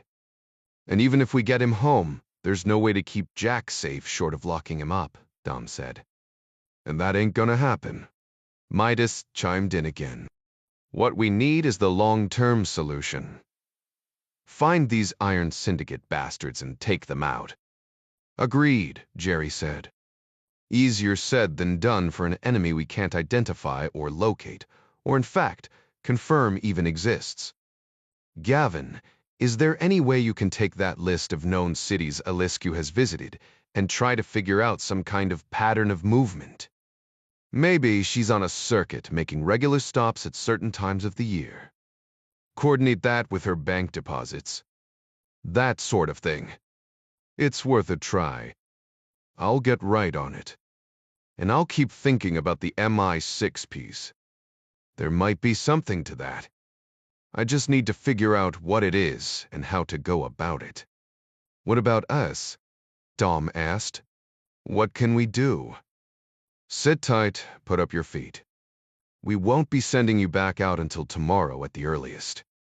Trieste is a beautiful little city. Go enjoy it. I'll be in touch. The conference call ended. Dom reached into his pocket and handed the keycard to Midas. You keep the room. We'll take the van and grab the others and find somewhere to stay. Midas shoved the keycard back into Dom's hand. Now away, kid. You two relax. Uncle Midas will take care of the rest. Adara started to protest, but Midas cut her off. Do Pepele. You're both pros. But tonight, you're off duty. So take advantage of it while you can. In our line of work, tomorrow isn't guaranteed. 33 Pan Crivero, Serbian troopers, fast roped from the Mi-8 HIP single-rotor helicopter, hovering low over the ministry building. As the gunfire chattered throughout the 7 floors beneath, the chopper roared away as the last pair of boots hit the roof. On the street below, the first captives emerged from the front entrance, prodded forward by short-barreled AKs-74Us of the civilian-clad Serbian Special Ops fighters. The captain in charge of the building, Assault, radioed in over the speakers on the observation deck. Objective achieved, Colonel. Lieutenant Colonel Maximovic, the commander of the Serbian 63rd Parachute Battalion, picked up his comms. Well done, Captain. Congratulate your boys for me. We'll muster in 15 minutes for a debrief and prep the exercise again. Yes, sir. The tall Serbian colonel was genuinely pleased. The exercise couldn't have gone any better. That was fortunate, given the 2 Russian officers standing next to him watching the live video feeds. Colonel Smolov, Hof hero of the Russian Federation, commanded the Russian 45th Guards, the DV Detached Spetsnaz Brigade. A distinguished combat veteran, Smolov was also in charge of the Slavic sword and shield training exercise today. As part of the special brigade of the Serbian army, the 63rd was one of the elite Serbian Spetsnaz units, a mirror image of the Russian 45th Guards. Not only was the Russian commander a personal hero of the Serbian colonel, but the Serbians' future military career depended upon today's evaluation by Smolov. The man standing next to him was equally intimidating to the tough Serbian parachutist. Colonel Denisov was a lean, bespectacled GRU staff officer, rumored to have spearheaded the deployment of a malware Android app used by Polish tank officers for fire control. Thanks to Denisov's operation, the Russians were now tracking the exact whereabouts of all 247 Leopard 2A4 main battle tanks in the Polish arsenal. Denisov was also known to be one of the principal architects of the new generation warfare strategy, and a personal favorite of the Russian president. The GRU was by far the largest and most effective Russian intelligence service in both field agents and combat operatives, dwarfing the more famous FI and SEVER agencies with which they competed for resources and political favor. Colonel Maximovic wasn't sure why a man of Denisov's stature had been invited at the last minute to observe this relatively minor exercise. It only added to the Serbians' anxiety. Your men are well trained in sea, Denisov said. You should be pleased. Colonel Smolov deserves most of the credit, sir, the Serbian replied. It's his training regimen we follow. Nonsense. These are your men and they obey your orders, Smolov insisted. Thank you, sir. They're good men. It's an honor to lead them. Today's exercise was intended to take down an unmanned parliamentary building. But everybody in the observation post knew exactly what that meant. The practice facility had been re-engineered to fit exact blueprints of the actual target building just across the border. Denisov turned to the Serbian commander, the disastrous report from Croatia, and the empty cargo ship still on his mind. How soon could you mobilize the rest of your battalion, Colonel? The tall Serbian grinned. 24 hours maximum, sir. Smolov frowned, curious. No such mobilization had been scheduled. An impromptu training exercise for the Serbians, Colonel. Denisov smiled. What else would it be? Sarajevo, Bosnia, and Herzegovina Jack hardly noticed the stink of the garbage chute outside his door as he entered his apartment. He kicked off his shoes in the foyer and fell onto the living room couch with a yawn and a sigh. It wasn't as if he'd been humping a 50-pound ruck up the side of Mount Rainier, or doing wind sprints at the beach on Coronado Island. But a long day of cab rides, failed phone calls, and often tense, suspicious encounters left him emotionally spent. He'd run through the entire second list of 23 names that Gavin had sent him. 3 were no longer in country, and the 2 he left messages for hadn't called him back yet, nor did he expect them to. Now what?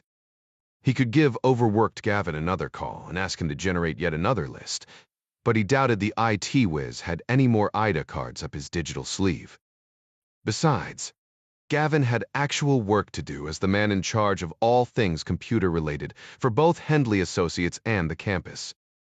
His other option was to cancel his flight back home and keep hunting for other clues in the public record, or just keep his fingers crossed and hope the emigres came back home, or the ones he left messages for would call back. The only problem with that was the text Jerry had sent an hour ago. Glad you're coming home tomorrow. A lot going on. Need you back ASAP.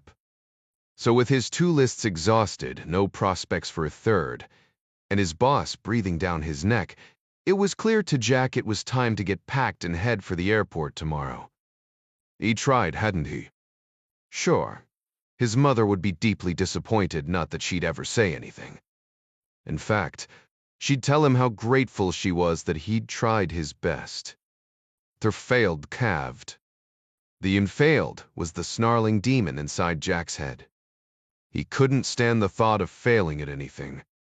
What would cut him the deepest was the hidden disappointment his mother would undoubtedly feel when he told her the bad news that he couldn't find little Ida. His mother never asked him to do anything for her. She was the most self-reliant person he'd ever known. As a physician, she was always doing something for others, sometimes risking her health and even her life, to save people's eyesight. The idea of letting her down was almost too much to bear. But he didn't really have a choice. Staying here another couple days or even another couple years wouldn't change the likely outcome. Ida Keurig, his mother's young patient from so many years ago, simply didn't exist. And he had important campus work to do, as well as his work as a financial analyst at Henley Associates. He was a good worker and a good soldier. But he was also his mother's son. He was so lost in his thoughts that he actually jumped when he heard a knock at the door. He was expecting his landlords to drop by for an inspection before he flew out tomorrow. Jack padded over to the door in his stocking feet and opened it. This de Favren, too. Not his landlords. For Sarajevo, Bosnia and Herzegovina. Jack's jaw dropped, just like in the cartoons. Standing in front of him was one of the most beautiful women he'd ever seen. And maybe one of the angriest. Jack didn't care. Her thick, chestnut shoulder-length hair and full-figured beach body would have caught his attention any day of the week, but her startling blue eyes absolutely gobsmacked him. She must have liked what she saw too, because the harshness in those magnificent eyes softened. She might even have blushed a little. God knows he felt a jolt racing through him, from the nape of his neck all the way down to his toes. Standing behind her in the tiled hallway was a slope-shouldered slab of meat, with a shaved head and a closely trimmed beard, staring daggers at him. The woman gathered her wits. Her softness disappeared. All business now. You are Jack Ryan. If you're looking for me. Yeah. I mean, hell yeah. Yes, I'm Jack Ryan, he said evenly. My name is Ida Courage. I understand you were looking for me. Yes, I was. I mean, I am. Mouse, please come in. No, thank you. What is it that you want from me? Nothing, I promise. I was trying to find you in order to give you something. A letter. Yes. From whom? Good English, Jack thought. My mother. Why would your mother want to give a letter to me, a perfect stranger? Mister. Clean shifted his stance, his glowering eyes still fixed on Jack. From where Jack stood, he couldn't see a weapon on the man, unless you counted the two 17-inch guns hanging from his wide shoulders. You and my mother may have met many years ago when you were a child. She's an ophthalmologist, an eye surgeon. Yes, of course. Go on. She performed an eye surgery 26 years ago on a little girl named Ida Courage, who was injured in the Bosnian War, and saved her eye. She knew I was coming to the region and asked me to see if I could find Ida and give her a letter she wrote to her. How do you know I was the little girl? Whatever too, I don't. That's why I was asking all over town and looking for every Ida Courage I could find. But you'd know. I'm sure you'd remember something like that. Ida's eyes narrowed. Let's say that I do remember.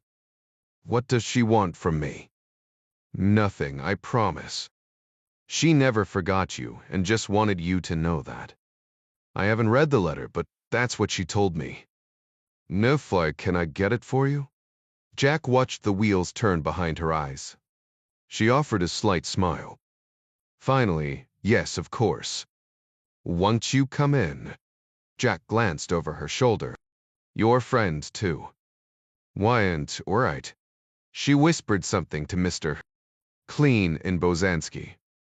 He nodded and stepped back into the hallway, facing the stairwell, folding his hands in front of him as Ida shut the door. Ida didn't budge from the little foyer. She saw the look on Jack's face. My friend is concerned. It's a difficult time these days for Bosniaks like me. You understand the politics of my country. The history? Low little Capid. More than most Americans, I suppose. Thanks to Rochko Struna's mini-lecture on the drive from the Ljubljana airport, Jack reminded himself. Can I get you anything? Aida shook her head. No, thank you. It's late.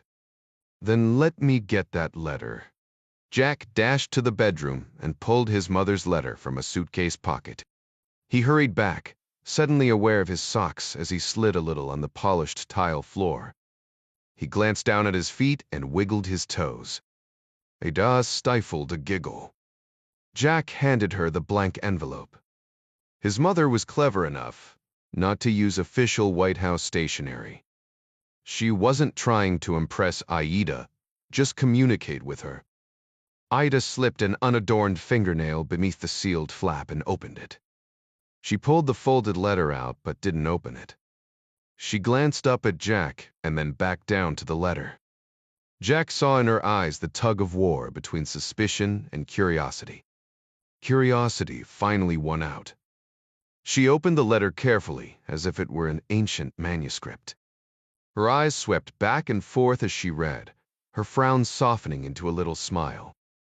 As she reached the end, she touched one hand to her mouth, her eyes misting. You said you haven't read this? No. Listtrakery tree. It's quite beautiful. She brushed a fingertip against the corner of one of her almond-shaped eyes. May I keep this? Jack smiled. What-o? Of course. It's yours. Butcher, thank you. And please thank your mother for me. It was very kind and very thoughtful of her. If you'd like to tell her yourself, you can reach her here. Jack handed Ida a plain business card with his mother's box address. She took it. No wedding ring, Jack noticed. Thank you. I would like that very much. Are you sure you don't want a drink or something? I have to get back, but thank you. And thank you for taking the time to find me and for delivering this. Jack shrugged. It was no big deal. When do you go back to the States? Tomorrow, actually. Aida's shoulders slumped. Oh, that's too bad. I would have liked to show you my city. Well, it's not a problem to change my plans. The Chervreli. That would be wonderful.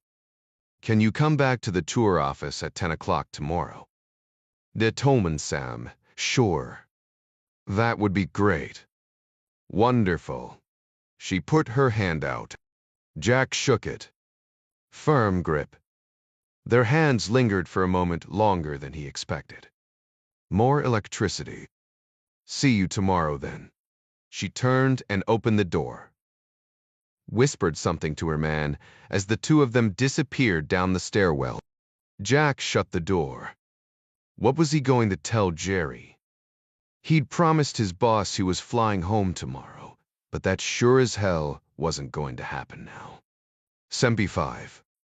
At 10 o'clock the next morning, Ambassador Topal sat at the head of the table in the conference room of the Islamic Peace Studies Center, built with funds from a religious organization based in Ankara, Turkey. Lining both sides of the conference table sat several Bosniak, Islamic religious and community leaders. Two of them were bearded imams from conservative mosques in the suburbs. All of the others were decidedly moderate in their views, including two women, one in a silky blue and yellow headscarf, and the other one, the IP's director, wearing no head covering at all. Topal had called this morning's brief meeting. Recent polls showed the upcoming unity referendum was plummeting in the polls because of the recent ethnic violence. Without a strong Bosniak voter turnout in favor of the referendum, it was doomed to fail. The purpose of today's meeting was to shore up the support of those assembled and of their respective constituencies before attending his next event. There was one empty chair at the table that concerned the ambassador. He would look into that later. We feel that we have a religious duty to show the world we can live in peace with Catholics and Orthodox, as well as Jews and people of every faith or no faith at all, the director said. The unity referendum is vital to the exercise of that sacred duty. Several heads nodded around the table. Topal radiated a grandfatherly smile. I applaud your ecumenicism, Madame Director. One of the imams spoke up. We cannot allow the unity referendum to become a mutual suicide pact. No, of course not, Topal said. My government would be the first one to oppose it if I thought that Muslim interests were in any way compromised. The imam placed an open palm against his chest. Of this, we have no doubt. Thank you, Topal said. The man's mosque was one of hundreds destroyed in the war by Serb and Croat forces, and one of the many rebuilt with money from Ankara. Topal had personally approved this imam's reconstruction project. The headmaster of the largest private Islamic primary school, another facility built with Turkish funds, spoke up. The government must redouble its efforts to stop the anti-Muslim violence we've been reading about. Topal nodded again. I have received assurances that everything is being done to monitor the situation. But my sources also tell me the violence has been directed against other communities. Small acts of retribution. Big fires begin with small sparks, the other imam said. His mosque had been rebuilt with Saudi money, which is why we must always take precautions and remain vigilant, even as we work for peace, Topol said. More heads nodded. Turkey is the hope of all Muslim nations, and President Ozyakub is the father of the Ummah. The first imam said, We are not afraid to work for peace, because we know you are not afraid to fight for us. The Turkish president also said that every mosque was a barracks in his radical youth. Topol reminded himself. Ozyakub had gone the great lengths in recent years to position Turkey as the new caliphate for the Muslim world. He was engineering an Ottoman Empire revival, including the restoration of historic Ottoman symbols, artwork, and buildings in Turkey and throughout the region. Ozyakub even brought back Ottoman-styled uniforms to the presidential palace guard. State maps were being subtly republished to include areas formerly under Ottoman rule, and Turkish military and economic aid were spreading across the Middle East and even to Muslim Africa. Let us pray it never comes to that, Topol said. Peace is always better than war, and peace is the way of the true Muslim. But as the Prophet said, peace be upon him, he is a true believer who protects his brother or sister, both present and absent. The two imams began applauding, and the others quickly joined in. Topol smiled, crinkling his owlish eyes, seemingly embarrassed by the display, waving his hand to quell the collective enthusiasm. Inwardly, he was shouting with joy. The clapping stopped as he stood.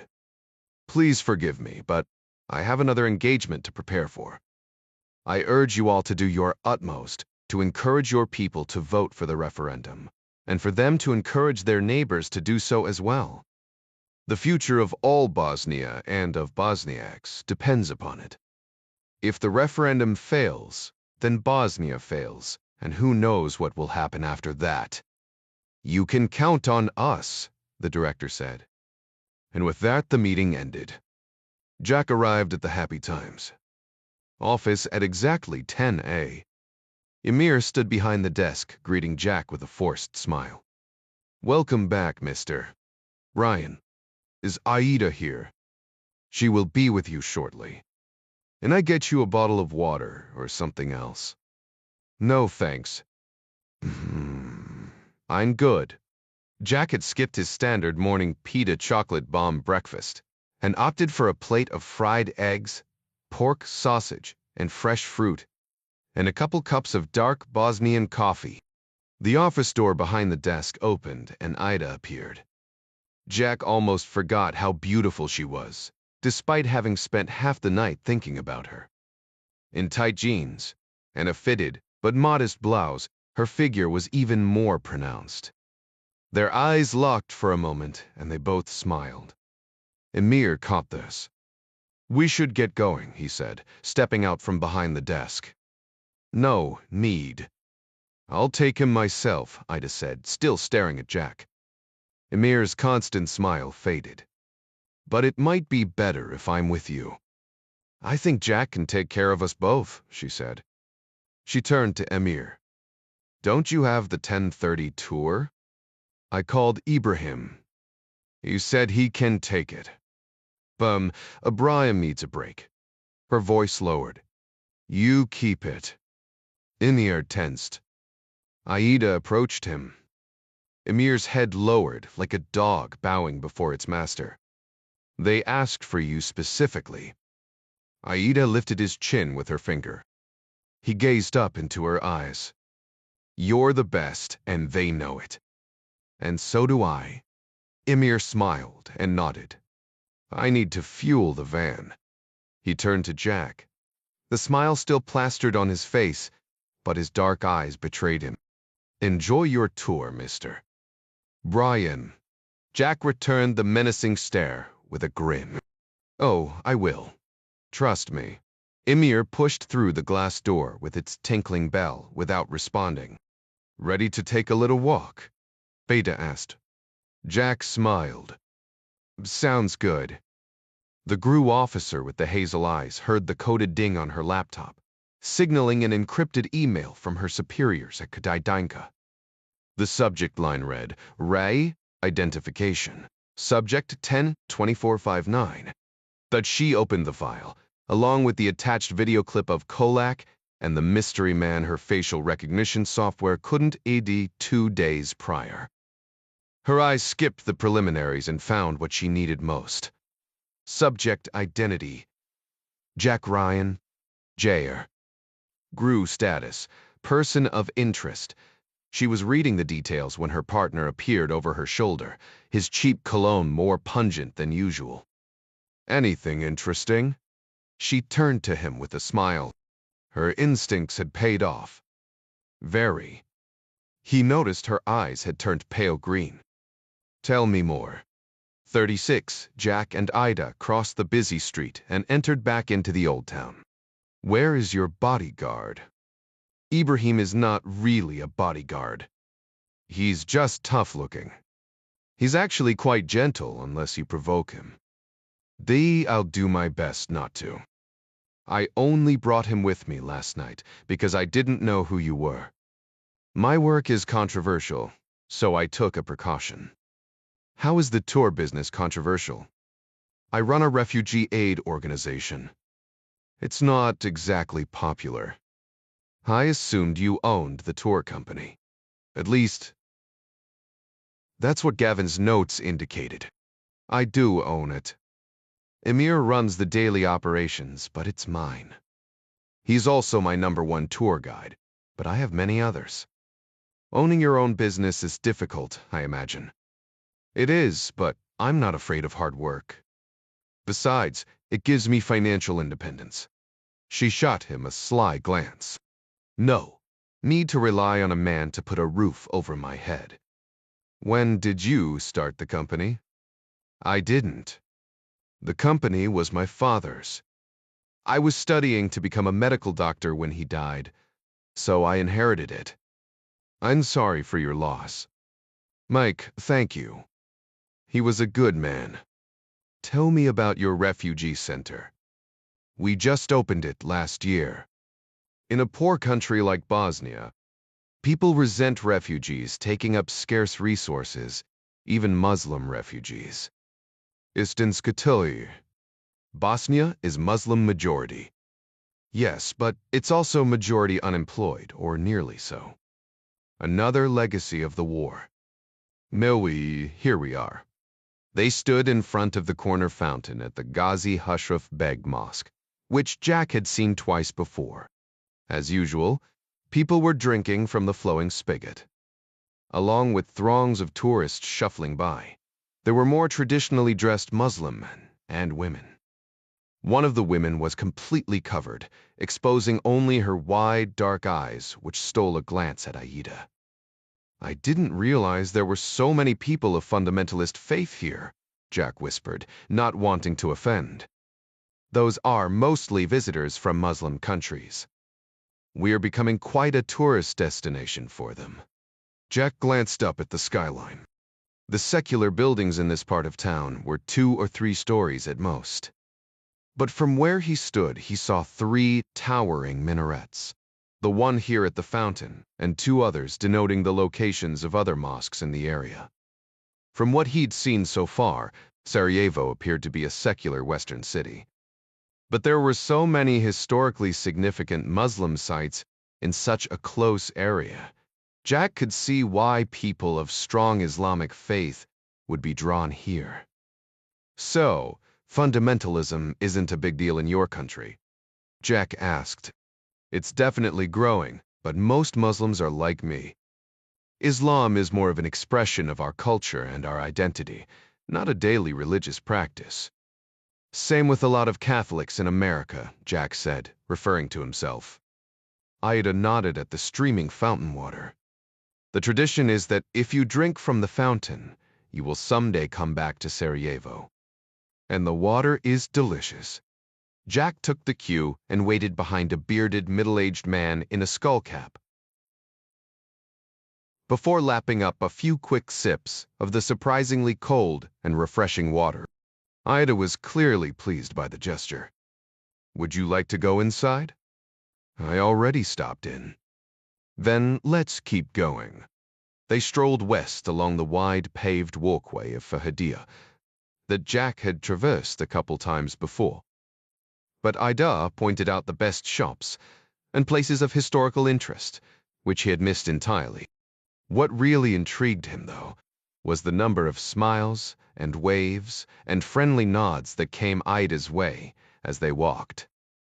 It seemed like everybody knew her, including the ones with the obviously forced gestures.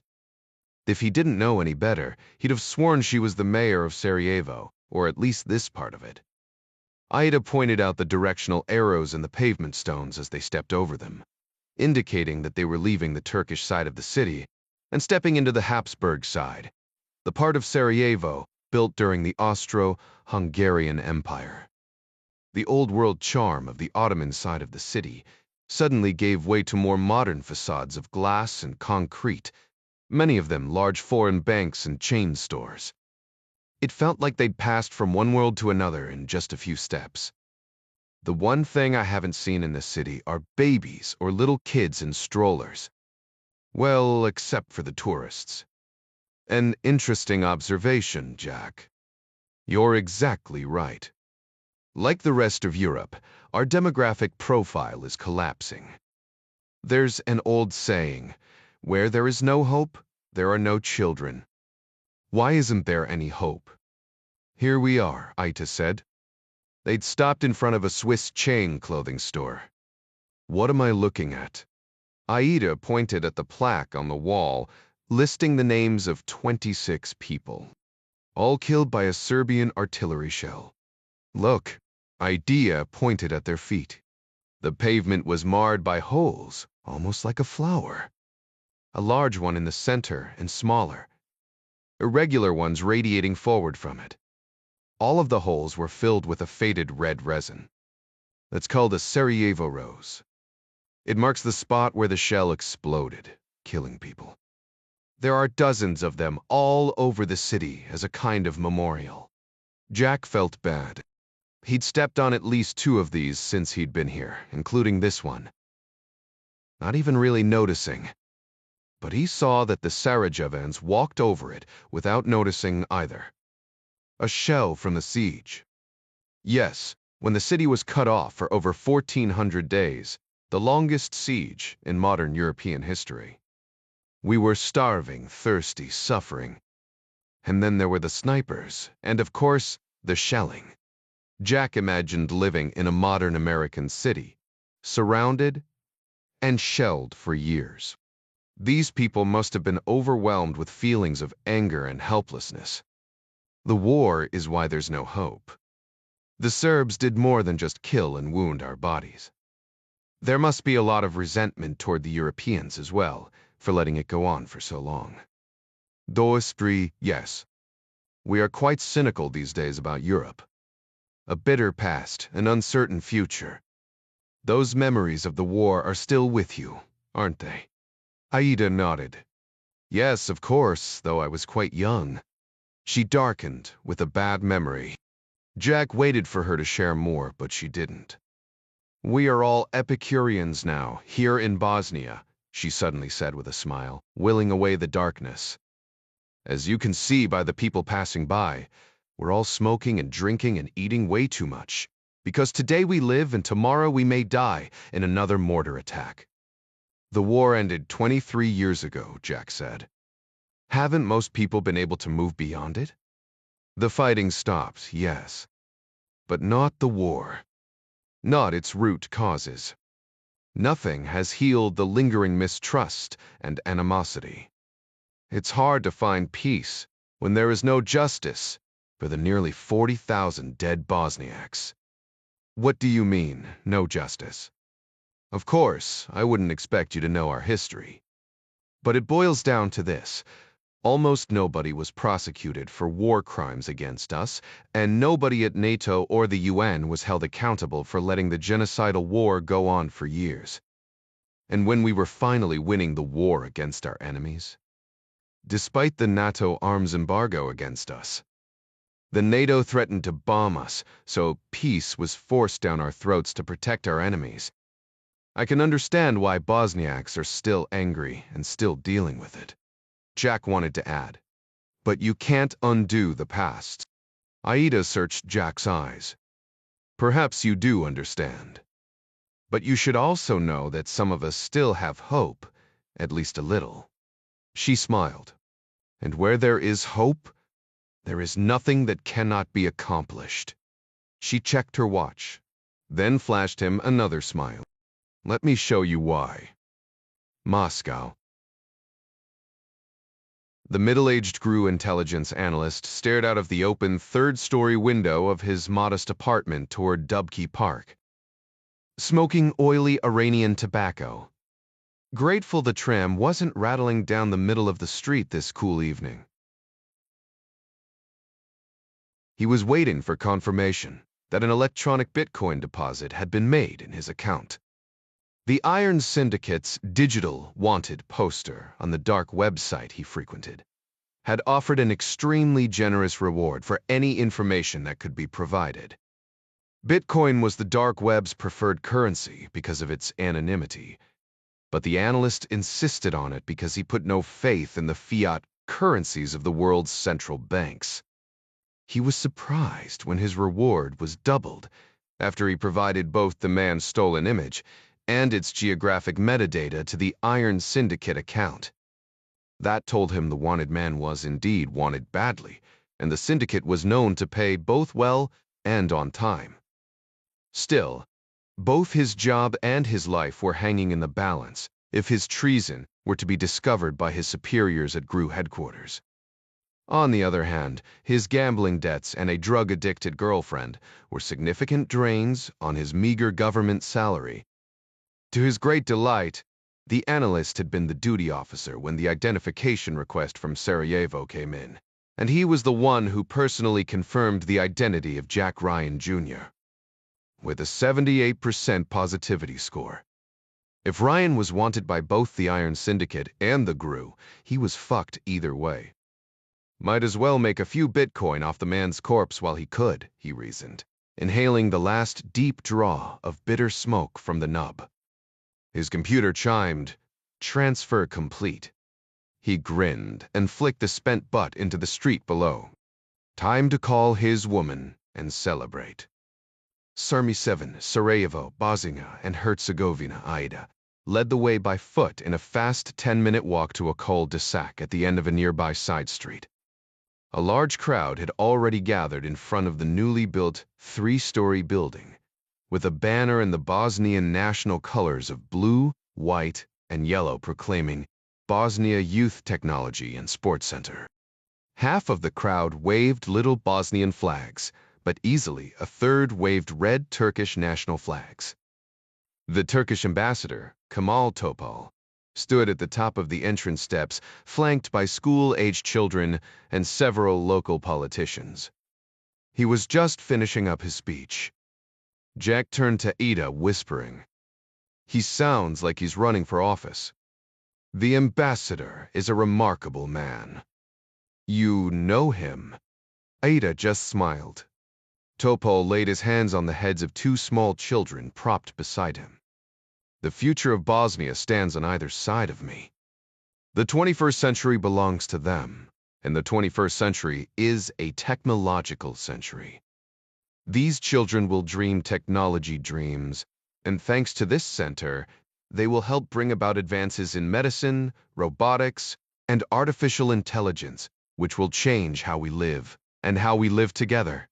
Applause broke out among the crowd, and the kids on the steps too. But boys and girls need strong bodies as well as strong minds. Life isn't all books, tablets and math equations. That is why we are also providing state-of-the-art exercise equipment, as well as martial arts training, dance and cardiovascular conditioning, what we used to call football. His grandfatherly smile launched another wave of clapping. "My government is deeply honored to sponsor the construction and equipping of this magnificent new facility." He turned to the adults around him.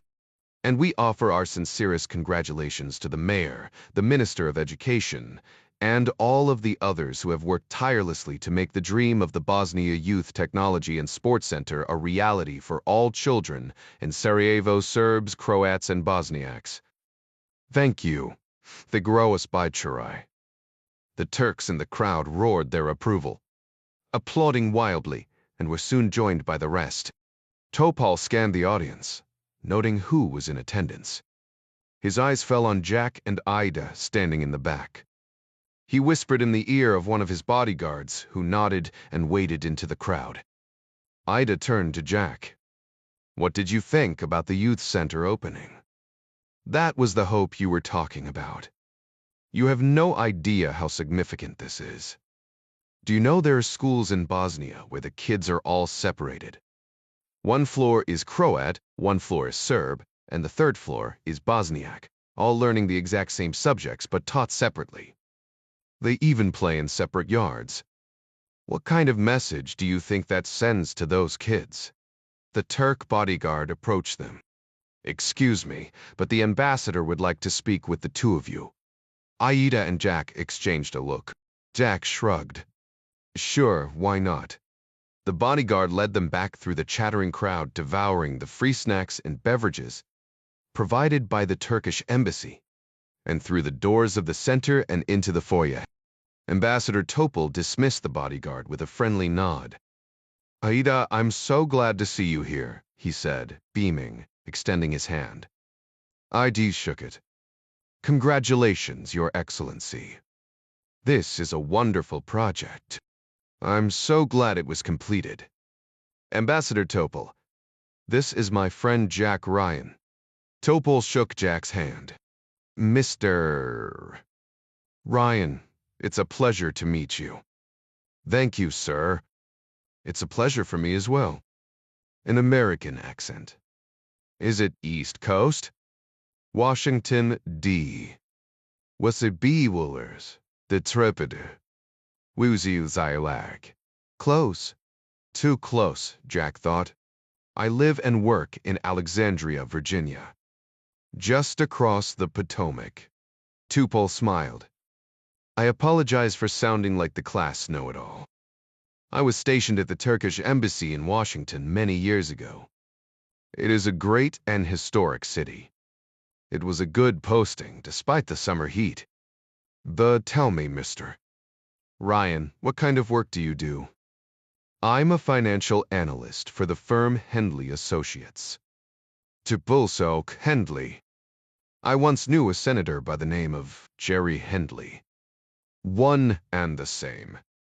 He retired from public life and started the firm. Technically, Jerry lost his bid for re-election after his emotional collapse following the death of his wife and 3 children in a car wreck. But Jack didn't feel the need to fill in that tragic detail. Senator Hendley is a fine man. If you work for him, you must be one as well. Please tell him I said hello. I certainly will, sir. May I ask how you and Miss Keurig know each other? Ambassador Topal arranged for the funding of the Peace and Friendship Refugee Center. Without him, my work there wouldn't be possible. Nonsense, Ida. You were already doing the work. We were proud to partner with you. Thanks to the ambassador and people like him, Bosnia will have a great future. Topal turned to Jack. Aida is a fine administrator, but an even greater soul. He paused.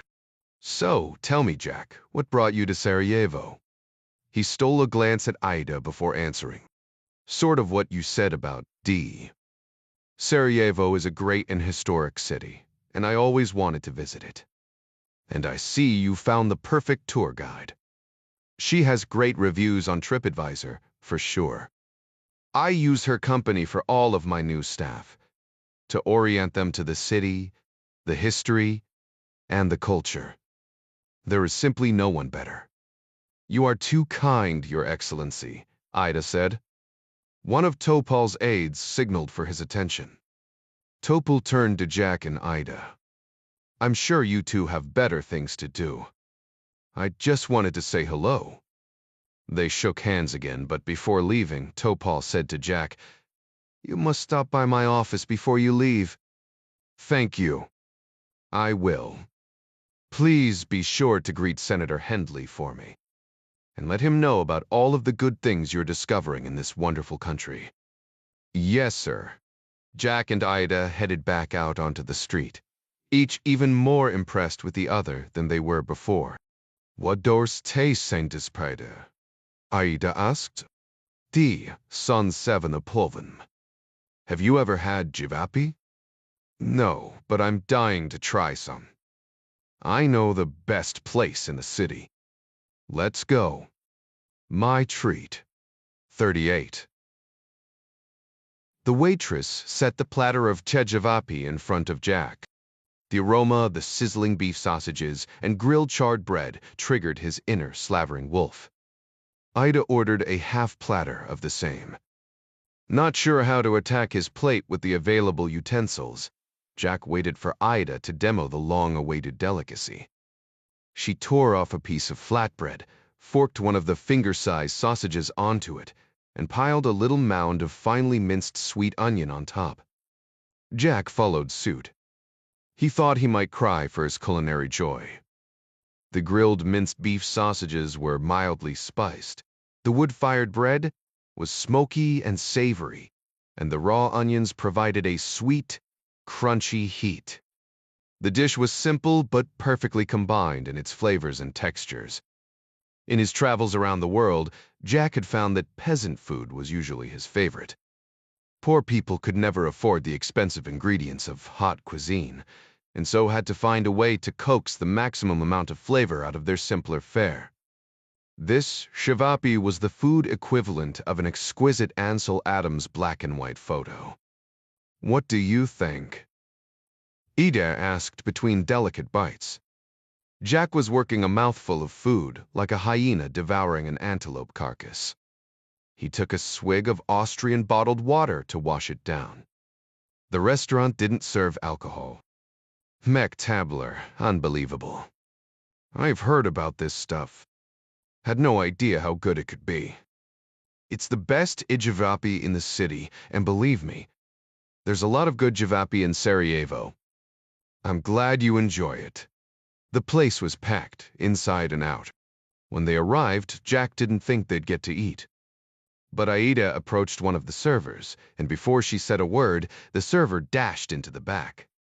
She emerged with a busboy carrying a small table and 2 chairs, setting them up outside near the side entrance where several other customers eagerly consumed their lunches. Jack was halfway through his feeding frenzy when he saw Jerry's phone number appear on his silenced iPhone. A moment later, a voice message alert appeared. Apparently, Jerry had read his text that he wasn't going to be getting on that plane for D today. 10 minutes later, Jack popped the last fragments of bread, onion, and beef into his mouth and polished off his water. "Ready for the rest of the tour?" Adi asked. Wide. The server approached the table along with a middle-aged man who looked like the owner, greeting Ida with a deferential smile in their native language. Everything was good? He finally asked Jack in his halting English. "I can't imagine anything better." "Incredible." Ida opened her purse to pay, but the owner waved her off with a magnanimous shrug and words Jack didn't know but completely understood. Ida thanked him, and the two of them headed back to pick up the van at the Happy Times. Sikabo Ower Precinct. Ida navigated the crowded street traffic in the Volkswagen T5 tour van like a New York ambulance driver, skillfully weaving and accelerating as conditions required. Jack watched the little arrow on the dashboard GPS screen, changing lanes in real time, too. They passed Sarajevo's first of only 2 McDonald's and, later, the presidential building. The buildings on this side of the city were definitely more modern and taller. "I noticed quite a few Turkish flags in the crowd this morning at the youth center," Jack said. "Hundreds of thousands of Turks live in the Balkans, and 12 million people of Balkan origin live in Turkey. Turks are popular here. It's all a little confusing." "Of course it is," she said with a smile. It's history. She pointed at a huge, multi-story Holiday Inn. That was built for the 1984 Olympics. You can see pictures of it online when it was burning during the war. Yeah, I've seen them. Terrible. A little farther along, Ada asked, "Have you heard of Sniper Alley?" No. We're in it. Google it sometime. She pointed at the surrounding mountains. Serbian soldiers were up in those hills and in the skyscrapers, shooting at civilians as they ran through town, dodging bullets to find food and water during the siege. Of course, the whole city was a sniper alley. This is just where the journalists got shot at. They left the city center, passing apartment buildings, offices, and light manufacturing facilities. Ever heard of Srebrenica, Jack? The place where the massacre happened. 8,000 Muslim men and boys slaughtered by the Serbs. Are we going there now? No, too depressing. If you want, I can make other arrangements with one of my guides for you. There is also a museum in town dedicated to it, and you can see many documentary videos on YouTube as well. Jack wanted to get to know her better. He knew that the war was important to her understanding of the world and herself. He just wasn't sure how far he could probe. Since his mother was also a part of her story, he hoped she might let him in, at least a little. Was your family connected to Srebrenica?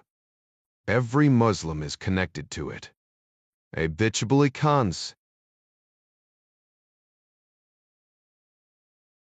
But I mean, did you lose family members there? Aida shot Jack a sideways glance, keeping one eye on the traffic. What the war did to my family is hard for me to talk about. Yantrabitten, sorry. I didn't mean to, no, it's good to talk about it.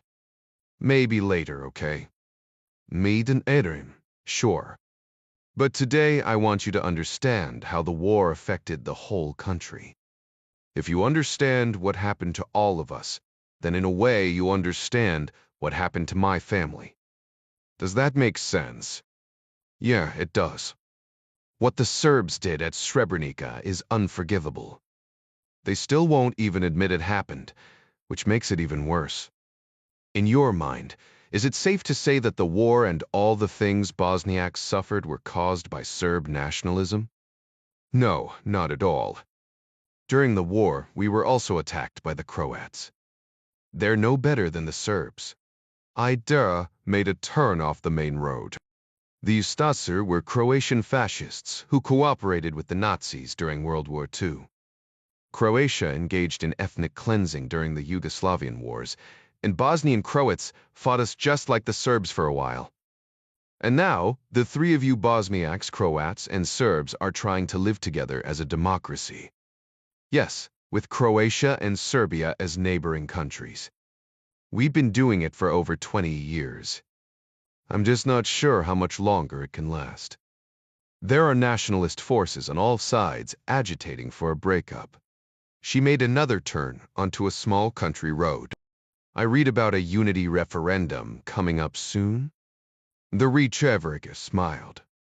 Yes, because there is always hope. Sure, there are many bad Croats and Serbs, but there are also bad Bosniaks, yes? But there are many, many more good people on all sides than bad. We're hoping the referendum will be a big victory over the bad guys who want to start another civil war. Jack watched a Lufthansa regional jet arc low across the windshield on approach to the airport. Will the referendum be enough to prevent it? Aida turned onto an even smaller street crowded with parked cars. What did Burke say? All it takes for evil to triumph is for good people to do nothing. But we have to do something, or at least try, don't we? Met to Deviliber. Jack noticed the Sarajevo airport several hundred yards away. And yet, NATO and the EU did nothing to stop the war once it began. Aida found a spot to park and killed the engine. And that's why we're here. 39.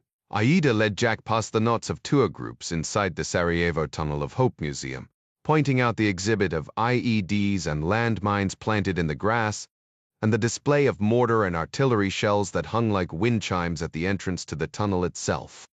She led him crouching through the short span of timber-framed tunnel and out to the other displays, depicting the tragic and heroic efforts of Sarajevans in crisis and under siege. But the main point she wanted to drive home was on the other side of the cyclone fence. She pointed at the airport where Jack had landed a few days before. Sarajevo was completely cut off by the Serbs who occupied the surrounding hills. But here at the airport was where the UN and NATO planes landed with their food supplies instead of the guns and ammunition we needed to fight. I think I read that the West was worried about the war escalating. They were trying to keep guns out of everybody's hands, not just the Bosniaks. And yet the Serbs and Croats had tanks and planes and all the ammunition they needed to fight. Didn't they? Yeah, I guess they did. But at least we had food. She led Jack over to a glass-enclosed display. Unforgettable. We received American military rations from the Vietnam War. She smiled. Very generous, yes? Jack read the label, 1963. He was embarrassed. Wow, pretty to tip plume. We received powdered chocolate, but no sugar. Flour, but no eggs. My mother used to pick hazelnut leaves off the trees to make dolmas because there weren't any grape leaves. It was a very hard time, and all of it could have been prevented. Her voice trailed off. Jack finished her thought. If only good men had not stood by and done nothing. It would have been a tough call for any NATO government, he thought to himself. Wage war to stop a war? With the Russians next door? It wasn't unreasonable for NATO to try and tamp the fire down first with an arms embargo and hope it went out by itself. Unless, of course, you were a Bosniak living in Sarajevo in 1993. As a student of history, Jack understood NATO's reluctance. But he imagined himself as a Bosniak, standing here with a family nearly starving to death in the city behind him. He knew he would be as angry today as Ida obviously was if he had experienced the war the way she and her family had. Tough call. For the umpteenth time, he was glad he would never be president. In 1984, the whole world was cheering the Sarajevo Winter Olympics, Ida said. 10 years later, when it really mattered, who knew we were suffering?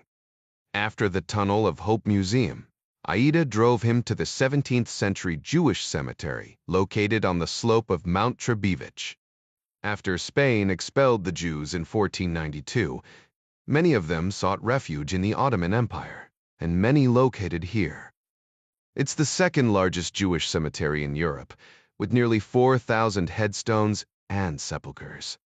Many of the stones were toppled and damaged. The war was here too, wasn't it? Yes, we fight even among the dead. Unexploded mines and bombs weren't removed until years after the war. It's safe now. Safe but neglected, judging by the graffiti on some of the stonework and the trash in the grass. Ida then drove Jack to a high point in the pine-covered mountains overlooking the city, a sea of red-tiled roofs in the sprawling valley down below. She pointed out the Serb positions, and from here, Jack could clearly see the advantage their guns would have had over the terrified civilians below. She next took him to the nearby abandoned Olympic bobsled track, now a graffiti artist's wet dream of tubular concrete and colorful spray paint, surrounded by tall evergreens. It was actually quite beautiful in its own unique, post-apocalyptic anarchism. He ignored the "Fuck Ryan US" splattered in red spray paint on one of the support columns, though it couldn't be missed. Ida was courteous enough not to point it out, even though she surely saw it. He wondered what her reaction would be if she knew how closely connected he was to the slanderous jab.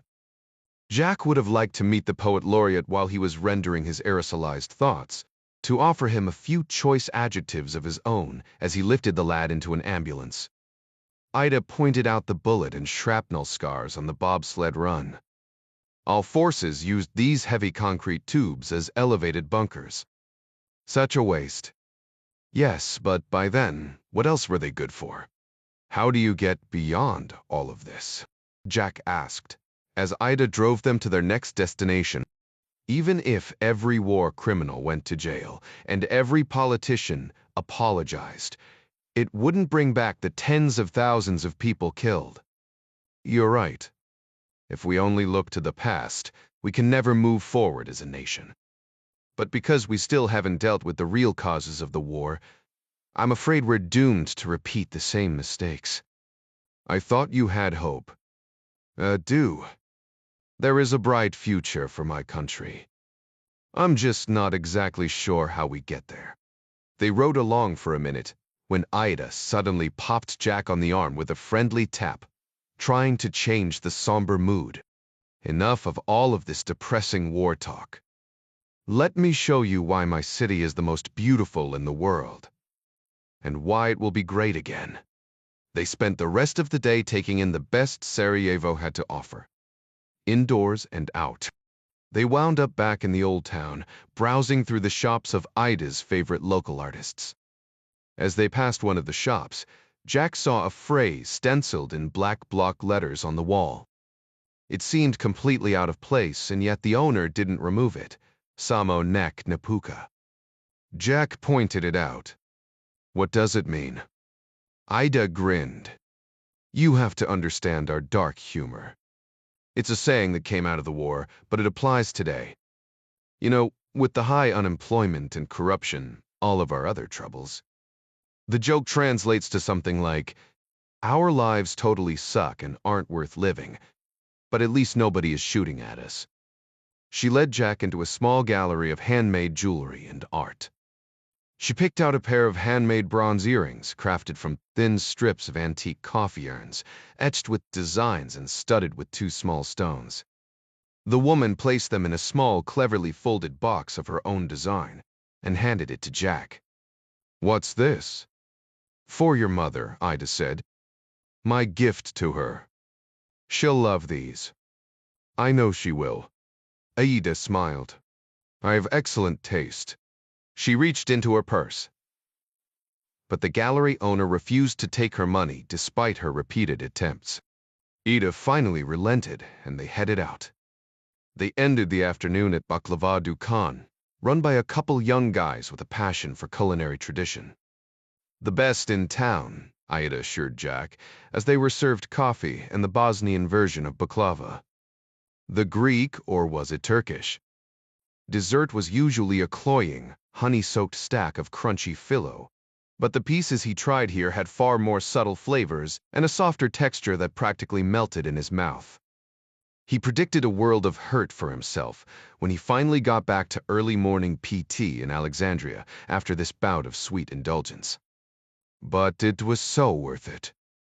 Ida never once mentioned anything personal about the war again after the bobsled run, though it was never far from Jack's mind.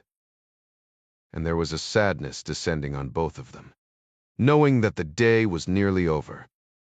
He hated the idea of leaving Sarajevo, in part because Ida's love for it had now taken hold of him as well. But he hated the idea of leaving her even more. Still, he had a job to do back home, and his goal of finding her and delivering his mother's letter had been completed. 2 more unplayed voicemails from Jerry told Jack it was time to push on. They finished their coffee and baklava, but this time, Jack insisted on paying the bill. The owners initially refused, until a subtle nod from Ida completed the transaction. They stepped outside into the setting sun, just as the melodic call to evening prayer echoed above them. I'm sorry if I bored you with too much history today, Jack. You Americans are fortunate because you always look toward the future. Your history is fascinating. I wasn't bored at all. I'm looking forward to coming back soon. It's too bad you're leaving tomorrow. I wish we had more time together. Jack hadn't expected that. They liked that too. How about dinner? I'm sorry, but I have much work to do tonight at the office. I still own the tour business, and tomorrow we have a new group of refugees coming to the center. Can I come and see it tomorrow? I thought you were leaving. Let me check in with my boss and clear it with him. It's nothing glamorous, Jack. I'm sure you'll be bored. I want to help out, if I can. She sized him up and down again. Come if you want. Or not. Either way, I hope your mother likes the earrings. Trust me, she will. You have my number. I'll be in the office until late if you change your mind. She extended her hand. Jack took it. Neither bothered to let go. The heat in her hand matched the warmth of her eyes. I'll call you later either way. Mu I ciao, Jack. May eskeim, mo is etchwine. Aida turned and walked away, confident that Jack's eyes were fixed on her every step, as she disappeared into the crowds of tourists. She was right. Farty. When Jack got back to his apartment, he threw a load of laundry into the tiny washer-dryer combo unit in the kitchen. He had to Google instructions for it. Apparently, you needed a degree in electrical engineering to operate one of these things. As near as he could tell, it was going to take at least 6 hours to finish a load.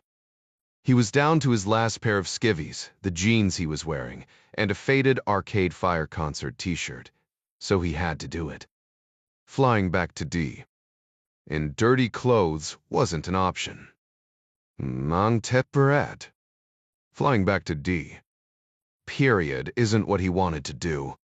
He couldn't stop thinking about Aida. Yeah, she was a looker for sure. But there was something else about her. Smart, compassionate, committed. Well, yeah.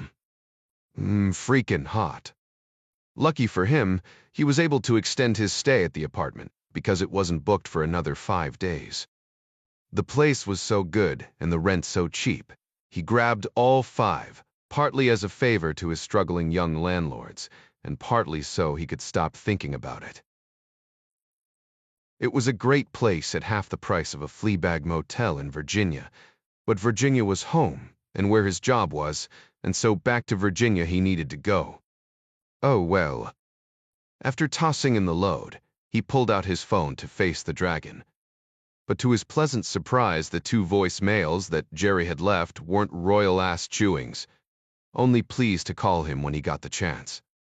It was 6 hours earlier in Alexandria, and despite the coffee and baklava, Jack was hungry and knew he wouldn't get the chance to eat shrivappi again, so he headed back to the same restaurant. He dialed Jerry's number while he was walking. His boss picked up on the first ring. Hello, kid. Glad you finally called. I was getting worried. No worries. I was out of pocket today. I thought you were supposed to be on that flight back today. What happened? Nothing.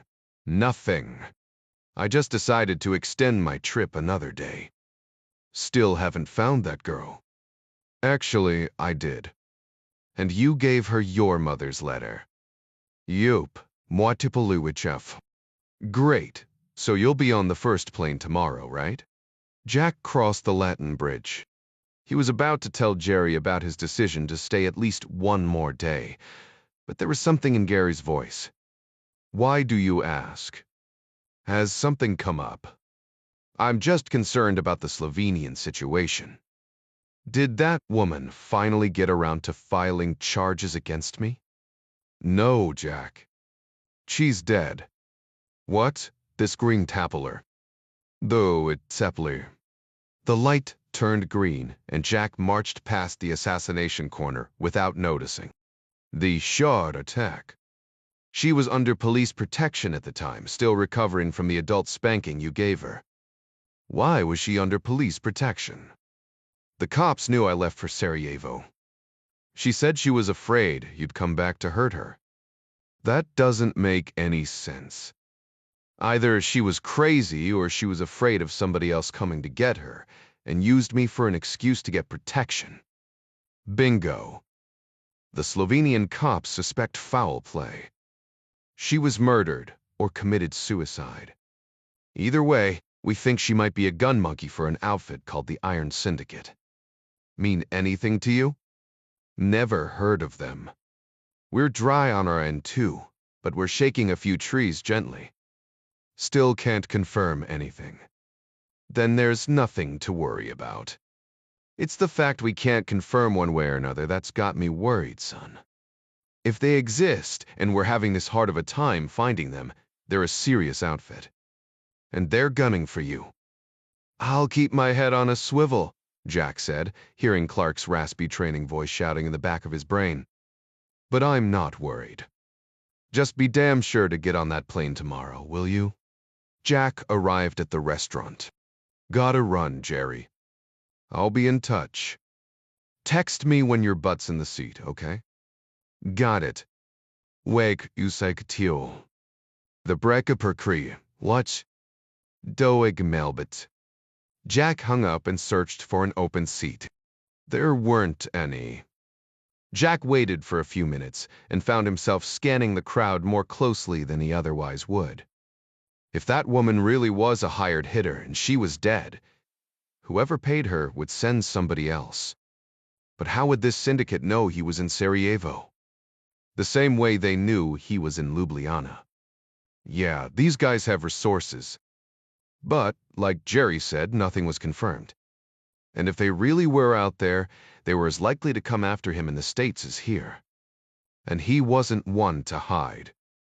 Jack caught sight of a tall Muslim man in a traditional cotton tunic and pants pushing a stroller, followed closely by a woman dressed head to toe in black, only her eyes showing where the niqab barely parted. They entered the restaurant directly. A funny thought struck Jack. How does that woman eat in a restaurant? Does she slip the jab-javapi sausage up underneath her robe? And what about spaghetti or a hamburger? Or does she expose her face when she eats in public? A moment later, a man and woman got up from a group table just outside the door. Jack figured out they were seating family style, at least at dinner, so he slipped over in that direction, asking with pointed gestures if it was available. To judge from the smiles and nods he received, it was. He took a seat. Just then, the burqa-clad woman and her husband passed by Jack, exiting the restaurant with takeout boxes full of food and a happy toddler babbling in the stroller. Burqa problem solved, Jack noted. His drivapi arrived hot and was just as tasty as he remembered. It didn't take him long to devour the meal. But he enjoyed it a little less than he had before, because he found himself keeping one eye on the passing crowds as he ate. Jack imagined an assassin's bullet plowing into his skull with his mouth full of sausage and onions. Not a pretty picture. Other than that, mister. Ryan, how was the javapi? For some reason, though, he wasn't scared. More like annoyed that someone wanted to ruin his vacation. Jerry wanted him to tuck tail and run back home. That was the smart play, he had to admit. The Slovenian cop Oblak knew he was coming here. And strangely, the Bosnian cop Kolak knew it too. Someone wanted him dead and followed him to Slovenia. Someone else could be here in Sarajevo right now, for the same damn reason. Leaving made a lot of sense. But he couldn't get the image of Ida out of his mind. If he left tomorrow, there wasn't a chance in hell he'd ever see her again. His last 2 failed relationships proved that. But if he got his brains blown out like a Sarajevo rose on the limestone pavement, that would cramp his dating life as well. Heluva dilemma. Well, Clark always said, a dumb guy thinks with his head, and a smart guy thinks with his brain. Gotta true that. Jack peeled off enough Bosnian marks to pay the tab along with a generous tip, and headed back out onto the street, ducking into a crowded souvenir shop with 2 exits. He purchased a blue and gold Dragon Ball cap, the Bosnian national soccer team, and switched it out with the one he was wearing, which he stuffed in his waistband and hid beneath his shirt. He headed out of the second exit, keeping the corners of his eyes glued to the window glass across the street to see if he was being followed. He continued his star for another 30 minutes, alternately wearing one hat and then another, always careful to keep his face pointed away from any surveillance cameras that might be around, including the ones on ATMs. Satisfied that he wasn't being tailed, and feeling just a little stupid for being paranoid, he dialed Ida's number, hoping she hadn't changed her mind. He'd just have to figure out what to tell Gary tomorrow when he wasn't on that plane. Fuck the Iron Syndicate. 31 near TJENTICT, Republika Srpska, Bosnia and Herzegovina Breki, listened carefully to Red Wing's electronically altered voice, but he still couldn't believe what he was hearing. It's extreme, yes? I agree, Red Wing said. But necessary, if we want the referendum to fail. Prick still wasn't sure about Red Wing's order. It hadn't been part of their plan. But their plan so far hadn't entirely worked either. Extraordinary measures were called for now, if they were to succeed. Red Wing was right, even if it was for the wrong reason. Red Wing was often right, Brick reminded himself. He'd known the man for a long time. Shed blood with him. Red Wing had even saved his life. That meant something, didn't it? More than the money and the weapons and the networks he provided. A debt that Brickhead could never repay. And yet Brick had other loyalties. And another plan. He was glad he'd never told Red Wing about it, or the missiles. Their alliance was one of mutual convenience, an arranged marriage. But this new order reminded Brick that Red Wing's loyalties were not his own in the grand scheme of things. How could they be? Red Wing was neither Bosnian nor Chechen. Yes, you're right. It must be done. Excellent. You are still following the protocol? A new phone every day. Yes, of course. Call me when it's done. Brick ended the call and tossed the phone into the crackling burn barrel that was keeping the night chill away. The phone popped in the fire, sending a burst of sparks floating up into the dark pine branches above his head, triggering a memory of another forest years ago when his name was still Rizvan Sadayev. Poljanese, Bosnia and Herzegovina, 1992. Sadayev heard the sputtering twin air-cooled radial piston engines low in the cloudy night sky long before he saw the plane. The 1,200 feet of narrow dirt road servicing the small village saw double duty tonight as an airstrip for the rugged warhorse, a converted Vietnam-era Douglas C-47, a faded Greek Air Cargo Company logo painted on its bullet-riddled fuselage. A radio call from the plane was the signal for him, and 5 other vehicles to turn on their headlights to illumine the road. A thin thread of hard-packed dirt, wending its way between villages tucked between the thick swaths of forested hills. And wide. Central Bosnia was still a Muslim stronghold, but was under siege by Serb and Croat forces. Sadayev was a junior commander in a unit of foreign jihadis in Bosnia Bazanski, Mujahidi fighting independently from the Bosnian army. The other foreign jihadi fighters in country were organized by the Bosnian government into the El Mujahid, a unit they kept under their tight control. Sadayev's unit wanted no such control. The plane landed with a heavy bounce and came to a hard braking stop just short of the tree line. They began unloading the first crates of weapons, food, and ammunition before the engines had feathered to a stop. The agent bringing the much-needed supplies jumped out of the cargo area and greeted Sadayev with a firm handshake. He identified himself only as Red Wing, but his reputation as a fighter and his recommendation by trusted friends were all the credentials he needed. Sadayev introduced him to the other commanders in his unit, 2 Tunisians, 4 Saudis, a Libyan and a fellow Chechen. Where are the other planes? Sadayev asked. Delayed. Red Wing smiled as he pointed at the bullet holes stitched into the aluminum fuselage. Firth. We were lucky to get through. We have an operation that begins in 48 hours, and the Serbs have tanks. Our weapons are useless against them. The Chechen was dismayed. The vintage American plane carried only 7,500 pounds of cargo. I brought what you need for now. The rest will be here within the week. Inshallah, Sadeyev said. God willing. Red Wing smiled. Yes, of course. Sadeyev wasn't ungrateful. The UN arms embargo served only to cripple the Bosniaks' ability to resist their murderous neighbors.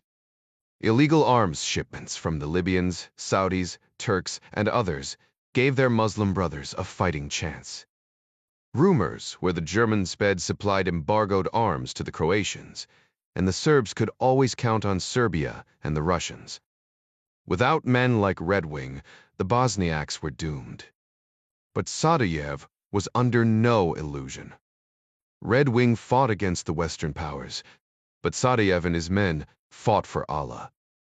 But such is God's way, he thought, to use unbelievers to accomplish his will. We'll discuss your operational plans later, my friend. Red Wing clapped Sadeyev on his broad shoulder. I have an idea you might appreciate. He turned around and helped unload the next crate out of the door. Sadeyev and the others joined in. It would be light in a few hours. 2 days later, a four-wheel drive, Bosnian Serb Army Bo-30 armored personnel carrier skidded to a halt in a cloud of dust. Its twin-mounted 30mm guns on its rectangular turret swept the village square in an ominous arc, scanning the small, neat Bosniak houses for resistance. Nothing. A moment later, a Serbian sergeant emerged from the cupola and scanned the area with his binoculars. Bestitli Shu. He lowered himself back down and radioed the convoy commander. His 10-ton high-speed scout vehicle did double duty racing ahead of the column, confirming that neither mines nor enemy forces were located on the road or in the village. They would stay put until the convoy arrived and dismounted infantry cleared the houses. Even if the civilians had fled, the village would have to be razed and the wells poisoned before they moved on to the next Bosniak enclave. The Serb column rumbled down the dirt road, flanked on the left by a thick band of pines 50 meters away, and a wide grassy meadow on the right, stretching more than a kilometer to the woods. The lead tank in the column was an M84, a Serbian-produced variant of the Russian T-72, with a 125mm smoothbore autoloading gun, and a three-man crew, including the convoy commander, a captain in the regular army of the Republika Srpska. Both the captain and his gunner stood in the hatches despite the threat, however unlikely of sniper fire. The cramped, uncomfortable turret was a particular torture for the 6-foot-tall captain, especially when buttoned up. The turret's primary purpose wasn't crew comfort, but rather to house the tank's autoloader, an ingenious Soviet design that reduced the crew size by 25%. The autoloader could generate up to 8 shots per minute, cycling the separate carousels of both charges and projectiles into the cannon's breech in a seamless mechanical motion.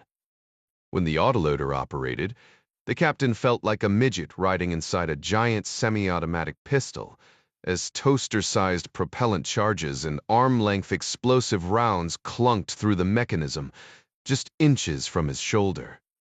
The crew compartment carried 39 rounds of heat, armor-piercing, and hayfrig shells. Even when the gun wasn't firing, the vehicle at cruising speed echoed with the deafening roar of the tank's grinding steel tracks and the relentless V12 diesel engine. Pitiful electric fans hardly blew away the fumes, let alone the heat. The captain's Thurn 3 primary optical sight and 2 episcopes were barely adequate under combat conditions and practically useless otherwise. Better to ride the hatch and risk getting shot than stay hot, blind, and deaf for hours for no good reason. The captain confirmed his scout's radio report and gave his gunner a thumbs up. He turned around for another visual check on the convoy behind him. 30 meters behind was the first of 5 FAP 2026 six-wheel drive trucks, loaded with heavily armed Serb White Eagles militia infantry, already infamous for their brutality against Muslim civilians. At least a third of the militia platoon were felons recruited straight out of prison, valued for their insatiable appetites for violence and mayhem. The last vehicle in the convoy was another M84 tank. It would be dark soon. If the village really was empty, they'd bivouac there tonight and head out first thing in the morning after destroying it. Then they would proceed to assault the next village in the valley. With any luck, they'd cleanse the entire district of Muslims within the week. Poorly equipped and led, the Bosnian army had put up virtually no resistance in the area. You could hardly even call it a war, the captain mused, with 41 tons of steel rumbling beneath him. His frontal armor could withstand direct hits by 105mm tank guns and tow missiles, neither of which the Bosniaks possessed in this region. His tanks were invulnerable. Sardi 2, the Chechen Sadiev crouched at the base of the pine tree. The heavy bulk of the RPG-29 Vampire rocket launcher supported on the folding tripod behind the pistol grip. At this close distance, he could have tracked the lead Serb tank through the iron flip sights, but his eye was pressed against the rubber cup of the magnified Plu, 29 glass optics for extra accuracy. His fingers slipped from the guard to the trigger and squeezed. The pulled trigger ignited the electronic fuse of the PG-29V, a 105mm tandem rocket with a shaped heat charge capable of penetrating 750mm of homogeneous armor, far thicker than the frontal composite sloped plating of the M84 tank, let alone its far thinner sides. The gunner whipped around in his hatch at the familiar sound of the rocket motor, launching in the woods to his left, and gazed in horror at the long plume of exhaust racing toward his tank. The shaped heat charge slammed into the thin steel wall behind the wheels. The eruption produced a hypersonic jet of molten metal and flaming gases, cutting through the 20mm steel hull like a plasma laser, incinerating the driver's atomizing corpse before his first scream. The 39 rounds of ammunition stores inside the hull ignited in a near instantaneous chain reaction. The lower torsos of the gunner and commander were sheared away by the overpressure and shrapnel, but their upper bodies were still intact as the flaming turret cartwheeled high into the air before tumbling into the road with a thunderous clang. The Serb tank commander in the rear of the column ducked instinctively back into his hatch when he saw the plume of rocket smoke racing out of the woods at the lead tank, shouting orders at the driver to brake right away from the trees. The gunner, meanwhile, took the opposite tack and threw himself off the turret and onto the road, about the time a second heat round slammed into his vehicle. His act of cowardice saved his life, at least for another 3 seconds, when the white-hot shrapnel of the exploding tank shredded him like creamed chipped beef as he screamed in the dirt. Some of the panicked White Eagles dove out of the trucks as they lurched off the road in a cloud of diesel fumes away from the nearby woods, racing for the relative safety of the tree line on the far side of the lush green meadow. Automatic rifle fire erupted from the woods behind them now, kicking up turf around the lumbering vehicles as they swayed and bounced on the soft grass. Wham! 3 of the trucks plowed into buried landmines. Flesh and canvas and steel erupted in a cloud of screams and boiling fire. The remaining 2 trucks slammed their brakes just in time. The survivors leaped out of the cargo beds and bolted for cover as a hail of 7 Ukes, their 2mm bullets stormed into them. Fired by the line of shouting mujahideen, rifles up, faces twisted with pious joy and battle rage as they charged out of the trees toward the broken Serb column. Suddenly, a line of 20mm shells stitched across the surging wave of jihadis, breaking them open like clamming knives, spilling their butchered torsos into the pine needles in a spray of blood and shattered flesh.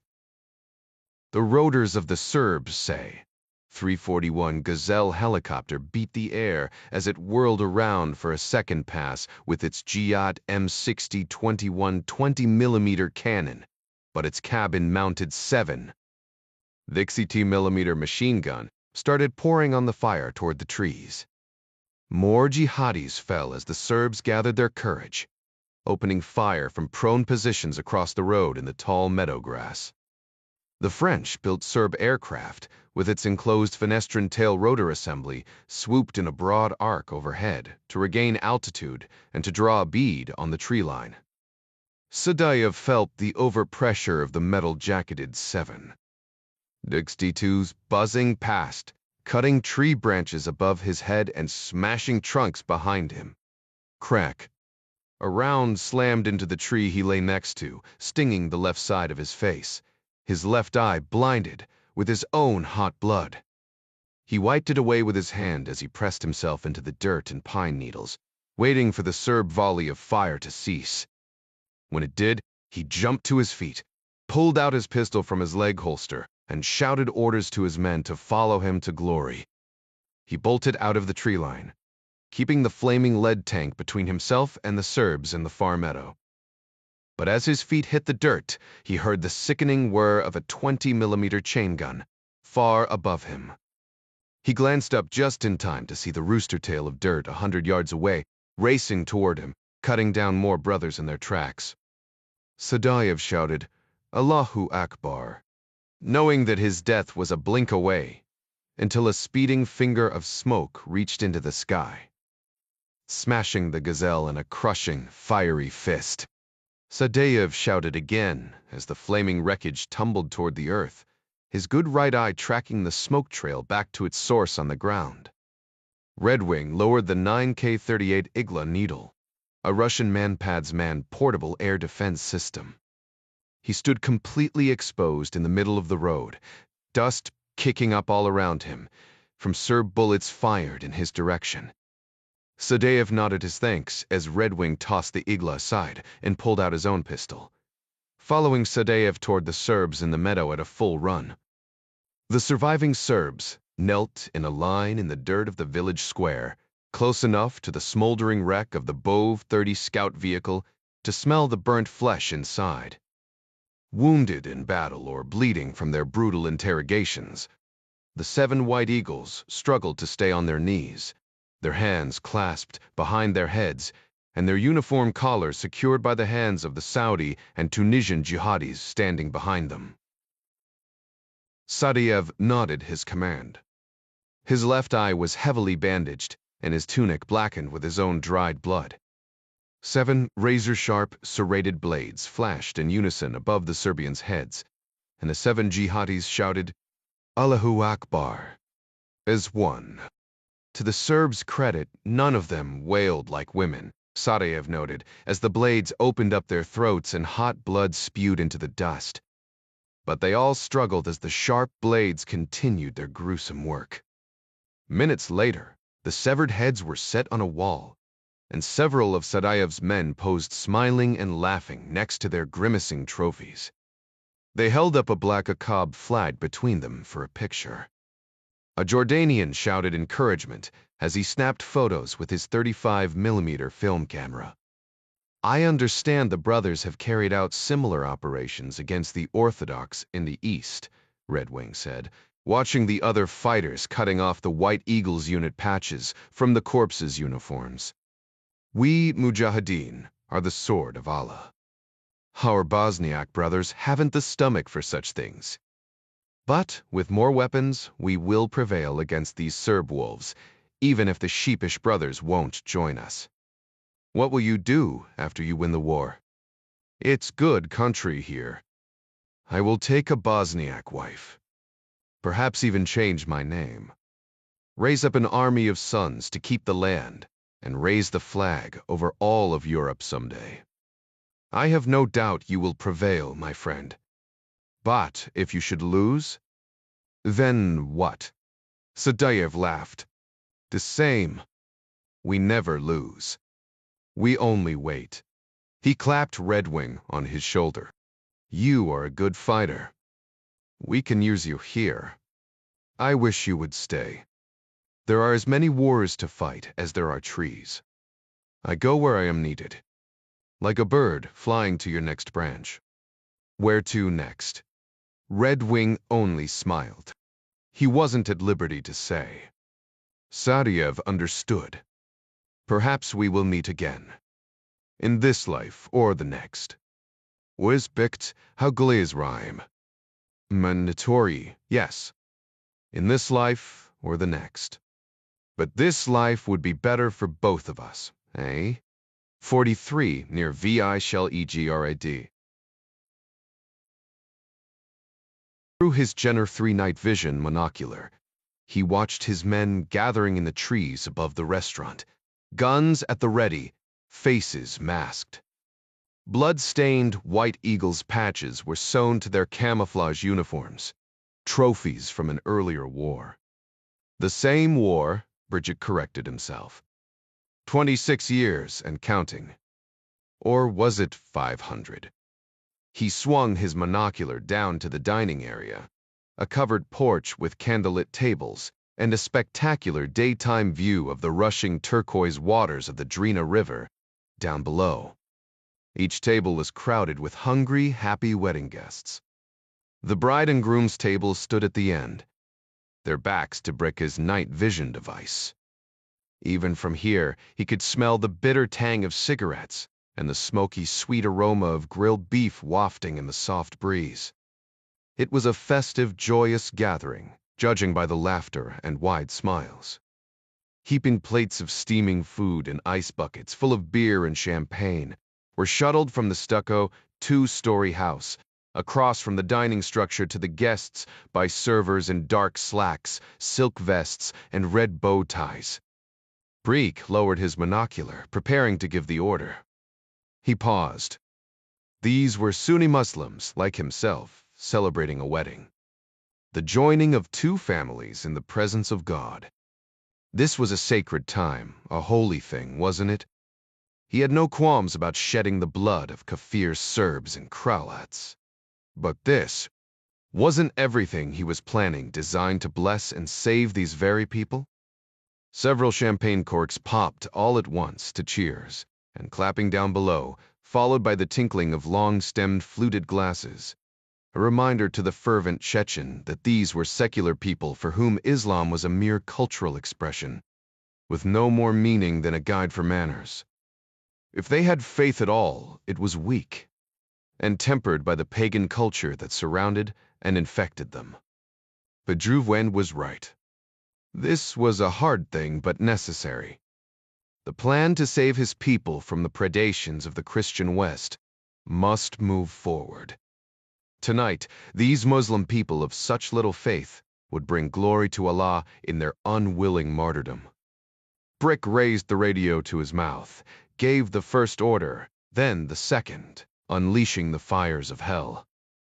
10 kilometers away, a small charge of C4 plastic explosive decimated the unoccupied blue-striped police van parked next to a roadside bar. The 2 officers on duty that night were inside. This was their regular stop in the middle of the shift, to consume their free meal of flaky beef-stuffed brocks and strong coffee to get them through the rest of the night. They dashed outside at the sound of the thundering explosion, the catchlight of the wrecked and burning van dancing in their eyes. The firelight blocked the sight of the 2 masked White Eagles militiamen in camouflage, stepping out of the shadows, but they caught the flash of their suppressed pistols. Both Bosniak cops crashed against the cinder block walls in a spray of blood from the force of the slugs slamming into their unprotected chests. They crumpled into a heap where they fell, and White Eagle's death cards were shoved into their gaping mouths. Brick watched the unfolding mayhem as gunshots sparked inside the dining porch and echoed inside the restaurant. He barely heard the radio confirmation of the police assault above the plaintive screams of the wedding party. Men begging for their lives were shot in the mouth as their women were dragged outside by the hair to suffer the brutal frenzy of unleashed animals. He checked his watch. Another 15 minutes would be enough to finish the assault. His men had orders to spare the lives of the women, but not the men. They had already cut the one phone landline they could find, and a portable cell phone jammer in his van would take care of any guest who might try to call for help. Red Wing would be pleased that his loathsome orders had been carried out tonight. But soon, Red Wing would discover that he wasn't in charge after all, when his world burned to the ground.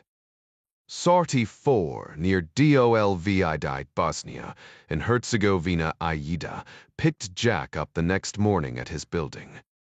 He met her at the curb. She was driving the same Volkswagen T5 Happy Times tour van they had ridden in yesterday. She greeted him with a smile, obviously glad to see him. She was as beautiful as he remembered. Maybe more so. It would be well worth the verbal ass-whooping Jerry would be handing him sometime later today for not getting on that plane. "I'm so glad you decided to come." "Me too," Jack said as he climbed into his seat.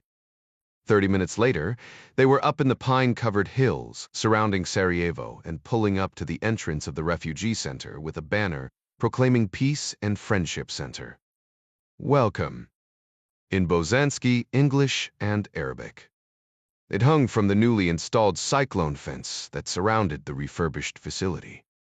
The dated buildings were mostly made of rough-hewn logs and stacked stone, recently repaired with concrete, and were laid out in orderly fashion on relatively flat open ground surrounded by trees. What was this place? Jack asked. As Aida pulled through the front gate, it was a summer camp for the League of Socialist Youth. It was abandoned years ago, after the socialists evaporated. "It's perfect for our needs. Let me show you." She parked the van and led Jack into the first log and stone building, the medical clinic. Inside, there were examination rooms, a nurse's station, and doors marked X-ray, lab, and the like. "We renovated the original, adding some basic medical equipment. We can perform routine health, dental, and eye exams, X-rays, and blood work. No surgeries? No. We can send them to the hospital in Sarajevo for an emergency. These people have all been screened earlier for serious illnesses back in Greece or their point of entry. We're just taking care of basic needs like fevers, coughs, headaches, small cuts, that sort of thing. And to make sure big issues weren't missed earlier." Aida introduced Jack to a nurse passing by with a chart in her hand. And then a young female doctor who appeared with a hijab-clad mother and her young daughter. Aida knelt down and cooed with the shy child, provoking a wide smile from the mother and the child when she offered the girl a piece of candy from her pocket. They spent another few minutes meeting other staff, along with several more patients, all women in hijabs and their young children. The staff clearly respected her, and the patients all adored her, especially the children.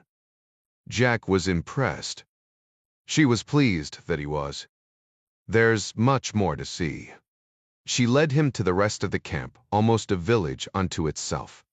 A large kitchen and dining area, an administrative office, an education building, sleeping quarters for families and singles, along with storage and maintenance sheds. Aida explained that when the refugees first arrived, they were processed through the administration building, where they were enrolled for whatever Bosnian or international financial aid they qualified for. Next, they were assessed in their health, education, and employment status, and finally assigned sleeping quarters. The Peace and Friendship Association that sponsors this place also generously supplies a monthly stipend for the first 6 months they are here. Many of the people coming here are surprisingly well-educated and professional. Doctors, lawyers, accountants. But they're willing to do any kind of work to survive. Where are all the men? "I've only seen women and children," Jack said as they walked around the camp. The women appeared to be from all over the Middle East, to judge from the wide variety of ethnicities, but all of them were covered to one degree or another. For the men who can find regular employment, we use our tour vans to run a shuttle from the refugee center to the city. But for the others who are still in transition, we operate a small furniture factory a few kilometers from here and sell the furniture to help support the center, while giving them something meaningful to do and the chance to learn a new trade. Why do you use your tour vans? It's one small way my company can help and save the center the expense of hiring an outside firm. It's amazing what you're doing here. How many people can you accommodate? At full capacity, we can serve 200 people. The idea is to move people in and out of here as quickly as possible, depending upon their employment status. Most families move on within 2 months of arrival. She looked around. It's not exactly a 5-star hotel, but I think it is rather pleasant. I've been in worse places, believe me. I think you are one of those rich 1% Americans I keep reading about. Der Tweeten. Not that we were ever poor when I was growing up. My parents worked very hard and raised us to do the same. Good. Then let's put you to work. Jack smiled broadly. That's why I'm here. Aida dropped Jack off in the kitchen and pointed him at a giant stack of dirty breakfast dishes. Without batting an eye, Jack rolled up his sleeves, washed his hands, and filled up one of the big sinks with steaming hot water and sudsy soap. I will check on you later, Aida said, heading back to the clinic. When she did check back an hour later, not only had Jack cleaned and dried all of the dishes, he'd swept and cleared the dining hall, and he was just finishing up scrubbing the toilets. I am impressed, Mr. Ryan. You know how to work. What else do you need done? Aida dragged him from building to building. The two of them worked together, cleaning, moving, and stacking as the need arose. Aida was as willing as Jack to get her hands dirty. There was a kind of friendly competition between them. In a storage room full of donated clothes, the two of them sorted and folded for an hour, sharing stories about their childhoods and their parents. Jack found that he did most of the talking, thanks to Aida's endless questions. He was still careful to avoid divulging his father's true identity. But American doctors make a lot of money, yes? Compared to some other people, yes. But not millions. At least not my mom. And your father, the bureaucrat? People in government here steal so much money, and they get very rich, very fast. Some of our politicians are crooked, too. It's amazing how many poor congressmen become millionaires while in public service, Jack admitted. But there are more honest people in government than not, and my dad is one of those. They folded the last shirts, and Aida led them outside. Jack nodded at a group of kids kicking a soccer ball around, laughing and shouting. My company, Hendley Associates, has a charitable foundation. You should apply for one of their grants. This would fit in perfectly with Gary's vision. Aida's eyebrows lifted. The senator, yes? Yeah. Man. Now that's a rich guy. But he worked hard for it, and he came by it honestly after he left office. You admire him. Yes. He's like a second father to me. As if on cue. Jack felt his phone vibrate in his pocket. He was sure it was Jerry. He ignored it. Aida smiled coyly. Then I can count on you to put in a good word for us with your foundation. Sure. Excuse me a minute. Jack bolted off to the soccer game and jumped into the middle of it. Aida saw Jack laughing and smiling as much as the kids. She decided to join the game too, and a few minutes later, more kids came out to play. Jack was a big hit. When lunchtime came around, the children begged him to sit with them, and of course he did. The rest of the day went the same way, with Jack helping teach an English language class and peeling potatoes back in the kitchen. Whatever needed to be done, he did it, working shoulder to shoulder with Aida. It was a total contrast to his normal life. Not that his life could be considered normal by any stretch. He was proud of what he did back home with the campus and Henley Associates. But he had to admit he hadn't been this happy in a long time. They were back outside playing with the kids again when Aida checked her watch.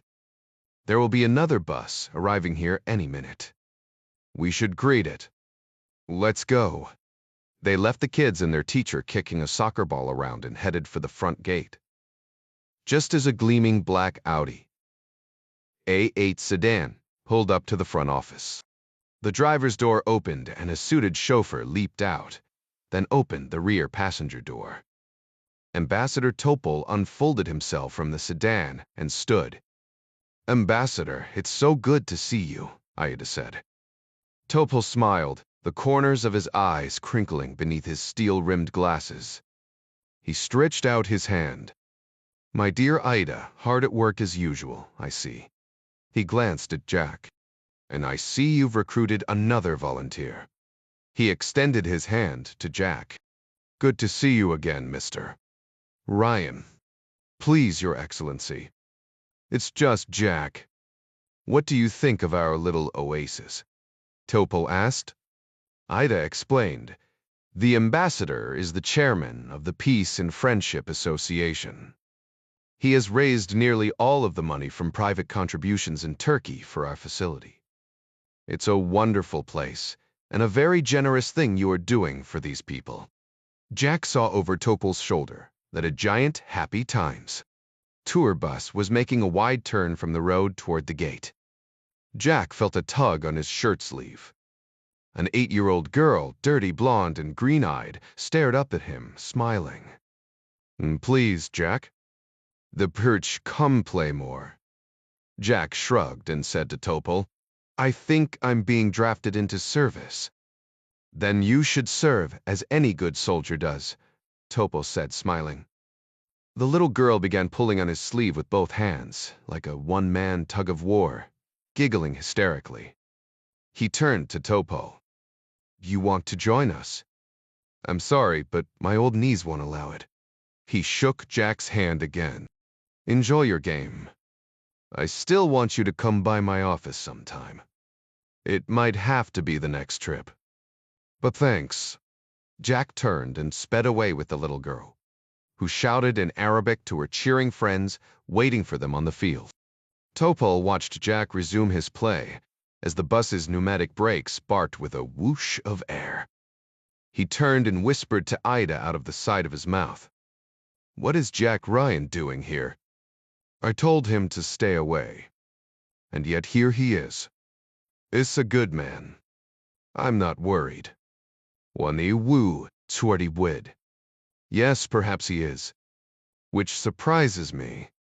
Your taste in men tends to run toward the opposite." Topol removed his glasses and pulled a handkerchief from his suit pocket to clean them. "My taste in men is no concern of yours. Everything about you concerns me these days."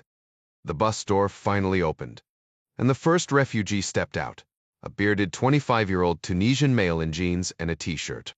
He shaded his eyes from the sun with one strong hand. He was followed by others just like him. "This is not a good time for distractions." "I'll do as I please," she said. "And Jack pleases me." Topol finished wiping his glasses and put them back on, along with an affected smile. "Let's go greet our new friends, shall we?" 45. When Aida finished processing the new refugees, she stopped by the kitchen, where Jack was helping prepare the evening meal. "Time to get you back to your place, Jack. I'm sure you need to get packed for your flight." "I don't have much to pack. I'm happy to stay longer if there's anything more I can do. Actually, I need to get you home so I can get back to my office. I have more paperwork to do tonight. Taxes are due." Jack tried to hide his disappointment. "Okay, sure. Let's go." Aida pulled up to the curb at Jack's building. Just as the sun was beginning to set, the call to prayer echoed outside from the nearby mosque, beautiful and hypnotic, even muffled through the Volkswagen's glass. "You did wonderful work today, Jack. I really appreciate it. I wish I could have done more for you. Perhaps when you get back to the States, you could spread the word. We can always use more donations. You should come back with me. You'd sell it better than I could." She set the parking brake. "Don't tempt me. I am tempting you. I could introduce you to some heavy hitters. You bulk for GLA heaven. Big money people who love to donate to causes like this." I might even be able to convince my dad to look into some kind of federal money or something. Your father must be a very important bureaucrat. I'll tell him that.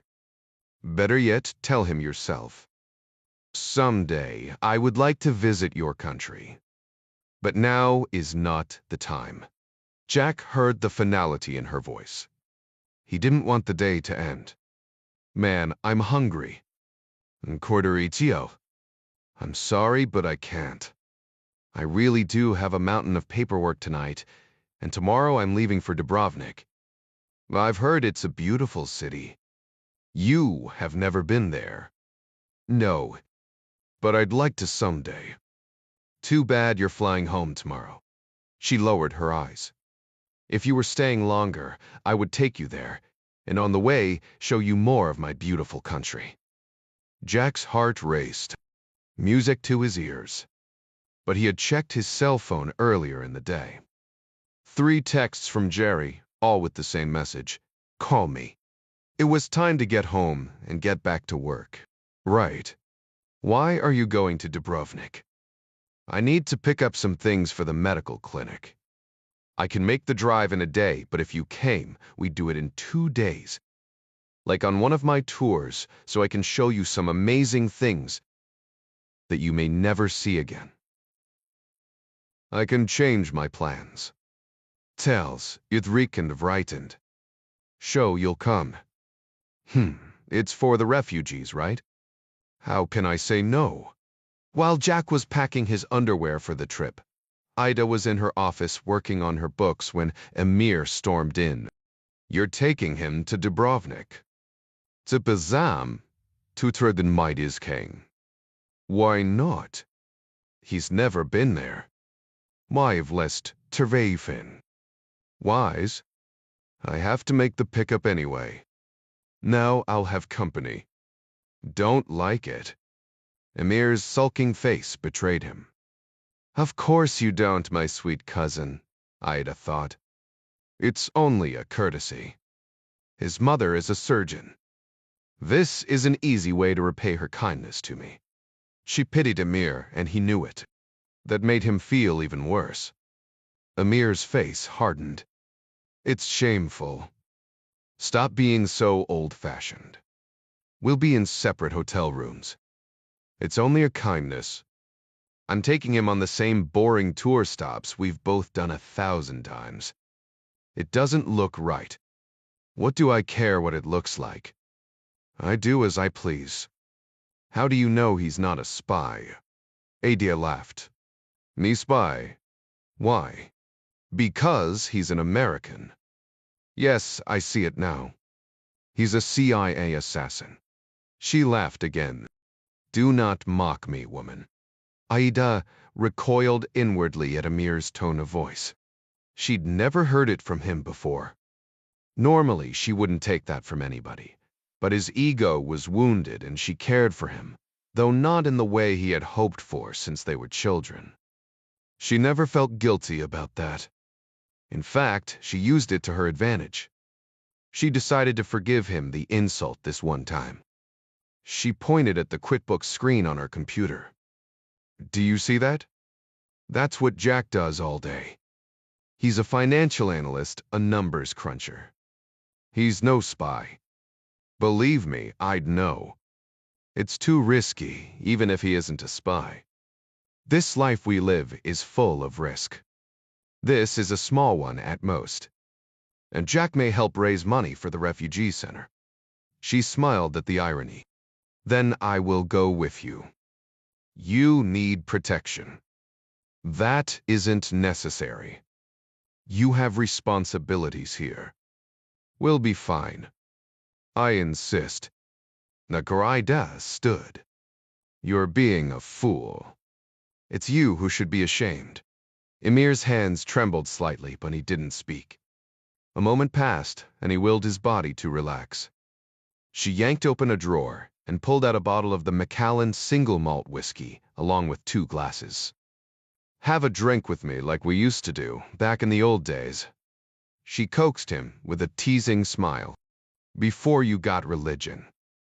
Be careful with that man. was all he said before he turned and headed for the door. Emir, the door slammed shut behind him. Not good, Ida thought. But he'll get over it. 36 and Ida left early the next morning in the happy times. Volkswagen tour van. The traffic in Sarajevo was heavy, but cleared up as soon as they passed the city limits heading west. Jack wore a pair of jeans and a polo shirt.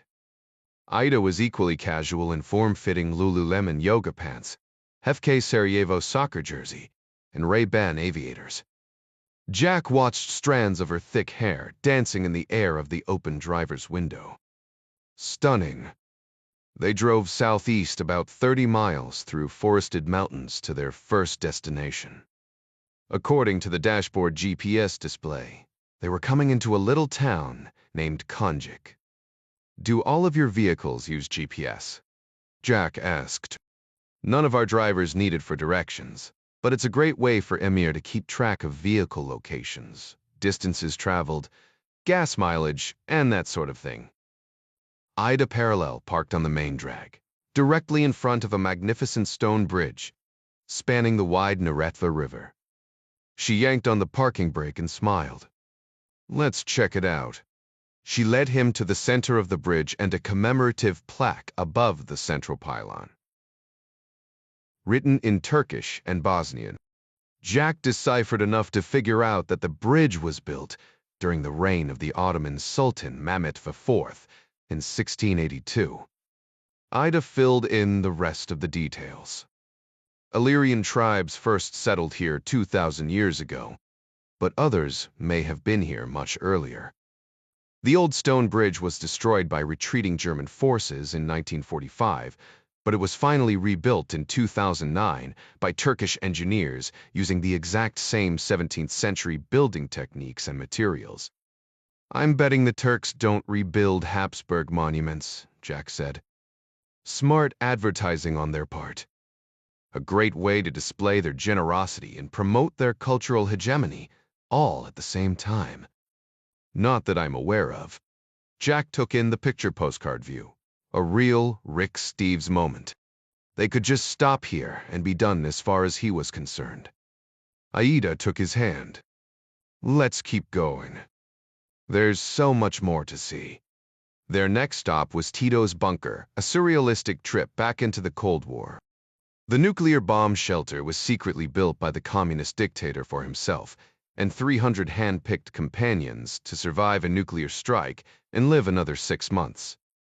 The people who ran the bunker now got the bright idea to not only preserve as much of the original furnishings and equipment as possible, but also to stage it with modern art exhibits throughout its many rooms, since the bunker itself was a strange kind of brutalist art form. After touring the bunker, they drove about 17 miles to the next town, Jablanica, which also bridged the Neretva River. About half of the drive was along the wide Jablanica Lake.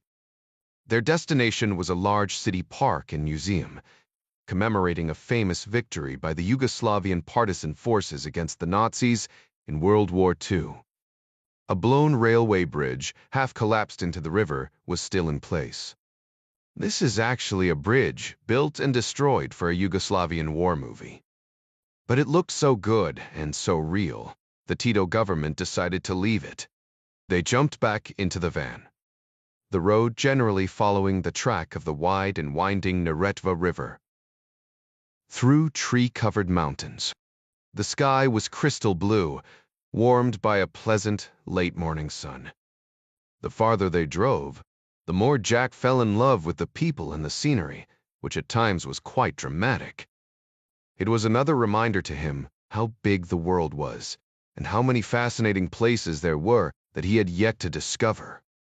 100 generations of people he had never really thought about had lived in this magnificent country. Too many of them had died in the wars that plagued the area since the time of the Caesars. But for all of the interest he was taking in the tour, he was mostly curious about the woman driving the tour van. She fielded every question he had about geography and culture and local delicacies. And while she was Amazingly well-versed in the history of the Ottoman sultans and the Habsburg emperors, she remained politely evasive when he probed about her own personal history, which made her all the more intriguing. Still, he kept trying. "So, you've never been married?" Jack's feet were up on the dashboard while Ida drove on the curving two-lane. "No," she said with a smile. "Why not?" "I was going to ask you the same thing, Jack. I want to get married someday. Just need to find the right woman who has the time for a relationship. Do you have the time for one?" "Where's Benoe? Ouch. I guess I'm kinda busy these days. And yet here you are, in the middle of Bosnia. Not so bad, is it?" "Not bad at all. Wetek se prepek. Tell me about this right woman of yours." Jack sat up. "This is getting interesting. Smart is the most important attribute after character. Beautiful is nice, but that comes from within. And let's see. How about transparent?" "Transparent? That's terrible." "Bak thersao tenquate." "Why?" "A girl likes to keep a little bit of mystery about her." "Don't men find that more interesting?" "Depends on what the mystery is, I guess." "What about you? Who is your mister?" "Seguade Huwek." "That's easy. A man who loves his family. An honorable man. A man who works hard and provides for the ones he loves." She shot him a glance. "And a man who doesn't ask too many questions." "Well, I guess that takes me out of the running, especially since I have one more." "Do you want kids?" "True, as many as possible." "Me too. Or 4, whichever is less." She laughed. "You have brothers and sisters?" "2 sisters and a brother. The older sister is a neurosurgeon and a brainiac like my mom." "And your father works for the government." "A high-level bureaucrat, you said." "That's what he'd call it for sure. It's kind of an executive position." "And your parents are still married?" "A long time. They're even in love." "Jewel, how romantic." "And rare, I think." "It's a miracle." "And you admire them?" "More than you know." "That's nice." And just like that, Jack felt the door shut. They were definitely connecting, but something happened. Did he say something wrong? No, he hadn't. But for whatever reason, she wasn't going to let this thing go any further. Jack couldn't blame her. He was just another American tourist who'd be moving on in another day or two. And what was he thinking? There wasn't any way this thing was going to work between the two of them. He was grateful she'd shut this conversation down. They rode along in a sad, comfortable silence for a while, Jack's mind turning to the world outside the windshield. At around noon, Ida finally asked, "Getting hungry?" "Yeah, sure." Jack was staring out of his window. Down below, the Neretva River rolled wide and slow between sloping, tree-covered hills. "I know a place." "You're the tour guide." A few minutes later, Aida pulled off the 2-lane asphalt and onto a dirt road, threading down through the pines and toward the river. 100 feet later, a chain barrier blocked the way down farther. She put the van in park, hopped out and unlocked the chain, then crawled back into the driver's seat and continued on.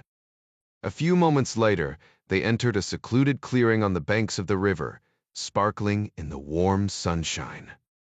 Aida killed the engine. "This place you know must deliver," Jack said as he opened his door. "I brought a little picnic for us. Hope you don't mind." She opened the back hatch and pulled a blanket off a small ice chest hidden beneath it. "Nice chest." "Great." She opened the ice chest. Bottles of frosty cold beer jutted out of the ice. "It's Sarajevska brand. Hope you like it." Jack pulled one out. "Know it well." "Good choice." "Thank you." Aida grabbed the blanket and a basket. Follow me. They set up beside the river in the leafy shade of a paper mulberry tree.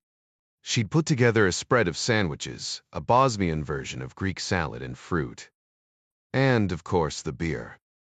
They ate mostly in silence, with a few stolen glances between bites and heaping servings of Jack's praise for the delicious food. The cold beer tasted great in the gathering heat, and the whispering river looked cool and inviting. Ida finished her meal and her beer and stood. I'm going in. She sauntered down to the water's edge, knowing that Jack's eyes were tracking her every movement. She stared at the light dappling on the river's surface for a moment before lifting off her blouse and dropping it by her feet. She kicked off her shoes and slipped off her yoga pants. Jack's eyes drank in the curves of her body, a silhouette against the sunlight dancing on the water. A lacy bra and panties weren't much of a bathing suit, but that was fine by him. Aida reached behind her back and unhooked her bra, slipped the straps off her shoulders and turned around, then let the bra fall away. Will you be joining me, Jack? The Catstas, where do you? They played and swam in the river, both naked as the day God made them. But Ida's play turned to something else altogether when Jack carried her back to the blanket and laid her down. And Amir watched it all through his binoculars, from high on the road, his eyes blurred with bitter tears. 47, Rome. The Hendley Associates Gulfstream jet was parked near a hangar on the far side of the general aviation terminal at Ciampino Airport, smaller but more convenient than Leonardo da Vinci. By special arrangement, Ciampino operated 24/7 for Hendley aircraft, a critical advantage for short-notice missions like theirs. It was also closer to the city where Dom, Adara, and Midas were chasing down leads on Elena Iliescu and the Iron Syndicate, which presumably employed her. Trieste had been a bust, and the closest thing to a thread of possible connection between her and the mysterious organization had led them here. Gavin Beery tracked down a cell phone number that had received a call from Iliescu's phone the night before she drove to Trieste. The man's name was Renzo Castelletti, born in Florence, but lately shuttling quite frequently among Rome, Trieste, and Vienna. At first, they assumed the man was Iliescu's accomplice in the attack on Jack, running intel or interference. But a more thorough analysis of Castelletti's phone records indicated something else. He was either a traveling gynecologist doing international house calls or, as Gavin reported breathlessly, an honest-to-goodness authentic Italian gigolo, judging by the disproportionate number of women he spoke to and visited with on a regular basis. Castelletti's cell phone was currently pinging off a cell tower near Rome's Westin Excelsior Hotel. Gavin hadn't been given permission by Gary to break into any private cell phones of people who weren't demonstrably guilty of any crime, but he was allowed to build an algorithm that allowed him to vacuum up cell tower data and match it to simultaneous cell phone usage. When two parties were both pinging on cell towers at the same time, Gavin's second algorithm sorted for length of phone call. When two calls lasted for the same exact length of time, he presumed they were speaking with each other. Gavin's magic math tricks, as Dom referred to them, led the team to the Westin Excelsior, where they would be arriving soon. After refueling and inspecting the plane earlier, Lisanne sent the two pilots to a local hotel with a Hendley Associates account. She opted to stay behind for a few more hours, taking advantage of the onboard computer and satellite link. She needed to catch up on her paperwork and check for the necessary documentation and other arrangements for the three cities where Gavin thought they would be heading after Vienna, their destination tomorrow. Lost in her work, she was completely unaware of the airport customs officer standing at the foot of the stairs. "Mi scusi," he called up. Lisanne glanced up from her work, a little rattled by the voice. But when she saw the young, handsome Italian in his crisp new uniform and armed only with a clipboard, she relaxed. "Yes. I need to inspect your plane." The officer stood in the cabin doorway now, flashing a disarming smile. If she had been in a cozy little piano bar, Lissam would have been flattered. Tempted even. But she was on duty. We were cleared this morning. As safe, as safe. But my boss, he says take another look. Was repriced. He grinned and shrugged while flashing his hands. A gesture of infinite regret but also official inevitability. He was awfully handsome. What would it hurt? She relented. Knock yourself out. They're crazy. The man stepped in, consulting his clipboard. He pointed at the cockpit. Okay. Don't touch anything. You're men, for course. Just a formality. Lissan turned back to her workstation. She sniffed the air.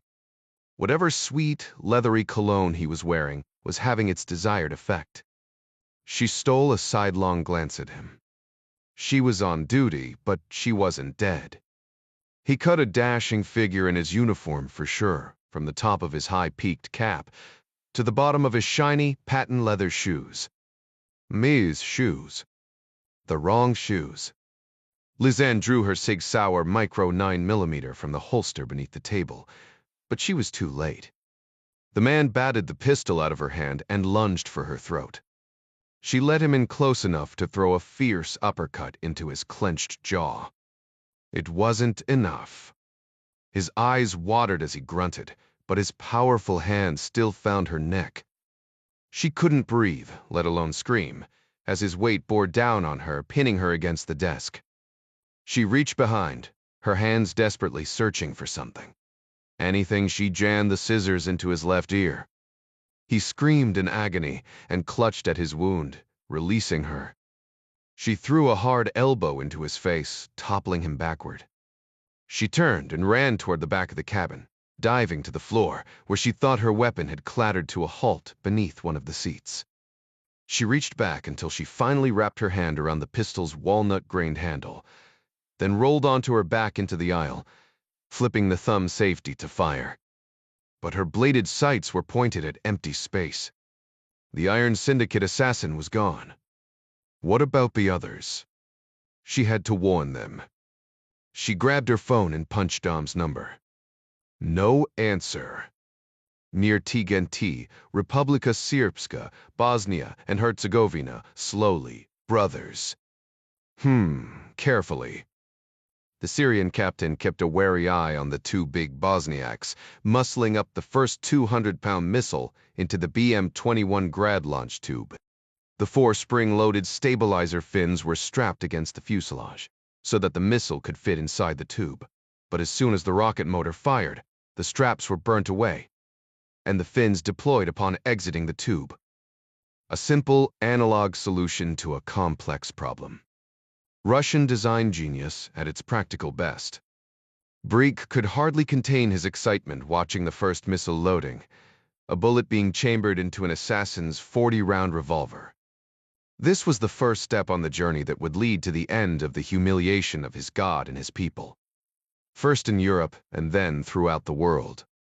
A journey Breek would take without Red Wing's permission, because Red Wing was only an arrow in the quiver of the Almighty, whose plans were never thwarted. True to his word to Red Wing so many years ago, Tariq Brik, then known as Rizvan Sadeyev, remained in Bosnia after the war ended, married a local Bosniak woman, and became a citizen of the Republic of Bosnia and Herzegovina, biding his time until the next opportunity to strike. And that time was now. When Red Wing contacted him with the plan to initiate a civil war to defeat the unity referendum, Brakria gladly accepted on condition that Red Wing would give him access to his smuggling routes so that guns, drugs, and jihadi fighters could be brought into the region and transported farther north into Europe as needed. Causing a civil war through false flag operations was a tried and true tactic of governments everywhere. Red Wing's own government had done it successfully in Syria only recently. There was no question that Red Wing's plan would work, but to what end? A civil war would end in the partition of Bosnia itself, a creation of the Western powers designed to keep Muslims in the region under control. Muslims across the Balkans could form a new, larger Islamic state in the heart of Europe. But what would happen then? At best, neutralization by NATO and Russia, fearing the contagion of Muslim self-governance across the Eurasian continent. What we're worse, the extermination of Muslims altogether. It wasn't enough for Bosniaks to free themselves, or for Muslims in the Balkans to unite. Red Wing's government promised to protect them, but it was clear that his government's ultimate goal was to control them. The only way to protect Muslims from the two great power blocs was to destroy those blocs. But how? Even now, NATO and Russia were killing brothers all over the planet.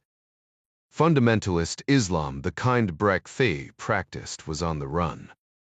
Brecht knew that only NATO and Russia were strong enough to stop the other.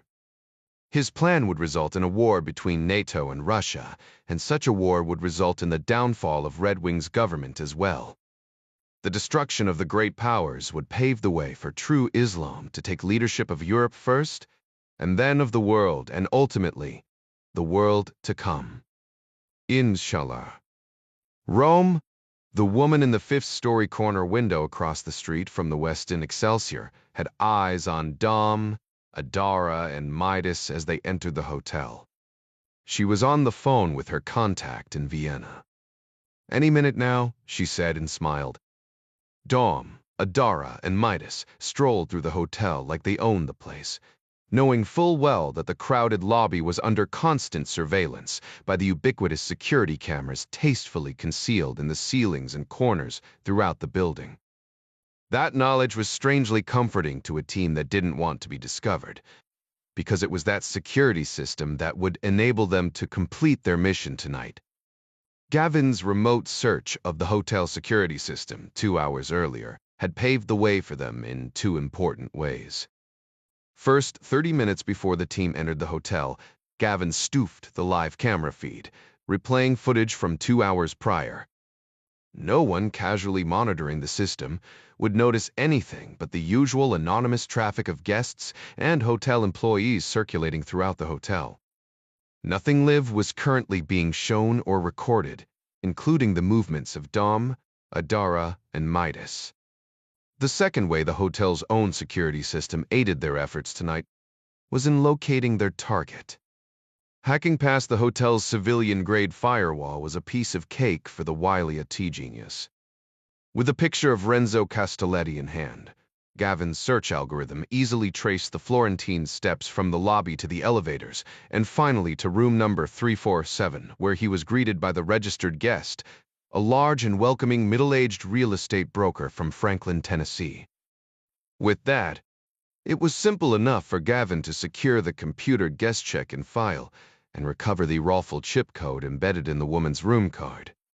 He then sent that code to a Mifair Pedota ICA-213. 46 MHz RFI dual reader-writer device, stored for just such a purpose on the Henley Associates, Gulfstream. Adara cloned 3 hotel keycards for room 3407 and passed out 2 to Dom and Midas before heading to the hotel. The 3 of them exited the elevator on the 3rd floor. The hallway was empty. Midas dialed the Florentine cell number lifted from Elena's phone address book and proceeded to walk past 347 just as Castelletti's phone rang. That was all the confirmation they needed that he was still in there. They doubled back and approached the room. Muffled groans and shrieks rumbled behind the heavy door.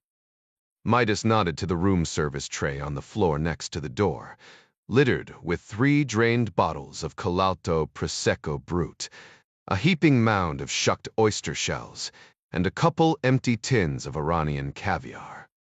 "They're not doing Bible study in there," Midas whispered in his comms. "I hope you kids don't blush easily." Checking to make sure the hallway was still clear, they pulled on ski masks and gloves and pulled their weapons, then keyed the door and rushed in as quietly as possible, heading for the bedroom, expecting total surprise and no resistance. They were half right. Neither Castelletti nor the woman offered any resistance. They couldn't. Their naked corpses lay tangled in the blood-soaked sheets, their throats slit ear to ear.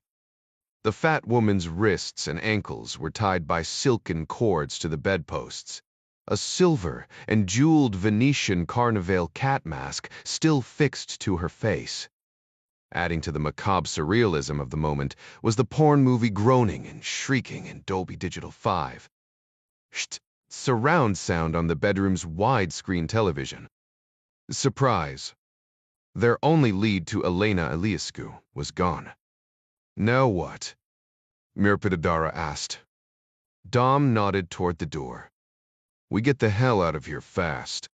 As soon as they cleared the lobby, Dom called Lissan. He filled her in on the carnage they had found, and the loss of Castelletti, their only lead. Just glad you're okay, was all she said. I was about to call in the cavalry.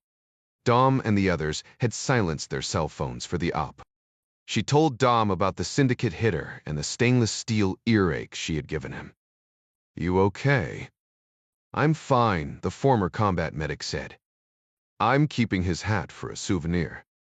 On the drive back to the hangar, the four of them discussed options on speakerphone.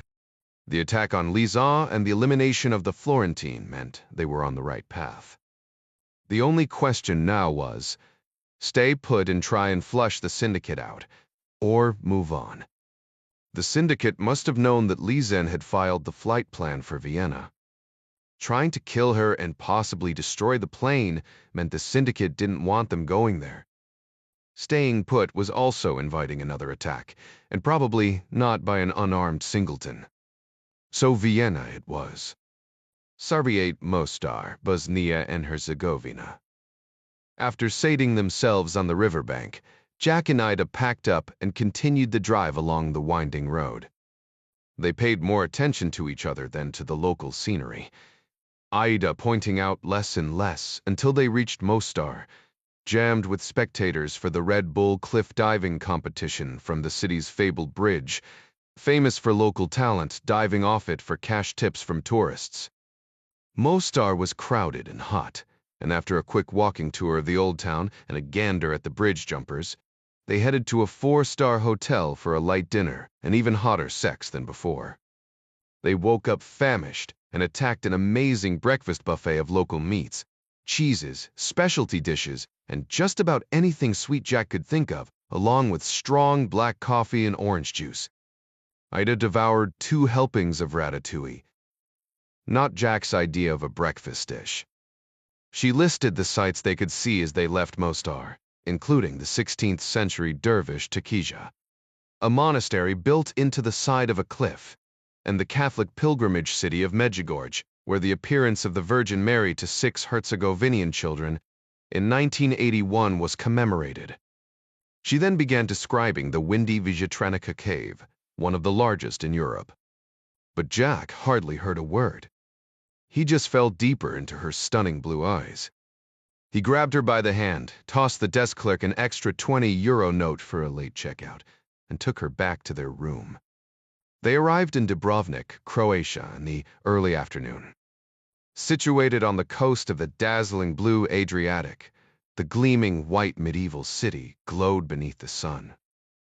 It reminded Jack of Minas Tirith from the Lord of the Rings movies. The only problem was that Gandalf Jerry had already sent him 2 anxious texts. Where the hell are you? Problem, Ada asked. Just my boss.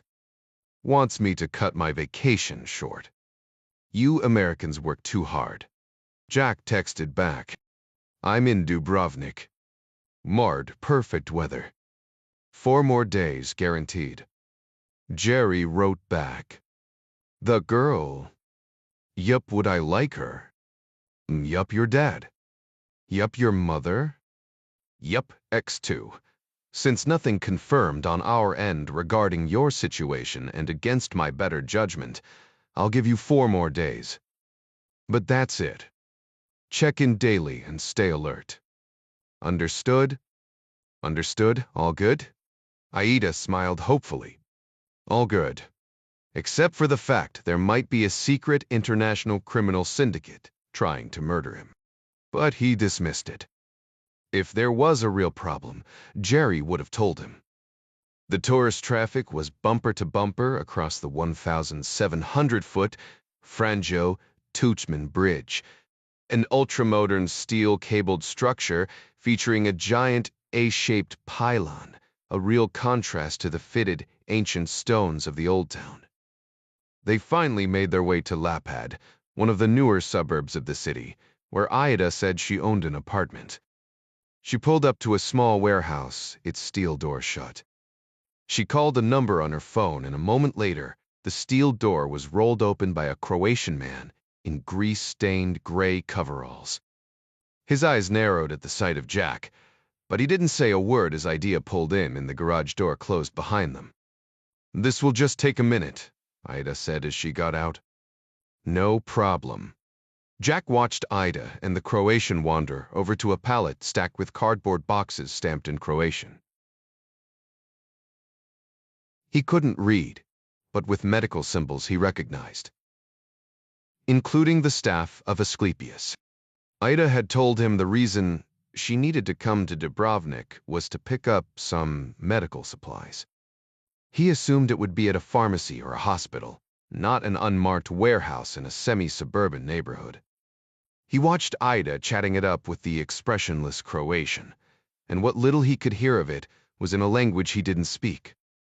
The man kept his heavy hands shoved into the pockets of his coveralls, his eyes shifting back and forth between Ida and Jack. Ida turned around once or twice, offering Jack a wide smile while she kept speaking, and Jack returned it. But he got the sense the conversation was a little more heated than Ida was letting on. Finally, the Croatian nodded. Ida pulled out cash from her pocket and counted off a number of bills that Jack couldn't make out. Apparently, it was enough. The stone-faced Croatian finally smiled and took the cash. Ida came back over to the van and stuck her head in the window. "Ready to go? Everything okay?" "Sore. We'll just leave the van here. Parking on the street is no good at my place." "It's not far." "Works for me." They pulled their two-wheeled bags out of the back of the van as the Croatian rolled up the steel door again, shutting it behind them as they started up the steep concrete hill toward her apartment. "So, those were the medical supplies you came for?" "The wine, yes. There was a problem, though." "Not a problem, a misunderstanding. All good now." The diesel engine of a giant silver Mercedes tour bus roared in their ears as it passed by. Several white-haired tourists stared blankly at them out of their smoke-tinted windows. The hill got steeper as they walked. It reminded Jack of a summer he had spent in San Francisco. The air here on the coast was cooler, and there was a slight breeze. They passed several staircases, climbing up to homes and apartments built on the hills ascending from the street.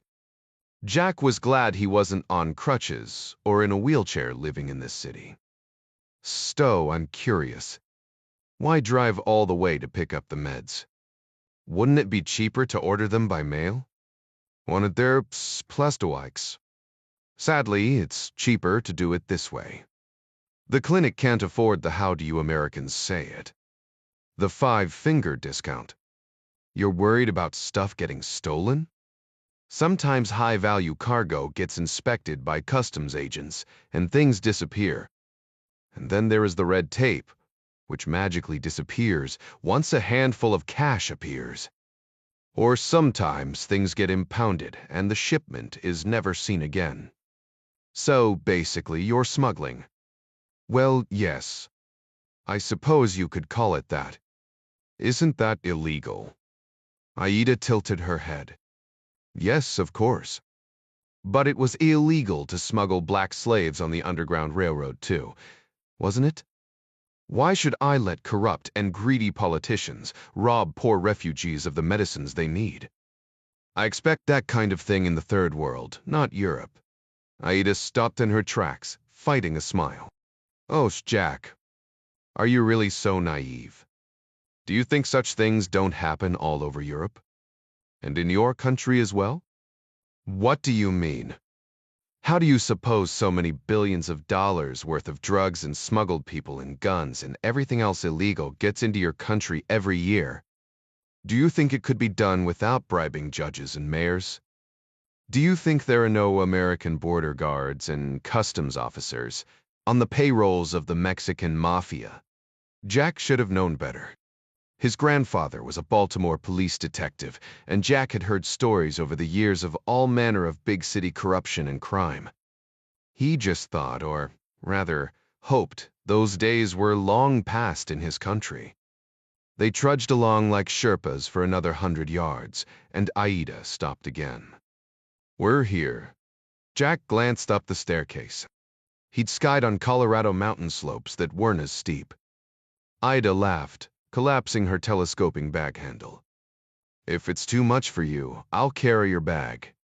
Jack collapsed his handle too and snatched up her bag. "I've got the bags." "Start climbing, Sir Edmund."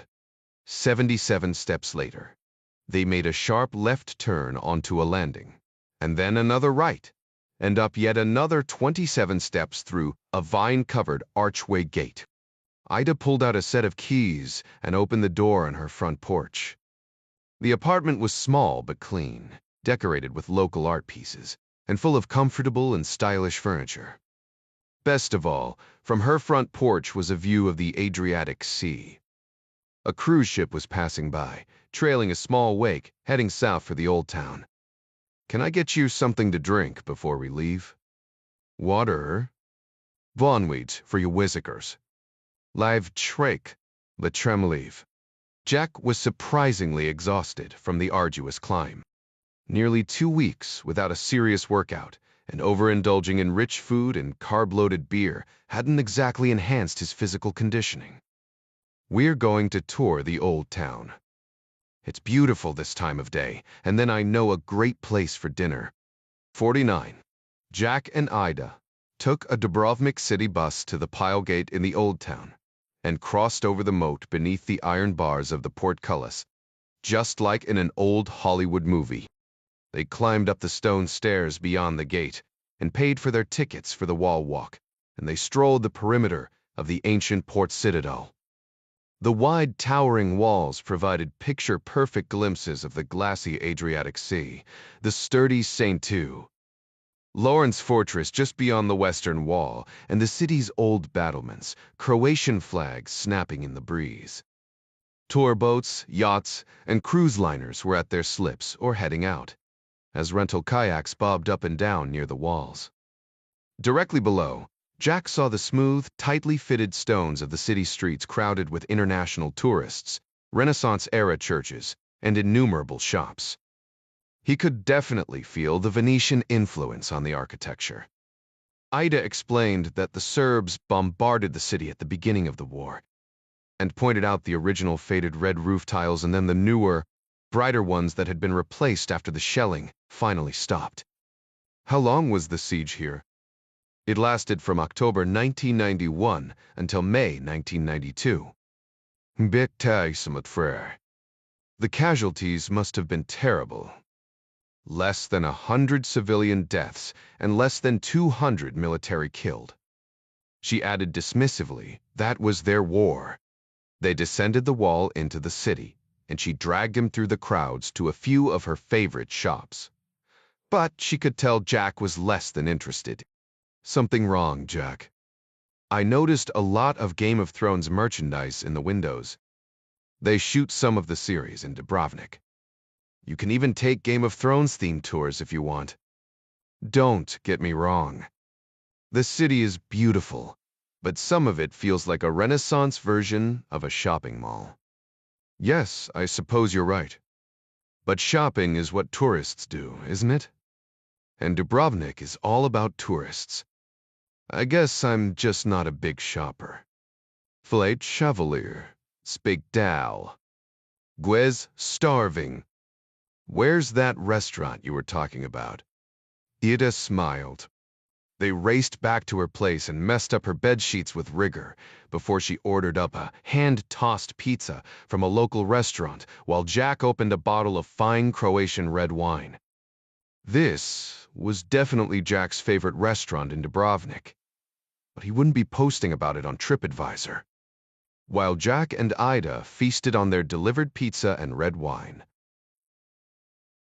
the grease-stained Croatian bolted shut the last case of handguns in the secret compartment wedged into the undercarriage of the Happy Times. But the tour van.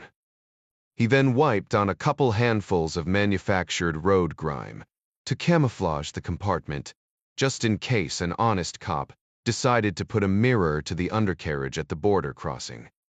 He slid out from underneath and dusted himself off, satisfied that the medicines were as well hidden as the guns.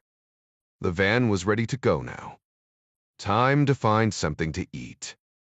Sarajevo, Bosnia and Herzegovina, Jenkwin Maz, an ethnic Turk, was happy. The room, he supervised, was working exactly as he had designed it, humming with the murmur of excited young voices sharing ideas and the rapid clicking of computer keyboards. As a former Facebook employee with contacts still working in Menlo Park, Yilmaz possessed an intimate working knowledge of the complex algorithms that drove social media trends across all the major platforms. He'd personally trained each of the 15 men and 3 women working this evening, pushing out the next social media campaign he designed. By his calculation, within hours, 400,000 Bosniaks would be raging at their computers and smartphones over the Muslim wedding massacre. The talent in the room was divided into 2 distinct parts, the humans and the bots. Over the past 2 years, Yilmaz had used his human engineers to create dozens of fake, but prominent social media accounts of ordinary Croats, Serbs, and Muslims, primarily on Twitter, Facebook, Instagram, and popular Bosnian blogging sites. Several of the fake accounts had garnered tens of thousands of devoted followers across the country and throughout the region, in both the Serbo-Croatian and English languages. No matter how hard the coding wizards in Silicon Valley tried, nobody had yet come up with software that could simulate the authentic engagement of actual human minds. These human-orchestrated accounts were the platforms where Yilmaz's important messages were first deployed. Any message put on them would instantly touch thousands. But in order to get those messages to go viral and reach hundreds of thousands, if not millions of people with sudden impact, his other non-human team jumped into action. Yilmaz understood better than most the Achilles heel of all social media platforms. They were their own worst enemy. Social media platforms were designed for the sole purpose of drawing as many eyeballs as possible to their sites in order to sell ads to advertisers. Social media platform algorithms were always on the lookout for hot, new, trending topics and looking to point their consumers to those same hot trends and in turn make those pages even hotter. The more popular the trend, the more eyeballs on the page and the more advertising money the platform could make. The challenge for any blogger or poster was to find a way to get their blog or post trending. Technicians like Yilmaz knew the answer. Fake it. Yilmaz's cadre of talented software programmers designed and deployed social media bots. These bots' automated software programs amplified each human post, like, and tweet with thousands of new software-generated likes, posts, and tweets, along with retweets and reposts, making it appear as if an avalanche of interest and engagement was coalescing around the original human content. Suddenly, hot trends manufactured by Yilmaz and his team became hotter and hotter as more and more people became aware of them, fueled by the social media platform's own search algorithms. This created an exponential increase in social media attention for any news item Yilmaz was directed to exploit. He further capitalized on the situation by deploying commercially available analytical tools such as BuzzSumo and Datamir, which identified and even contributed to emerging social media trends.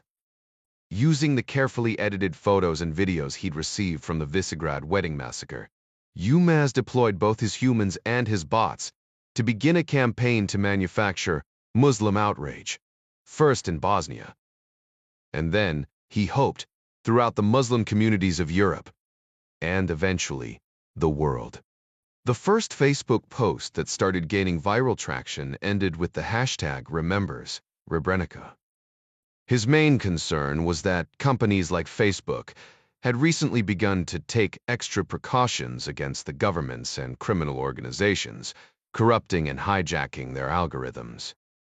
But Silicon Valley paid scant attention to Bosnia and didn't deploy enough software-generated assets in Serbo-Croatian for shadow banning or any other defensive measures to be of any concern. If Yılmaz was wrong, he'd know soon enough, but he hoped his phone call to his employer would be a pleasant one. Judging by the gruesome massacre, images now being pushed out onto the internet, Yılmaz understood the brutal consequences of failure for him and his team.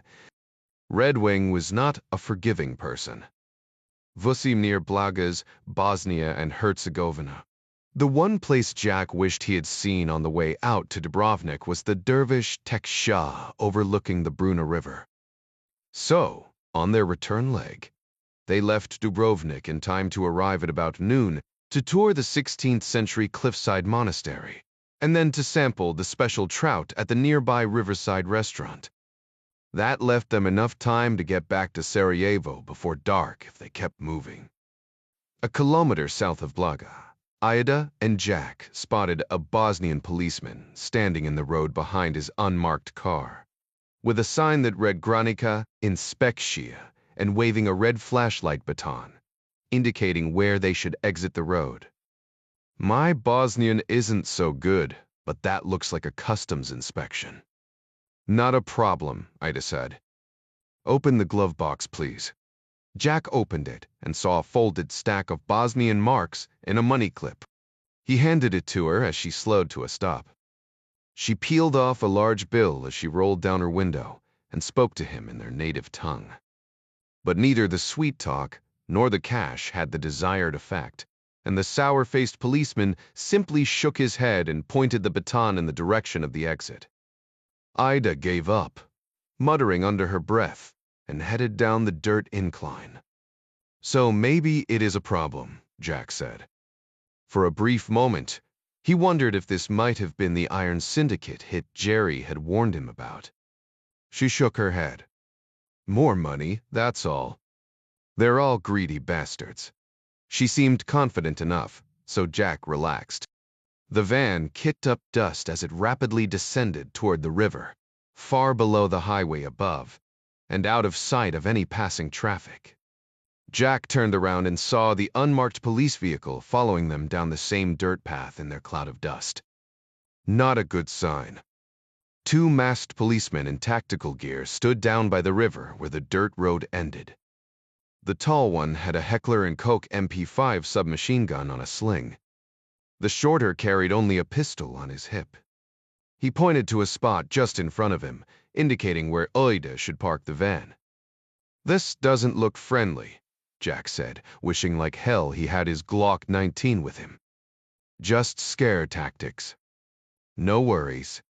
Unless these are hitters for the Iron Syndicate. As Ida slipped the van into park, the tall officer crossed over to Jack's side and the short one approached Ida's window.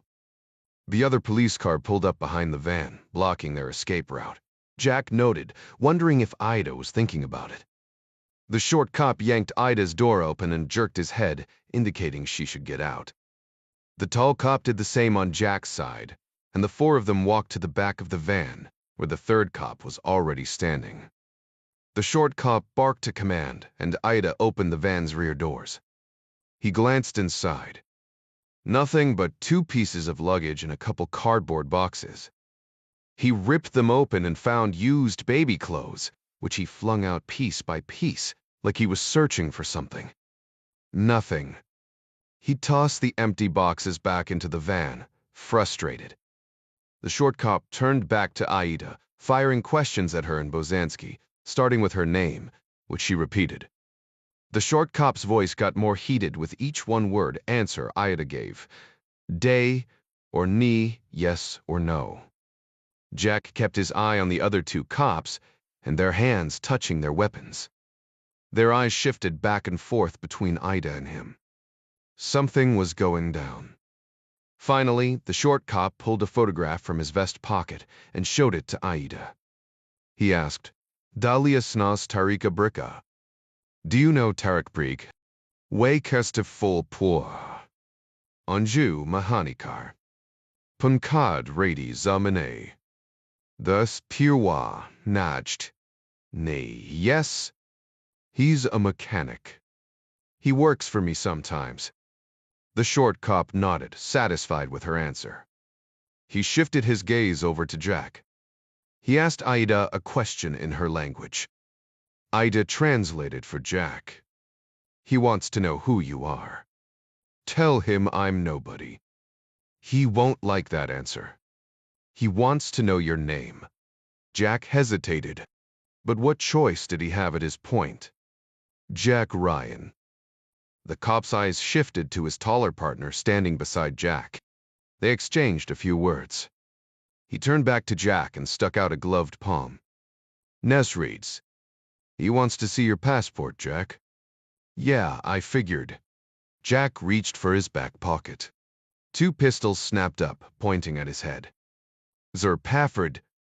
Just doing what the man asked. He handed the short cop his passport. The cop flipped it open. Dut, read it. Handed it to the tall cop, who read it too. He nodded at his short partner and pocketed it. I need that back, Jack said. It's private property. The short cop told Ida to keep translating. She did.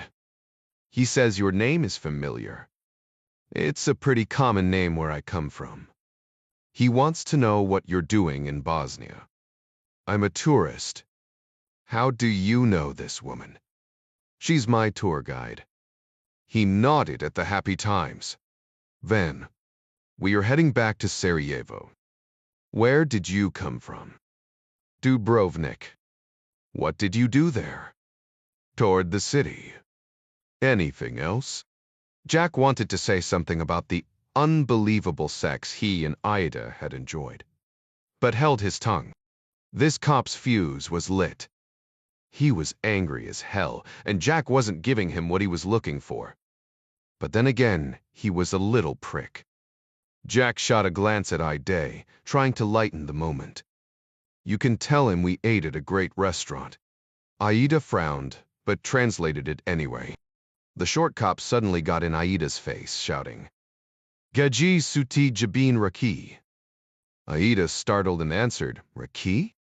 Namum poma okimu gavorsens.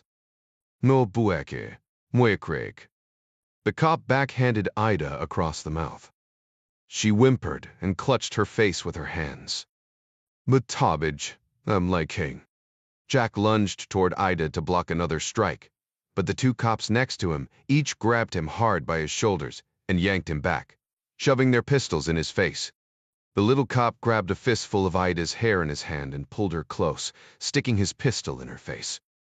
In his anger, he slipped from Bosnian to the English he had been trying to conceal. I will only ask you one more time. You Muslim bitch. Where are those behind them? A horn blared, stuttering and loud. The 2 cops next to Jack turned around with him still in their grip and saw a cloud of dust billowing on the hill road toward them, as another happy times. Tour van came careening down at full speed. Jack saw Amir at the wheel, pounding the horn with one hand and steering the van straight toward Jack and the 2 cops with the other.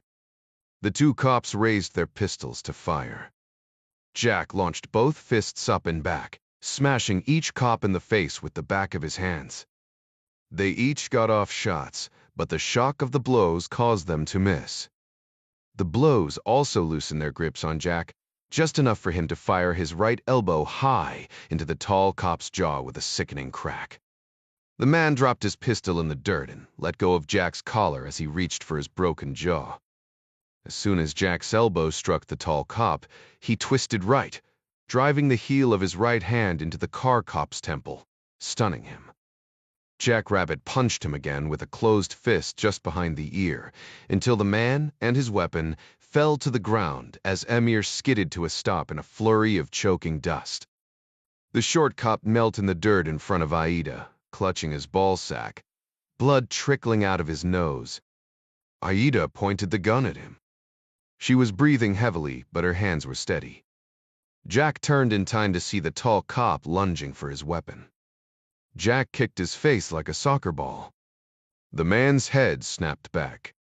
Knocked out cold, he collapsed in the dirt. Without hesitating, Jack turned and launched another brutal kick at the other cop, who was reaching for his own weapon in the dirt. He wasn't as lucky as his friend. Jack's foot cracked the cartilage in the man's nose and broke his top front teeth. The man shrieked in pain and clutched his mouth, blood gushing between his fingers. Amir grabbed both pistols out of the dirt and stepped over to Aida. "Was it okay?" "Yes, of course." I'm fine." "Me, too." "Thanks for asking," Jack said, pulling the MP5 off the tall cop and retrieving his passport from the man's pocket. "Who are these jokers?" "Serb mafia," Aida said. "Trying to steal the medical supplies." She spat at the kneeling cop. "Why have Oya do? Pavadur." Jack patted down the unconscious cop. "This guy doesn't have any identity papers." Emir pointed at the other downed officer. "Neither does this one." Aida barked a command at the short officer, who shook his head. "None of these assholes do," she said. "Believe me, they're not cops." "We should call the real cops," Jack said. Aida shook her head, her eyes still sighting down the barrel of the gun toward the short cop, now glowering at her. "We can't." Xavier quake. "Why not?" She shot him a confused look. "What if the police impound my van?" "I can't risk it." "The medical supplies?" Jack remembered. "Crap. Smuggled in illegally, but desperately needed by the clinic. What do we do with these guys then?" "We can't just let them go." He noticed Aida still hadn't lowered her weapon, and Emir still held 2 loaded pistols in his hands. "And we sure as hell can't shoot them." "I have an idea," Emir said, shoving the pistols into his waistband. "You and Jack go on ahead, and I'll follow. In 10 minutes, I'll pull over and call the police. We don't want to be here when anybody shows up." He looked at Jack. "Okay. Where I pay?" Aida added, "Get some rope and some duct tape. We don't want them leaving before the police arrive." "I'll take care of everything," Emir said. "But call an ambulance too," Jack said. "They're gonna need it." 51. Why was Emir following us? Jack asked. He drove the van. Aida was still shaking from the encounter. She lit a cigarette to calm her nerves. It was the first time Jack had seen her smoke. "I don't know. I told him to stay away." "So why didn't he?" "He's in love with me. Has been since we were kids." "I hope he didn't see," she waved a hand dismissively. "I don't want to think about it." She took another drag. "So who was that guy in the photo?" "Breka Jeffreg," Jack asked. "He's family. He married one of my mother's cousins years ago. As a favor, I use him to work on my vehicles sometimes." "And what was the cop asking you about?" "He was pretty pissed off." Aida shook her head. "He wanted to know why we had not paid our protection money." "Did you owe him protection money?" Aida blew out a cloud of blue smoke. Ignoring the question, the open window whisked it away. "You know they were going to kill us." She flicked the butt out the window.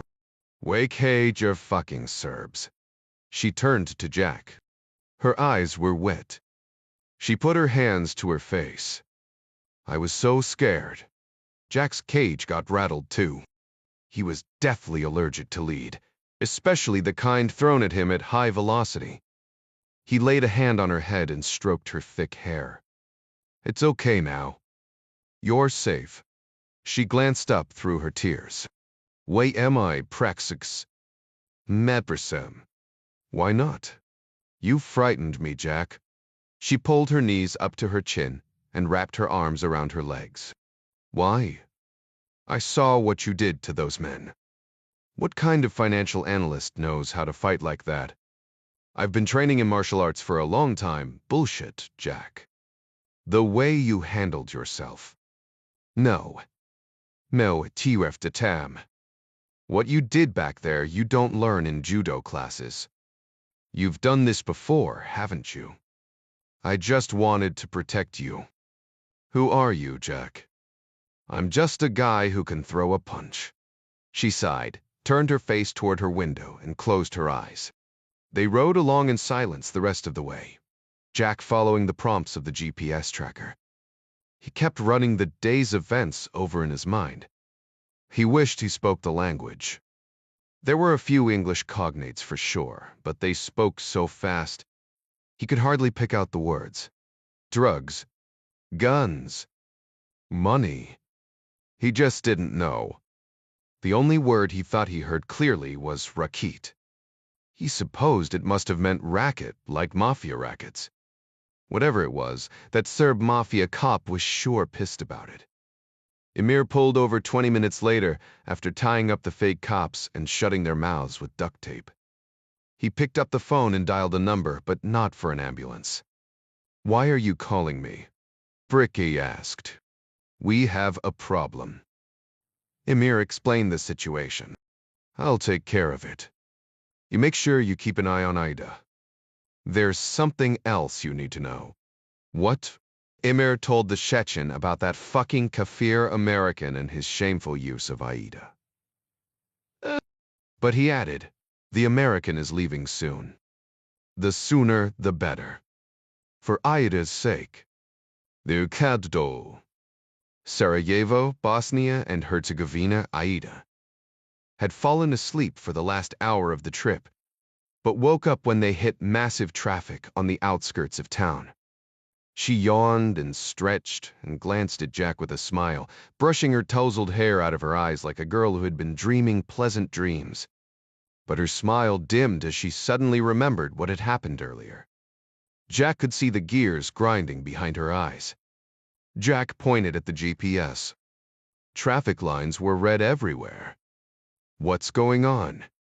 These are Serbs, coming in for the Orthodox renewal service day after tomorrow. Yeah, I heard about that. Is it some kind of religious revival? Aida shook her head. It's all just politics, believe me. Jack noticed quite a few national license plates from Serbia in the traffic mix. I'm sorry for what happened to us back there, Jack. It's not your fault. Of course it is. I shouldn't have brought you with me on this run. I wouldn't have traded it for anything. And I'm sorry for what I said. She reached out and touched his arm. I'm not scared of you. I know you'd never do anything to hurt me. I know you would always protect me. Yeah, I would. I'm kinda sweet on you. That made her smile. Jack hated to ruin that smile, but he had to clear the air. You did pretty well with that cop today, taking him down and stealing his gun. I just kicked the guy in the nuts. Not exactly Bruce Lee stuff like you were doing. You handled his pistol like a pro. Wade shrugged. My father taught me how to use one when I was very young. He said he never wanted me to be a victim. Then he taught you well. I wonder who taught him. Guns don't scare me, Jack. People do. Could you have pulled the trigger? I protect the people I love. Jack turned toward her. That four-letter word caught his attention. She smiled impishly. And I protect the people I'm sweet on, too. Jack followed the GPS onto the narrow street where his apartment was located. So, what's the plan for tonight? Heck, I might even be able to bust out a dance move or two if there's a club you like. I'm sorry, I can't do anything tonight. But I'm leaving soon. Don't remind me. Did I do something wrong? She reached up and touched his troubled face. No, my love. I'm the one who has failed you. I never should have opened up my heart to you. You have your life back in America, and I have my life here in Bosnia. It was a beautiful, spontaneous fling. But it's over now, isn't it? A fling. What else would you call it? Jack shrugged. I don't know. Were you planning on staying here forever? Jack shook his head. She was right. But he said, you can come to the States with me. He didn't pretend to make a play about fundraising. That's very thoughtful of you, but I have my work here. Work that almost got you killed today. It's nothing new. Someday, things will get better for us. What if they don't?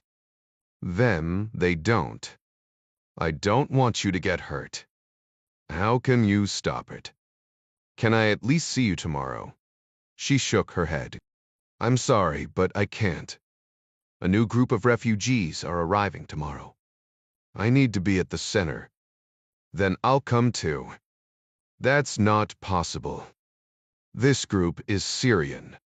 They don't trust Westerners, especially Americans. I'm sorry. She saw the hope dying in his eyes. He looked like a lost little boy. She took pity on him.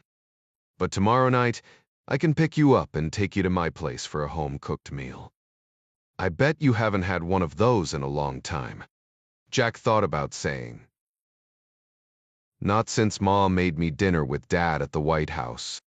But he wasn't a name-dropper, and he wanted to win the woman over on his own merits, not his folks. Mewisser sounds great. What time? I'll pick you up here at 5 after I finish at the center. Try to stay out of trouble until then, okay? Okay. See you tomorrow. Jack leaned over to kiss her goodbye. Their mouths lingered for a tender moment. He grabbed his suitcase and watched her pull away before heading up to his place. He couldn't shake the feeling that something was wrong. What too? Jack jogged up the stairs to his apartment, only to find a Dell delivery envelope lying against his door. It was addressed to him.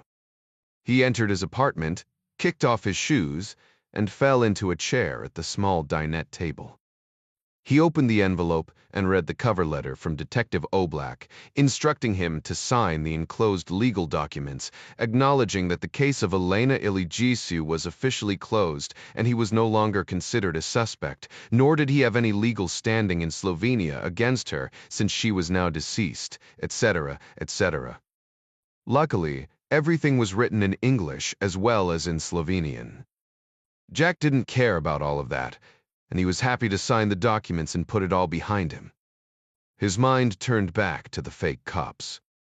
He wondered why they didn't bother to carry any identity papers, even fake ones. Real ones would have been even better. He chided himself for not grabbing their pictures, retinal scans, and fingerprints with the apps on his phone. But why would he? They were Serbian mafia, according to Aida. Not foreign operators. The campus wasn't a crime-fighting outfit. Still, something was bugging him. Those 3 cops were pretty rough customers. They weren't run-of-the-mill gangster types. Maybe they had service training. If so, Gavin Beery could have found them that way. Gavin had saved his bacon back in Singapore by identifying a couple undercover Chinese special operators Jack had run into, by accessing a DoD biometric database. Fingerprints, saliva, hair, and even semen samples of foreign operators were acquired one way or another and stored for future reference. If any of those phony Serb cops had ever spit or combed their hair anywhere near one of these DIO operations, Gavin would have been able to ID him. Didn't matter at this point. Those guys were in Bosnian police custody by now. The police would figure it out. His mind turned back to Aida. The smell of her soft skin, the taste of her mouth.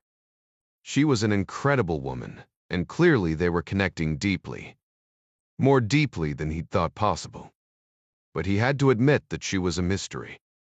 She wasn't a trained operator, but obviously she could handle herself in a pinch. She said she was only trying to protect him. He could believe that. He wanted to believe that. He was crazy about her, and she was crazy about him too. He was sure. It had been a long day. A hello of a couple days. Time for some chow and a hot shower and an early evening to catch up on some long-needed rest. Tomorrow was going to be his last full day in Sarajevo, and then dinner with Ida. If tomorrow was going to be anything like today, he needed to be ready for it. Paris Vasilev's glass-enclosed clean room suite really occupied the entire 5th floor of the private hospital, located in a late 19th century Beaux-Arts building in the ultra-wealthy 16th arrondissement. From his bed, the old Bulgarian had a postcard view of the river Seine below, as gray and listless as freshly poured concrete oozing through the city. His medical suite looked like a set from the old sci-fi movie, The Andromeda Strain. The room was hermetically sealed, and only select staff were permitted entrance onto the floor, and only when fully garbed in protective clothing and scrubbed, spotless with the most powerful antibiotic cleansers. They adhered to BSL-3 protocols, just one step down from the biosafety level precautions the CDC would take when handling Ebola virus. Vasilev's experimental CAR T-cell treatment was proceeding well, according to the doctors, even better than they had hoped. But his overall health condition was extremely fragile, and his immune system severely weakened after years of traditional cancer therapies.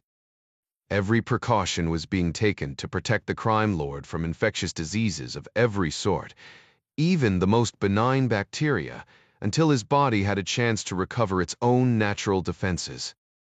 Vasilev was in a foul mood for a number of reasons, not the least of which was the strict macrobiotic anti-cancer diet his idiot doctor required of him.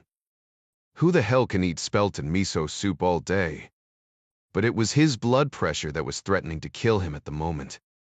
Behind the glass walls, Vasilev enjoyed every possible amenity, including an encrypted Amazon Echo show, which he was using now while lying in his adjustable hospital bed, speaking with his number 2, the Czech. The entire floor was vacated, even of staff for the video call. One determined glance from Vasilev's soul-snatching eyes sent even his world-renowned doctors scurrying for safety on the floors below. "My patience is running thin," Vasilev growled. "Why isn't Ryan dead?" "Our first attempt failed. We're not sure why. But the loose end is tied off." The Czech stubbed out a cigarette in an ashtray off-screen. Gray smoke lingered in the air. "And we're tracking him now in Bosnia. Bisiv Dola's tracking him.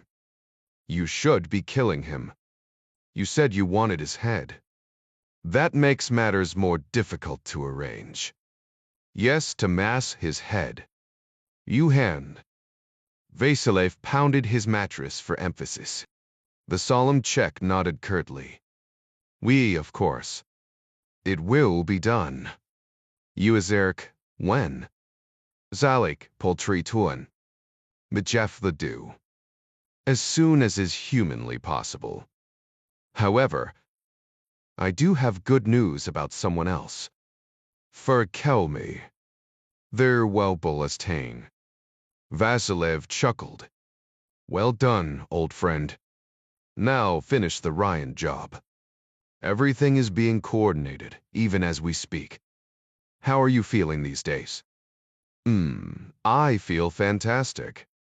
Of course, for 17,000 euros a day, I should. I could walk out of here right now on my own 2 legs. Something I haven't been able to do in a year." The Czech allowed himself a small smile. "Then the treatments are even better than we hoped." "Thank God. Why can't do seven? God has nothing to do with it." The Czech's eyes betrayed nothing. He couldn't agree more. "I will report as soon as Ryan's head is in my possession. In the meantime, get better, old friend. We have much to do when you return." The old Bulgarian nodded, shaking his jowls, which were pinking up nicely. "Worlds to conquer." The Czech smiled again. "Indeed. Worlds to conquer. He lit another cigarette. Inhaled deeply. Vasilev licked his yellowed teeth. He could practically taste the Czech's tobacco, one of many vices he sorely missed. And you, Tomasis, how is your health? Miss, I feel fine. You good. If you want to keep it that way, get me Ryan's head before I leave this place, or I'll cut yours off myself. Vasilev killed the transmission. His stomach gurgled like a fermenting beer cask.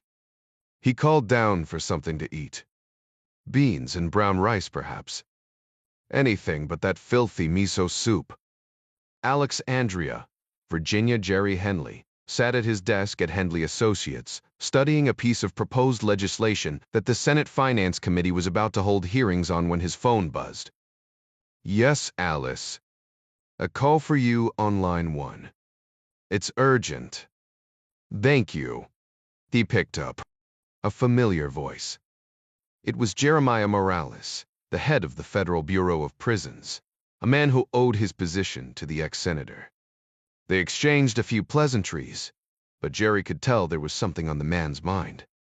Verister Caden, May. Jerry, I'm sorry to tell you that Weston Rhodes is dead. What dead? Halpler.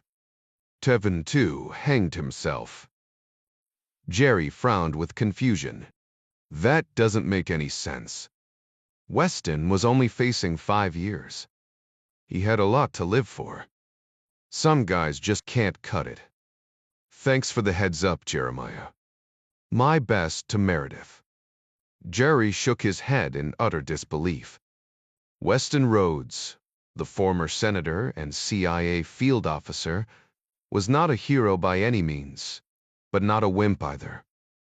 And it wasn't as if he was doing time in the Hanoi Hilton like Admiral Stockdale. Rhodes had been located in the least restrictive wing of Club Fed, the federal correctional institution in Cumberland, Maryland. It was home to many white-collar criminals who posed no threat to themselves or others. Martha Stewart kinda crimes. Light duty, decent hours, no violence. It was a good gig if you had to do time. Rhodes was busted for his role in the Singapore affair that nearly got Jack killed.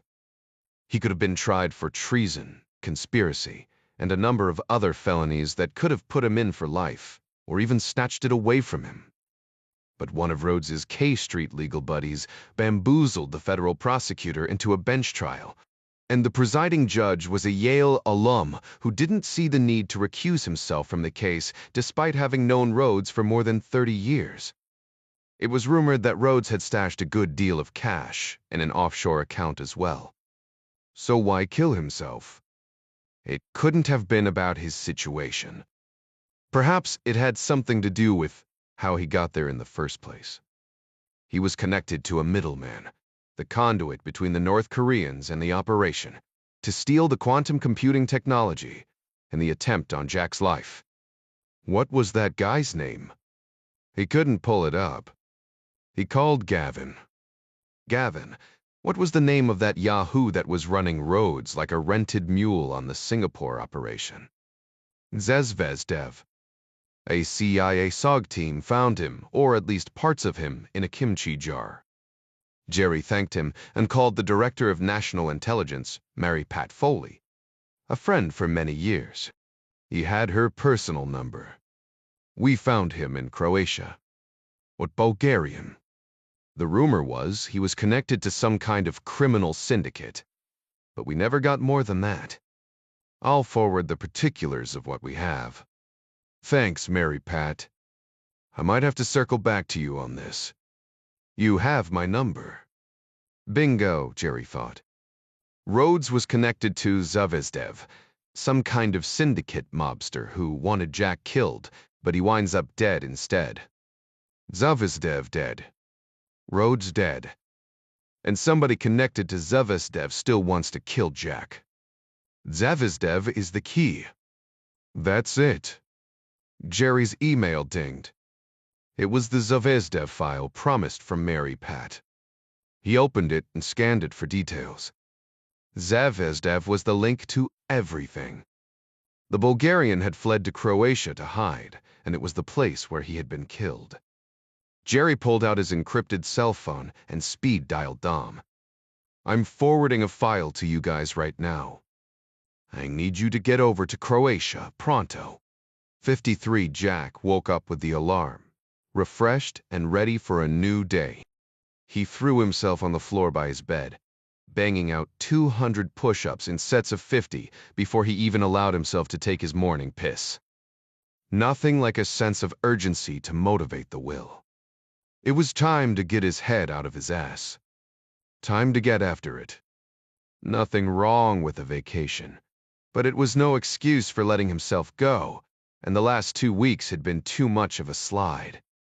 After he took a leak, he thought about changing into a pair of running shorts and going for a run along the river. But he never saw any runners in the city, and the sidewalks were crowded in the mornings. So he opted instead for 4 sets of 25 burpees. He nearly puked his guts out, but he finally finished, gasping for air.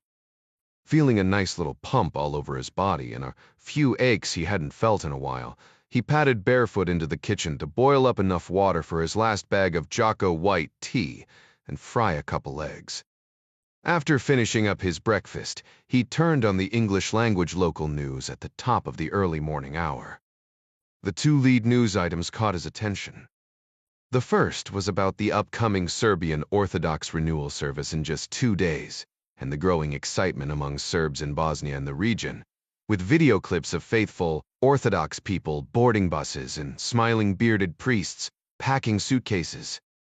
Local officials are anticipating 50,000 participants tomorrow, up from estimates of just 30,000 a week ago, one commentator noted.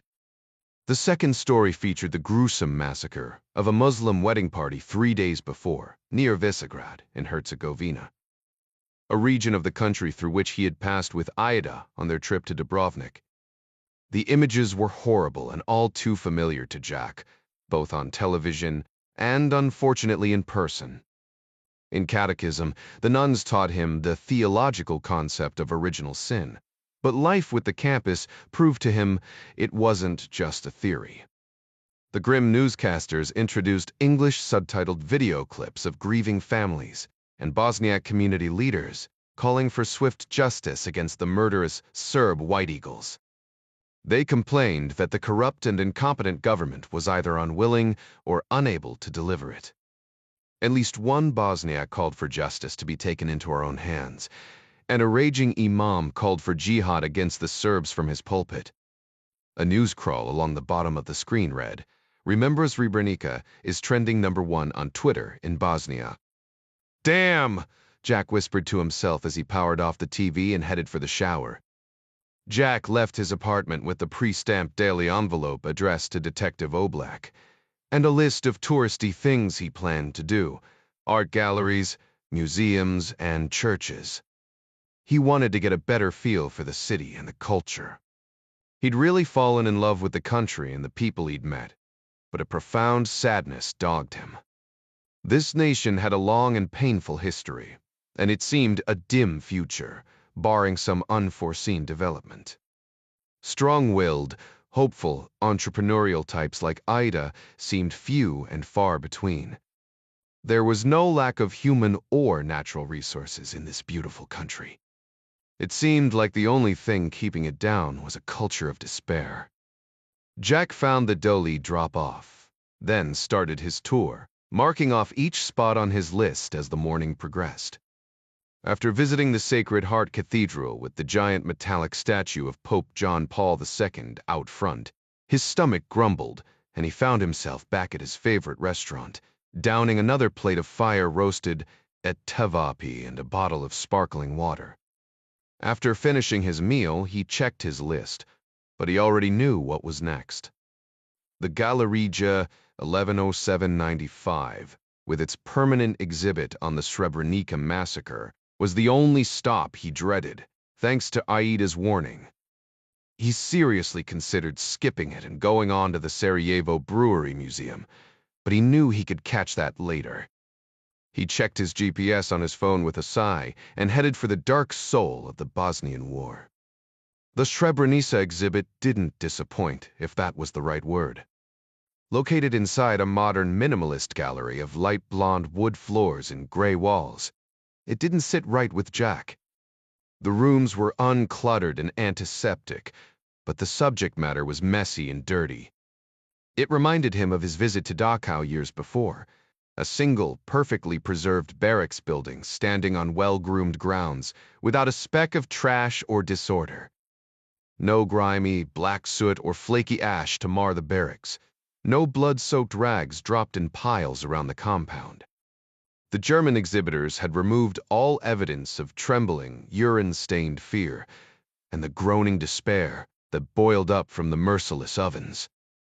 The Galeria exhibit's most moving displays were the 52-foot-long Wall of Death, featuring the ages and names of the 8,372 men and boys killed by the Serbs, and the hundreds of haunting photos collected by the Association of Mothers of Srebrenica and Jepa. Jack exited the Galeria, utterly depressed. His soul thirsted for life the way a drunk craves a drink. He needed to see Aida. Now, before he lost his faith in the possibility of hope. He turned the corner, heading for the exit, and saw a familiar pockmarked face. Why, too bad. A beefy man with bad acne scarring and a bandage across his broken nose blocked Jack's way out of the museum. Viseca, isn't it? Jack asked.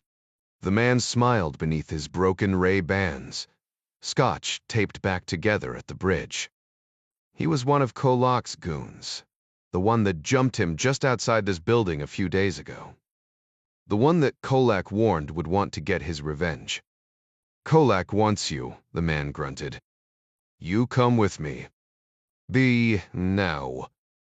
The man wasn't exactly making a request. Jack weighed his options. Jack took him once before and could probably take him again. But the man's shoulder holster bulging beneath his coat was persuasive. Okay, Chuckles. But you're driving. Jack reached for his phone a little too quickly, apparently.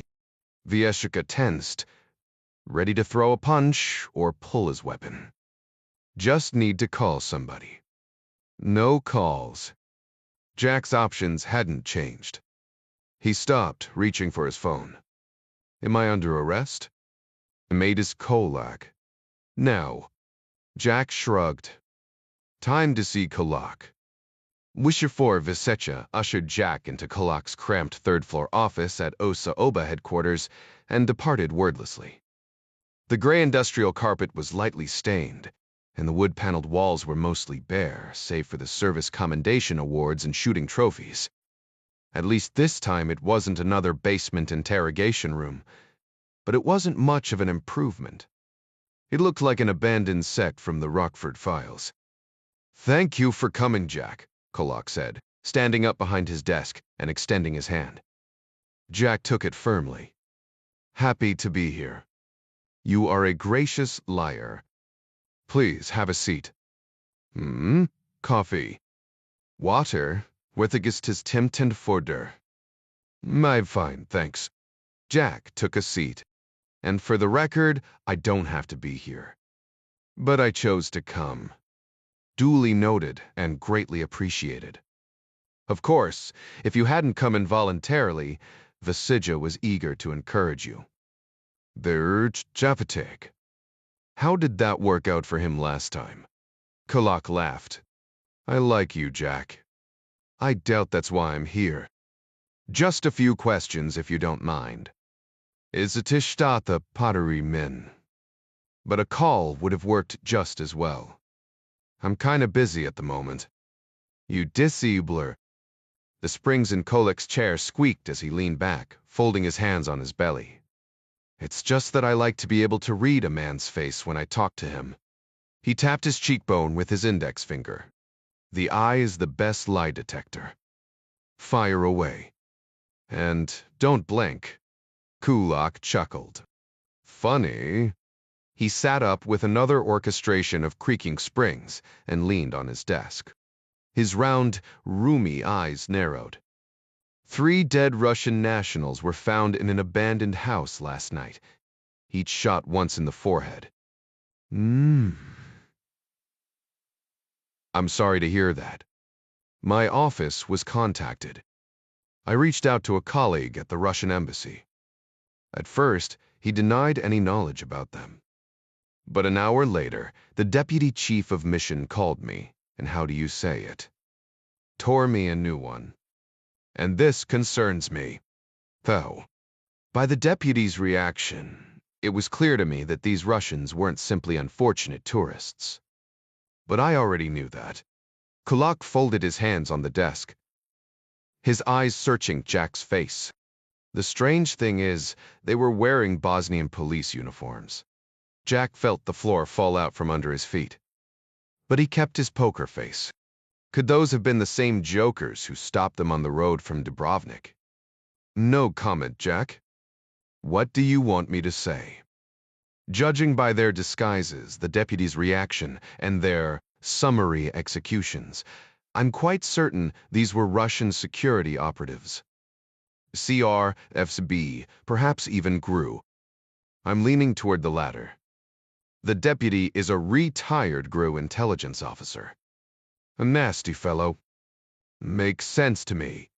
Kulak nodded. So, you didn't know they were Russian? How would I know anything about them? I never met them. But you did. I thought you said you weren't going to follow me around. I did say that, didn't I? Yes, you did. Kulak fidgeted with his knitted tie. The last time we met, you said you were looking for Ida Curit. I take it you found her.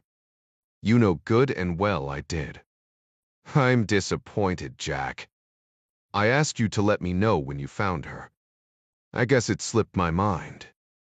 Or other things were on your mind. Maybe. Jack had to assume Kulak's spies had them under surveillance the entire time. He suddenly felt creeped out and a little violated. And what is your opinion about Ms. Treva Curit? My opinion is that she's the woman my mother wanted me to find, and I found her. Or technically, she came to me. Interesting. Please go on. She's beautiful. Zertsitsperkam too. She loves her country. She's a great tour guide. A tour guide. Yes, of course. I'm sure she's very good at it. She knows the country extremely well. Her tour company travels all over the Balkans. Anything else? Not that you need to know. Fair enough. With the pre-dead rave. Let's get back to the Russians. You were traveling from Dubrovnik back to Sarajevo, yes? Jack nodded. And these three men pulled you over? Moibi Spitzriyas.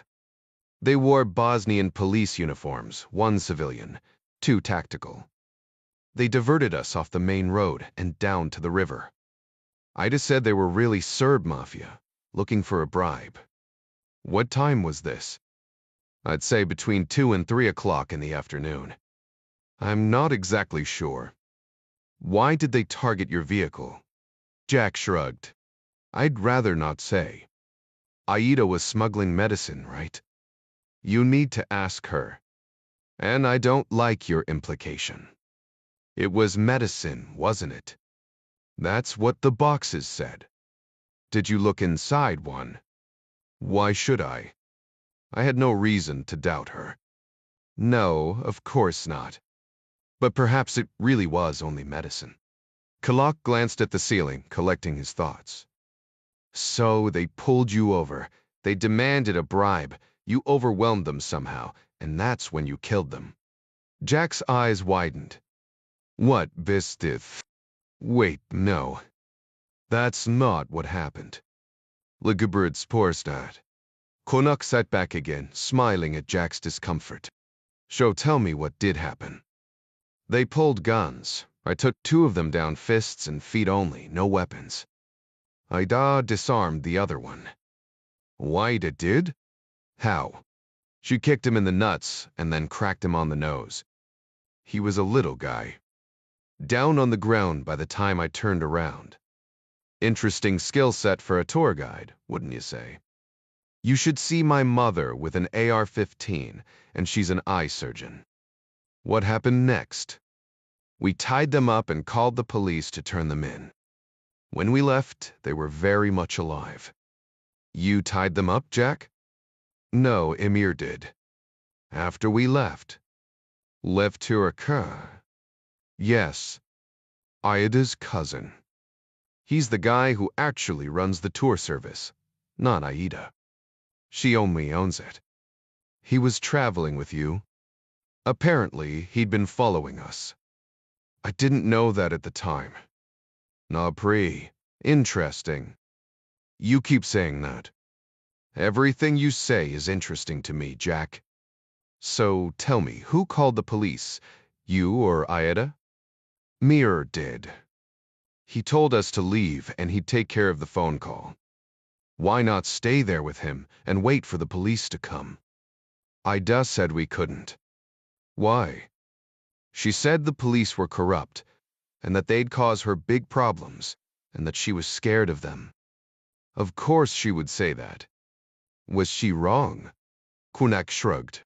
Not entirely. What is that supposed to mean? Kulak sat up again. In Bosnia, there are always 3 narratives for any given fact: a Croat narrative, a Serb narrative, and a Bosniak narrative. It's usually only those who aren't like you who can't be trusted.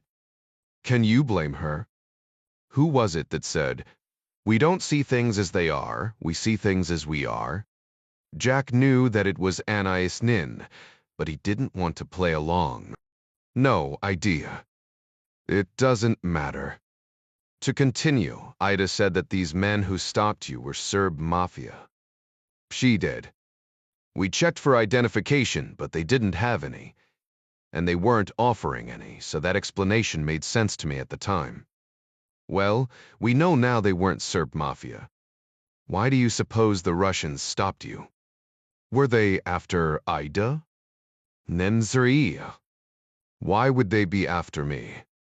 Just exploring the options. Humor me. They searched the van, so my guess is they were after her or something they thought she had. Not the medicines, obviously. Any idea what else? None. Sigulu Trikend. Anything else they wanted from you? They asked her about her uncle, Tariq Brick. What do you know about Brick? Only what Ida told me. That he was related by marriage, her mother's cousin or something. And he's a mechanic that does work for her sometimes. That's correct. I'm surprised she told you anything about him. Why is that? Brig is a man we've had our eye on for some time. He's a Bosnian citizen now, but originally he was from Chechnya. Nobody knows much about him. He keeps a rather low profile. The rumor is that he came over in 1991 to fight in the Bosnian War, though that was never proven. That makes him a person of some interest to us. And so is Ida, isn't she? Why do you say that? You wanted me to find her, and to let you know when I did. How does that make her a person of interest? You already know who she is, where she works, where she lives. You didn't need me to find her, did you? You needed me to get close to her. Lizarian, perhaps. Who's the liar now?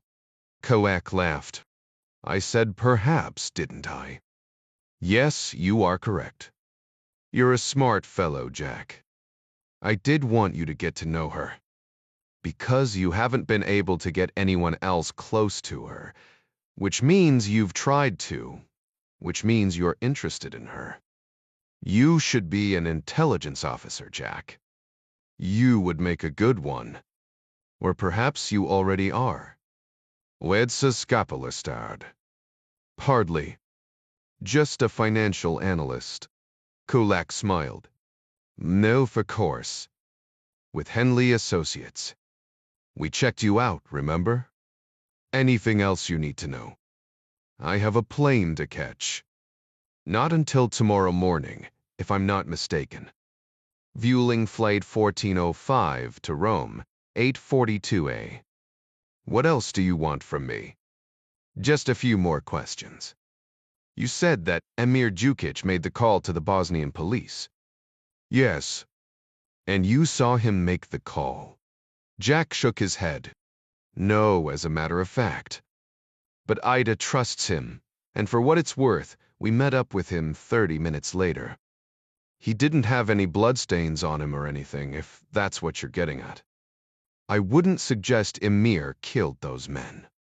But perhaps he didn't call the police as he said he did. Or maybe he did. Maybe the police he called are the ones who killed those men. We checked with the local cops. They never received such a phone call. And you believe them? What does it take in a break? Frankly, no. We accessed their phone records. No calls were made to the local station on the afternoon of that day. So you think Emir called someone else, and that's who killed those men? Kulak flashed another mouthful of crooked teeth. We can say. Jack checked his watch. Big date tonight, Jack. Something like that. I hate to take up so much of your time, but just one or two more questions, if I may. Shoot. Moje detevo vor temen. Tell me about your visit to the Peace and Friendship Center. What did you think about it? I'm impressed that your government allowed it in the first place. With unemployment so high in your country, I wouldn't think you would want more immigrants. We don't. But it looks good to the pencil pushers in Brussels, and my government very much wants to join the EU. By taking in refugees, it solves a problem for Brussels and makes us look more humanitarian for helping poor Muslims. You sound cynical. I'm a Catholic Croat.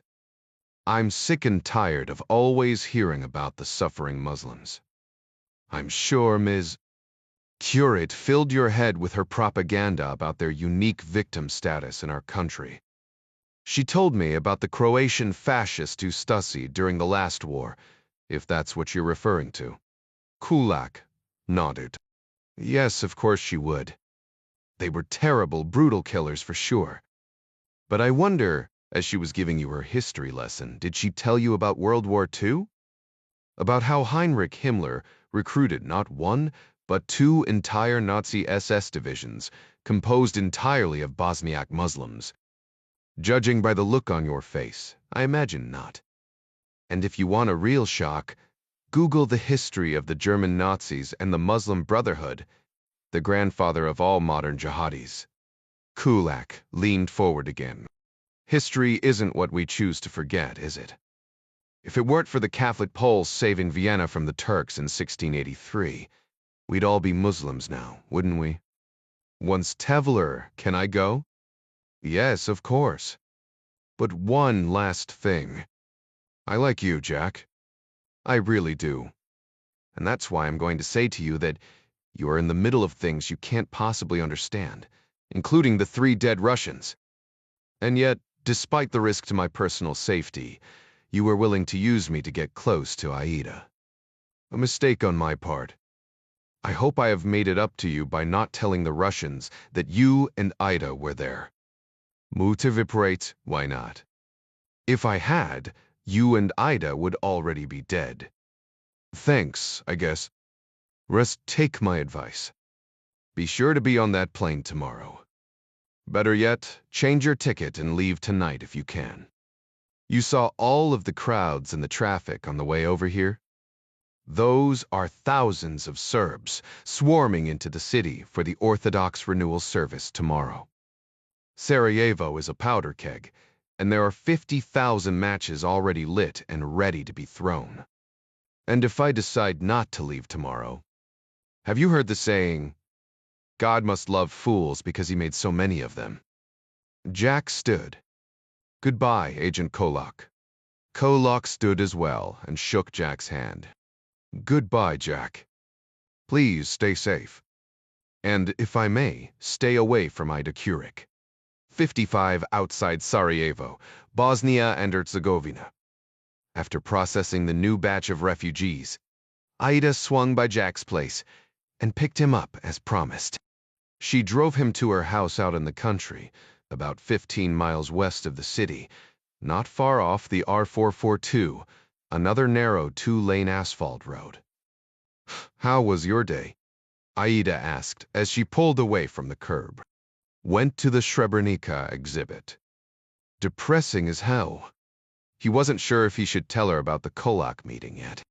He was still processing it. Yours, Sevdakurtik. It went very well. Syrians are such nice people. One of them is a dentist. I think he might stay and help us in the clinic. They rode along in silence for a while. What's bothering you, Jack? Nothing. I'm not sure I believe you. She rubbed his knee. Tell me. I had a meeting today with a guy named Kolak. Dragon Kolak. Yeah. The Dirt Terror? You know him. He's with Bosnian security. Dabolis is Traven's Croat. A very bad man. He certainly knows you. What did he want? Those Serbians that stopped us? He said they were actually Russians, and that they had been killed. What? I told him that we left them alive, and that Amir called the police after we left. He was suggesting that Amir either killed those men or contacted someone who did. Ida slapped the steering wheel, cursing in her native tongue. That son of a bitch is a liar. Those weren't Russians, Jack. Don't you think I would know the difference between Serbs and Russians? Yeah, sure. And why would he think that Amir wanted to kill them? He didn't say. He was interested in Briksh, too. Said he was an ethnic Chechen. Ispavik, he is. Whizbid, so what? He's a Bosnian citizen. He knew that you were smuggling medicine from Dubrovnik. Did he say how he knew that? No. Doesn't that tell you something? No, what? He knew about the medicine. He knew about the Serbs who were trying to rob us. He knew they were killed. But he blames Emir. What are you saying? Kolak is dirty.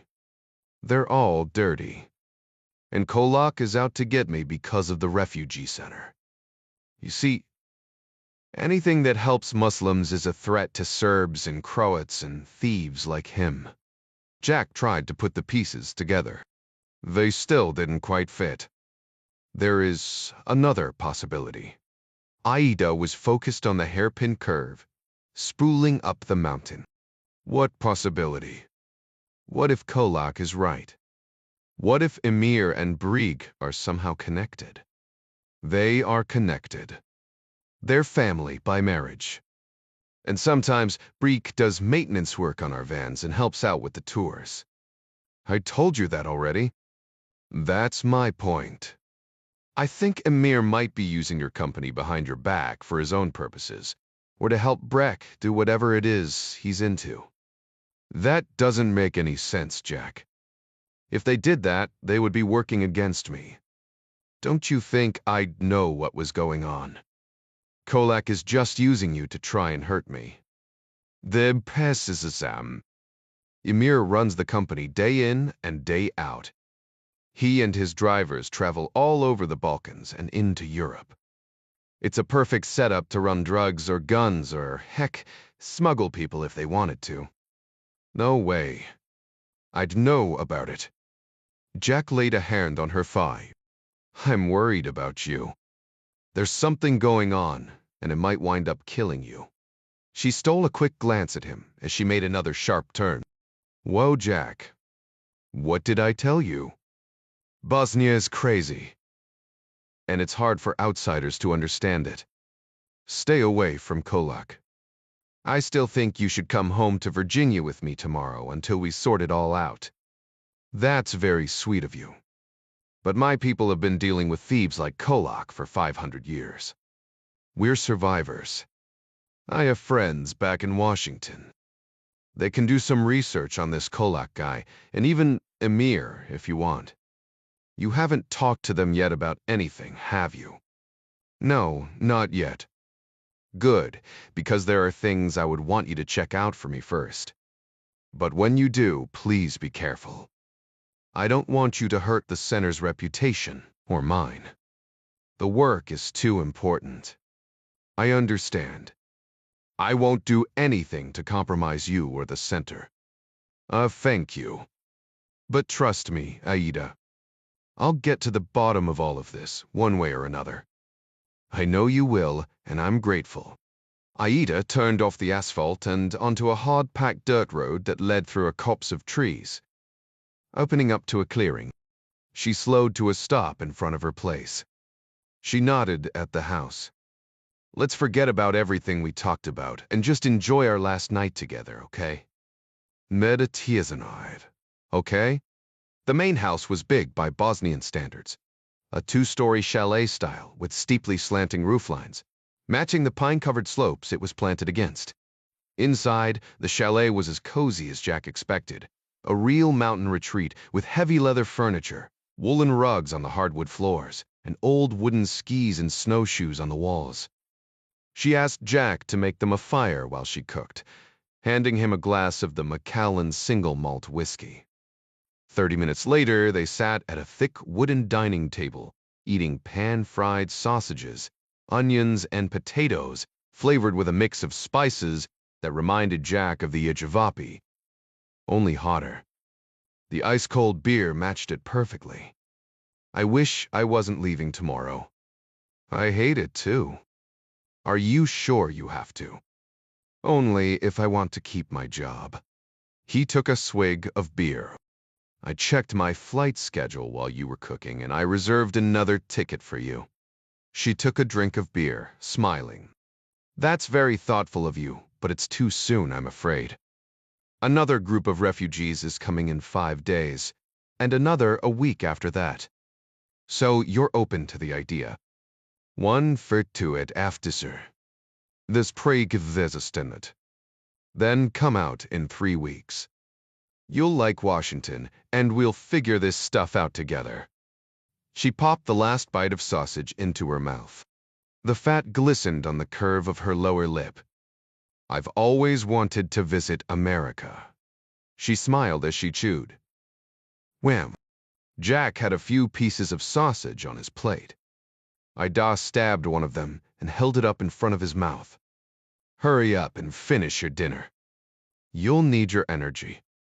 Jack bit the sausage off the fork. Energy for what?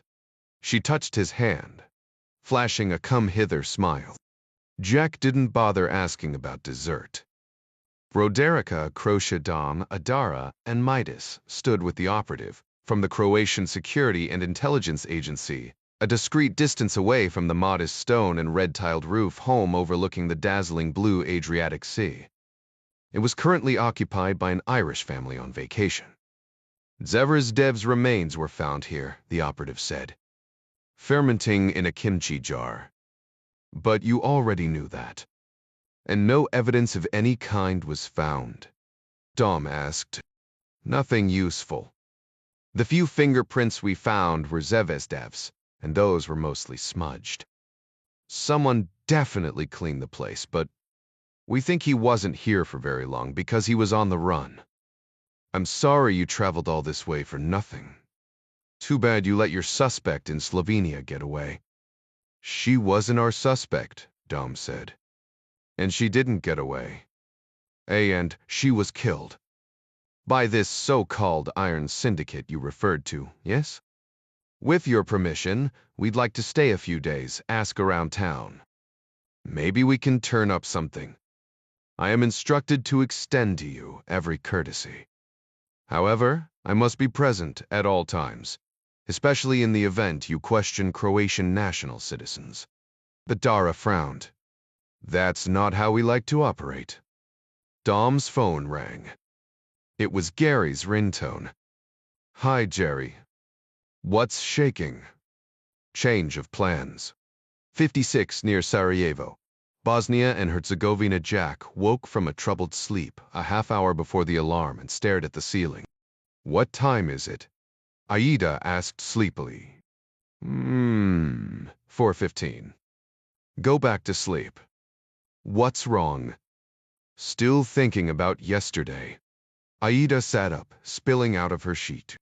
She brushed the chestnut hair out of her startling blue eyes and smiled. Only the good stuff, I hope. She touched him. He was ready. She climbed on top of him. He forgot his troubles.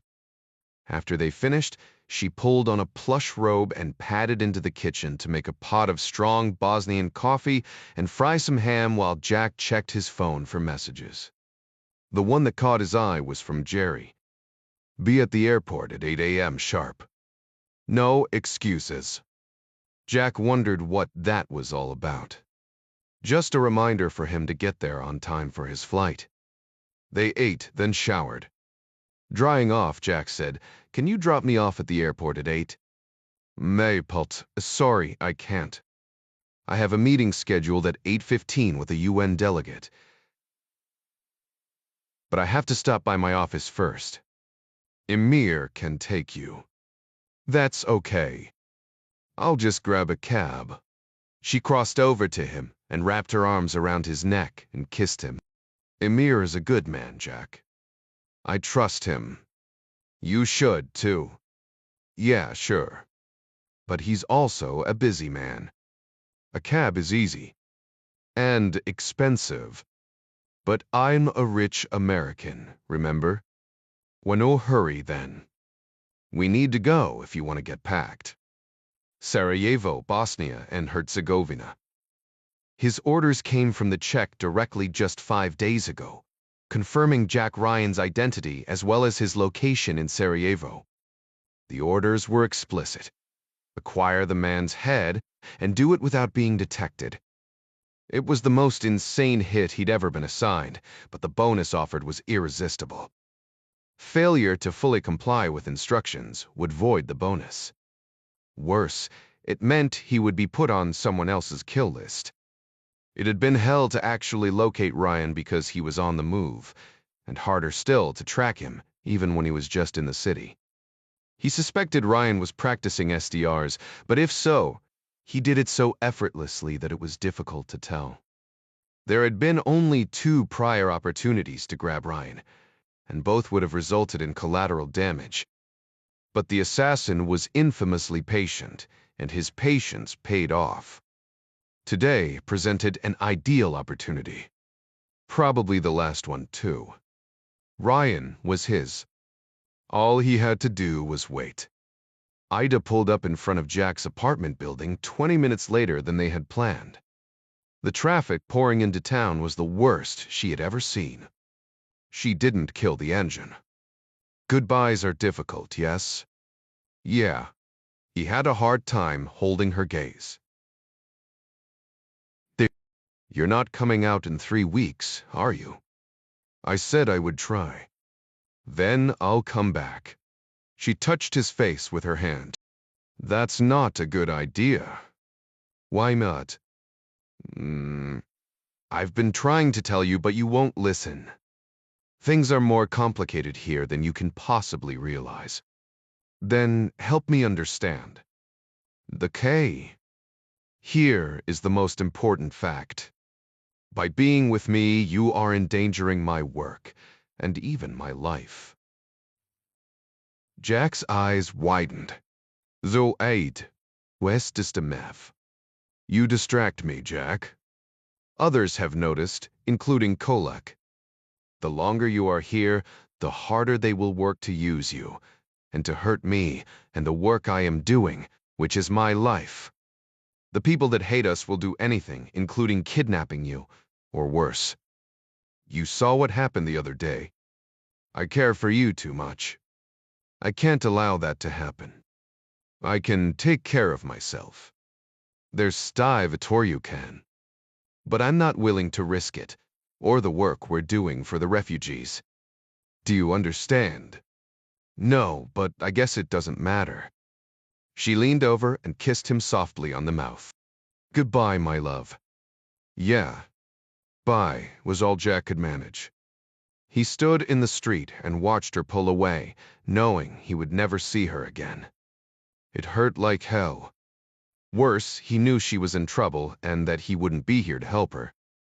Jack jogged up the stairs, ignoring the stink of the garbage chute, and dashed into his apartment, running through a mental checklist of things to do before he left, starting with packing. The clock was ticking, but he wanted to clean the place up too. Sweep, vacuum, put the dishes away, strip his sheets, and toss them in the laundry. He didn't want to leave the apartment in worse shape than he'd found it in, partly because that was the way he was raised, and partly because he really liked the landlords. He also needed the distraction. Helpless despair was crouching at his door. Better to forget everything and get the hell out of Dodge. He headed for the bedroom to start packing. He flung the closet door open, glancing at the floor where his bag was stored. Instead, he saw a scuffed leather Oxford that wasn't his, the heel of a hand bludgeoned Jack between the eyes. The blow was blunted slightly when the man's arm crashed into the partly opened closet door, but it still hit home. Bright lights flashed in Jack's eyes just as the pain exploded in the front of his brain. He staggered backward a few steps as a dark-haired man in a janitor's uniform lunged out of the closet with an old-school leather garrote strung between his hands.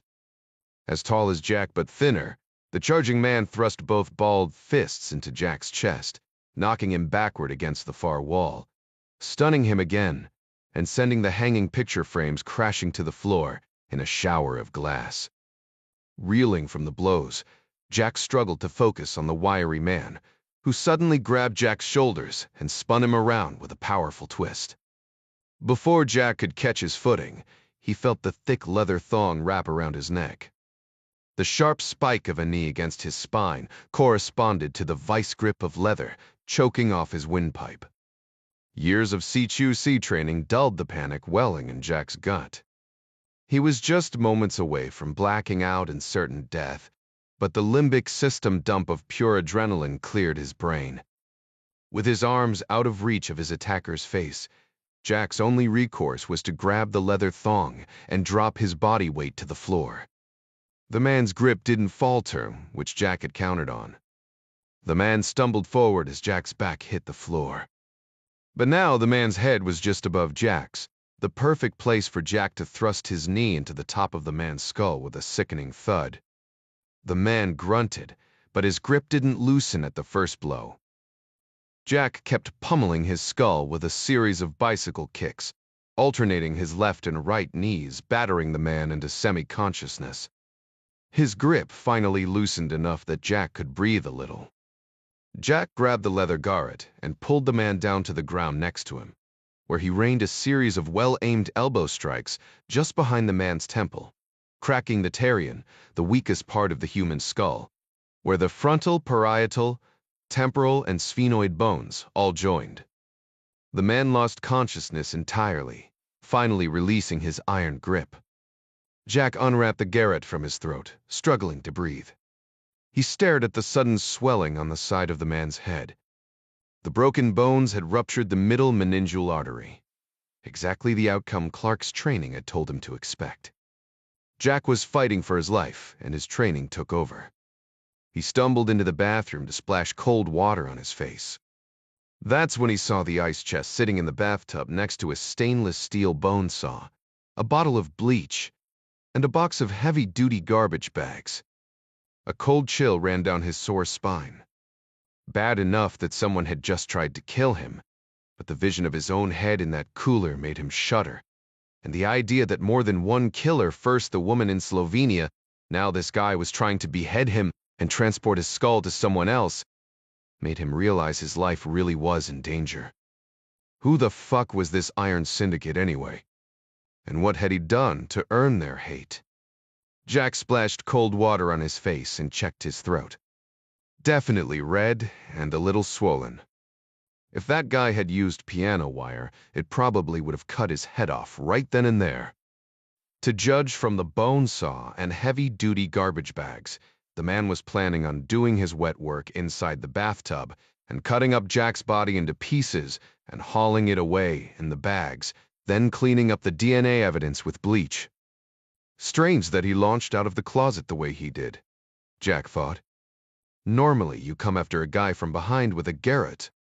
He must have surprised the shitbird when he opened the closet door. Now what? Well, he still had to pack. But what to do with the asshole in his bedroom?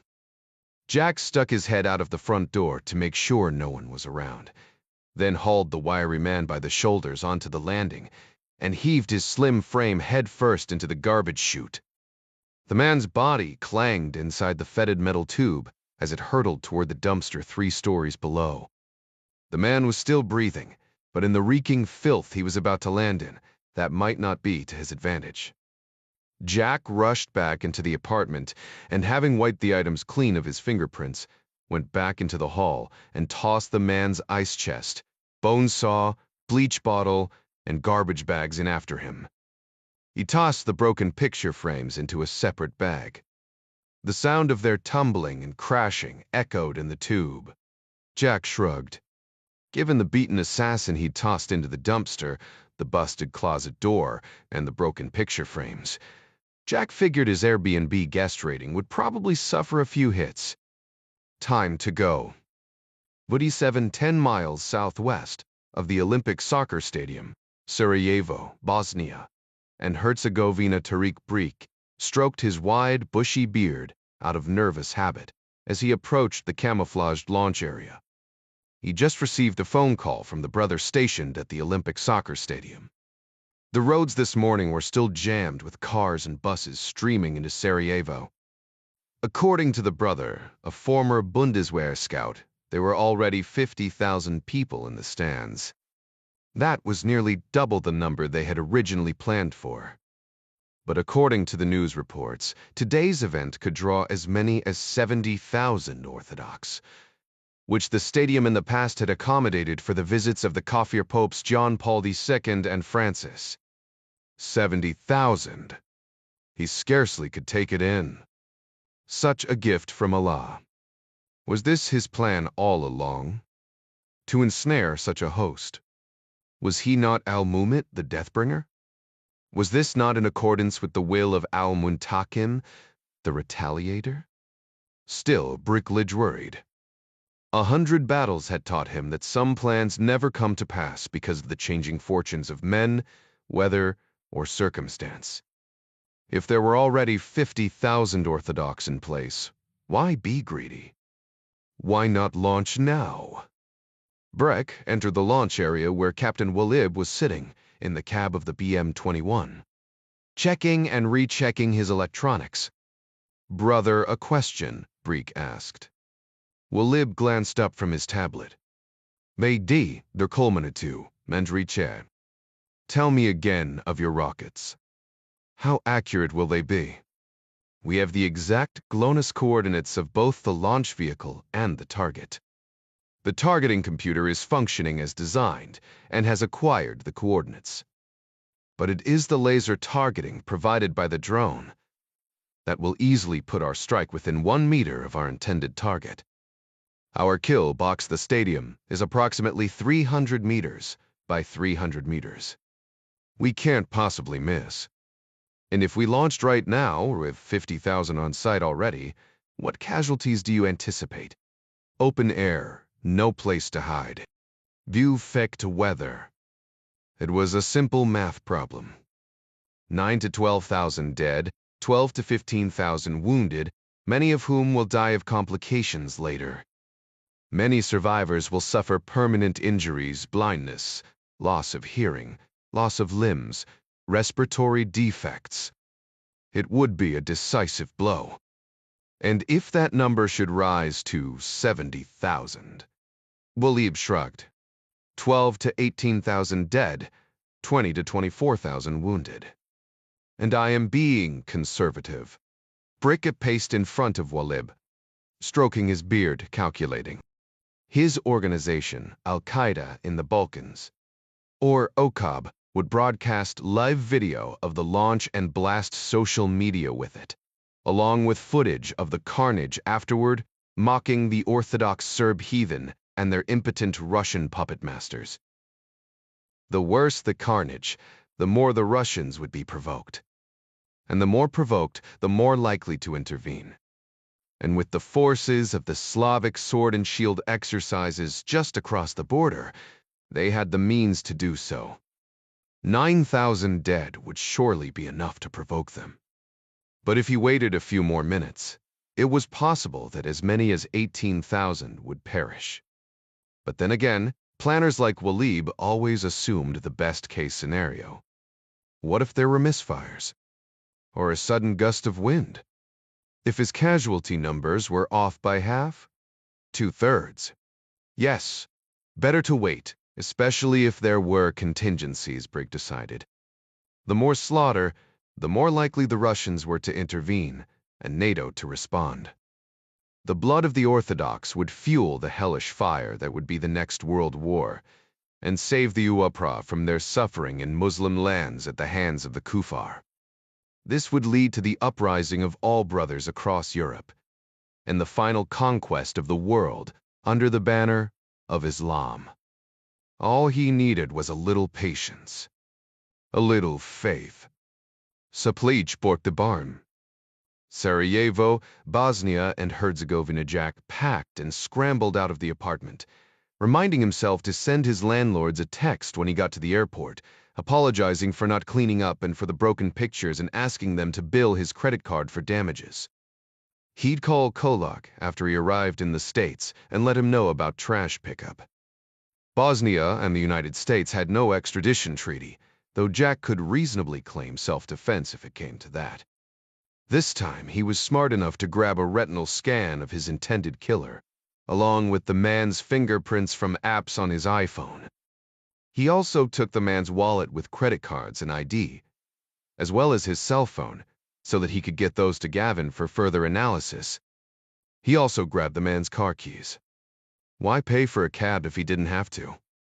Down on the street, he hit the key fob, and a green Akoda sedan beeped. Jack opened the trunk to toss in his suitcase and spotted a gun bag. He zipped it open and found a Heckler & Koch MP7 machine pistol with iron sights. A sweet rig firing a 4 Uksex 30mm round. The MP7 was one of Jack's favorite weapons to shoot. He zipped the bag back up and tossed a blanket over it, hoping like hell the Bosnian police had no reason to pull him over and do a trunk check. If they did, it would be a guaranteed one-way ticket to the local Husigo. But getting pulled over was unlikely on a day like today, when all of the cops would be tied up with the renewal service at the soccer stadium, and the idea of having his own wheels appealed to him. He tossed his suitcase and laptop on top of the blanket, jumped in the car, and plugged the airport address into the dashboard GPS. Fortunately, he was driving against traffic, so the road was relatively clear in his direction. The traffic flooding into town was clogged with vehicles flying all manner of flags and banners, variations of double-headed Serbian eagles and Orthodox crosses, and sometimes both. Much the same way American Christians melded church and nationalism together. What really caught Jack's attention was a flapping red and gold banner and the scowling Orthodox Jesus, his eyes dark and disapproving. 30 minutes later, Jack pulled into the short-term parking lot and found a spot on the far end. He killed the engine and grabbed his bags out of the trunk. He locked it and pocketed the keys, figuring he'd toss them into the trash inside the lobby.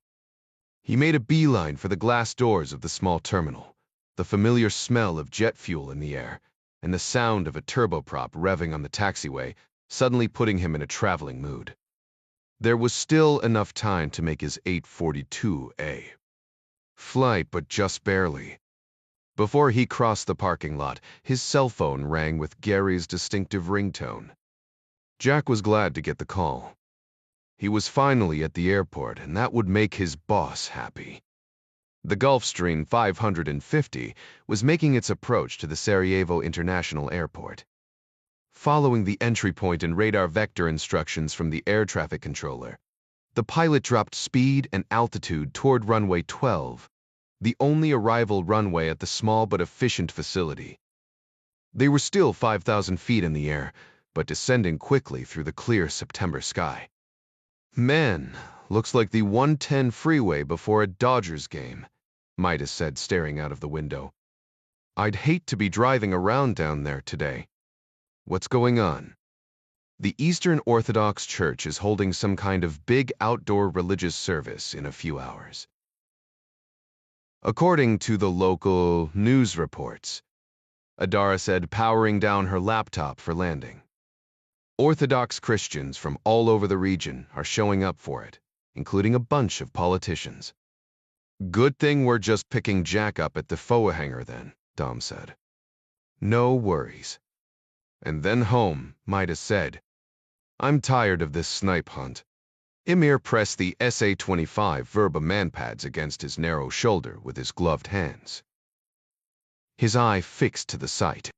The Verba automatically acquired and tracked the low-altitude civilian jet, feeding target data to the onboard computer, controlling the missile's multi-spectrum optical seeker. Even if the small civilian aircraft carried anti-missile defenses such as flares, decoys, or laser systems like Sky Shield, the Verba's advanced seeker could discriminate between them and the actual target. The latest Russian anti-aircraft missile could take out high-flying, supersonic NATO warplanes and cruise missiles, making it the most feared portable manpads in the Russian arsenal. A low-speed, low-altitude civilian airplane like the one he was tracking was no match against it. The Verba was just one of the many stolen gifts bestowed upon Akkad by the Syrian captain and his Chechen lieutenant, Jabralov. He pulled the trigger. The solid-fuel 9M336 missile roared out of its tube, launching the high-explosive 1.5 kilogram warhead at supersonic speed toward the hapless civilian jet. The missile trailed a long finger of white exhaust as it clawed its way into the air. Within seconds, the warhead slammed into the aircraft's thin aluminum skin in a thundering explosion, shattering the fuselage in a fiery cloud of twisted metal. 58 Jack whipped around at the sound of the booming explosion of the Verba missile, 1,800 feet above. Its arcing smoke trail pointed to its launch origin west of the airfield, a mile away, maybe more. The plane's burning wreckage plunged toward the earth, leaving a trail of smashed luggage and cabin debris fluttering in its wake. "Dear God," Jack whispered, his eyes widening. Broken bodies were tumbling through the sky, some still strapped to their seats. One of those bodies should have been his. He fought back a wave of nausea. It suddenly occurred to him that Jerry's ass-chewing phone call in the parking lot earlier had just saved his life. Jerry had instructed him to forget his Vueling flight and instead make his way over to the fixed base operator hangar, where arrangements had already been made for the Henley Associates Gulfstream to land and pick him up. Jerry warned Jack that Midas and Dom were instructed to put him on the Gulfstream by any means necessary. Jack had left the main terminal and come over to this private hangar to wait. The Gulfstream was still 10 minutes out. Then it suddenly hit him. He was supposed to be on that Vueling flight, but he'd purchased a ticket for Ida, too. Maybe that missile was meant for her. Jack grabbed his phone and punched in her number, but his phone rang with Dom's number. "Jack, it's me. What the hell just happened down there? Somebody took out a passenger jet. The one I was supposed to be on. You must be in some kind of shit, all right, cuz. Look, the air traffic controller just put us on hold. They're not allowing any flights in or out until they can assess the situation on the ground. We've got enough fuel to loiter for another 40 minutes, but if it gets beyond that, we'll have to land somewhere else and then come get you by car. Dude, I gotta go. Hold on, Jack. The whole point of us coming to get you was to get your ass out of the fire. Don't you go running back into it, or Jerry'll have my hide. Why did he send you all the way over here to pick me up anyway?" Jack glanced at the burning black cloud mushrooming in the distance. "He didn't send us just to pick you up. We're over in this neck of the woods chasing leads on this outfit called the Iron Syndicate. Yeah, Jerry mentioned it. Something to do with that crazy woman in Slovenia that tried to kill me. One and the same. Maybe they're the ones that fired that missile. I don't think so. They've got a thing about collecting my head. Unless they changed their thing. I gotta go. Stay put, Jack. We'll be there in a few. Can't wait. Track my phone if you want to find me. Jack killed the call and dialed Ida again. The phone rang until it went to voicemail. Aida, it's me, Jack. Call me back as soon as you get this. I need to know you're okay. He hung up. Jack wasn't clear in his own mind who had done it. They're Serb nationalists. The Mafia. The Russians. Maybe even Kolak. Shit, Jack thought. It was like the fucking Star Wars cantina around here. They all had it in for her. Jack called the refugee center. Another voicemail. He hung up, called the Happy Times. Cubban sick. Voicemail again. Jack's anxiety spiked. Shit. Now what? He could drive to the tour office or the refugee center, but traffic was miserable going back into the city.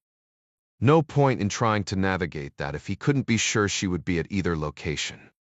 But her place out in the country was west of here, away from the traffic.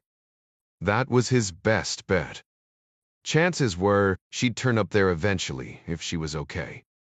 He patted the keys in his pocket, glad he hadn't tossed them into the trash yet, and ran back toward the parking lot, praying the Akoda hadn't been towed.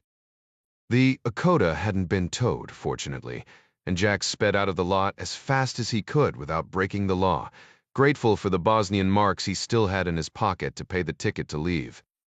Jack hit the main road, heading west, driving the speed limit. He didn't want to get pulled over for any reason, let alone the MP7 that was now stashed underneath his seat, locked and loaded. He found an English-language news station on the radio. It was already reporting the jet crash. Authorities believe the Vueling Embraer E-117 aircraft was destroyed with a shoulder-fired anti-aircraft missile. As many as 66 passengers may have been on the flight, though the number has not yet been confirmed. No survivors are expected. The Serbian National Front for the Liberation of Bosnia and Herzegovina has claimed credit for the attack on social media sites. Bitches, Jack said out loud, his anger boiling over at the Serb nationalists who could murder innocent people like that. But in his head, he heard Kolak's three narratives lecture again. 3 sides to every fact. There had been a lot of local attacks by all sides lately, and all of them escalating. It was hard to tell the good guys from the bad guys. Jack wondered if the Serbian National Front really was behind the attack, or if the SNAF even existed. He drove along in silence for a while, listening to the story repeat every few minutes. Nothing new to report, except for denials by Serb politicians and activists, claiming it was a false flag attack by either Croats or Muslims, meant to detract from the Orthodox renewal service later that day. Were they telling the truth? Or covering their tracks? Who knew in this crazy place? Jack followed the little blue arrow on the dashboard GPS. Part of his Persic training early on with the campus was to always memorize new locations, as he'd done when Ida drove him to her place yesterday. He thought he could have found it on his own, but the GPS was too handy to ignore on the winding mountain road. He prayed to God that she was there and that she was safe. Bofi 9. 25 minutes later, Jack made the turn off the asphalt and followed the hard-packed dirt road toward Ida's compound behind the trees. He saw the top of the 2-story chalet peeking above the pines, and his pulse raced. Last night with her had seared itself deep in his soul. When Jack's Hakoda cleared the trees and entered the compound, he saw 2 vehicles, a black Renault Coupe and Ida's Happy Times, Volkswagen T5 tour van. 2 bearded Bosniaks were loading heavy canvas duffels into the van. They glanced up when they saw Jack, their eyes flashing with concern. They exchanged a look, dropped their duffels in the dirt, and reached behind them. Jack knew that move all too well. He slammed the brakes, shoved the shifter into reverse, and crushed the throttle. The Dakota leaped backward at the first crack of pistol rounds. Bullets spanged against the front grille and spiderwebbed the windshield as Jack navigated through the rear window, steering with one hand. Suddenly, the rear window exploded into tiny glass nuggets, some of them hitting Jack in the face. Instinctively, his driving arm jerked, and the Dakota swerved hard off the road and slammed into a tree. Pegem. Front and side airbags exploded open as Jack was jerked hard and forward by the crash, slamming his face into one. He was slathered in talcum powder from the bag storage and blinded by the big balloons of air. As he reached for his seatbelt release, the passenger bag burst with a pop, punctured by a 9mm round. Jack grabbed the MP7 and rolled out of the driver's side door, using it as a shield against the slugs, thudding into the steel panel. Jack dove and rolled for the nearest tree, racked the charging handle, then stood and took aim through the iron sights at the first man racing toward him. He unleashed a short burst, opening the man's chest like a reciprocating saw. The dual force of the speeding projectile smashed against the Bosniak's upper torso like steel fists, clotheslining him. His feet kicked out from under him as his back slammed to the ground. In the 2 eye blinks it took to dispatch him, the other Bosniak had cleared the far side of the Dakota and taken aim at Jack. He got off 3 rounds from his pistol, splintering the bark near Jack's face, before Jack unleashed leaded fury, tearing open the man's throat and walking rounds up into his mouth in a spray of teeth and blood until the magazine emptied. The man was dead by the time he tumbled into the dirt. Jack checked for more tangos, but none were visible. He popped open the trunk and fished around for another mag, but he couldn't find one. He tossed the useless rifle back into the trunk and slammed it shut. His heart was racing, but not because he was afraid. He had to find Ada.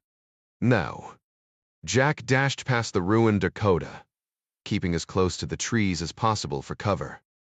He stopped at the clearing and knelt down, scanning the compound from 9 o'clock to 3 o'clock, looking for more shooters, but there were none. There was no movement in the chalet windows either, and the front door was open, just as the dead shooters had left it. The Volkswagen van hadn't moved, and no one was in it. Same with the Renault coupe. The 2 heavy green canvas duffels lay in the dirt where the Bosniaks had dropped them. He knelt down to open one when he heard a woman scream. Jack. The terrified scream came from inside, and it was Ida's voice. Jack bolted for the porch, slamming his back against the wall. Mida. Malkaten and Co. No answer. No gun.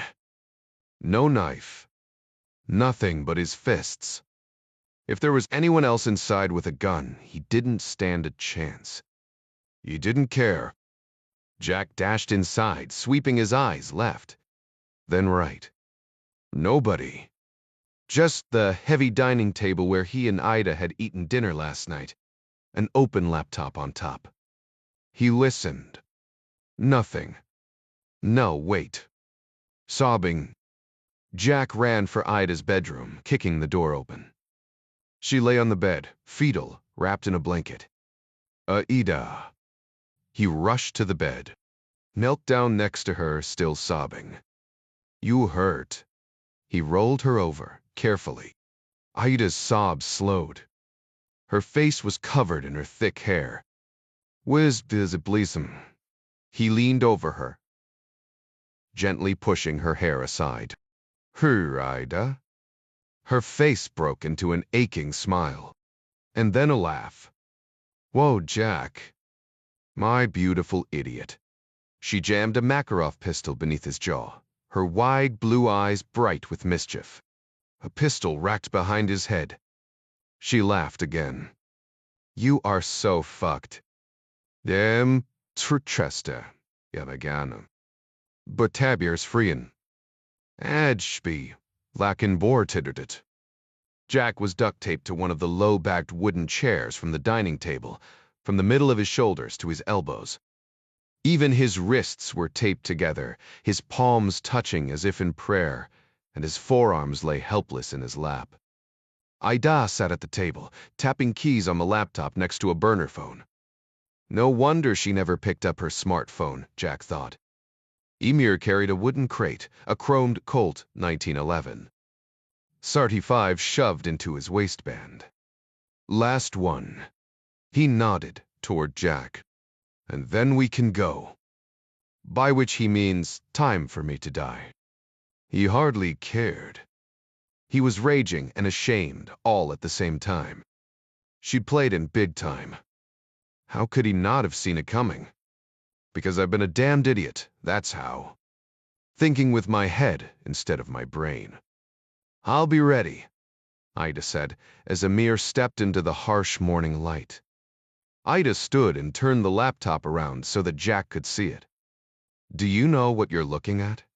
Jack leaned forward as far as the duct tape would allow, squinting his eyes.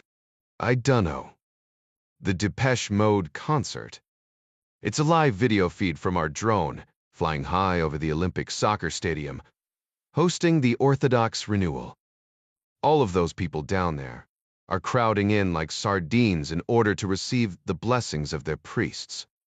Well, we have another blessing in store for them. She checked her watch. In exactly 42 minutes, they're all going to die. Just like those innocent people killed on that plane. Oh, no. These Serbs will suffer much, much more than they did. Why are you doing this? I tried to explain it to you, Jack. But you're too American to understand. She pocketed her burner phone. I can't believe you killed those people. She giggled coyly. Meh. Said didn't. Emir is the one who pulled the trigger. But you ordered him to, didn't you? Yes. To kill me. I had to. You became a loose end. And that's supposed to make me feel better? I shouldn't think so.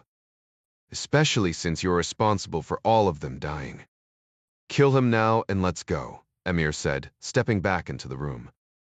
The commander is waiting for us. You mean Brig, don't you? Jack asked. Weck. Emir backhanded Jack. Where'd shut your mouth? You are not worthy to speak his name.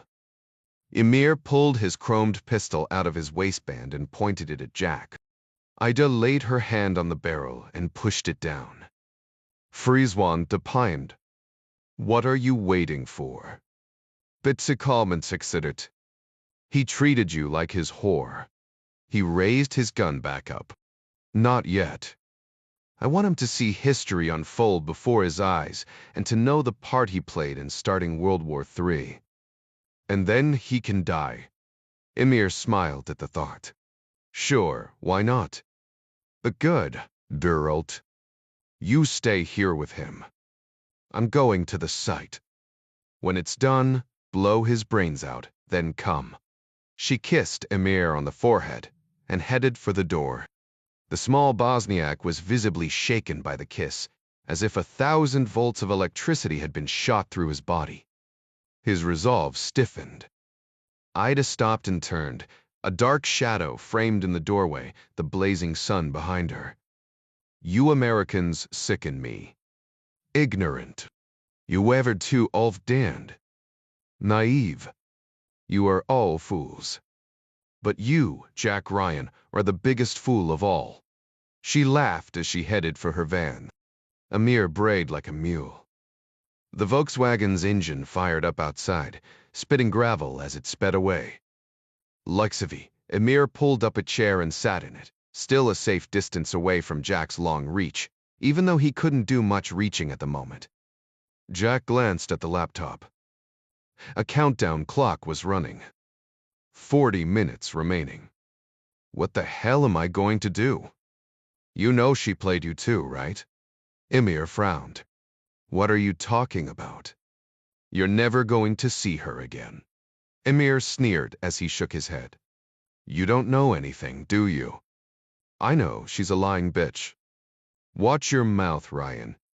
And if I don't? Soon you won't be saying anything to anybody. And you're okay with this? Mass murder.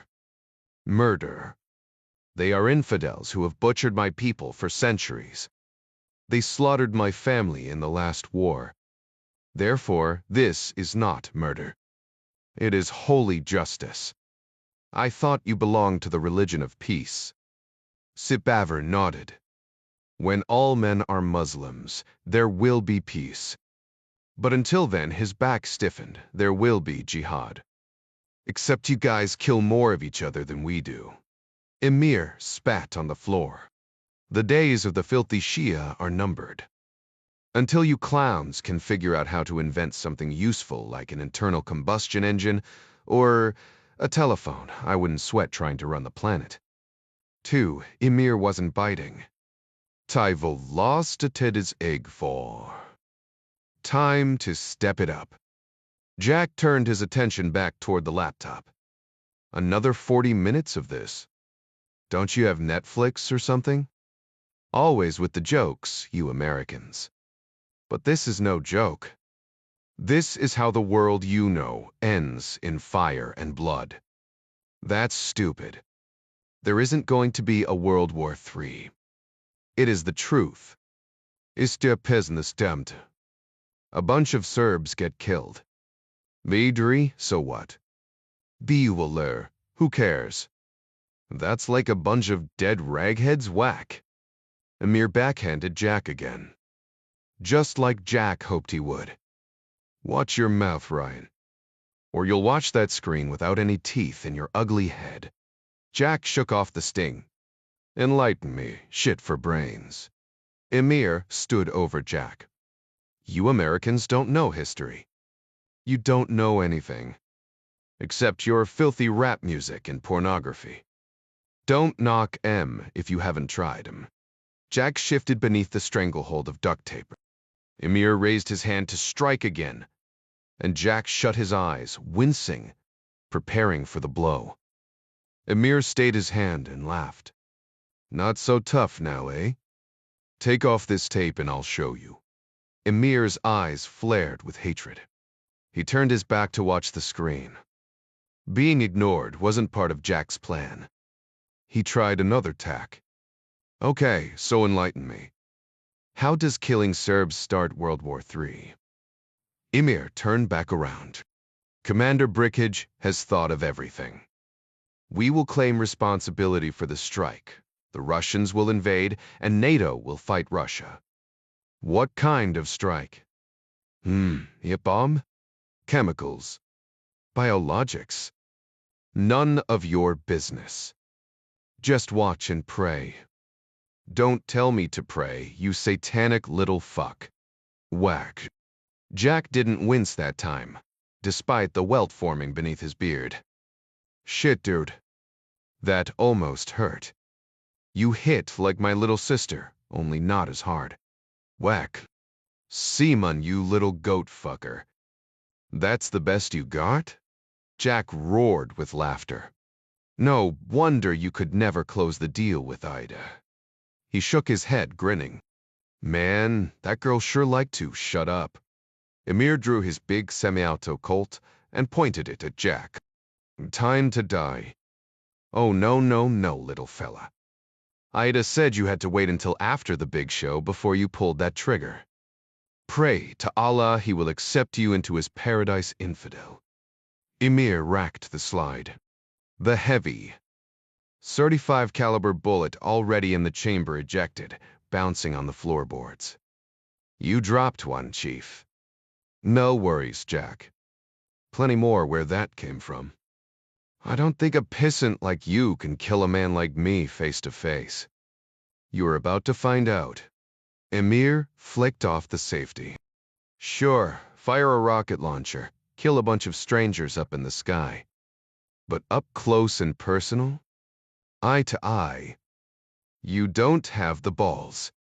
Emir stepped closer, staring hard into Jack's eyes. Just watch. I do see. You're afraid to get close. There cares, I mean. Real close. I'm not stupid. Beweskog. How would you know if you were? Emir glanced behind Jack's back, checking his restraints. Then he stepped around behind the chair, keeping the gun pointed at Jack's head. He pulled at the duct tape and shook it hard to make sure Jack was still secured. He was. See, dipshit. I'm not dangerous. I'm tied up like a sacrificial lamb. But this little lamb's got way bigger balls than you. Just ask Ada Whack. Emir smacked Jack's skull with the barrel of the pistol. Lights flashed in Jack's eyes, like he'd been hit in the head with a steel brick, which he had. Jack shook it off with a laugh. Fuck you, douchebag. Get it over with. Emir stepped up and shoved the pistol in Jack's face, an inch from his nose. Jack stared straight up the barrel, from the bladed front sight, back through the square notch on the rear sight, all the way to Emir's raging eyes. The barrel trembled. Put it against my forehead, you little shit. Put it hard against my skull if you have the guts. Then pull the trigger. But I bet you can't. You're too weak. Emir jammed the barrel against Jack's forehead. Jack felt the barrel's cold, smooth crown pressing into his skin. He pushed back harder. Emir's arms stiffened. Jack's eyes bored into Emir's. His bearded face twisted into a smug, satisfied grin. That's better, Jack said. You want that barrel nice and tight against my skull, so the gun doesn't flip back and crack you in the face when it fires. Emir's grin faded. Something was wrong. What was the American up to? Jack shoved his head forward, grabbing Emir's attention. What the fuck are you waiting for, pussy? Buckle, or period. Rage flashed over Emir's face, but then it faded, giving way to a slow, wide grin. His finger squeezed the trigger. Nothing. Frowning with confusion, Emir pulled the gun back to check it, racking in another round, and oomph! Jack launched his boot into the Bosniak's ballsack, crushing his testicles with the devastating kick. Emir dropped the gun, bent over, and grabbed his crotch. Jack lunged up in a half squat, as Emir bent over, driving his frontal dome, the hardest part of his skull, straight into Emir's nose, breaking it with a sickening crack and a gusher of blood. Standing in a half-crouch and still tied to the chair, Jack turned sideways and threw his entire body weight against the much smaller man. Emir lost his footing and stumbled to the floor. Jack turned and kicked the pistol, sending it skittering across the rough-hewn boards, then turned back around and kicked as hard as he could at Emir's head. The toe of his boot struck home with a nauseating crunch. Emir howled with pain as he clutched his face, balling himself up to prevent another boot strike to his skull. Just what Jack wanted. Jack raised his size 14 foot as high as he could and stomped the side of Emir's head, driving it into the floor. He stomped again and again and again. Emir flailed widely, kicking at Jack but missing, blinded by pain and his own gushing blood slicking the wooden floor like an oil spill. Emir tucked one arm under his head to cushion it against the floor and the other on top to protect his ear, now partially torn off from the repeated boot strikes. So Jack kicked him in the face again. Kicked him so hard that Emir's head snapped back, collapsing the fragile anterior nasal spine just below his nose, and smashing his brain hard against his skull, knocking him out. Jack raised his foot one more time to deliver a killing blow to Emir's exposed neck, but he hesitated. He couldn't kill a helpless, unconscious man, no matter how miserable a human being he was. Chances were he was going to die anyway. Emir was God's problem now. Jack lowered his foot. He stood in his tortured half-crouch over the bleeding figure, gasping for air. The duct tape still tying him to the chair like a crooked crucifix, but he hardly felt it for the adrenaline dump still surging through his blood. Jack couldn't believe his luck. Shoving the barrel of the Colt against his skull had pushed the slide back just enough to engage the disconnector, putting the gun out of battery and preventing it from firing. It was a long shot, but the only one he could think of at the time to get out of this jam. Now he had another problem. How the hell was he going to get out of this damn chair? Dixie 1, Jack turned around and scanned the kitchen. On the counter was a knife block, but he couldn't stand up tall enough to reach any of the knife handles. He thought about swinging the chair legs up high enough to sweep the knife block off the counter, but chances were he'd only bang into the cabinets. He didn't see any other sharp surfaces he could use to cut the duct tape with either.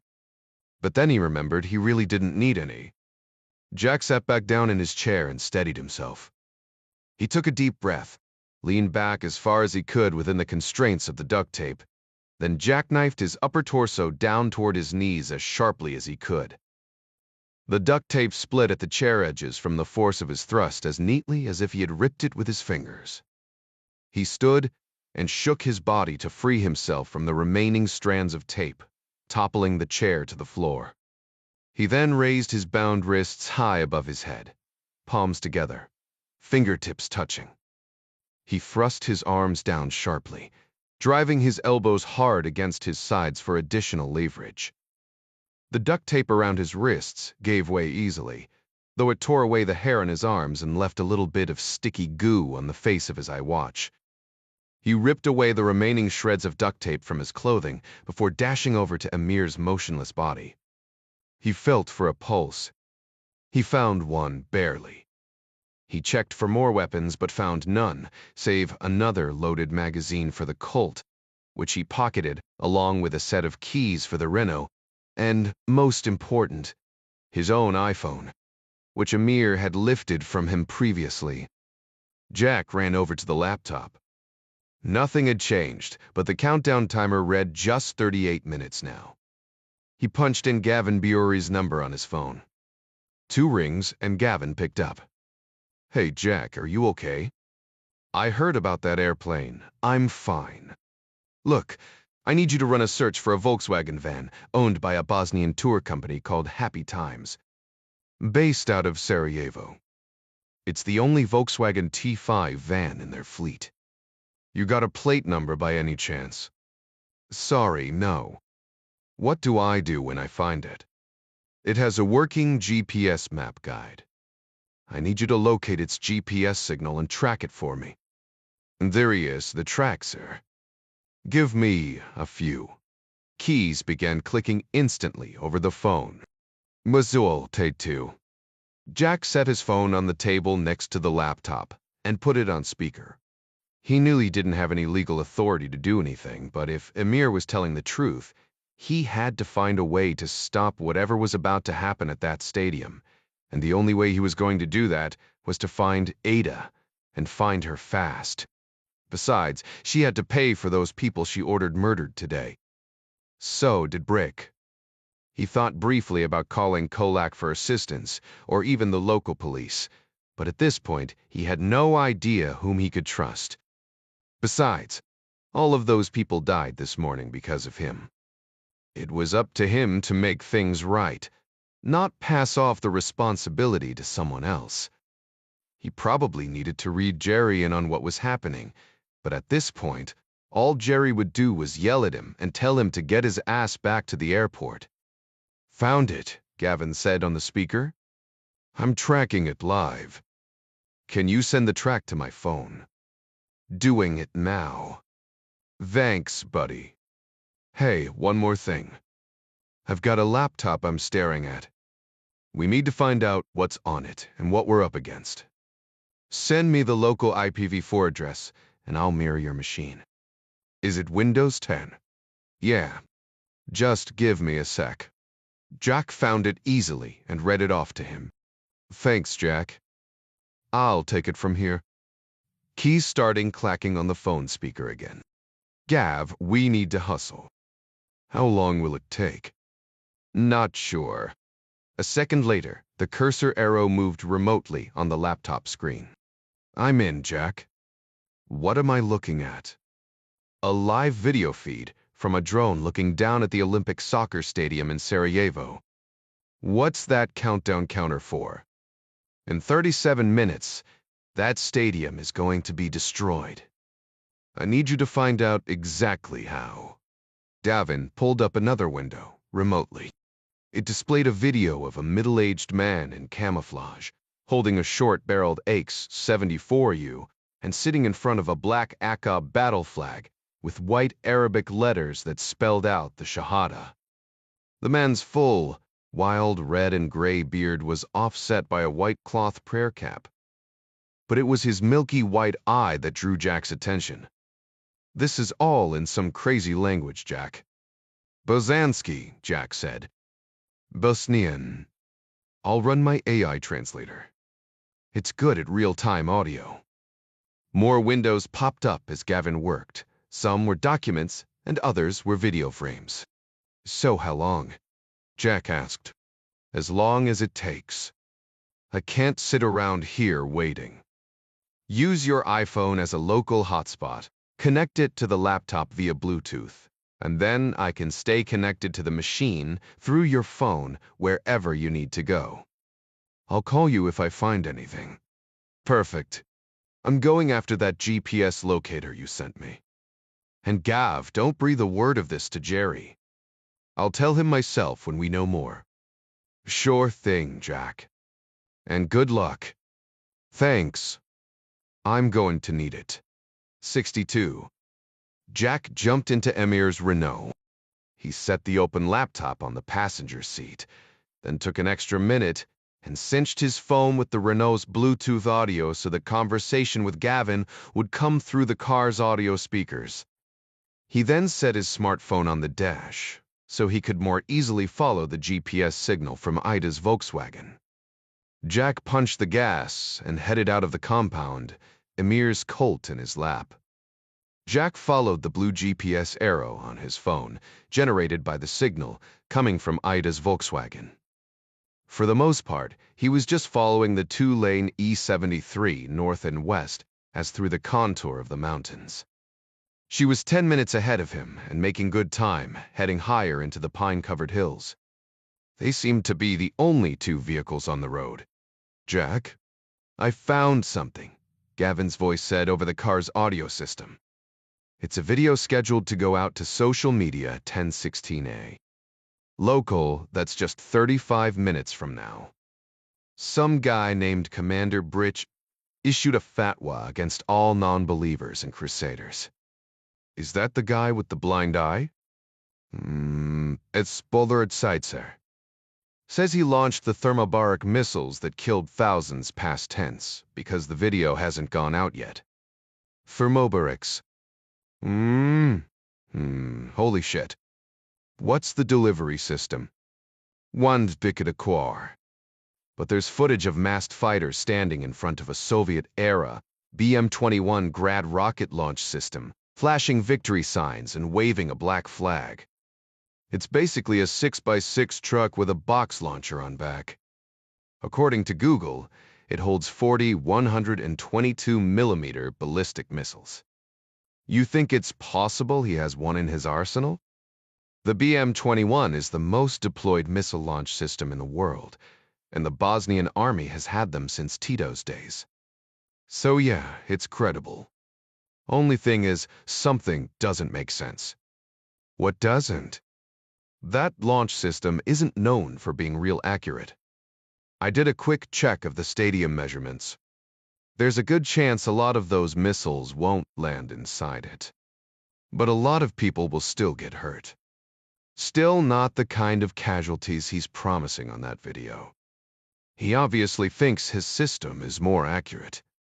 Then, the Zatordian, how? I haven't figured that out yet. Maybe he's bluffing. This guy doesn't look like a bluffer to me," Gavin said. "And why brag about it if it didn't or doesn't happen? Then he looks like an idiot." "Good point. Let's assume he's telling the truth. We need to figure out how he plans to pull it off. Can I tell Gary what's going on now? He's been breathing down my neck." "He's at the office." "Nolev ituism torsid. Just arrived 10 minutes ago. He's been after me to try and reach you. I'll call him right now." "Good luck with that, Jack. You're not exactly his favorite person at the moment." "Thanks for the heads up." Jack rang off, then dialed Jerry's phone. He picked up after the first ring. I've got a funny feeling you're not at the airport, the ex-senator growled. Worse than that, we've got a situation. Jack read him in on the video and possible missile strike. Good God almighty, Jack. This is a nightmare scenario. We need to start an immediate evacuation. Bad idea. Whatever asshole is watching the video feed will see it and order an immediate launch. Besides, the city is jammed. You couldn't empty that place out if you tried. Damn it, you're right. I'm on the way now to shut it down if I can locate it. I don't know how you managed to step in front of this stampede, Jack, but you've got to find a way to stop it. With only 35 minutes left until the launch, I can't promise you I'll get it done. I'm calling Mary Pat Foley now to fill her in. Keep me posted. And for the love of God, watch your 6, will you? 63, Washington, D. The dreaded 3A. Phone call had been a talking point in nearly every presidential campaign for the past 20 years, a metaphor for the gut-wrenching, unexpected national emergencies that usually cropped up at the most inconvenient moments. The clock read 3:41 when President Ryan's cell phone rang. He picked it up from the nightstand, yawning. His wife stirred. What's wrong? Nothing, Honor. Go back to sleep. But, Doctor, Kathy Ryan knew better, having received a few early morning emergency eye surgery phone calls herself over the years. Nobody called at this time of the morning for either of them, unless it was a blood-soaked catastrophe in the making. I'll put on a pot of coffee. She dragged a comforting hand across his shoulder as she shuffled past him toward the kitchen, yawning. Ryan smiled, grateful for the amazing woman sharing his crazy life. How bad is it, Mary Pat? As bad as it gets. Taft Foley filled him in on the events of the last 24 hours as relayed to her by Jerry, and the ticking clock winding down toward Armageddon with the Russians. The civilian aircraft had been blown out of the sky just a few hours before, but because no Americans were on board, the president wasn't notified, even though his son apparently had been the target. Boltai, Sibin Quaita.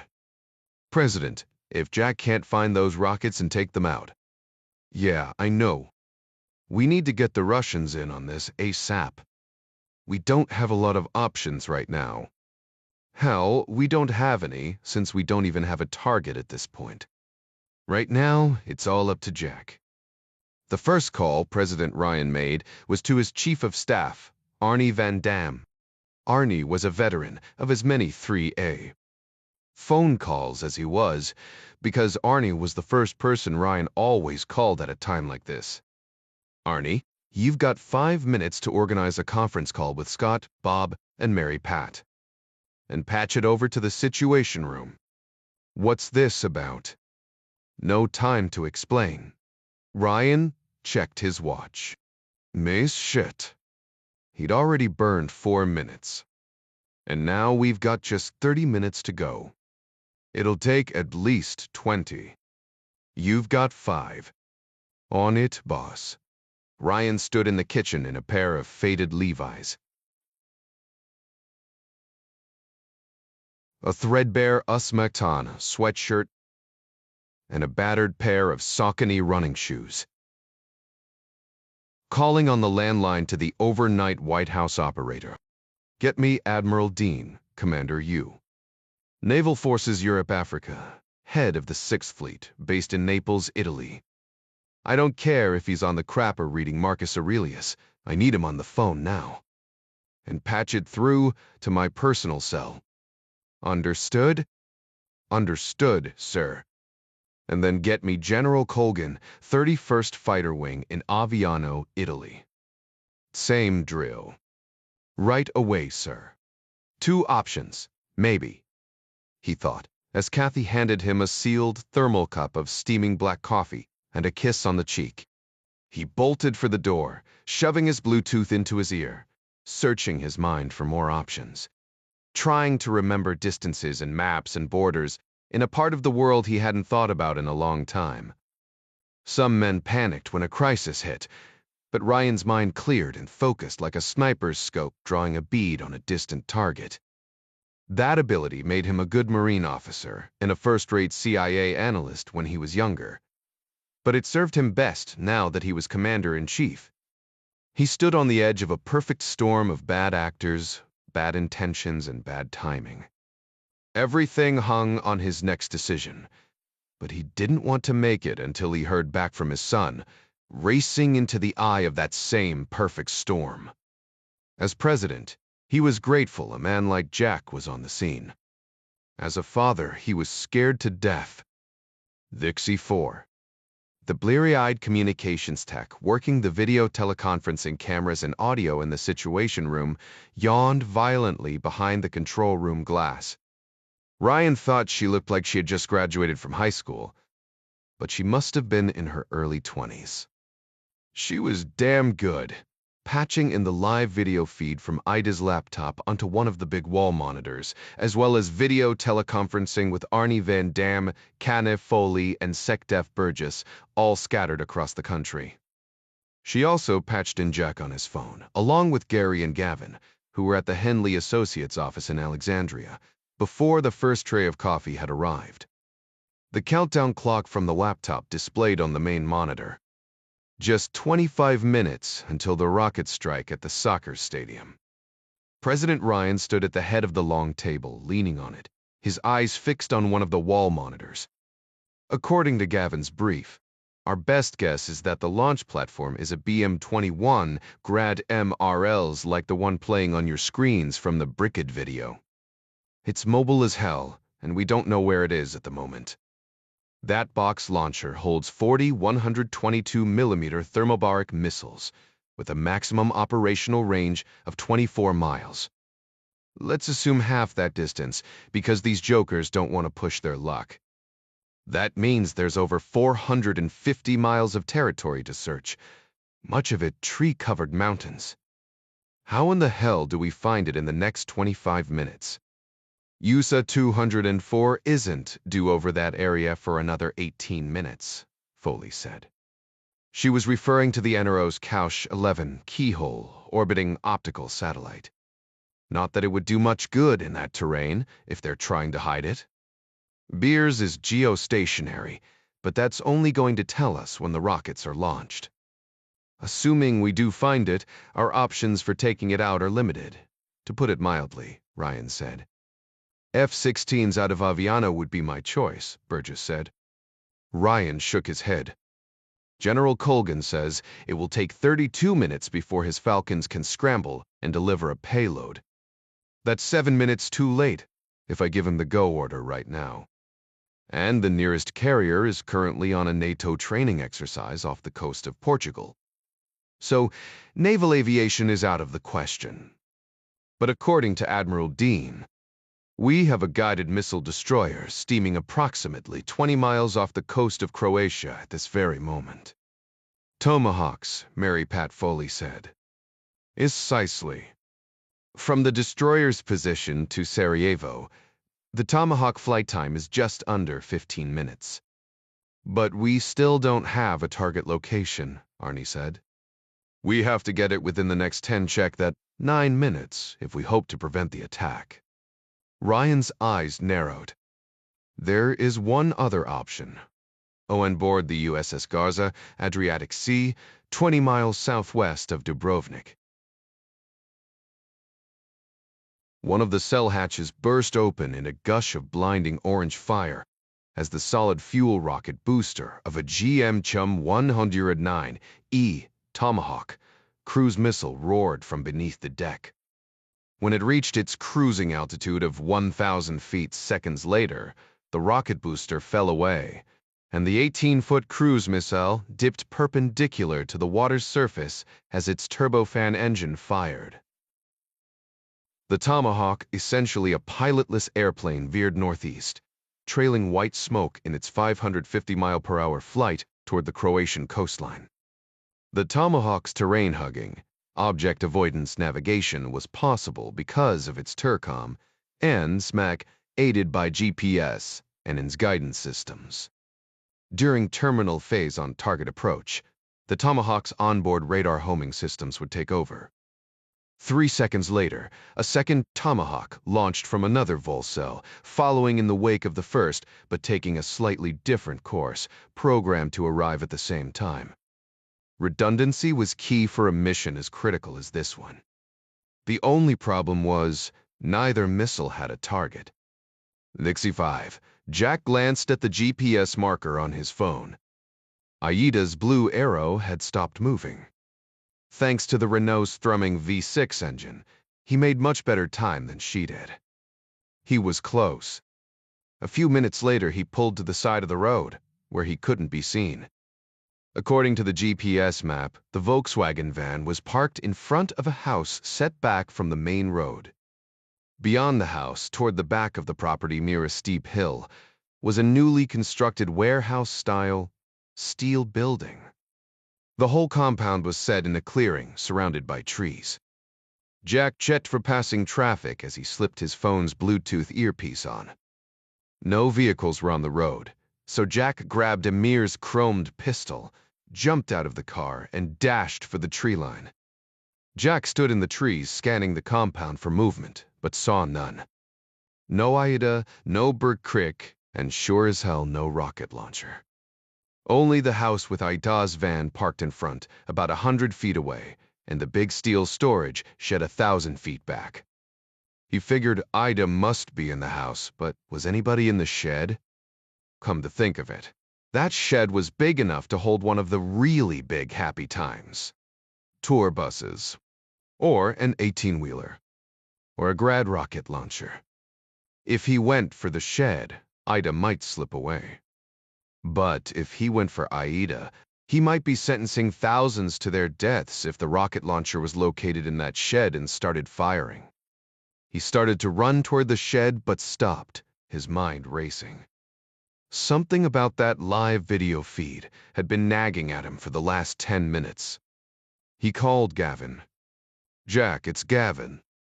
I've patched you in on a conference call with Jerry and Jack. It's me," President Ryan said, "and a few others on VTC. What did you find?" "I found the van, but no Aida, no Breek, no rockets, and no launcher, at least not yet. But I've got an idea." "Gavin, do you still have the live feed on your end?" "Immense, of course." "I can see it on my end, too," the president said. "That live feed," Jack said. "Doesn't it keep the exact same center point? Like the drone is circling around the stadium, but the center point never moves." "Yeah, the Destreetzer. Looks like a pre-programmed flight pattern," Gavin said. "No tambla poetimeter. But maybe it's not just a video feed either." "What do you mean?" "You said that Breck thought he had a way to make those rockets more accurate. If they were somehow laser-guided by that drone, that would do the job, wouldn't it?" "Dulles, dang it.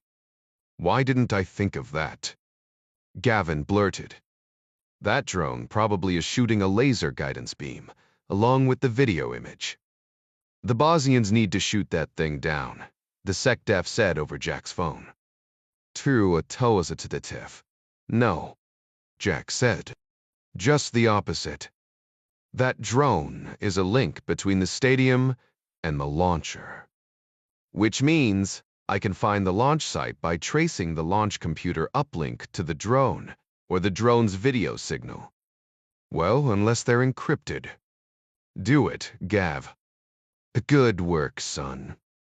"Gavin will take it from here," President Ryan said. Jack hung up, relieved that the launcher and rockets were taken off his plate. Now he could focus on finding Aida and Breck and make them pay for their crimes.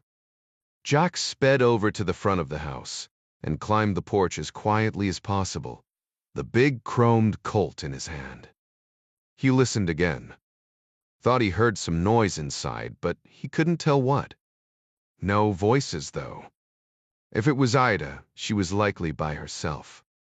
Jack carefully turned the unlocked door handle and gently pushed the door open, trying not to make a sound as he slipped inside.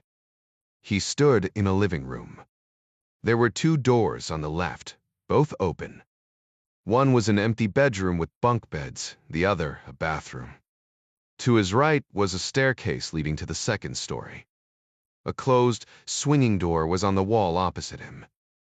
A kitchen, he guessed. The living room was strangely familiar. He'd seen it before in the video Gavin had pulled of Break.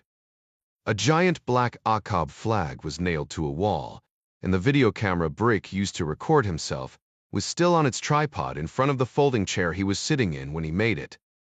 The only thing that was missing was the rifle and Brick.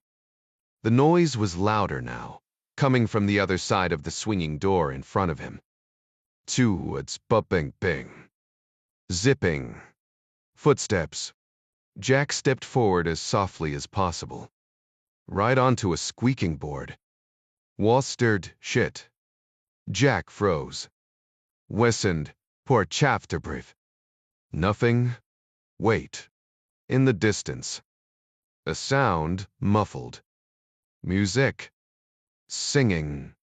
He wasn't sure. Not in the house. Where? The shed, maybe. If so, it must have been loud as hell for him to hear it all the way in here. A loose floorboard creaked on the other side of the swinging door. Jack cocked his head, listening. Suddenly, heavy footfalls stomped and crashed. Ida was running away. Jack charged for the kitchen. 3 gunshots blasted through the door as he reached it, forcing him back. He counted 3, then kicked the door open. He charged in, gun up, ready to fire. Nobody there. Just an old farm table with a few stacks of bundled euros on it, left behind in a rush. Feet thundered down a flight of stairs on his right. An open door leading to a stairwell. He dashed to the open door, stopped. Cool, musty air rose up from the dank basement below. He ducked his head around the corner, pulled it back. 3 more shots rang out from the bottom of the stairs. Jack felt the overpressure brush against his face like an invisible hand. The rounds crashed into the wall to his left. He reached his hand around the corner and fired off 3 shots down into the dark, expecting to hit nothing. He didn't. But they did the job. Reconnaissance by fire. Nobody fired back. 5 shots left in his 8-shot magazine. He dropped down low and took another quick look. Nothing. Not even a sound. He held his pistol in front of him as he descended, pointing down toward the bottom of the stairs. The musty smell grew. The stairs were still lit by the light from behind him. He was a backlit target here. Jack moved quickly, sighting his weapon into the muddy black of the rest of the basement where Aida was. He wished he had night vision goggles, or a high-powered tactical flashlight. He reached the bottom of the stairs, the foundation wall just a few feet in front of him. He could barely make out another wall on his right, 6 feet away. He dashed over to it. No, not a wall exactly. More like shelving. In the dim light, he saw cases of American Maris, folded Bundeswehr camouflage uniforms, canned food, bottled water. Jack felt his way along the shelf wall, listening intently. He heard nothing but the far, distant music, and felt a faint, cool breath of earthy air brushing against his skin. He reached the end of the shelving wall and found a doorway. He knelt down.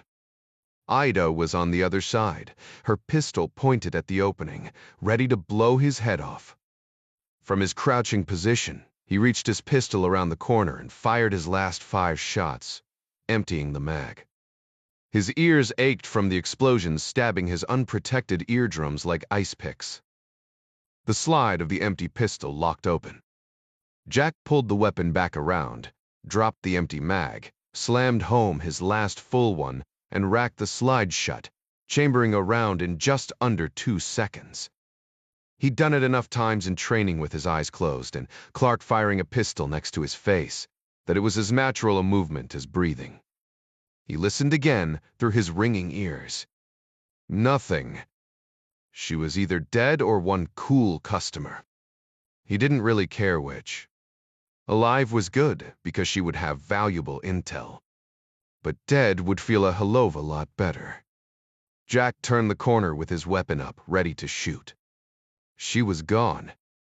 Lixie 6 Ida was gone, all right. Right down the damn hole in the ground. A square steel trapdoor lay open. The cool air that brushed against him earlier was now almost a breeze. It smelled like wet dirt and wood. A tunnel, lit from down below. There was a wooden ladder, but Jack skipped it and made the 5.5-foot drop, his gun at high ready. He thumped onto the hard-packed dirt, his boots nearly stepping on another packet of money that must have fallen out of whatever Ida was lugging around. He crouched to avoid the low timber ceiling and the naked bulb hanging by a wire just above his head. The walls were lumbered too. It reminded him of the Tunnel of Hope near the airport that Ida had shown him before. He was glad for the light bulb over his head. He hated the idea of running down here in the dark. 3 shots rang out from the black void ahead. Wood splintered by Jack's head. He swore bitterly. I did. The damn light only made him an easy target. He smashed the bulb with his pistol before leaping for the dirt. He heard dull footfalls far up ahead.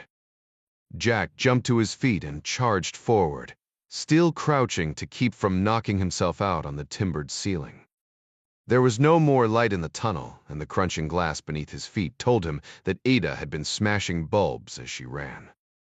He'd haloed out of airplanes on moonless nights without batting an eye, but somehow running down here was a lot more frightening. He couldn't shake the feeling he was about to slam face first into something running full speed in the dark. He must have covered 200 feet in his low, crouching run before Aida's pistol roared and flashed at the dark end of the tunnel, its sharp retort muffled by the wood and dirt. Splintering timber cracked nearby, and Jack dropped to the ground again, firing 3 shots back in the direction of the flashes. 5 shots left. He heard Ida curse in the distance and the sound of feet shuffling through the dirt. Jack listened again and aimed his pistol in the direction of the sound. He fired 3 more rounds. Only 2 left now. But his last 3 shots had lit up the tunnel near where he was lying. He caught sight of a small alcove just a few feet up ahead on his right, a storage area, he guessed. He belly crawled as fast as he could to the alcove and rolled into it, bumping into what felt like more wood shelving. His ringing ears quieted enough that he could hear the music more clearly now, still muffled at the far end of the tunnel. Melodic male voices were singing a cappella in what? Arabic? He couldn't be sure. The voices were joyous, upbeat, powerful. What did they call that kind of music? Nasheed, Jack remembered. Islamic hymns. The kind of stuff that jihadis sang before going into battle. It wasn't so loud that he couldn't hear Ida swearing and tramping ahead, though. Where was she going? She was running toward the music. Jack rolled out of the alcove again and stayed on his belly, aiming his pistol forward with muscle memory, since he couldn't actually see anything. It was so dark he couldn't be sure his eyes were actually open, except by blinking. He was hoping Ida would fire at him again, and he could use her flash as a target now that he was ready for it, but none was coming. If she reached that other trapdoor, she might get help. All worse. He couldn't let her do that. He had to assume that the miners would dig the tunnel as straight as possible to avoid wasting their energy. And if there was another trapdoor on the other side of the tunnel, that's what Ida would be moving toward. And that door would be straight ahead, too. All he had to do was to aim straight down the center of the tunnel, halfway between the floor and the ceiling. In his bowls in sorts of 2 shots. 35 caliber lead in the square of her back would put her down easily. Drop her before she could reach the ladder. Jack sighted the pistol in the blinding dark, hoping he was aiming dead center. He started to squeeze the trigger. He stopped. Ida would know that his only hope of hitting her in the dark would be to shoot dead center. Jack angled his pistol left, toward what he imagined was the far left corner, and fired twice. He pointed right and fired again. His pistol locked open after just 1 shot. Out of ammo. The mat did. He listened. All he could hear was the muffled music. And gurgling. He dropped his empty weapon, jumped up, and scurried forward in a low crouch, weaving just a little, in case she was aiming in the dark too. But in the cramped space he had little hope of dodging anything like a bullet, especially as he got closer to the sound. He reached for his phone just as he heard feet kicking hard in the dirt in front of him. He dove for the ground. The kicking and gurgling sounds suddenly stopped. Jack held his breath. He listened again in the smothering dark. Only the distant, muted music. He crawled forward on his elbows until his left hand hit something, and he recoiled, freezing in place. He listened again. Nothing. He reached his left hand out, felt around, touched hard rubber. He flinched back, waited, reached out again. It was the sole of a shoe. He pulled up his phone and touched the flashlight feature. His eyes ached from the bright light. He shined it at the shoe. It was Aida's foot, all right, attached to her corpse. A half-open duffel lay by her side, along with several stacks of cash scattered on the dirt floor. He moved closer. Her body lay against the left tunnel wall, her throat torn open by a .45 caliber slug, which practically decapitated her. The bulb in the phone formed catchlights in her lifeless blue eyes. He checked the time on his iWatch. It was 10:08 A. 7 minutes to launch. At 10:08 A. Local time, the first Tomahawk arrived at its last GPS waypoint, 5 miles due west of the Sarajevo airport terminal. It slowed its speed by half. This latest cruise missile variant was capable of loitering over a battlefield like a regular aircraft, and able to retarget via its two-way satellite control and GPS targeting systems. Not having the luxuries of either, knowing the target location in advance, or having the time to wait to launch, President Ryan decided to put 2 Tomahawks in loitering mode over an unpopulated area near Sarajevo. He hoped to God that Jack and the rest of the campus could locate the BM-21 Grad launcher before 10:15 local. In the event the target couldn't be acquired, the Tomahawks would be redirected back out to the Adriatic Sea and their explosive payloads detonated harmlessly. Croatian and Bosnian air traffic control were notified about the Tomahawks' unannounced training mission and their flight paths just before launch, as were their respective governments. Ryan believed it was always better to ask forgiveness than permission, especially in a crisis situation. Given the flight time to and from the final waypoint, it was estimated each Tomahawk had approximately 72 minutes of loitering time. Far more time than was left. Luxy 7. He fished around in Aida's pockets and found her cell phone and took it, then snagged up her pistol to replace his own. His boots squished in the oozing gore near her head in the narrow passage as he sprinted away in a crouch to the other end of the tunnel. 100 feet before he reached the ladder, he heard Gavin's desperate voice crackling in his Bluetooth. Jack. Eye of Toppen. Warquaken Graden. 2. This was Brr. They signal Eton. Des distrite irritind. Say again. Jack was near the ladder now. I can't find the drone signal. I don't know where the launcher is. Sir, I might. Where? Whereby near to Etherim. How much time before launch? Just under 7 minutes. We have 2 Tomahawks on station, ready to go. We just don't have a target. Tomahawks can use GPS coordinates for targeting, right? They're Kustichurastanust. Turakewa. Can you link my phone GPS to the Tomahawks? Balkert, Etiu. Maybe. I don't see why not. It will take a few minutes. We don't have a few minutes. I'll call you when they're linked. Jack stood at the ladder, nearly breathless. The metal trapdoor was shut. He climbed up the 5.5 feet and stood at the top of the ladder and listened for a moment. The muffled jihadi nasheed music he had heard earlier now thundered above the steel plate. He pushed gently on the trapdoor, just enough to get a view. The music roared in his ears now. Big truck tires were in front of him, and beyond them the steel walls of a metal building erected on a slab of reinforced concrete. The shed's front and rear doors were slid open. He also saw a spool of cable. At the end of the cable, hanging down from the side of the truck for easy access, was a box with covered safety switches.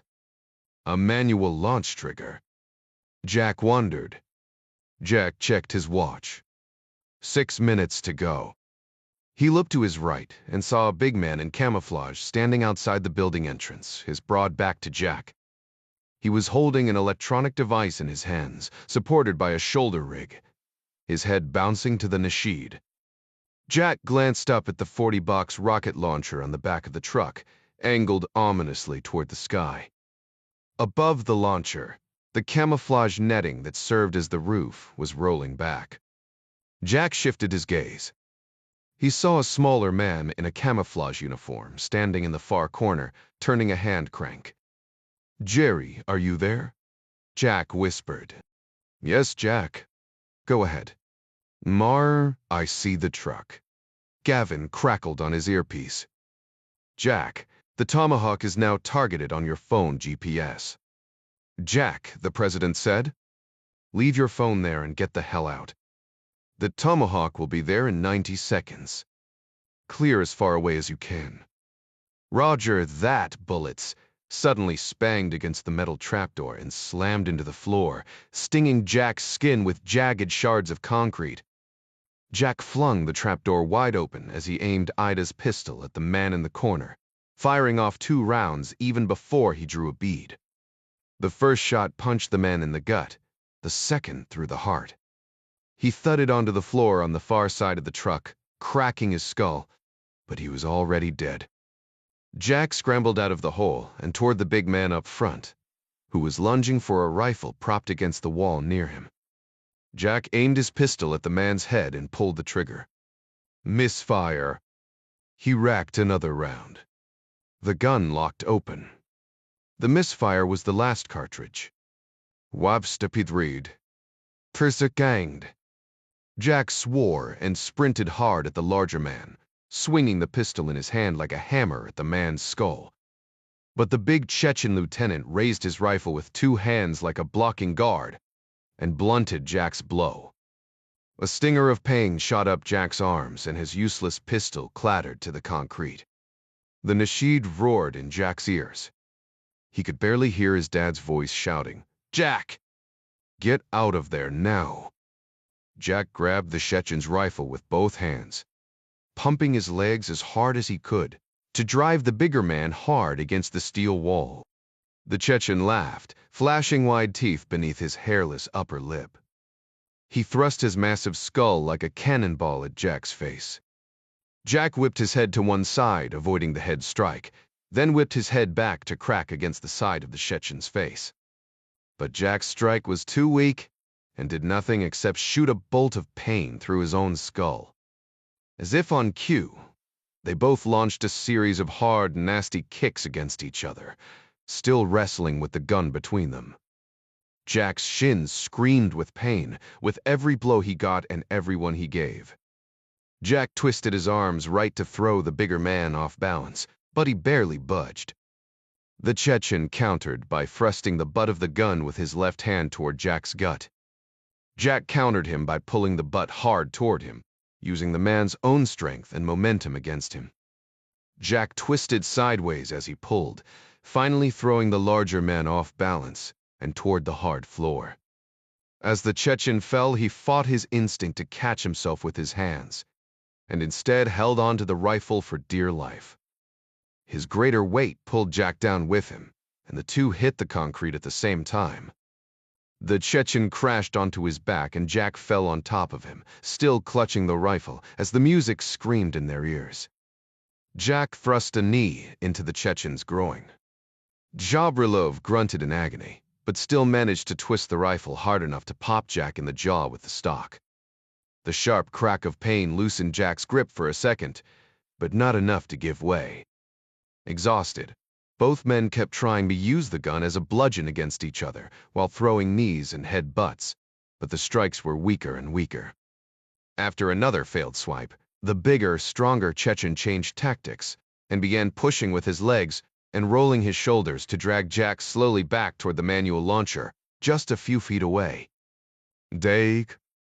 60 seconds. Run, de tap it stood. His father shouted. Over the din of the nasheed music, Jack felt more than heard the thundering beat of helicopter blades in the air. So did Zabrilov.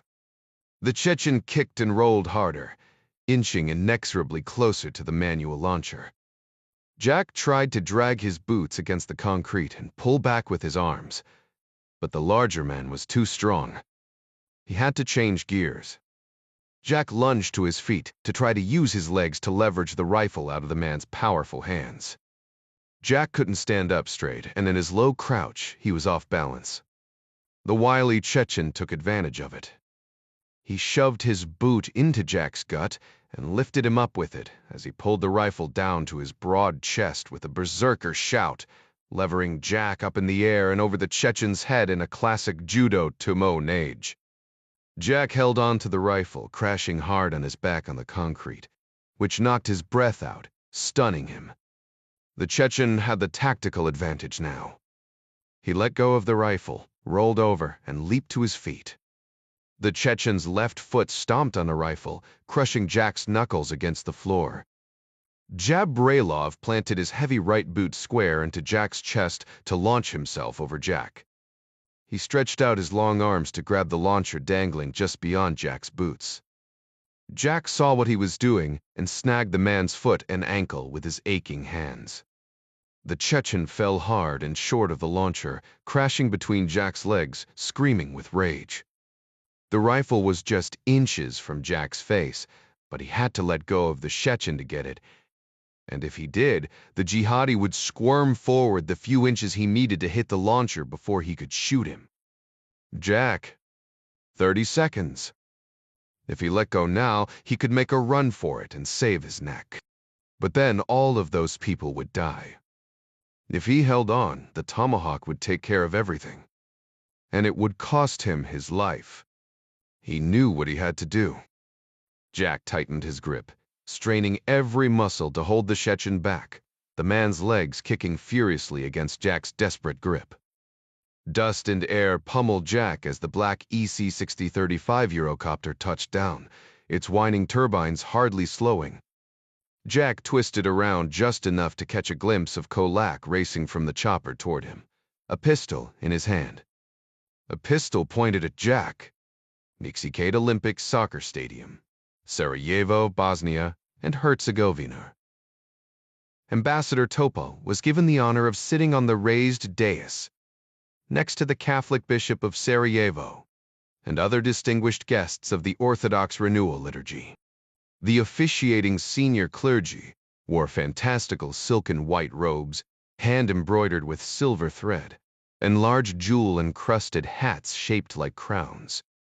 Their large crosses of silver and gold hung around their necks on thick chains, and they carried ecclesiastical instruments in their liver-spotted hands. The neatness of their finely gilded vestments was offset by the wild enormity of their scraggly gray beards. The clean-shaven Roman Catholic bishop seated next to him in contrast wore a simple black cassock with a bright red sash and a matching red skullcap. Not that the Catholics couldn't be every bit as colorful in their garish robes and golden accoutrements, but today, at the renewal, they avoided competing sartorially with their Eastern brethren. The only real difference between senior Roman Catholic and Orthodox clergy that Topal had ever observed was that Catholics shaved their faces. As far as he was concerned, their doctrinal differences were irrelevant because their religions were kafir. As one of just 3 Muslims in the distinguished guests box, Ambassador Topal felt a particular gratitude for his invitation. He knew quite a few of the local Orthodox clergy, and most of the Russian and Serbian politicians in attendance. The mood so far was both festive and solemn.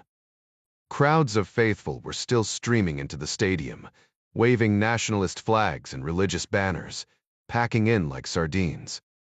His security chief informed him the official count was now just above 70,000 and rising the largest stadium audience ever. Topol nodded, satisfied. He was proud to be part of this historic day. A day to be remembered. Jack felt the rapid fire bullets brushing past the top of his skull. The Chechen's back ripped open in a hail of jacketed rounds, and his heavy torso slumped. Kolak grabbed Jack by the arms, lifting him to his feet. Jack, let's go. The two men sprinted for the chopper at full tilt. 15 seconds. The president screamed in Jack's ear. The rotors sped up, and the skids lifted as Kolak leaped first into the cabin. Jack thundered up as the Eurocopter rose to 4 feet. He jumped with every ounce of his failing strength. His upper body thudded into the deck as he reached for the seat, struts bolted onto the floor, but his legs were still hanging out. The copter thrust straight up and around. The centrifugal force started dragging him out of the door, but Kolak grabbed Jack's shirt and belt, helping Jack crawl inside as the chopper's nose thrust upward, clawing for the sun. Everybody strap in, the pilot shouted. Jack and Kolak fell into their seats, literally, and buckled up. Jack knew they needed to clear the area before those warheads. A blinding white light erupted beneath the climbing Eurocopter, screaming for altitude. But they weren't high enough. The thermobaric munitions burned away the oxygen in the surrounding atmosphere, creating an enormous vacuum, robbing the rotors of their lift capability. The chopper bucked and yawed as the pilot fought for control in the turbulence. Just as she stabilized, a concussive wave slapped the thin-skinned aircraft hard, hurling it toward the ground. Lixie 9, Washington, D. The president sighed with relief as the applause and cheers rang out from the B-say monitors in the Situation Room. And still over 4 minutes to spare, Arnie said, smiling. Not bad. The second Tomahawk was still providing a live video feed of the thermobaric explosion. The entire compound was leveled, and whatever wasn't destroyed was burning. We have a problem, Mr. President, the Russian president said. Ryan's relief disappeared. What problem? My intelligence chief just reviewed the Tomahawk video feed. It cannot be determined with certainty, but it appears that there were 40 rockets on the launcher. Yes, that is correct. Why is that a problem? It is a problem because 80 thermobaric rockets were stolen. President Ryan turned to his chief of staff, whose shocked face mirrored his own. Where the hell were those other missiles? Jack, this is your dad. Der bien, please. No answer. Wei Zhaokleng. Jack. He's not responding, sir, the comms tech said. Keep trying, please, Ryan said. Mr. President, what do you suggest? The Russian president asked again. A moment, please, Ryan said. He put the Russian on mute, the only person on the VPC who wasn't part of his inner circle. Any thoughts, people? Another launcher, Admiral Dean offered. Maybe, Ryan said. But we have no indication of that. Or we just missed the other 40 missiles. Maybe they were stacked in that building where we couldn't see them, Arnie said. Or maybe they're being saved for a future operation, Foley suggested. No. Whoever planned this attack only had one launcher, and they had one giant opportunity. I know what I'd do with an extra 40 warheads if I couldn't launch them. Ryan unmuted the Russian president. President Yermilov, I have a suggestion. But there's no time to waste. I'm listening. Contact your man in Belgrade, Deputy Commander General Severov. And do it now. 70 Sarajevo, Bosnia and Herzegovina Dzeko sat by himself in the Happy Times bus. His 37 passengers, all bearded Orthodox clergy in simple black cassocks, were inside the stadium, participating in the renewal service, while he remained parked near the facility, waiting for their return. Or so they thought. Thanks to them, entrance into the heart of the sports complex had been arranged, and the parking space next to the stadium pre-assigned by a senior Bosnian prelate. He checked his analog watch again for the 10th time in the last minute. In a few seconds, it would be 10:16. Brick had been explicit, and his commander's words were sacrosanct. Where were the rockets? They should have arrived by now. They should have exploded. Something was wrong. His orders were clear. Still, he needed clarity. He picked up his cell phone to call Brig, but the phone was dead. He glanced outside his windshield. He noticed other people struggling with their cell phones. The Kufar must have killed the cell phone signals. No matter. He knew his duty. He pulled a remote control switch out of the storage tray in the console. It was connected wirelessly to the 40 detached thermobaric warheads hidden in the luggage compartment of the bus. Dzeko closed his eyes, took a deep breath, and prayed the Shahada. I testify that there is no God but Allah, and Muhammad is his prophet. Allahu Akbar. Dzeko jammed the remote with his thumb. Nothing. He opened his eyes. What happened? He pressed the button again and again and again. Nothing. Nothing. The batteries must be dead, he decided. Or something else. No matter. The Dzeko reached for the glove box. Inside was a yellow handle. All he had to do was pull it to manually detonate the charges. He flipped open the glove box just as bullets shattered the bus's giant windshield and tore into his skull and upper torso, killing him instantly. Outside, a knot of Russian and OSA-OBA operatives charged toward the bus. With comms dead, they flashed hand signals and cleared the way for the demolition experts right behind them. 71, Sarajevo, Bosnia and Herzegovina. 2 days later, there was a knock at the front door of Ambassador Topol's private residence. He glanced up, puzzled, in his silken robe and pajamas. Who would come calling at this time of night? He shuffled over to the marbled foyer in his dress slippers and opened the door. Jack, what are you doing here? You always told me to stop by before I left. Here I am. It's rather late.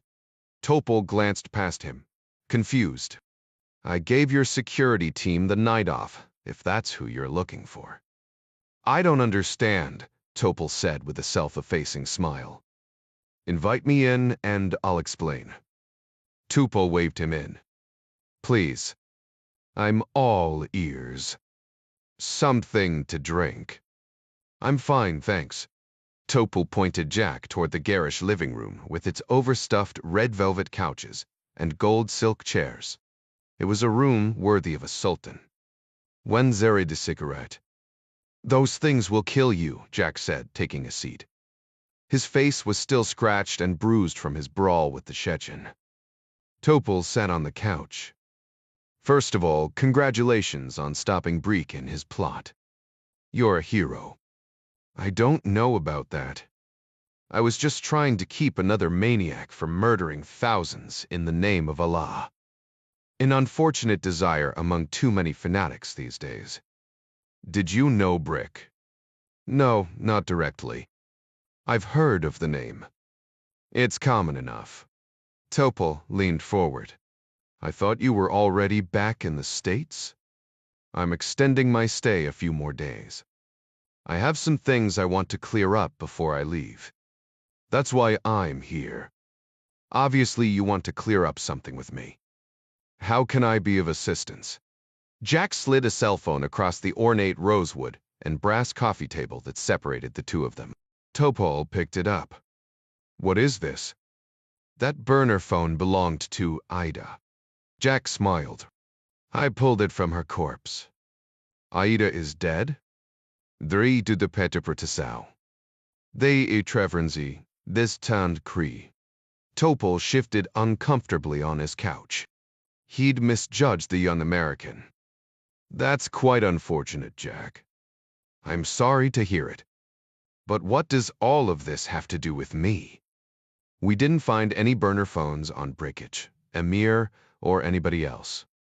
Just that one on Aida. I still don't see the connection to me.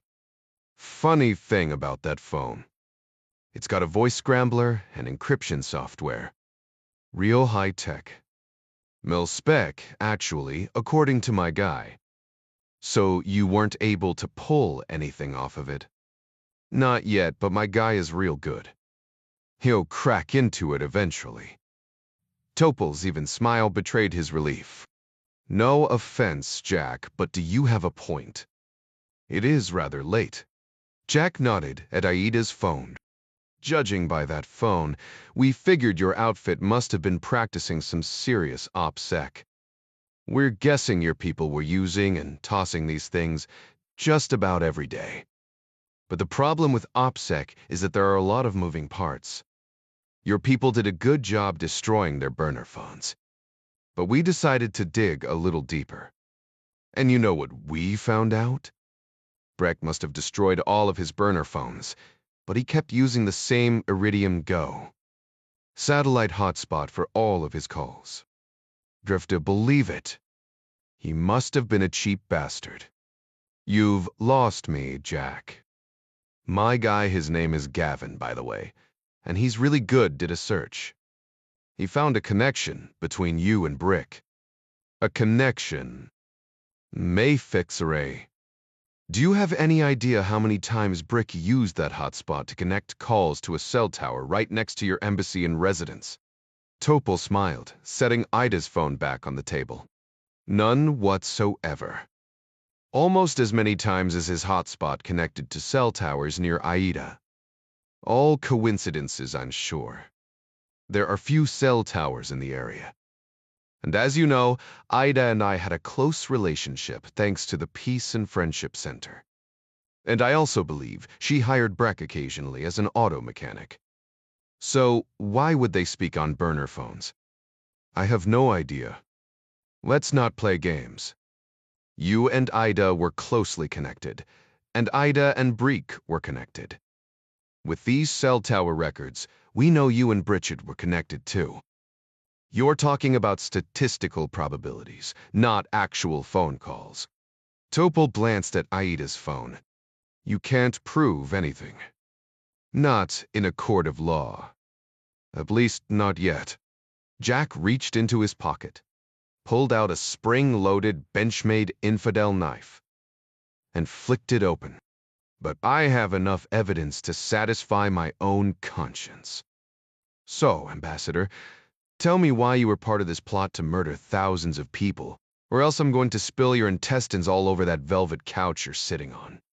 Topol sat back, swallowing hard. I have diplomatic immunity. Like I give a shit. Jack flashed the blade. Last chance. Truthfully? Yes.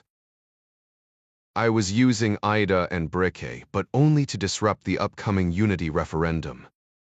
How were you using them? I supplied resources to them. Cash mostly. Especially to Brick, so he could foment civil strife. You mean civil war? Yes.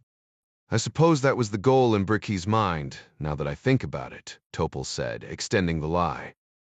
But my government would have intervened before things got out of hand. He was behind those terrorist attacks over the last few weeks. The rape of those girls? The wedding massacre? All him. I told him to just agitate, not kill. Topol hoped his lies were convincing. His orders to Brick had been explicit, but how could Jack know that? And the rocket attack on the Orthodox service? What was your role in that? Topol bolted upright. Nothing whatsoever. That could have caused another world war, the very thing my government is trying to prevent. We're looking to create stability in the region, not crisis. Besides, as you know, I was at the renewal service. Why would I want to kill myself? So the rocket attack was all his idea. Like Keblisak. Completely. I had no idea that he was planning it. I thought I was using him. But it turns out he was using me. I'm still confused. You just said you were for stability in the region. So, why oppose the unity referendum? That would promote peace and stability in Bosnia. Bosnia is a historical miscarriage. These fools can't govern themselves. The local Muslims are secular kafar, and the Christians are all drunken nihilists, incapable of holding a decent thought. Only Turkey and the new Ottoman Empire can establish lasting peace and stability in this part of the world, as it had in the glorious past. In other words, your plan was to destabilize the region in order to gain control over it. In order to bring a lasting peace, Topol corrected him. He leaned forward. You Americans should thank us. The next war between NATO and Russia will occur in the Balkans. We're your best hope of preventing it. But Turkey is part of NATO. Not for long. NATO is doomed to break apart sooner or later. The European experiment is dying in the icy winds of a demographic winter, even as a generation of Muslim leadership is rising up all over the continent. Who is more naturally suited to lead this new reality than us? Jack shook his head, incredulous. You think this is an episode of Game of Thrones, don't you? These are people's lives you're playing with, you sick son of a bitch. We've been playing this game, as you call it, since the 13th century. Answer me one more question. Are you Red Wing? Topol's owlish face beamed with pride. Yes. How did you get that name? Isbert Dowdy. We cracked it open before her bleach-bit was scheduled to run and wipe the disc. Topol sighed. For want of a nail, eh?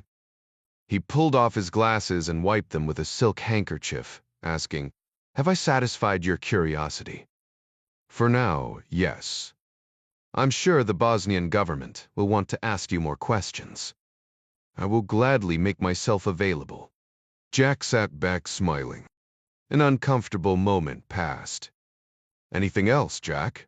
Jack held up a finger, asking Topol to wait. He touched the Bluetooth in his ear. Kevin. Travan Stepid. Yeah. Pre the Bittigadesta. Good. Nanist. If trues, I'll tell him. Jack rang off. You like social media, don't you? It has its uses, Topol said. Jack stood. You might want to check your Twitter feed and any other platform you like. Why would I do that? Try it. Topol reached into his pocket and pulled out his smartphone. He opened up his Twitter account. He frowned, then glanced up at Jack, frightened. Mesodoev, flute recognant. Topol tapped a button. His own voice played over the speaker, then Jack's. Poe, truthfully? Yes, I was using IATA and Brick, but only to disrupt the upcoming unity referendum. I supplied. Resources to dear Dekter. Foment civil strife. You mean civil war? Yes, I suppose that was the goal. But my government would have intervened before things got out of hand. Topol's face turned ashen. Neriurayan. My man, Gavin. Did I tell you how good he was? Topol leaned back in the couch cushions, utterly distraught. Jack snatched up Ida's phone from the table as he headed for the door. He turned, grinning. Better watch your six. 72 Jack and Kolak stood in a small city park not far from Osa Oba headquarters. Nadien. They were both silent, staring down at a small, weathered headstone marked Ida Curator, 1989 to 1993. It was one of hundreds in the park, though not nearly as noticeable as most, and perhaps the most pitiful.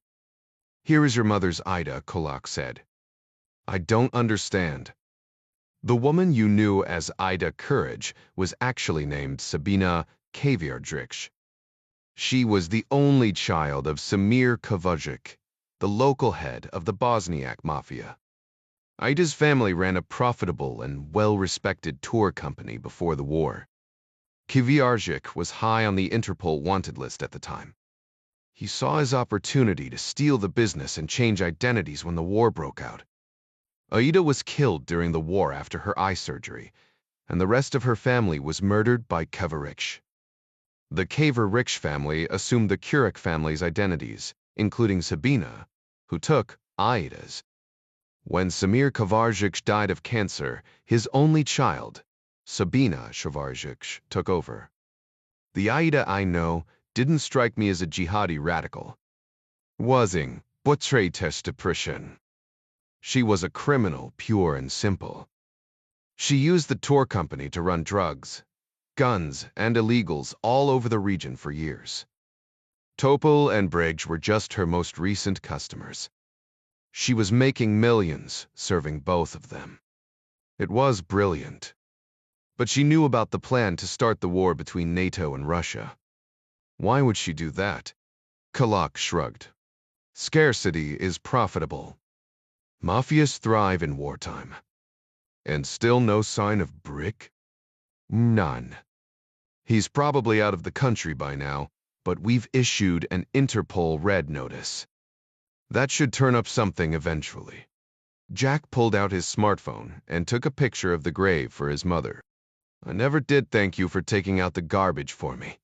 Kulak shrugged. It was a small thing. The dead assassin had been incinerated along with the rest of the trash in the dumpster. Anything else I can do for you, Jack? You can thank Lydia again for saving my bacon. I was sure we were going to crash. She is my best helicopter pilot. I will pass your commendation along to her. And I've been meaning to ask you, how'd you know that Ida and I had been stopped by the Russians? Were you following us? Kulak lifted Jack's wrist and tapped his eye watch. Notre, the same way I found you at the launch site. When I first interviewed you, I had my people put a software bug in here, forcing it to broadcast your GPS position to me at all times, even though your watch indicated it wasn't doing so. Jack fingered his iWatch. Guess I'm going back to analog. Do you have any plans before heading back home? Jack nodded at Midas, Dom, and Adara, recently arrived from Croatia, where their Gulf Stream had been diverted after the airport attack. I'm taking them to experience their first plate of Jejavapi. Wasn't Stan to Tetakerber Crafter care to join? Kulak flashed his crooked smile. Most definitely. 73. The Turkish embassy was a modern but modest four-story building on the leafy Vilsanovo Italestate, a wide boulevard only recently converted to a pedestrian promenade. No cars or motorcycles allowed. While normal citizens of the city were forbidden to drive motor vehicles on the tree-lined street, the Turkish embassy was allowed an occasional car on an as-needed basis, and today was one of those occasions. An armored Audi Q7 Suva pulled up to the curb in front of the white concrete, wood, and glass building. A two-story tall Turkish flag, red with the white crescent moon and star, hung on the face of the building. It blocked some or all of the views of several street-facing offices. Topol's office, of course, was on the top floor, enjoying an unobstructed panorama of the promenade and the park across the street. Moments after the Audi SUV pulled up, a Turkish security detail emerged, clearing a path to the vehicle. On an agent's signal, another security detail exited the embassy, surrounding the hunched figure of Ambassador Topol wearing a Kevlar vest. The Bosnian government had kept its promise to keep all traffic and protesters from the promenade and away from the Turkish embassy today. But the ambassador's security team wasn't taking any chances. The social media firestorm kicked up by Gavin's edited tape of Topol confessing his crimes went viral organically on Balkan social media within hours. Topol was the most hated man in Bosnia at the moment since Breek couldn't be found. Under a constant barrage of death threats, Topol's security team wasn't taking any chances on his short trip to the airport. He'd been called back to Ankara for immediate consultations with the foreign ministry after the recent social media revelations. Topol was related to the president, so he wasn't in fear for his life, but certainly his future in government service was in doubt. His diplomatic security team ushered him swiftly into the waiting SUV. The team lead rode shotgun, while a grim senior officer from MIT, Turkish National Intelligence, sat in back next to Topol.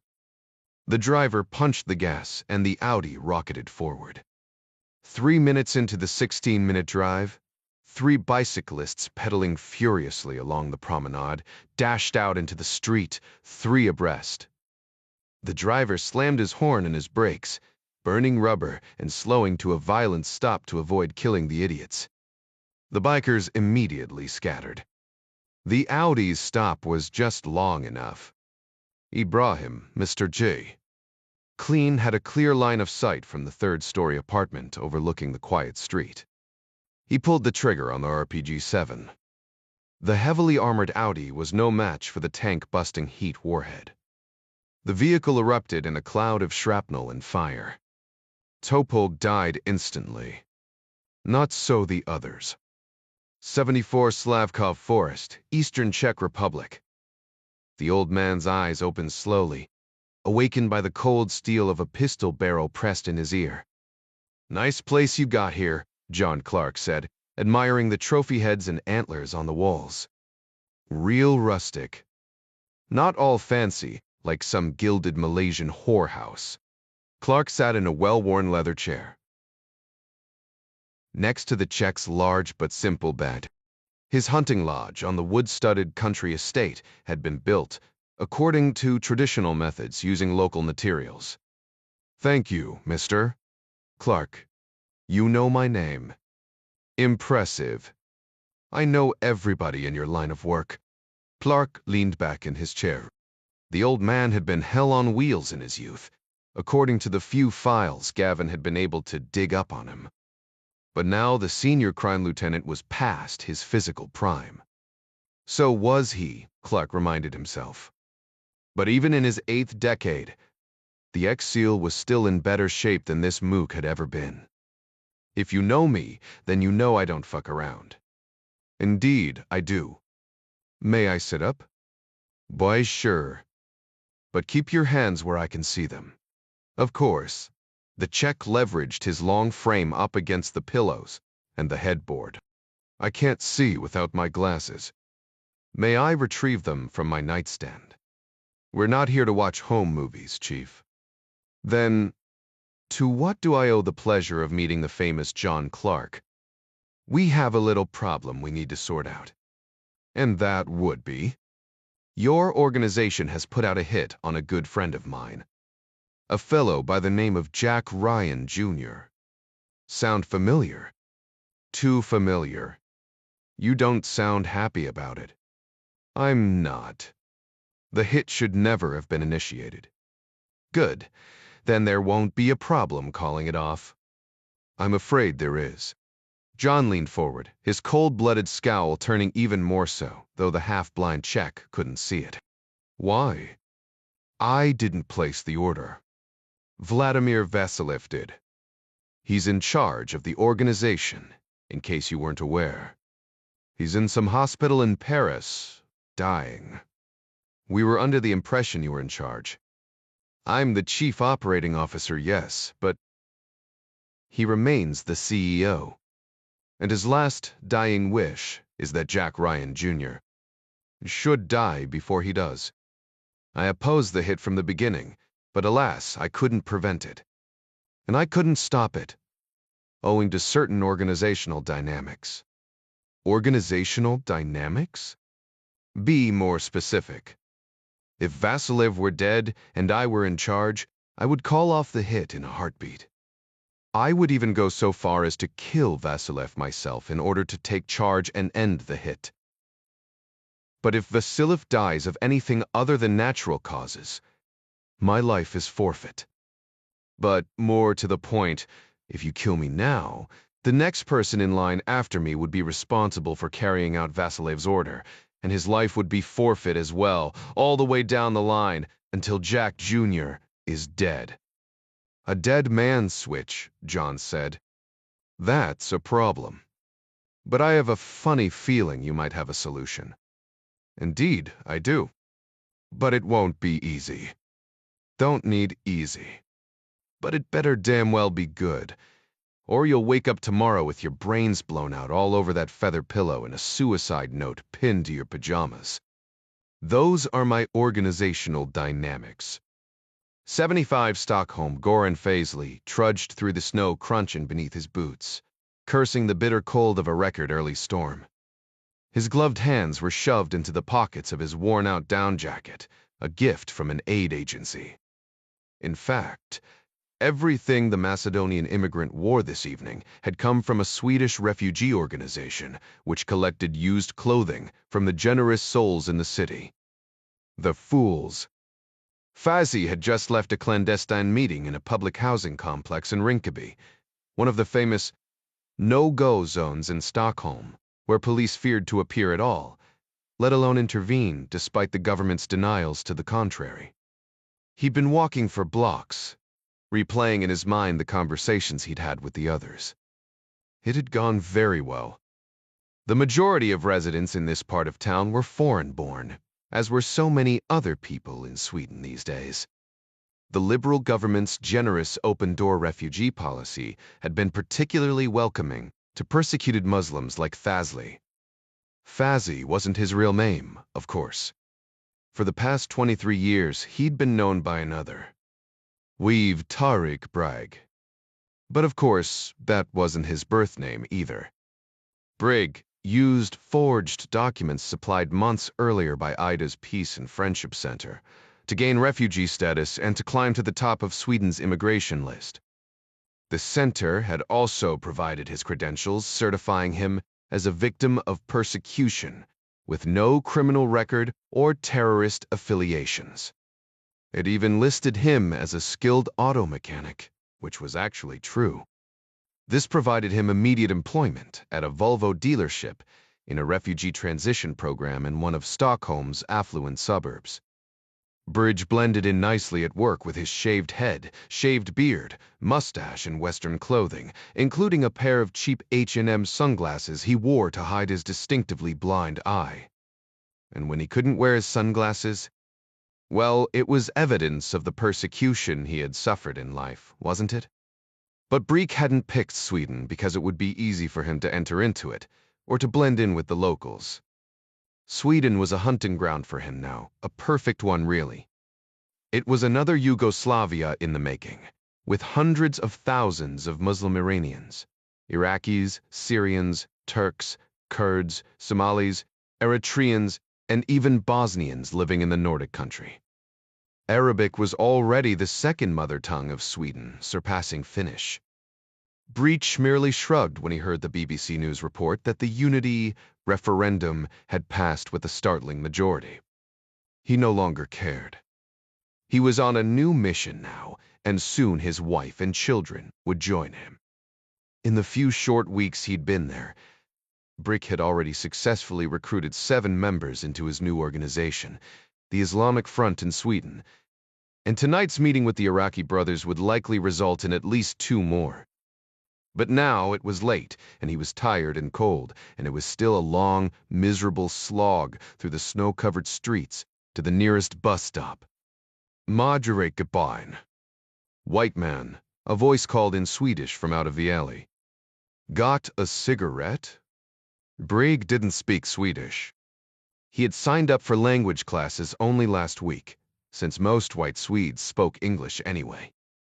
Despite the language barrier, the menacing tone of the man's voice was obvious. Brick trudged on, hoping that the glowing street lamp up ahead provided enough light to deter the man who called to him. Over the crunch of his own boots, He heard the muffled rush of several feet speeding up behind him. Brick whipped around. 11 lean, dark, angular faces confronted him. Somalis, Britain guessed. Teenagers mostly, glaring at him.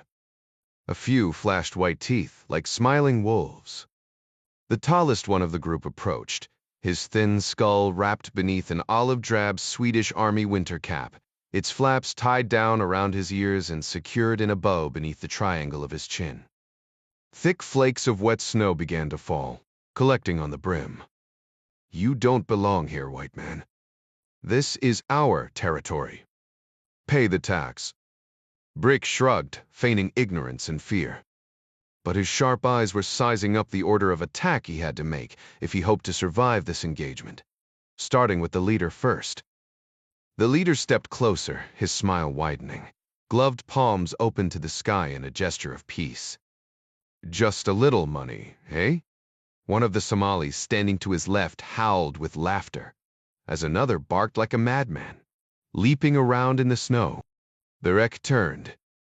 More Somali voices called out from the upper stories of the buildings around him, shouting and mocking. Brick glanced behind him. Another group of young men had approached him, equally menacing. A heavy object, hard and angular, struck him in the skull, blunted by his thick woolen cap. Breach reached up to touch his wound, his vision blurring. He turned around to see who'd thrown it, only to be greeted with a brick smashing into his face. Light exploded in his good eye as his knees buckled. He tumbled into the snow, stunned like a steer before the slaughter. A cold, narrow hand pressed against his face as a blade drew across his throat, severing arteries and muscle, cutting deep to the bone. Breach gasped for air, thrashing like a landed fish. His hot red blood gushed black and steaming into the snow under the harsh light of the street lamp. His mind raced to find the words of the Shahada, but they escaped him. His heart failed as he bled out, surrounded by the frenzied chatter of a foreign tongue he could not comprehend. 76. Paris Vladimir Vasilev woke up that morning beside himself with joy despite the freezing rain outside his window. Not only was he feeling better than he had in years, he had also greeted the day with his manhood tenting the bedsheets. He hadn't done that since he was a teenager. The experimental CAR T-cell treatments for his cancer had been wildly successful, even better than the doctors could have hoped, let alone predicted. He had joked with his friend, the Czech, weeks ago that he might live forever. Now he was wondering if it was actually true. His health was so good, in fact, that he was scheduled to be released early from his treatment regimen. Perhaps as early as next week, a month ahead of schedule. Yes, of course. Regular visits for ongoing treatment and maintenance were necessary, his doctor assured him. But at least he would escape his sanitary life inside the glass aquarium, slurping miso soup and swallowing purified water. Vasilev was so happy that he almost didn't notice the new nurse pulling on her protective suit outside the glass. His rheumy eyes caught the full curve of her breasts, the shapely turn of her fine ass, and the beguiling blonde ponytail he'd love to wrap his gnarled fingers around. The poor wretch was probably making less than 60,000 euros a year. He'd offer her 10,000 euros for a quick 10-minute lay right here in the adjustable bed. Why not? And if she refused, he'd promise her a nightmare retribution. Either way, Vasilev was determined to take advantage of his recovered libido. It wasn't his fault. She was perfectly desirable and in close proximity. His lust inflamed even more when he saw the two other shift nurses and the eggs technician leave their stations for a break. That meant it would be just him and her for at least 30 minutes, and probably more. These French people didn't value an honest day's work, but today that would be to his benefit. He licked his fingers and smoothed out the thin hair on his motley scalp as the nurse passed through the secured enclosure, pushing a stainless steel cart. A moment later, she was by his bed. Even behind her surgical mask, her eyes told him she was smiling. Good morning, Mr. Vasilev. Your regular nurse called in sick last night, so unfortunately you're stuck with me for the day. Vasilev's loins tingled at the sound of her delicious American accent. I am in capable hands, I'm sure. Please, tell me your name, your given name. How do you say it? Your first name. He laid a liver-spotted hand on the back of her thigh. The nurse didn't withdraw. That's so sweet of you to ask, Mister. Vasilev. The nurse's bright eyes smiled again as she prepared a hypodermic needle for injection. District Kid. You can call me Adara. Keep reading for an exciting preview of the next Jack Ryan Jr. Novel Tom Clancy, Enemy Contact 1 Partido de Bahia Blanca, Argentina. He was a scorpion. First Ensign Selvio was never more proud of that fact than now. He checked his watch. Biked 3 minutes to target. Like his men, he was kitted out in body armor. A leg-holstered Glock 17 pistol, an M4A1 carbine, and a ballistic 8 Kevlar helmet with night vision goggles. The noise of the whining twin turboshafts of the EC-145 Eurocopter filled the dimly lit cabin. His platoon of special operators of Grupo Alacran Scorpion Group was the best unit in the Gendarmeria Nacional Argentina. Maybe the whole country. Grupo Alacran was Argentina's primary anti-terror weapon. Like Israel's Yamam, the elite police unit, with whom Salvio's team had trained in the Ayalon Valley, his men were the bleeding tip of the spear. Salvio flashed 3 fingers to his trusted number 2, Sergeant Adjutant Acuña, who acknowledged with a nod and a feral grin. The 2 of them cut their teeth fighting armed mafia gangs and Islamic radicals in La Triple Frontera, the border region where Brazil, Paraguay, and Argentina collided. Long a bastion of drugs, guns, and human trafficking by international and indigenous gangs, the region's violence and crime grew worse each year. The Lebanon Civil War drove tens of thousands of Lebanese to the region, and with them, Hezbollah. And with Hezbollah came Iran. Hell, even Osama bin Laden and Khalid Sheikh Mohammed had visited La Triple Frontera years ago. His government couldn't root them out. Couldn't even stem the tide. But after OBL appeared on scene, American money and technology flooded in and brought the war on terror to La Triple Frontera. Kept the cancer contained for a few years. But then the Americans turned their attention elsewhere, and now Hezbollah was on the move again. South. Tonight's mission was proof of that. GNA intelligence had spotted a Lebanese Hezbollah commander 2 days ago, and CIA confirmed. But the CIA confirmation yesterday of an actual Iranian Quds Force commander on the ground near the coastal city of Bahia Blanca put blood in their mouths. Against his government's protests, a gathering of Hasidic youth in Bahia Blanca was scheduled for next week.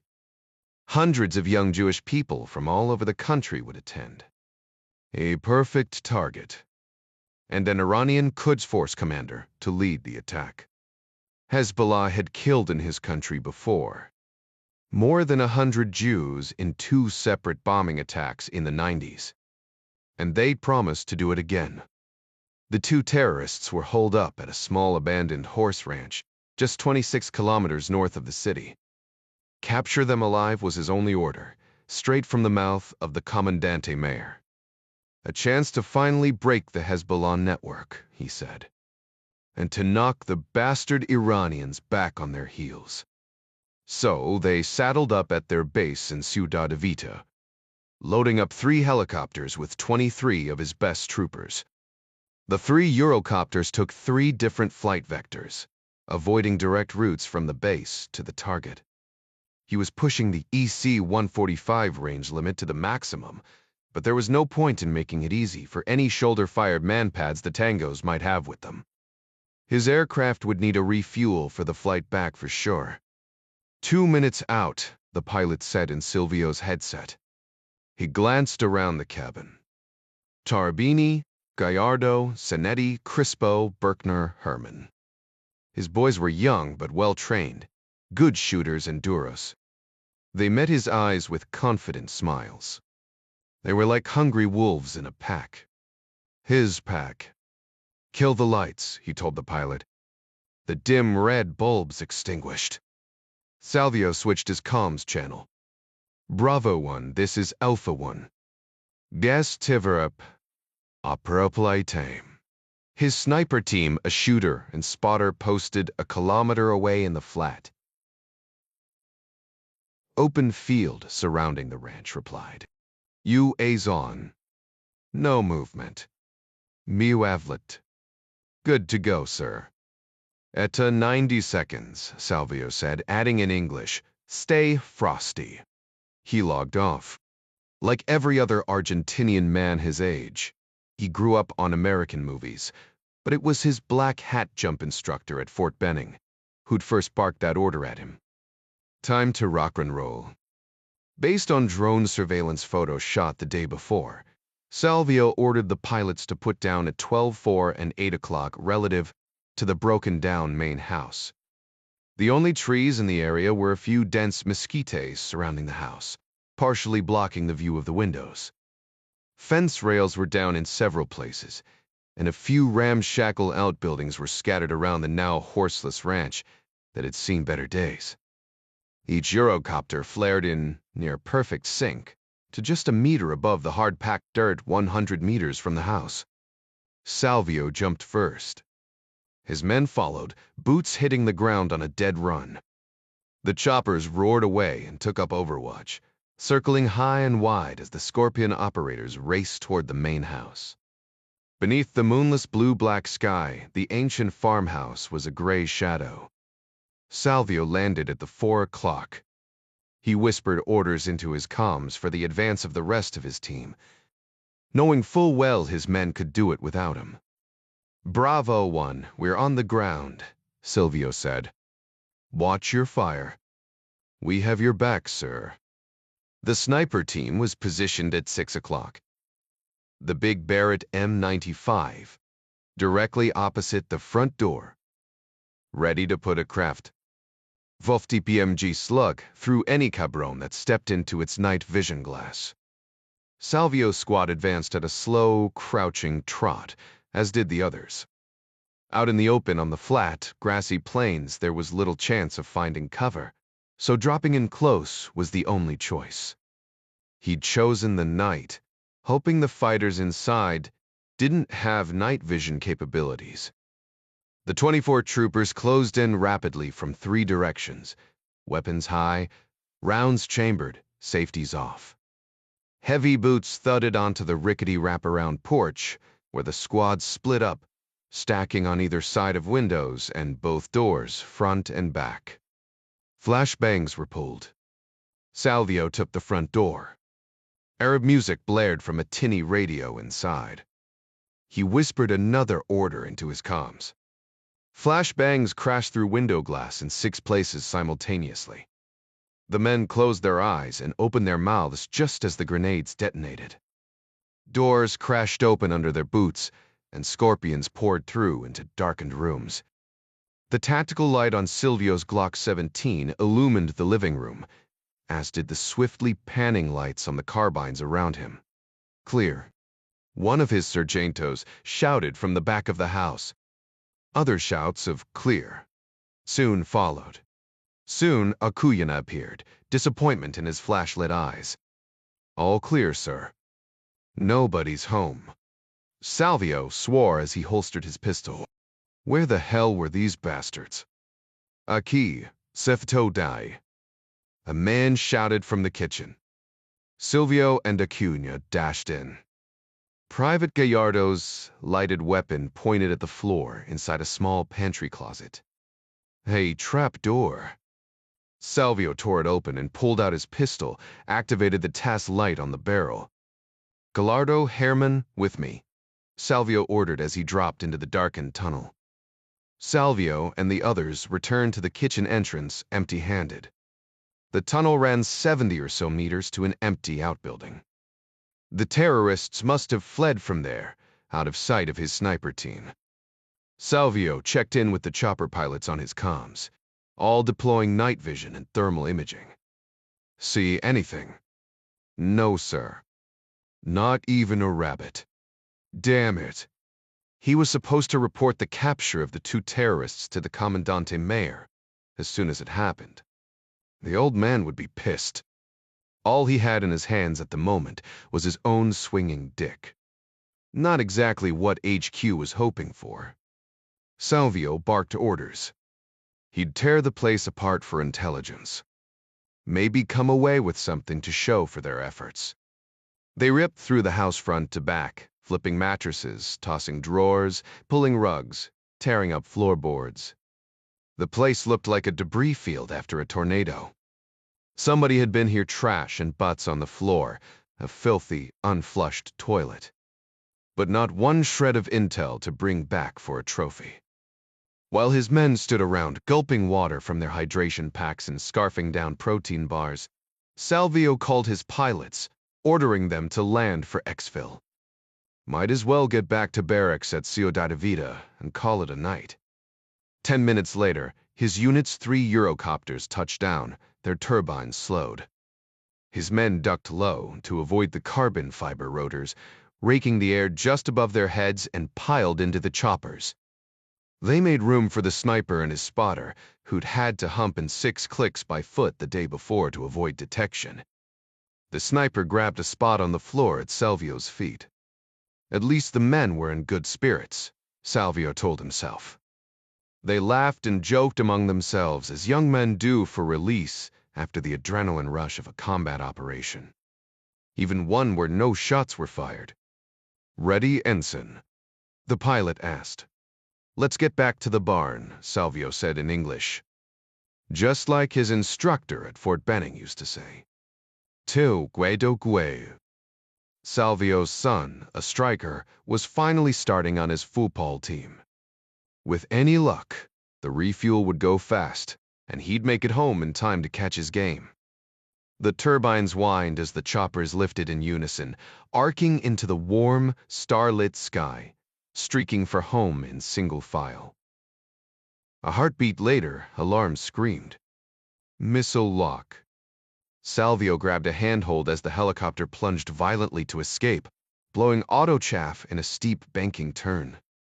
Through the gunner's door, he saw a fiery streak slam into one of his choppers and erupt in a cloud of flaming metal.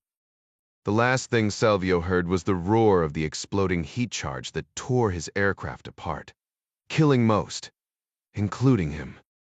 The screaming survivors perished when the burning wreck slammed into the ground 500 meters below. In the space of 30 seconds, the entire Scorpion platoon ceased to exist. Proof of concept number 1. Crisfield, Maryland Jack pulled up to the curbless street in front of the modest 1-story white frame house and killed the engine. It brought back memories. He hadn't been here since his freshman year in college, when Corey's mom cooked the 2 Georgetown students a roast. "Stick to your ribs food, Jack. That's what you boys need if you're sailing today," she'd said. Taking the skiff Corey's dad built out onto Daugherty Creek was one of Jack's favorite memories. Corey's working-class family was a lot like that little house. Solid, sturdy, dependable, and certainly nothing fancy. But Corey had been a good friend, and the memories Jack had from the summer road trip they took in their sophomore year, hiking 14ers in Colorado, still made him laugh.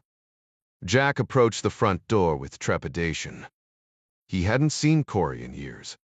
Always meant to, but they both got busy. When his father died in his junior year, Corey gave up his dream of law school and dropped out of Georgetown to take over his father's hardware store and to care for his ailing mother. Jack made it out a few times that year, but Corey was too tied up with customers and inventory to really do anything but shoot the bull over coffee at the store. Jack's academic plate was also overflowing. No hard feelings. Just a fork in the road. They went their separate ways. Jack found his dream job with Henley Associates and the campus. Corey stocked lumber and bird food. Corey's mother died a few years back, but Jack missed that funeral. He didn't even know about it until a year after she was buried. He meant to call and offer his condolences, but it just felt too damn awkward after so much time had passed. Yeah, awkward. Some friend, asshole. Jack rang the doorbell. A moment later, a smartly dressed middle-aged nurse in blue scrubs opened the door. Jack noticed her lapel pins. Mary Frances was an RN and a nun. Null spade T. You must be Jack. Corey's expecting you. Thank you, sister. Jack followed her through the neat and tidy home, the old wooden floors creaking under his 200-pound muscled frame. How's he doing? Jack whispered, as if in church. As well as can be expected, she replied at full voice. It won't be long now. He followed her down a narrow hallway. A dozen family photos in cheap frames hung on the walls. One of them was a picture of Jack and Corey standing next to that skiff so many years ago. Ouch. This way, the nun said, pushing open a bedroom door. An invitation for him to enter alone. Jack halted for a second. He would have felt more comfortable charging blind into a Tora Bora cave with an empty pistol than dealing with what he was imagined was waiting for him inside. Jack, you came. Corey smiled broadly, sitting up in his adjustable bed. He held out his hand. Despite the pallid skin and skeletal frame, he exuded warmth and grace. Jack sighed with relief. He crossed the room and took Corey's soft hand. Jack was 6'1" and powerfully built. More so now than when they were in school together. But back then, Corey had been 6'4" and 220. A state champion lacrosse player. What Trabergst? Hard to believe the frail wraith in the adjustable bed had once carried a 175-pound Jack a mile and a half down a Colorado slope on his back after he twisted his ankle. Now Corey was half his former weight, if that, and could barely hold up his own arm. Good to see you, Cor. Sorry for the long drive out. I know you're a busy guy. Ouch. Again. Corey saw the flinch. Sorry, I didn't mean it that way. I know working for a financial firm like Hendley Associates must be an 80-hour-a-week job. Sometimes I bring a cot to the office. Better to sleep than commute. Good for you. Corey lay back on his elevated bed, obviously fatigued by his efforts. Nest. Jack glanced around the room while Corey got comfortable, adjusting the IV needle taped to the back of his bruised and sallow hand. A large crucifix hung on the wall opposite the foot of his bed. Next to it was a framed wedding photo of his parents. Corey was an only child. Standing next to the bottles of pain meds was a framed novena, Our Lady of Good Remedy. A rolling IV stand with a bag stood on the far side of the bed. So, I like what you've done with the place, Jack said. My designer calls it medical modern. Sort of like Mad Men, but with drugs instead of booze. V2 call her. Just wait a few more weeks. I know a place where you will be able to get all of this stuff dirt cheap. Corey winked. Jack chuckled. He never knew anybody funnier than Corey. Or scarier when he threw a punch. Fists like cinder blocks tied to tree trunks. Two bikers in a Jackson Hole bar discovered that side of Corey the hard way. Jack suddenly felt very self-conscious. His full beard and head of hair in stark contrast to Corey's naked scalp. Chemo took that thick mane of curly blonde hair, no doubt, but not the fire in those dark brown eyes. Corey reached for a plastic cup full of ice water, but it was too far away. Jack snatched it up and brought it close. Thanks. Corey sipped cool water through the straw. Jack's eyes drifted back to the prayer card. Dear Lady of Good Remedy, source of unfailing help, thy compassionate heart knows a remedy for every affliction. You go to church much, Jack? Me? Not enough. You. Kinda hard to wheel this bed down the aisle these days. But I do have my own nun, don't I? Jack glanced back at the large crucifix. He thought about the co-eds that used to draw to Corey like flies to honey, and the beer kegs he'd polished off almost single-handedly. I guess you got some religion lately. No, I got some cancer lately. My faith renewed is the payoff. That's great, Jack said. Corey heard the cynicism in Jack's voice. Yeah, I know. Foxhole prayers and all of that. But I'm serious. There's something about facing your mortality that brings eternal things into focus. Sure, I suppose it would. Jack didn't mention he'd stared death in the face a few times lately. Quite a few times. He had a hard time finding faith in the dark abyss of a pistol barrel shoved in his face. Don't be like me and wait until something like this wakes you up. Now you sound like my sister. I liked your sister. She doing okay. A doctor now, just like Mom. Same hospital even. Married a great guy. Good for her. Your folks okay? I don't watch the news much these days. They're doing well. Thanks for asking. Corey coughed violently. Thick gobs of phlegm rattled in his throat. He lurched forward, gasping for breath, his pale face reddening with the effort. Jack reached for a clean spit tray on the table and held it up to Corey's lips with one hand while supporting his bony back with the other. Corey coughed and spat until a spoonful of yellow gel finally dropped into the pink plastic tray. The nurse burst into the room. When Tummond to Corey, she rushed over to the bed as Jack gently lowered him. She took the spit tray from Jack's hand and set it down. Thank you, Jack. Perhaps you can wait outside for a minute, she said as she wiped Corey's mouth with a tissue. Sure, no problem. Corey shook his head and waved a frail hand. Marty. No, wait, Jack, I'm fine. Be you sure? I've got plenty of time.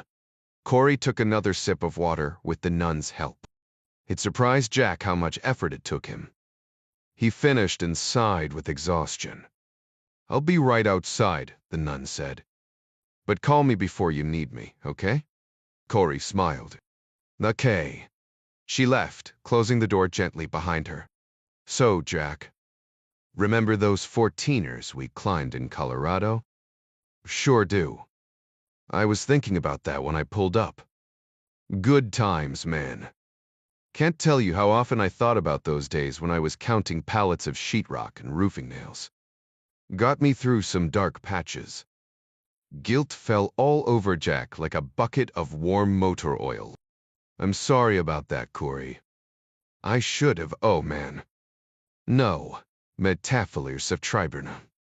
I wasn't saying anything. I just mean climbing those mountains meant a lot to me. That high up. This clean air. And the quiet. Yeah, good times for sure. I've had a lot of time to think about my life lying here, you know. Things done and things undone. And to be honest with you, I wouldn't change a lot. Don't get me wrong. Arguing a landmark case in front of the Supreme Court would have been awesome. But it wasn't meant to be. It must have been hard on you. It was and it wasn't.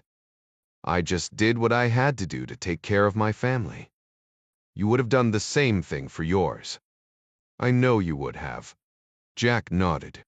He sure as hell would have. There wasn't anything he wouldn't do for his family, especially his mom and dad. So really, no regrets. Well, except one. I never told you this, but I made 2 promises to my dad when he was on his deathbed. I'm proud to say I kept one of them finishing my pre-law degree at Georgetown last year. That's freaking awesome. Congratulations. Jack stuck out his hand. Corey took it as best as he could. Thanks, man. Summa cum laude too, by the way.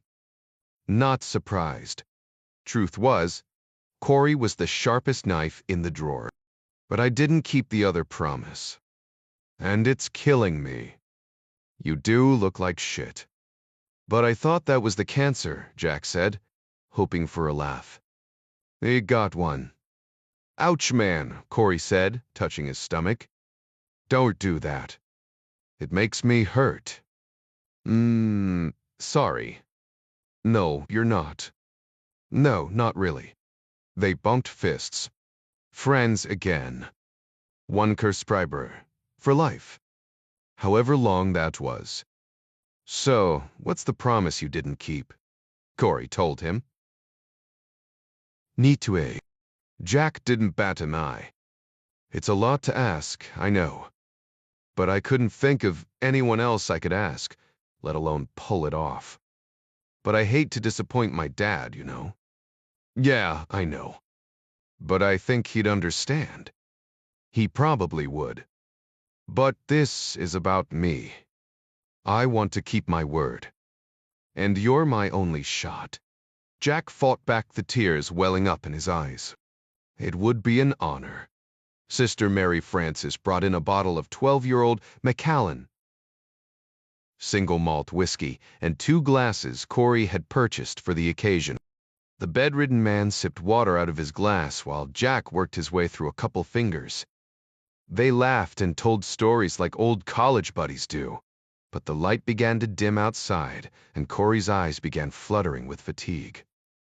Jack left the room with Corey gently snoring, and Sister Mary Frances's heartfelt thanks. If he needs anything at all, please call me, Jack said, slipping her a business card. She handed him one of hers as well. Furistamotirim. Safe travels, Jack. And God bless you for coming. Jack was surprised his phone rang with her number 3.5 hours later, as he sat at his desk, poring over a spreadsheet. Corey Chase was gone. To learn more about and buy Tom Clancy Enemy Contact, please visit Pry. Come Enemy Contact about the authors. Tom Clancy was the one New York Times best-selling author of more than 18 books. He died in October 2013. Mike Maden is the author of the critically acclaimed Drone series. He holds both a master's and Ph.A. in political science from the University of California at Davis, specializing in international relations and comparative politics. He has lectured and consulted on the topics of war in the Middle East, among others. Maden has served as a political consultant and campaign manager in state and national elections, and hosted his own local weekly radio show for a year. What's next on your reading list? Discover your next great read. Get personalized book picks and up-to-date news about this author. Sign up now